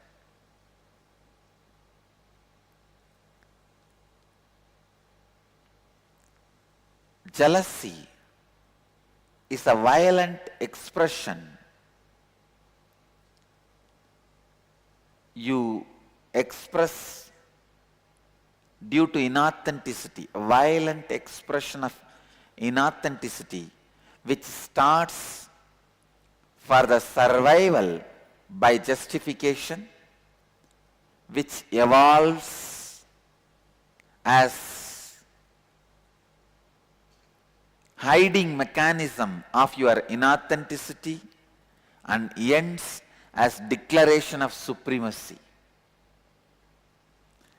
It takes birth as a justification of your inauthenticity.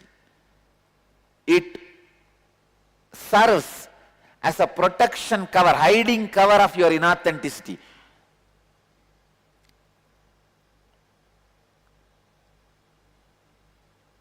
It ends as the just declaration of supremacy. How many of you are able to cognize this truth?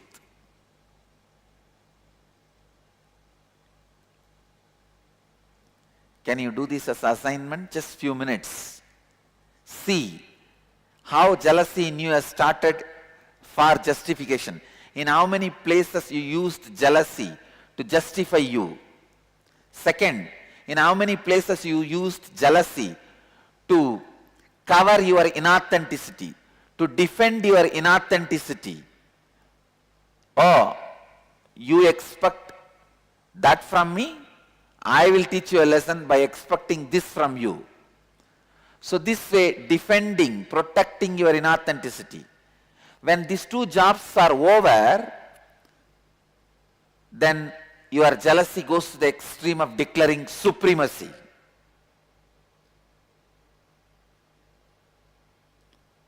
With the declaration of supremacy, death happens. That's the last nail in your coffin.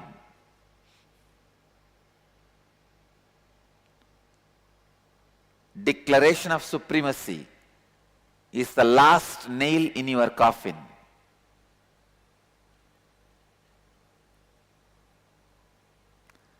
That is why I am very clear. I am the incarnation of super consciousness, not supreme consciousness.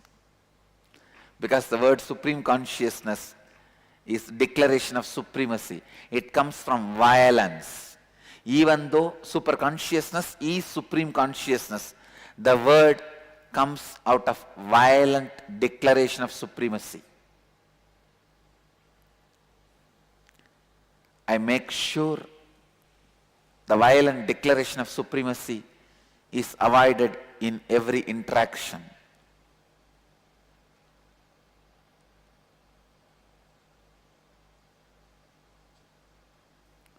Just 5-minute assignment. Please look in. At least 2 examples for each. Your jealousy starting as a justification mechanism, your jealousy being used as a defending mechanism of your inauthenticity, your jealousy declaring your supremacy. When you finished your justification and people are tired, they feel they are all subdued, you are justified, and you defended your inauthenticity, they accepted it. Then next step is declare your supremacy.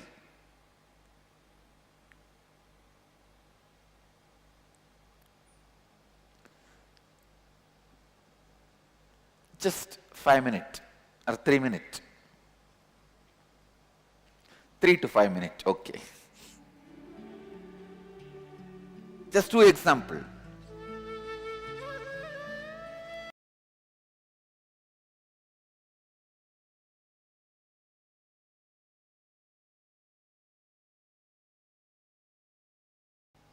She says, if I feel, no, of course she's not, the situation. If she feels jealous to somebody I am giving more attention, the first step, she justifies, oh, me and she are both are equal, but why is he giving more attention to her? Justification. Instead of stretching herself to my expectation image, she justifies. Then defending. The moment she justified to herself, to others, X and me are same, but X gets attention and not me. Now defending her inauthenticity. She will never stretch herself to my expectation, my image about her. She will say, he has to alter, not me. Defending. If her defense is also successful, then declaring supremacy. I am much better than this guy.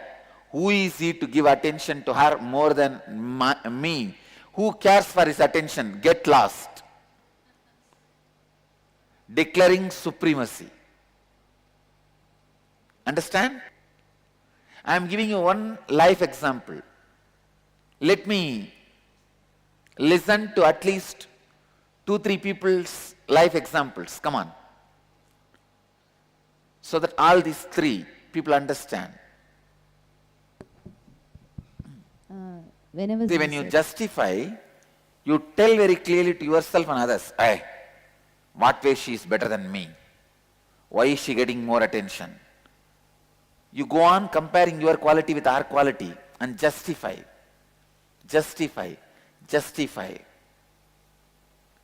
And even if you feel she is little better than you in some things, even if she is better, he should be equivalent to both. He should not be giving more attention. And sometimes you know you are lower than her, then you say, he should be a Dina Dayala, Abad Bandava, protector of the poor. You manipulate, the manipulation. Protector of the poor. If he does not protect the poor, who will protect? So you manipulate and justify. That is the first step. It is like a fill the gaps. Then the foundation is defending your inauthenticity. And then the building is declaration of supremacy. But the base itself will shake with earthquake. Listen, this 3 steps. How you justified your jealousy. Because with justification, you give birth.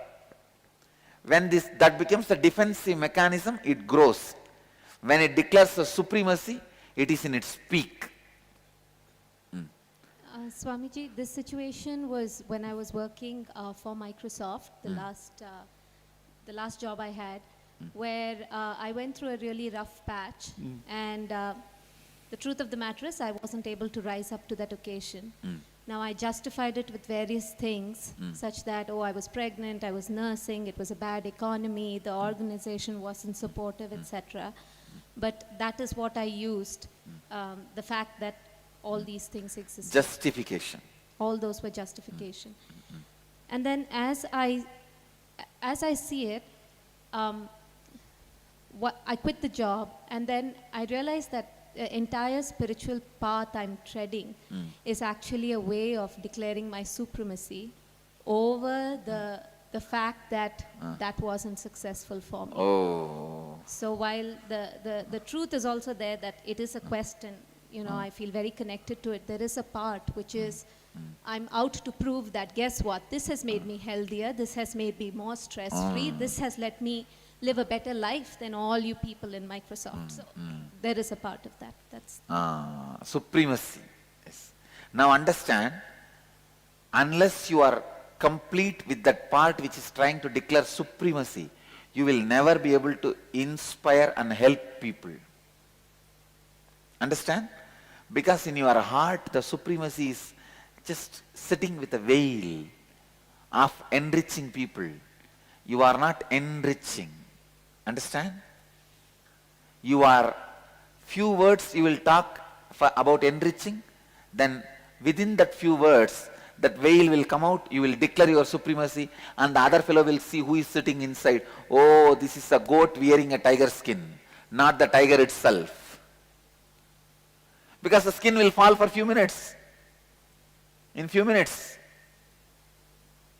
Understand? So now you have to be very clear, complete. Sit with yourself and talk to yourself and declare, you are not a failure by dropping the job. Maybe that time you were not able to cope up with those things. Now let us learn to cope up with those things. You are not a failure, so you don't need to prove you are a success. As long as you think you are a failure, you have to prove your success. Heal the truth, you are a failure. Heal it, complete it, you are not. Even if you have failed, you are not a failure. You failed, but you are not a failure. You failed does not make you a failure. Understand?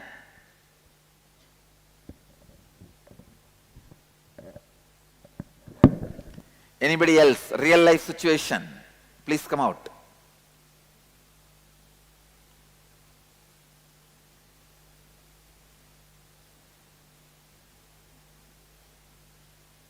Yes. Mic. Please switch on the mic. The one that I'm trying to explain here is something what happened between me, my sister and my family. I was always under the impression that they are giving more lenience to my sister. And No. Please loud. that they are giving more lenience or love to my sister. And that my mother is expressing herself more with, she being a female kid. And that she was not, that emotional to me. But usually mothers are always attached to sons. Fathers are only to daughters. In my case, I was always, trying to find out or justify myself that, they are doing this, so they are doing more towards them. But only All my brahmacharis have that problem. He attends only to his daughters. So today morning, yesterday night when we did that exercise, I quickly realized it, and after a few discussions with my fellow, participants, I quickly called both my parents and apologized to them for what I did. Okay. Thanks for this. So no, can you give a situation or a understanding about these three? How you justify and how you defend your inauthenticity and how you declare the supremacy of your inauthenticity. I think one of the foolish things what I did was I tried to measure their love. That's purely foolishness. That's nothing but foolishness. And after that I started measuring, they acted this way, but I am actually more, the right thing is that we take the shelter of the responsibility of the word responsible. No, I am more responsible. I am man, so I have to take care of them. That's all, I started calculating and I was continuously on the wrong path and Great. Come on. Anybody else? Atma, you must be having for all these three situations. Come on. Tell the story.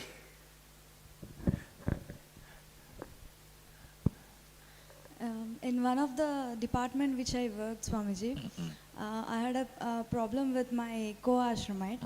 It's like you expected me to be a bit mature, but at that time I was not able. You are capable of becoming matured.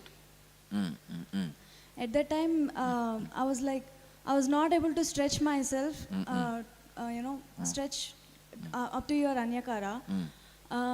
Because of that, I came out from the department. By that, I was like, I supported myself that I did my best, but I didn't realize that I can do even more. Understand? Fulfilling my Anyakara about you is surrender to me.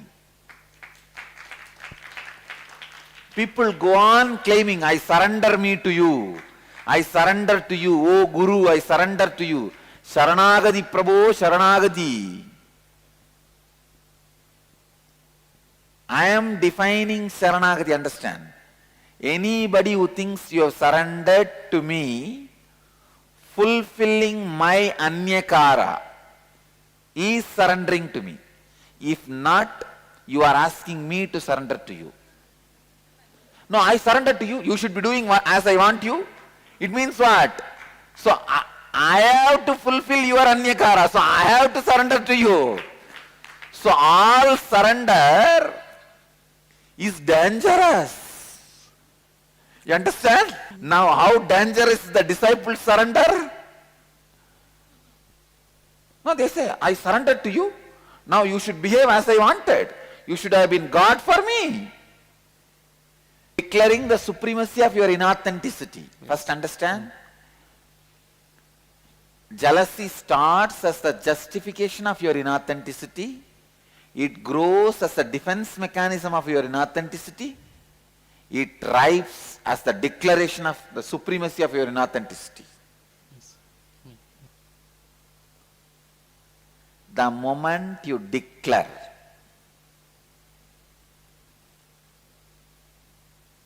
the supremacy, jealousy has already become cancerous. It has become cancerous. Now, Let's go to the next tattva. Whenever there is an inauthenticity in anyakara, you end constantly comparing yourself and your life with others. Please understand. Listen. When others image about you, if you decide not to stretch yourself to that and not to complete with that, please understand, even if you don't stretch yourself to their anyakara, for example, somebody expects me to be Shiva, I'm going to stretch me. Somebody wants me to play the role of Tendulkar, I'm not going to stretch me to that, but I am not going to hurt him, I am going to complete with him. Why did you expect that from me? I did not prepare me to do that role for you in your life. And I never even gave an iota of confidence or the promise to you that I will fulfill your expectation of me in that line. So I am going to complete with him. But many times, you neither fulfill nor interested in completion. You just disregard. Understand, anybody you disregard hits back to you, hits back at you. Do not disregard anybody's anyakara. Indifference to anyakara is inauthenticity. Understand? Every anyakara comes to you as a boon. When you stretch yourself to something, you express extraordinary powers. When you complete with something, you express peace and contentment.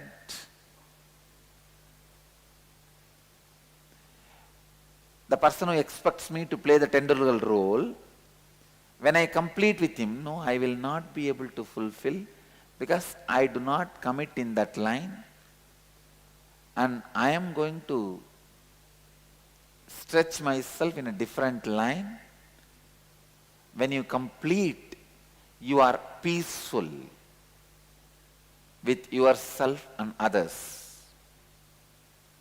If you are indifferent, what do you mean telling me to play centuries? 100 centuries. Is that a life? Come on, see what I am doing. I am Shiva. See how many people experience Shiva in me. You expect just Tendulkar from me? No. That's not going to work. That's not going to work. Then he is going to throw the ball on me. Whether I am going to kick it to sixer or not, he is going to throw the ball on me.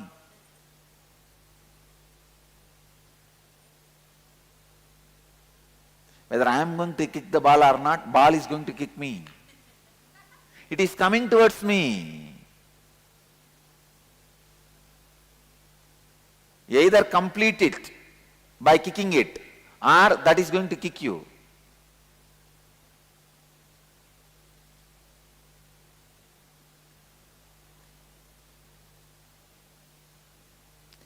Whenever there is an inauthenticity,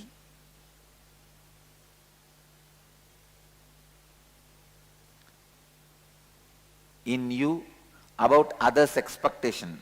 See, when I say inauthenticity, you neither want to fulfill nor want to complete.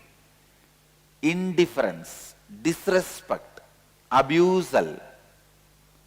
That is what I call inauthenticity in dealing with others' image about you. You end up in jealousy, hurting others and you, anger towards others and you, and suffering to others and you. I tell you, just with these basic few truths and basic kriyas to make your brain awakened to these truths, I can remove all psychological sufferings, mental disorders from the world. Please understand, I am not talking out of ego. Authentically, with integrity, I am declaring. We can remove all the psychological sufferings and mental disorders from the world just with these few truths. We should take the responsibility for people to listen. We should take the responsibility for people to be authentic.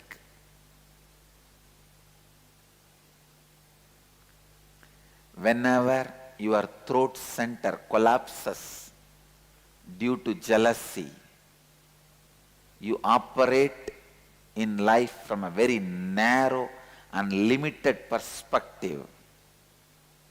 Will have an experience of continuous desperation, frustration, dissipation of energy, tiredness, constantly shrinking.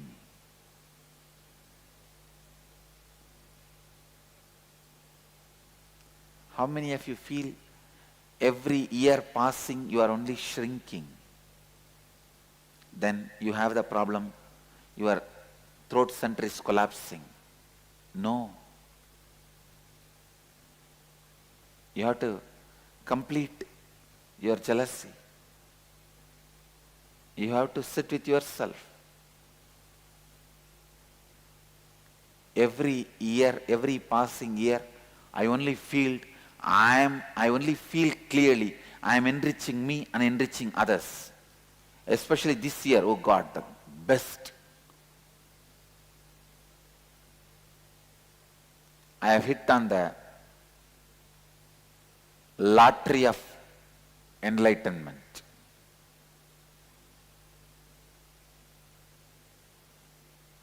I should actually declare my Sangha starts as a Sangha only this year.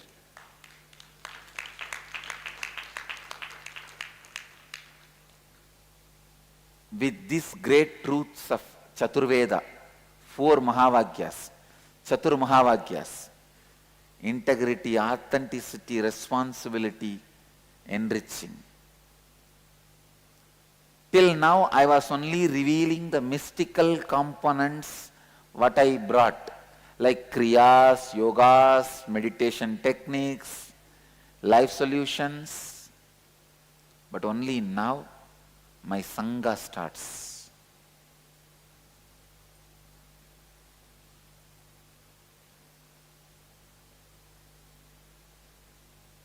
Where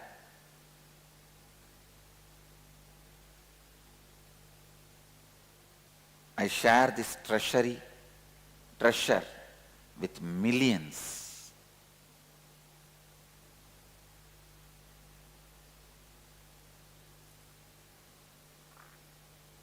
It is literally lottery for me. Every year I feel like this lottery happening in my life. Only if you feel every year lottery is happening in your life is worth living. Or immediately you need completion. Shut yourself and get admitted in Dhyanapidam.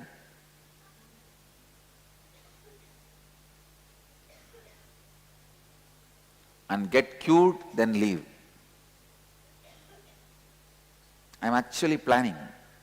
In Salem I am planning to have a very affordable mental health care unit. Very affordable.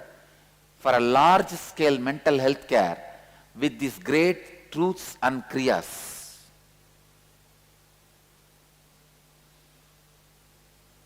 With the mental health care professionals.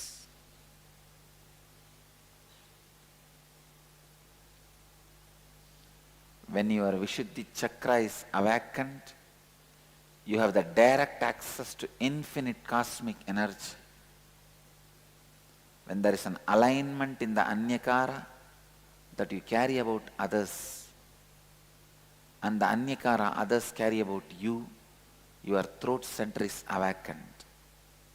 What is the alignment means? The others' image about me, I will either stretch me to fulfill or complete it by saying, I will not be able to fulfill. There's a completion.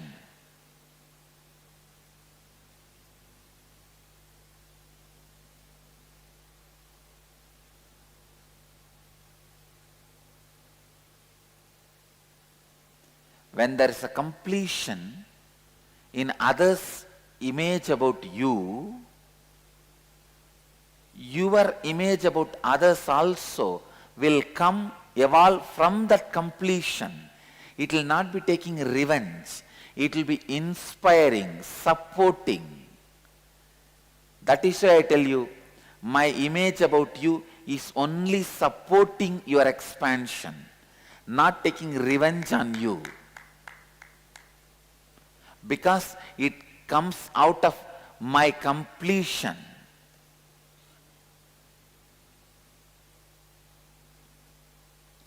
What I see you,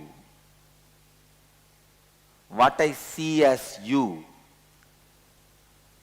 comes from the completion of a completed inner space, a non-violent inner space.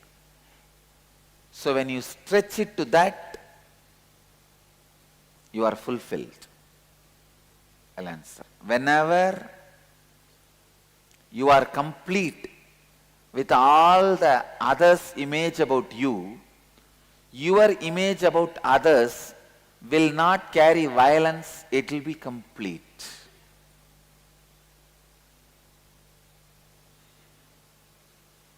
You are free from jealousy. Whether you are completing out of your laziness or your authenticity. That is, say, for example, if somebody expects you to complete a building, you have to fulfill it. Because that is the mamakara and ahankara. Yes.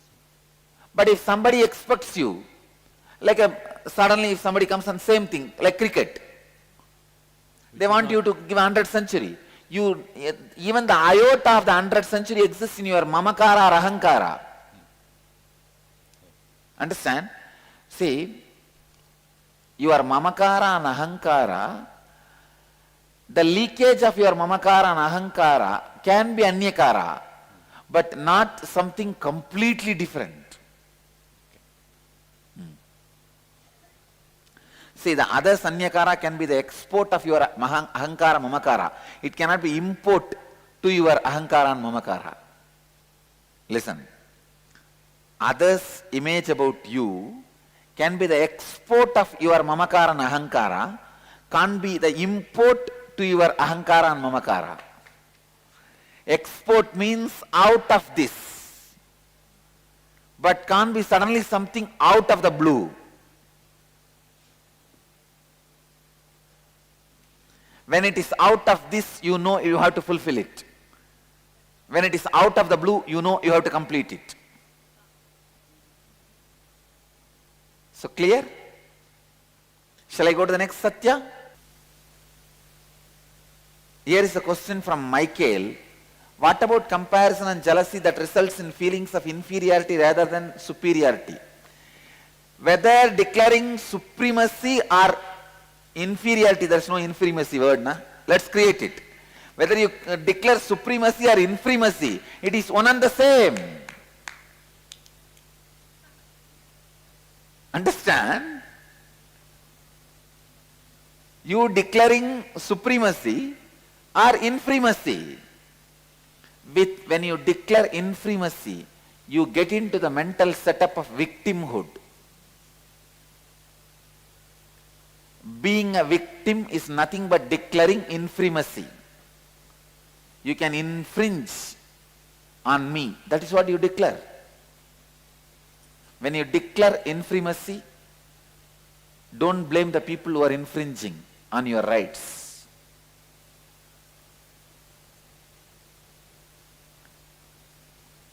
Los Angeles, Winnie is sending a note. As a child, I wanted to express myself creatively, but my sister was the favorite of my mother and she was supported, and I had to help with that support by taking her to violin lessons. Now my mother offers to help me build wealth, but I reject this because part of me feels she does not deserve my attention.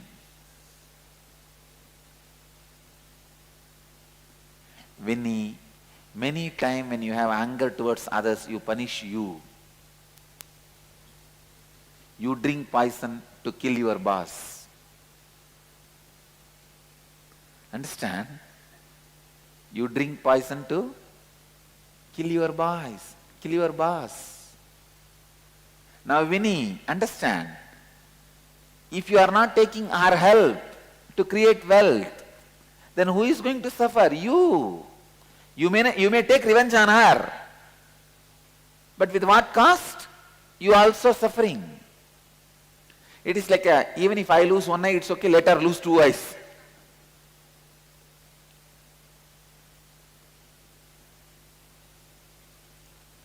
Shall I move to the next tattva?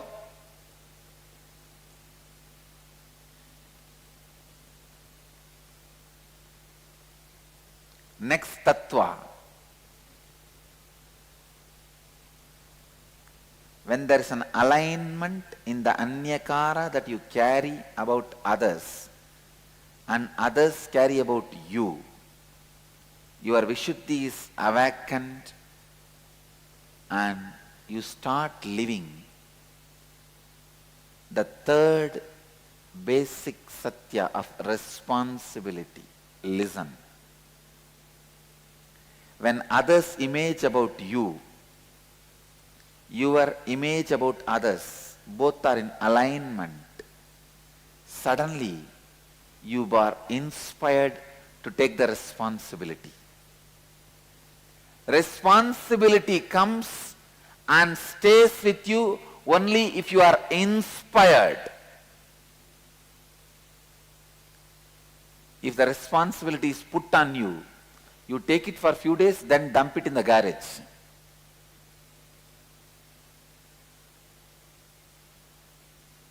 Let me define responsibility. Responsibility is living and operating from the understanding that you are the source of, and therefore you are responsible for all happenings in and around you in your life. Let me repeat once more. Responsibility means living and operating from the understanding that you are the source of, and therefore you are responsible for all the happenings. Because you are the source of all the happenings in and around you in your life, you are responsible for all the happenings in and around you in your life. I feel like I am taking the inner awakening next level. In and around you, so you are responsible for all the happenings in and around you. Now clear? No, it's so beautiful to drill this tattva into your bone marrow.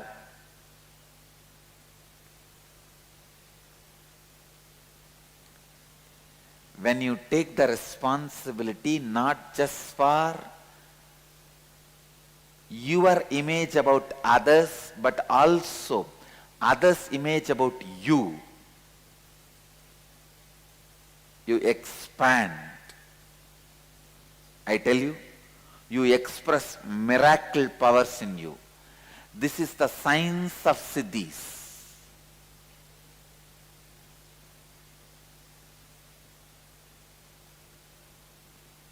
I'll give you one example. If you want the miracle power of floating on the water, First do one thing. Collect few people with whom your anyakara, your image about them is complete and their image about you is complete. Means either you fulfill what they expect from you or you complete what they expect from you. The complete alignment is there. So sit as a group and declare to them authentically with integrity, I am going to float on the water. Please understand. Keeping Kala Bhairava as witness, I am teaching you the science of miracles. Have few people with whom you are complete and they are complete with you, and declare, I am going to float on the water. Authentically decide you are going to do it. I promise that power will start expressing from you. Because all miracle powers start expressing when your image about others and others' image about you is complete in your life.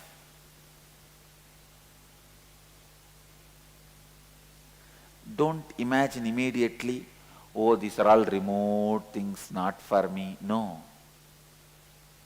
I am talking about possibility.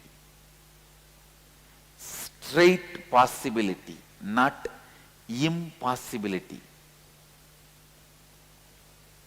There is nothing impossible. When I am possible, there is no impossible.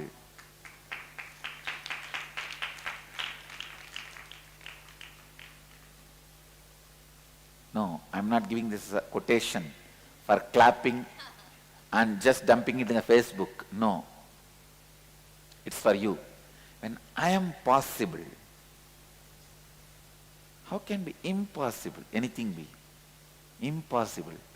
I, the greatest miracle of life. That is why I love me so much. I don't want to lose me. That's the biggest thing I have in my life. This is the biggest thing.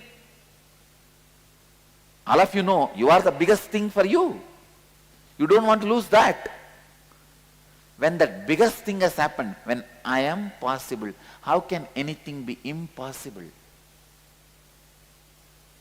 For example, if I say I will give you the power of floating in the water, will you give up on you? Will you give your life? Will you die? You will say naturally no. It means what? Then you are the bigger possibility than floating on the water. Am I right? When you have that itself, how can the floating on the water be impossible? Tell me.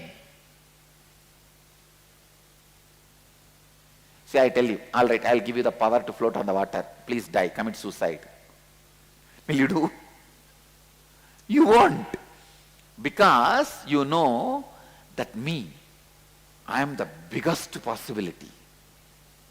I am the biggest happening.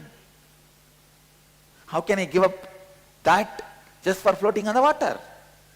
Then, when that big possibility itself has happened, why can't the floating on the water can happen?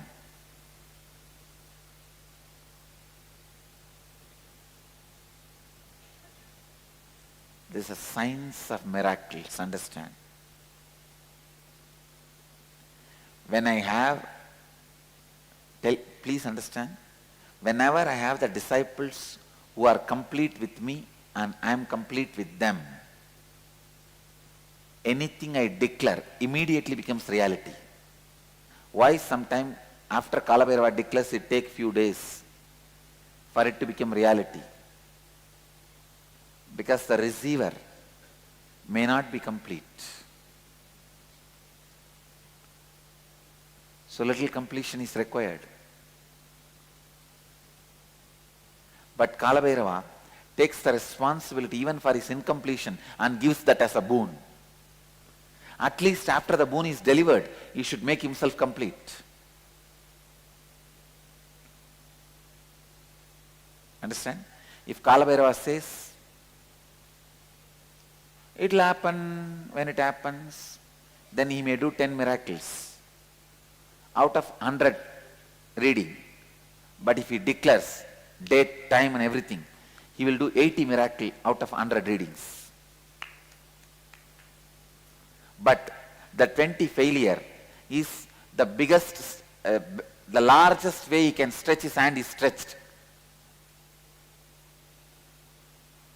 And they missed. Clear? He can be integrated, but he will not be authentic.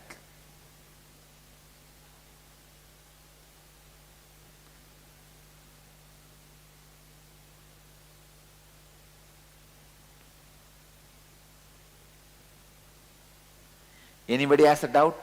Sometime Kalabhairava blessed, and that day exactly it has not happened. It's still getting delayed. Understand, this is the Tattva, truth.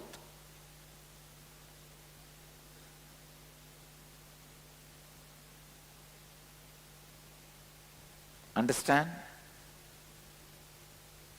I am not justifying, I am just telling you the truth.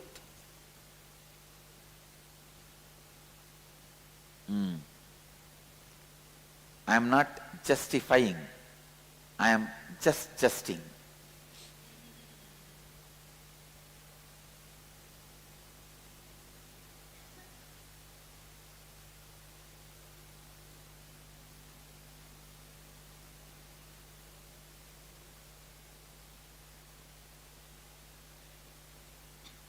Justifying happens after failure, adjusting happens before entering, justing happens to be the truth. Adjusting, justifying, justing.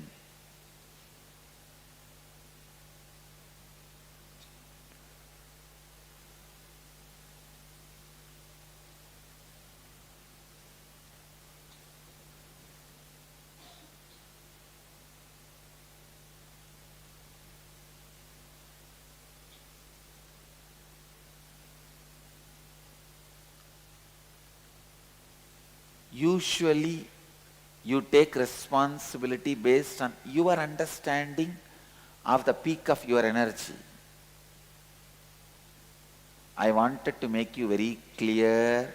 I wanted to declare it and make you understand. When I started this Sangha, even though I declared it will become an international organization, that was not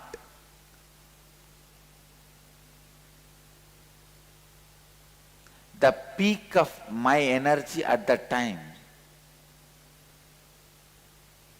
But I declared authentically and decided to stretch me to that.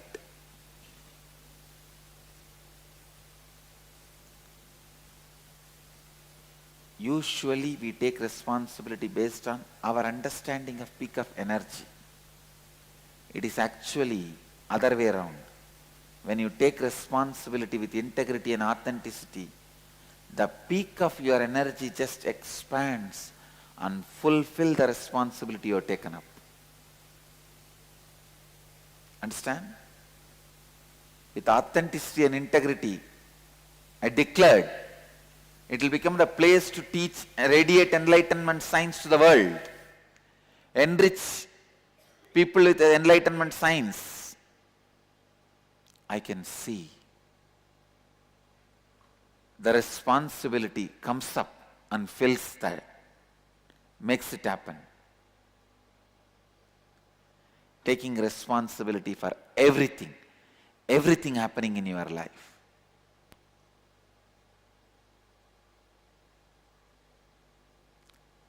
You will see, you will experience power naturally radiating through you.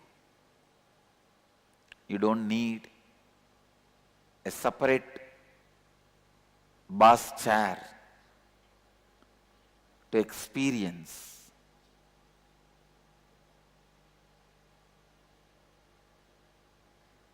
and live the responsibility.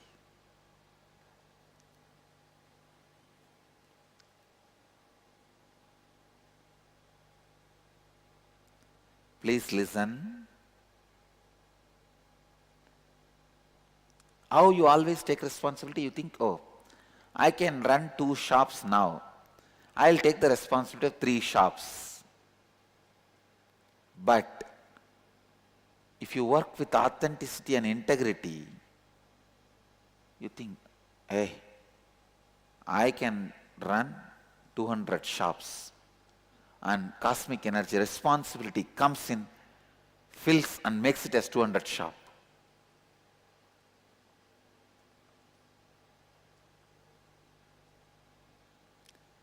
To express power, you don't need throne. You only need to know how to unleash the responsibility energy in you. Once you know how to unleash the responsibility energy in you, your inhaling and exhaling itself will be powerful. We'll do one more exercise that will make you internalize this truth. Please distribute the worksheet. All of you got the worksheet? Scan your whole life and identify the anyakara which others in your life carry about you that leaves you with an experience of conflict with them. That is, identify areas of your life where you feel powerless or experience conflict with others because of the perception or image they carry about you. For example, your spouse always wants you to be with a loving, caring and forgiving attitude, and it seems impossible for you to be that way all the time. And understand, whenever you feel powerless or experience a conflict in your life related to others, perception of the image they carry about you, you are surely not taking responsibility for the perception or image they carry about you. I think better you read the question. All the 5.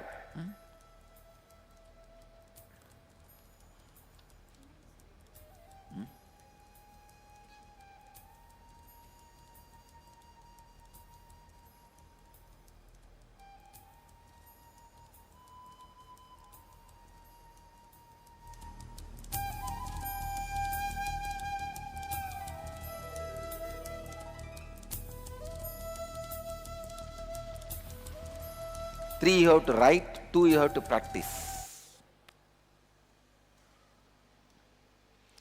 Come on, 10 minutes I give you guys time. If needed, I will extend later on. Now 10 minutes. If you are done, please go for a break because we will be having Kriya together. Kriya for Anya and Vishuddhi is together. So if you are finished writing, go for your break. Let's gather for next session. Thank you.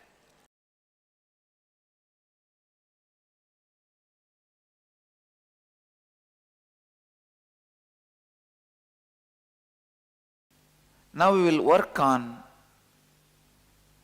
the third eye center, brow center.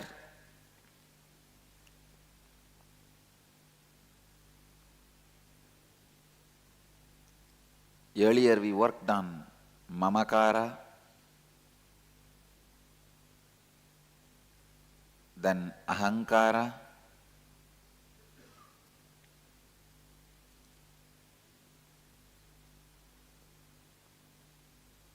now we will work on the relationship you share with your Ahankara and Mamakara. Understand? The relationship you share with your inner identity and the identity you project outside. If both of them are aligned, the brow center is active, high energy expresses through you. If both of them have conflict, non-integrated, inauthentic, then Ajna Chakra collapses.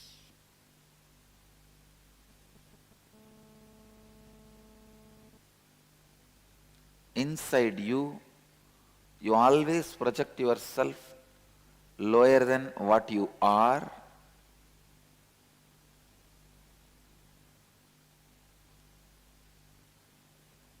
and outside you, you always project yourself higher than what you are. Please listen. Inside, you always project yourself lower than what you are. Outside, you always project yourself higher than what you are. The brow center is blocked when your mamakara and ahankara are not aligned.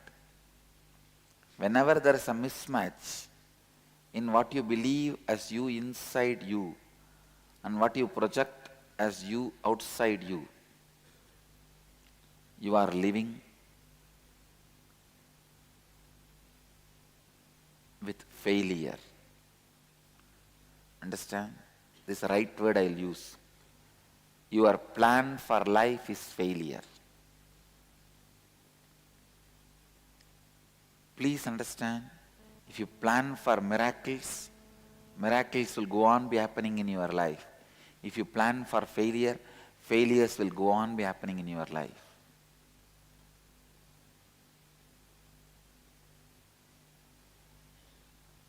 It's like a sword which is sharp on both sides, rubbing you constantly. On one side, the inauthenticity of your mamakara is pulling you down. On the other side, the inauthenticity of your ahankara is pulling you down. Please listen. When you don't integrate these two, your mamakara and ahankara, in both places you will be shrinking.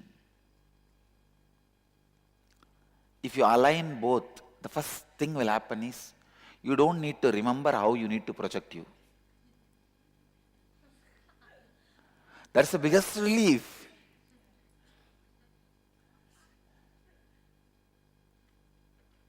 I tell you, even in the sleep or waking state, I don't need to remember at all how I should project me. I just wake up and come out. Because the mamakara and ahankara are so aligned,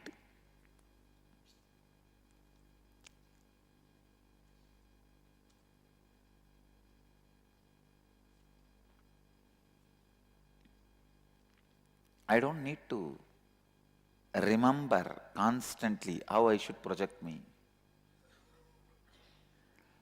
That's the first freedom will happen to you. That's what I call easy going. In easy going, you don't need to remember how you need to project you. In e-going, every inch for you to go, you need to remember. Either life is easy going or e-going.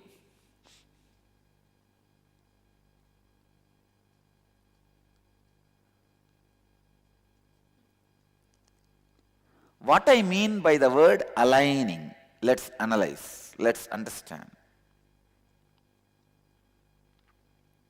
How to align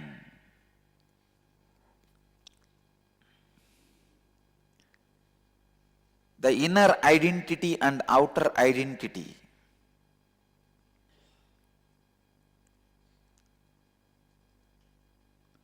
First, you need to understand both the pieces. And you have to know what kind of a connection they enjoy, or they may not even have connection. When your Ajna chakra is collapsed, you are wounded on both sides, wounded on outside and inside both. The easy-going life does not happen. You can see very clearly people who are egoistic, they become very serious and diseased.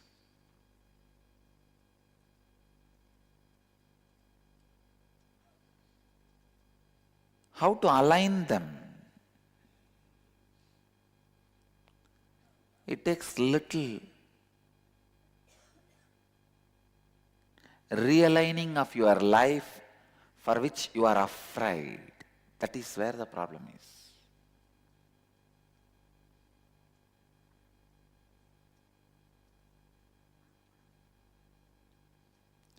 You just have to decide you are not going to be doing the drama of having mamakara and ahankara separate.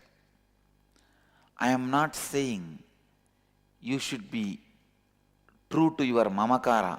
Whatever you feel inside you as you, just tell that, show it to the outside. No. Because what you feel inside as an equal lies than what you show as outside. What you show as outside, if there is a 50 lies in that, what you feel as inside you, that also has a 50 lies. One of the biggest problem human beings face is they think we should just show what we are from inside. Even inside you are not what you are. What will you do about that? Even what you feel as you inside is not what you are. So aligning means if you want to stick two things, in both you have to put a Fevicol. So for alignment, both needs to be aligned. First thing, remove lies from both. Don't try to make your inner identity just like outer identity or outer identity just like inner identity. When I say aligning, what usually you will first try to do? Outside you show you are a courageous person. Then what you do? You try inside also, let me become courageous. You tell yourself, I am courageous, I am courageous, I am courageous. That is what is positive thinking. All positive thinking is loose thinking. No, that is not going to work. And otherwise you think, all right, inside I am a powerless fellow, I will show the same way outside. Then you start telling, see, what am I? Oh, nothing works. And you bring inauspiciousness to you and anybody who sees you. Align what you feel as you inside and outside. How you know? Not by pushing the outer identity inside or not by pulling inner identity outside. No. All of you understand the mistake you usually do? I am giving you one example. Inside, you are very frightened, outside very courageous. Then what you do? You try to, aligning means, oh, inside I will tell myself, I am courageous, I am courageous, I am courageous. Then when the problem comes, I am courageous, I am courageous, I am courageous, I am courageous. No, that is not aligning. That is what you do in the name of positive thinking. No, really. All known positive thinking techniques are nothing but the junk of the outer identity, which is supposed to be discarded even from outer identity, is being inserted forcibly into your inner identity. Like what you took out through enema is being inserted through the infection. No, I am giving you the very visual. Which you took out through enema is supposed to be removed from your house itself. But you get a glucose bottle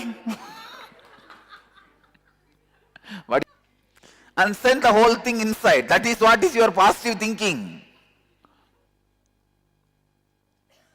most of the time, the lies of your outer identity, which was rejected by your inner identity, you think that chunk should be infused into your inner identity. No. Whatever is rejected in your outer identity by inner identity, that is lie. Throw it away. Whatever is rejected in your inner identity by the outer identity, that's a lie. Throw it away.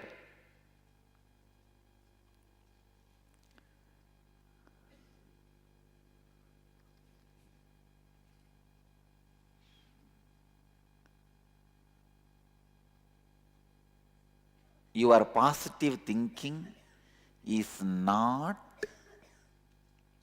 aligning. There's another one thing you try to do to align. Go on talking about what you think as you to others. That is what you do lying down on the couch of the psychiatrist. You think by telling whatever you feel as you are becoming authentic. No. Whatever you think as you is not you. Neither by pulling the inner identity outside, nor by pushing outer inside, you are going to align between outer and inner identity. This is the first lesson you need to know. You need to know how alignment will not happen. Only then I can teach you how alignment can happen. This is like you try to fly by pulling your shoelaces. You decide you should fly. That's the first statement. Second thing, how to fly? If you pull yourself, you can fly. Third, what is the best way? My shoelaces, come. You know where will you fall.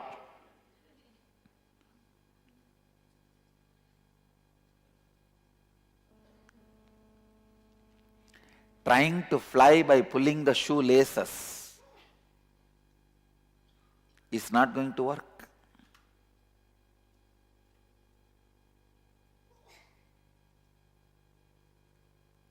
Then what is the way to align?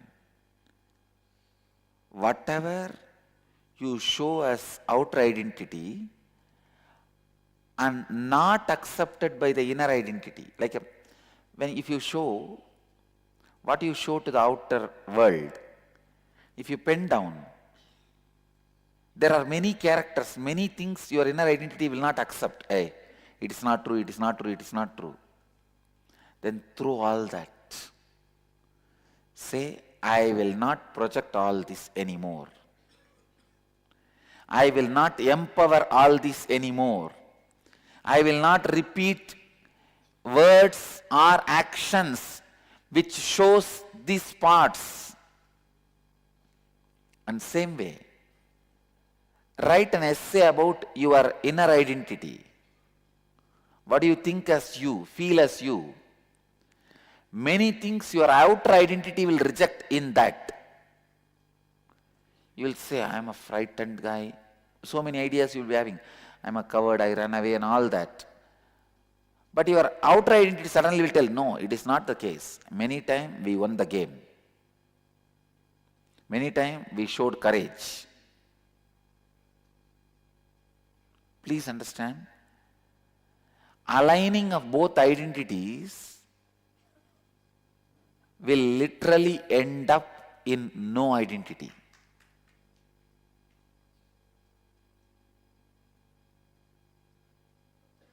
Understand? Will end up in no identity. It is like Gopas. They have beaten each other and killed their whole generation, their whole civilization. Nobody outside came and killed. See, always in the war, it is never decided who is right. It's only decided who is left. War does not decide who is right. It only decides who is left. Usually in the war, somebody comes and kills, and the person who kills others, they are left alive. But the Gopas had unique war. Dwaraka, the Krishna's civilization, Krishna's disciples, Krishna's, or I can say Krishna's citizens. They killed each other and finally nothing was left. Same way,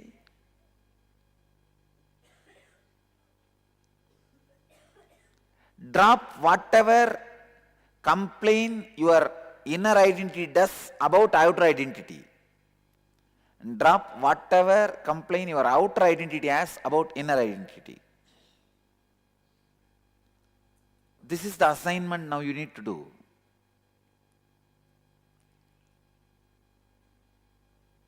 It's a 2 minutes assignment. After that I will give you another one elaborate work. First, this 2-minute assignment. Describe all the qualities of your outer identity.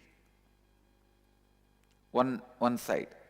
Other side, all the qualities of your inner identity. What you feel as you, what you project as you. Like a quality, one by one, you write. Then we will have a fight between these two. Whatever this one does not want in him, remove. Whatever that one does not want in him, remove. Then finally, there will be few qualities both want in each other. When you align, identity will disappear. You will live that easy-going life. What is easy-going life? Not having any weight while you do all your life. That's all. Not having any weight while you live your life. Not having either fear or worry or weight or anxiety. When all this is not there, naturally you are not there, then who is there? Because you always identified yourself only with all these things. When I became enlightened, first thing I felt is, oh God, I am lost. Whom I used to remember as me is not there anymore. Somebody else is sitting. But that somebody else, when I settled with him, I realized only this is me. Earlier the guy who was there only is somebody else.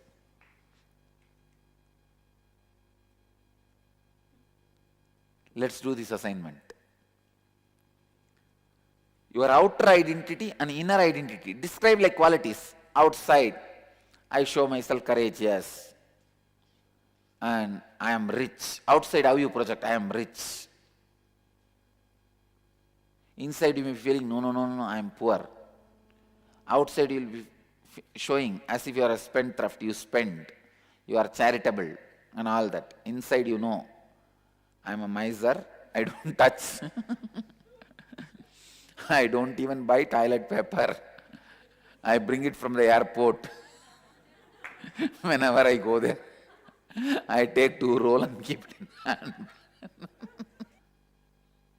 Now whatever you have written, can you cancel the qualities which the other part is affecting?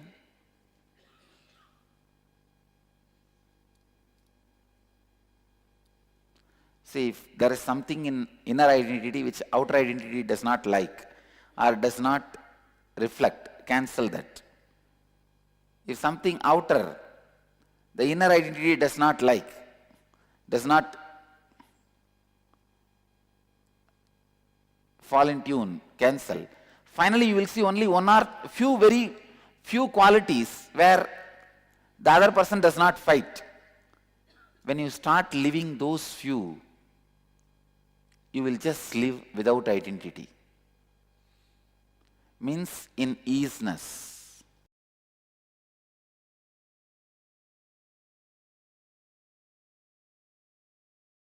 Around 5,000 years ago, at the end of Mahabharat War, the ancient enlightened Hindu civilization consisted of 10,000 Hindu traditions, or sampradayas, that existed in 56 Hindu nations, 200 Hindu kingdoms, 1,700 Hindu provinces that covered more than 6 million kilometer square of Asia.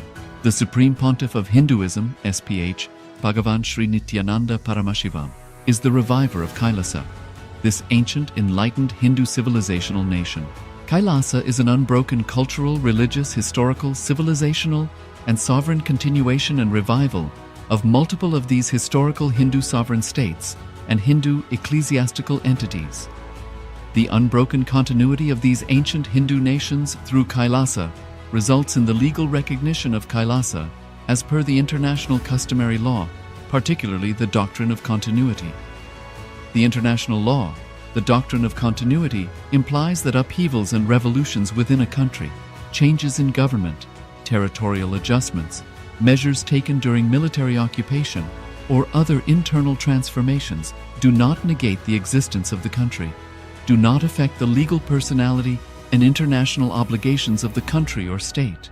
The Vienna Convention on Succession of States in Respect of Treaties, 1978, addresses these principles of the doctrine of continuity as it outlines international law during situation of state succession or continuation. International law recognizes a state's legal personality by recognizing its identity. This perspective extends even during the period when the given state or country is annexed or occupied by a foreign power. Even in such cases, the legal personality of the state is considered to persist, enabling its subsequent re-establishment. Historical examples dating back to the 18th century include cases like Portugal and Genoa that were re-established after the Vienna Congress of 1815.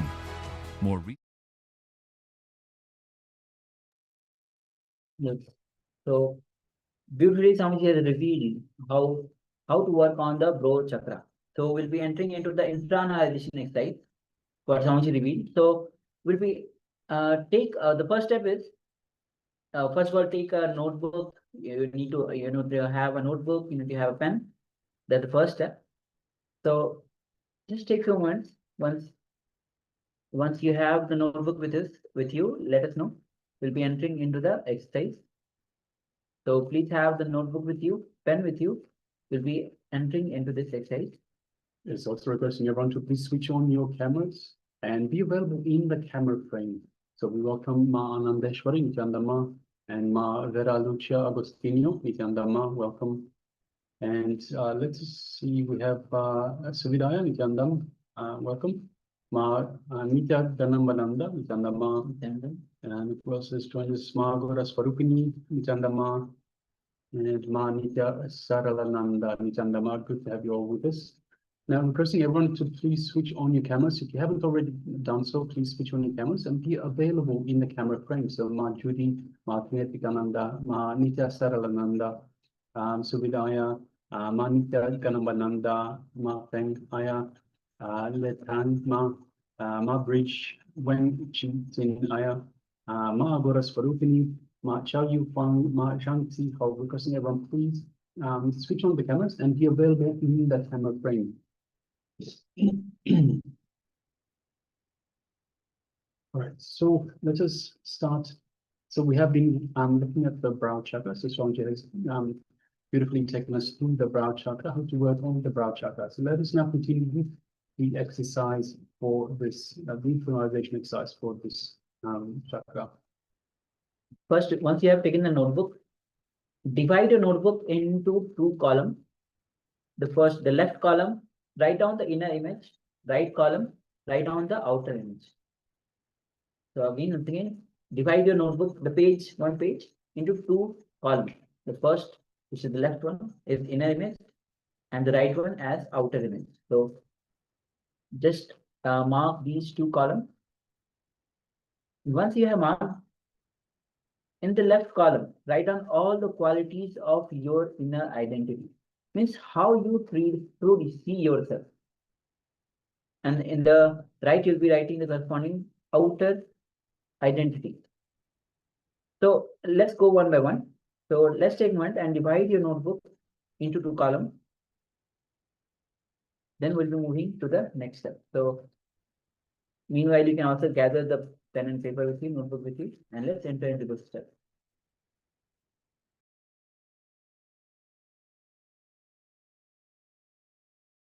And once you have marked the inner image, outer image in the two columns, write down all the qualities of the inner identity, the inner image, how you truly see yourself. Even though you might have done before, please go ahead and write down now, because every time you'll be remembering more and more inner image for yourself. So please do not avoid, please write it down.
Now, in the right column, let us describe the corresponding qualities that you project to others, your outer identity. So we have written on the left column, we have written our inner image. So how we see ourselves, the qualities of our inner identity. Now, in the right column, once again, let us describe the corresponding. So for each quality that we see about our inner identity, let us write a corresponding quality. So for example, if you see yourself as weak, internal inner identity, you might project yourself as powerful as your outer identity. You might see yourself as unlucky, then you might project yourself as lucky in the outer identity. Now, these are not always opposite. So if you consider yourself lucky, you might actually say, yes, I am lucky to the outside world as well.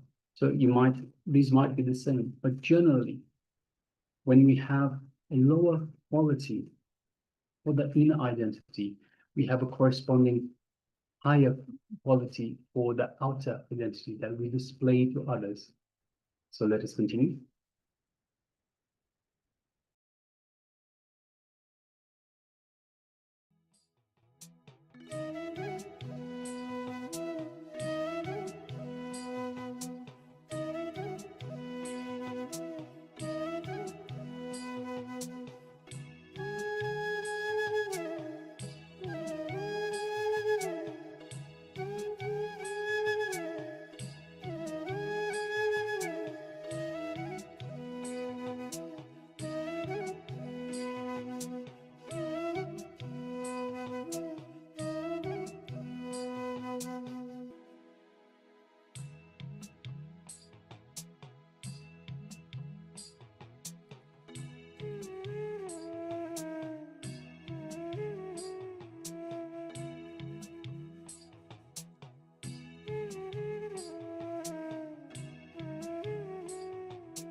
Now let's move to the fourth step.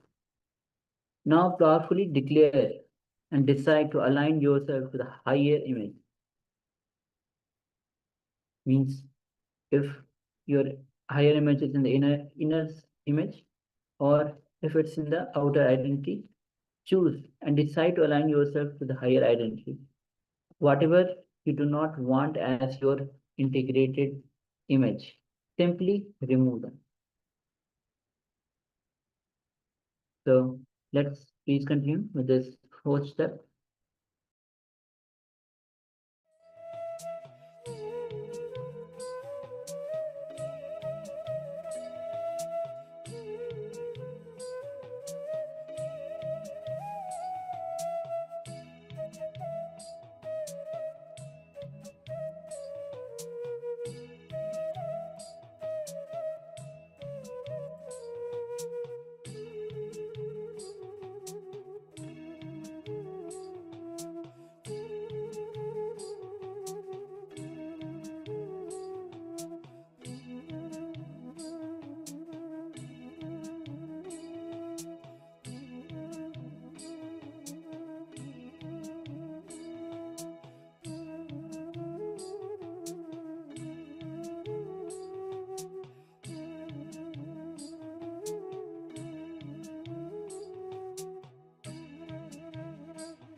So you can relax from this intransitional state and understand that when you have identified and declared the integrated image you want for yourself, simply the gap between the two identities will disappear. The gap between the inner identity and the outer identity will simply disappear.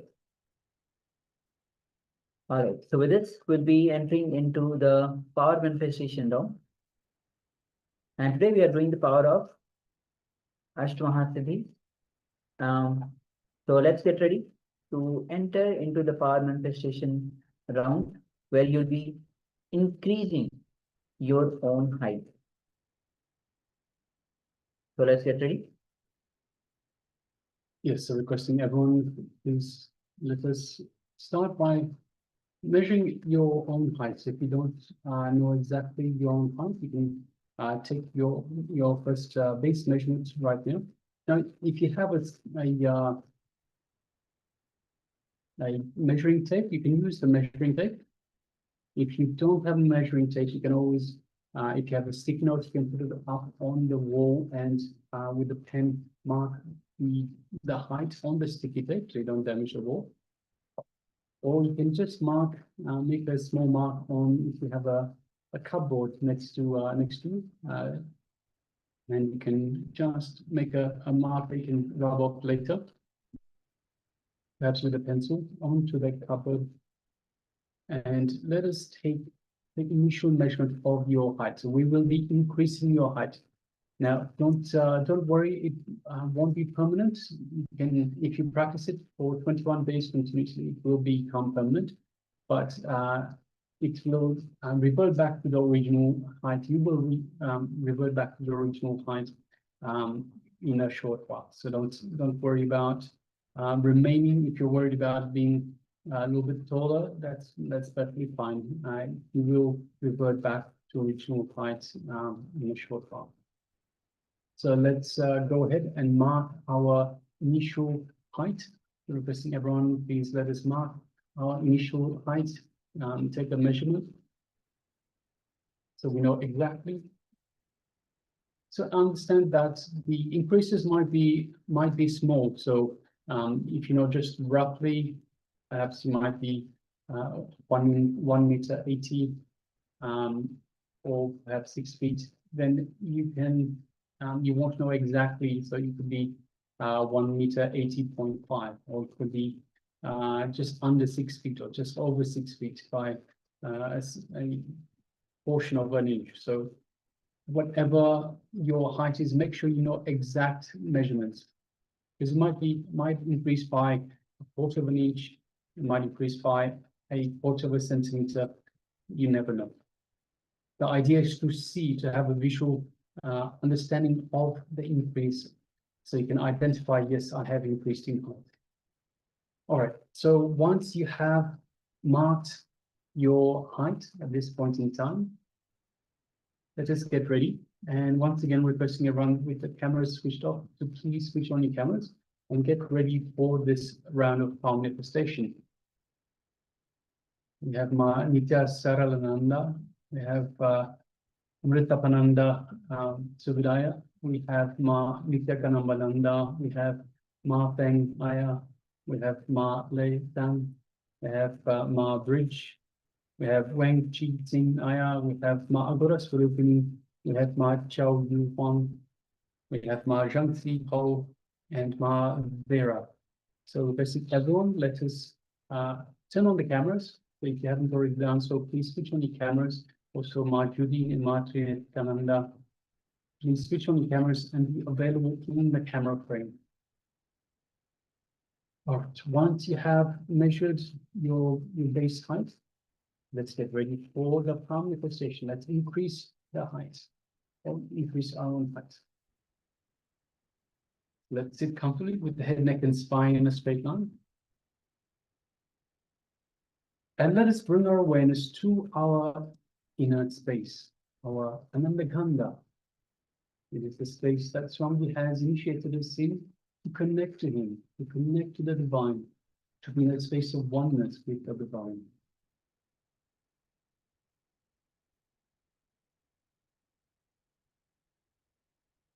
Now let us just bring our awareness to our thoughts. See if there's any thoughts that arise. Any thoughts that arise, just unclutch from these.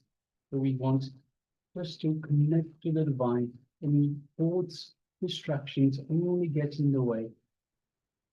So if there's any thoughts, for any thought that comes up, just unclutch.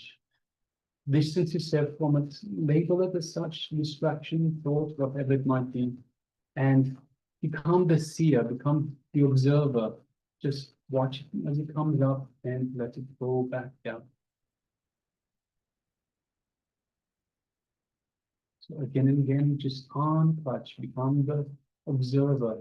Don't get involved in the thoughts, the distractions. Just let it go back down by itself. Any thoughts of impossibility, any thoughts of anxiety, any thoughts of excitement, anything of the kind, just unclutch. The mind will get in the way, so let's just unclutch from it.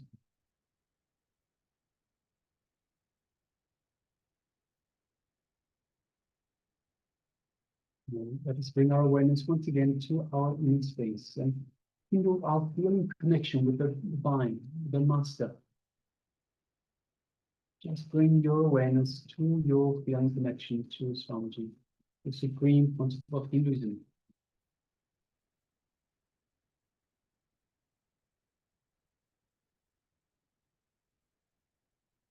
Feel the space of oneness with Swamiji in your inner space, in your Nandaganda.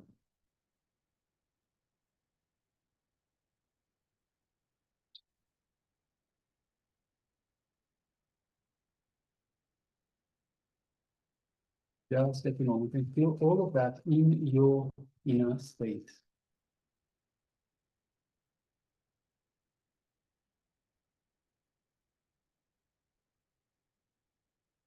Now let us shift our awareness to our third eye, just between our eyebrows.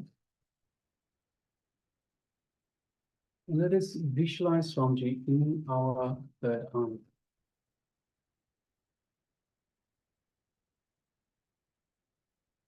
Let's just gently gaze through the third eye into Swamiji's third eye.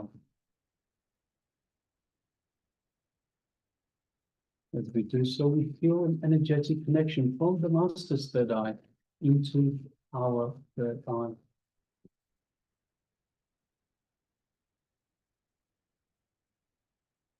Feel a light buildup of energy in our third eye, as Swamiji, the Supreme Pontiff of Hinduism, is awakening and energizing our third eye.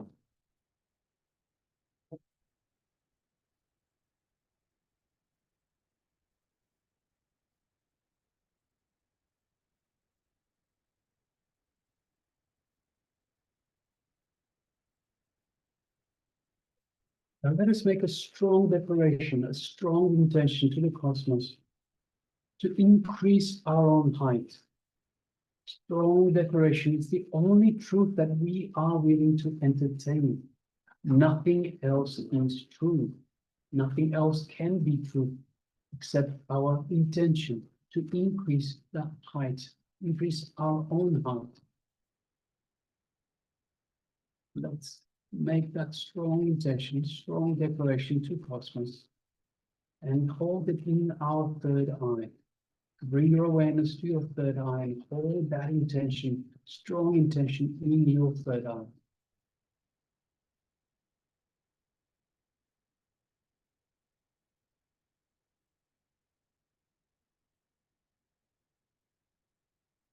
Now let us start chanting Mahavakya to further connect to the Master. Let's begin. Om Nithyananda Paramashivoham. Om Nithyananda Paramashivoham. Om Nithyananda Paramashivoham. Let's continue chanting this Mahavakya throughout this power manifestation. And from the space of oneness with Swamiji, keeping your strong intention in your third eye, let us now start manifesting this power of increasing your own height. Let's begin.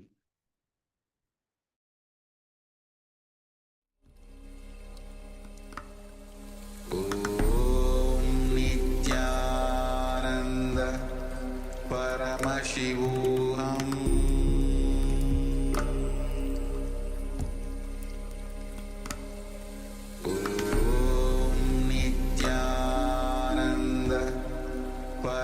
Paramashivoham.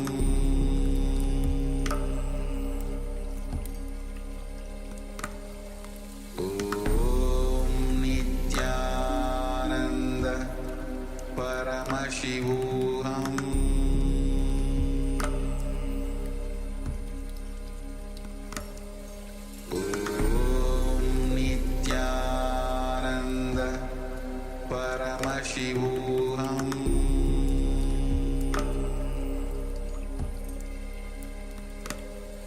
Om Nithyananda Paramashivoham.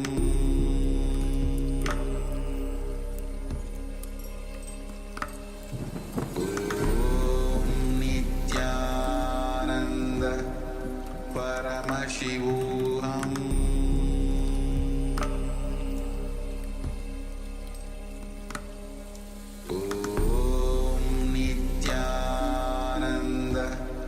Paramashivoham.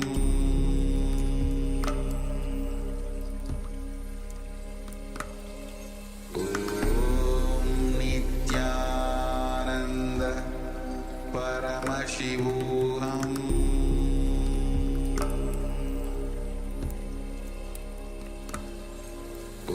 Om Nithyananda Paramashivoham.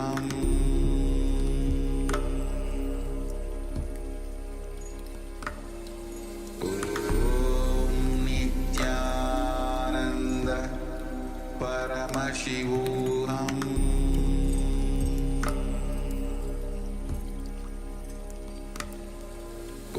Om Nithyananda Paramashivoham. Om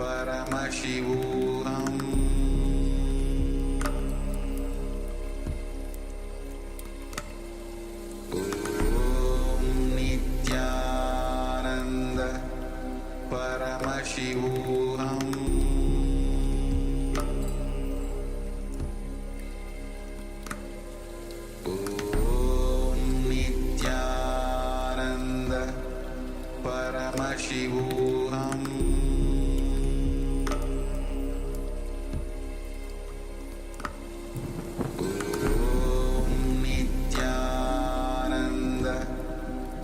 Paramashivoham.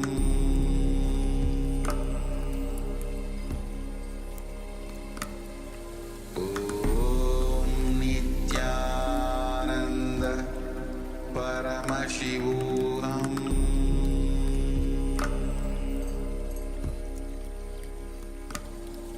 Om Nithyananda Paramashivoham.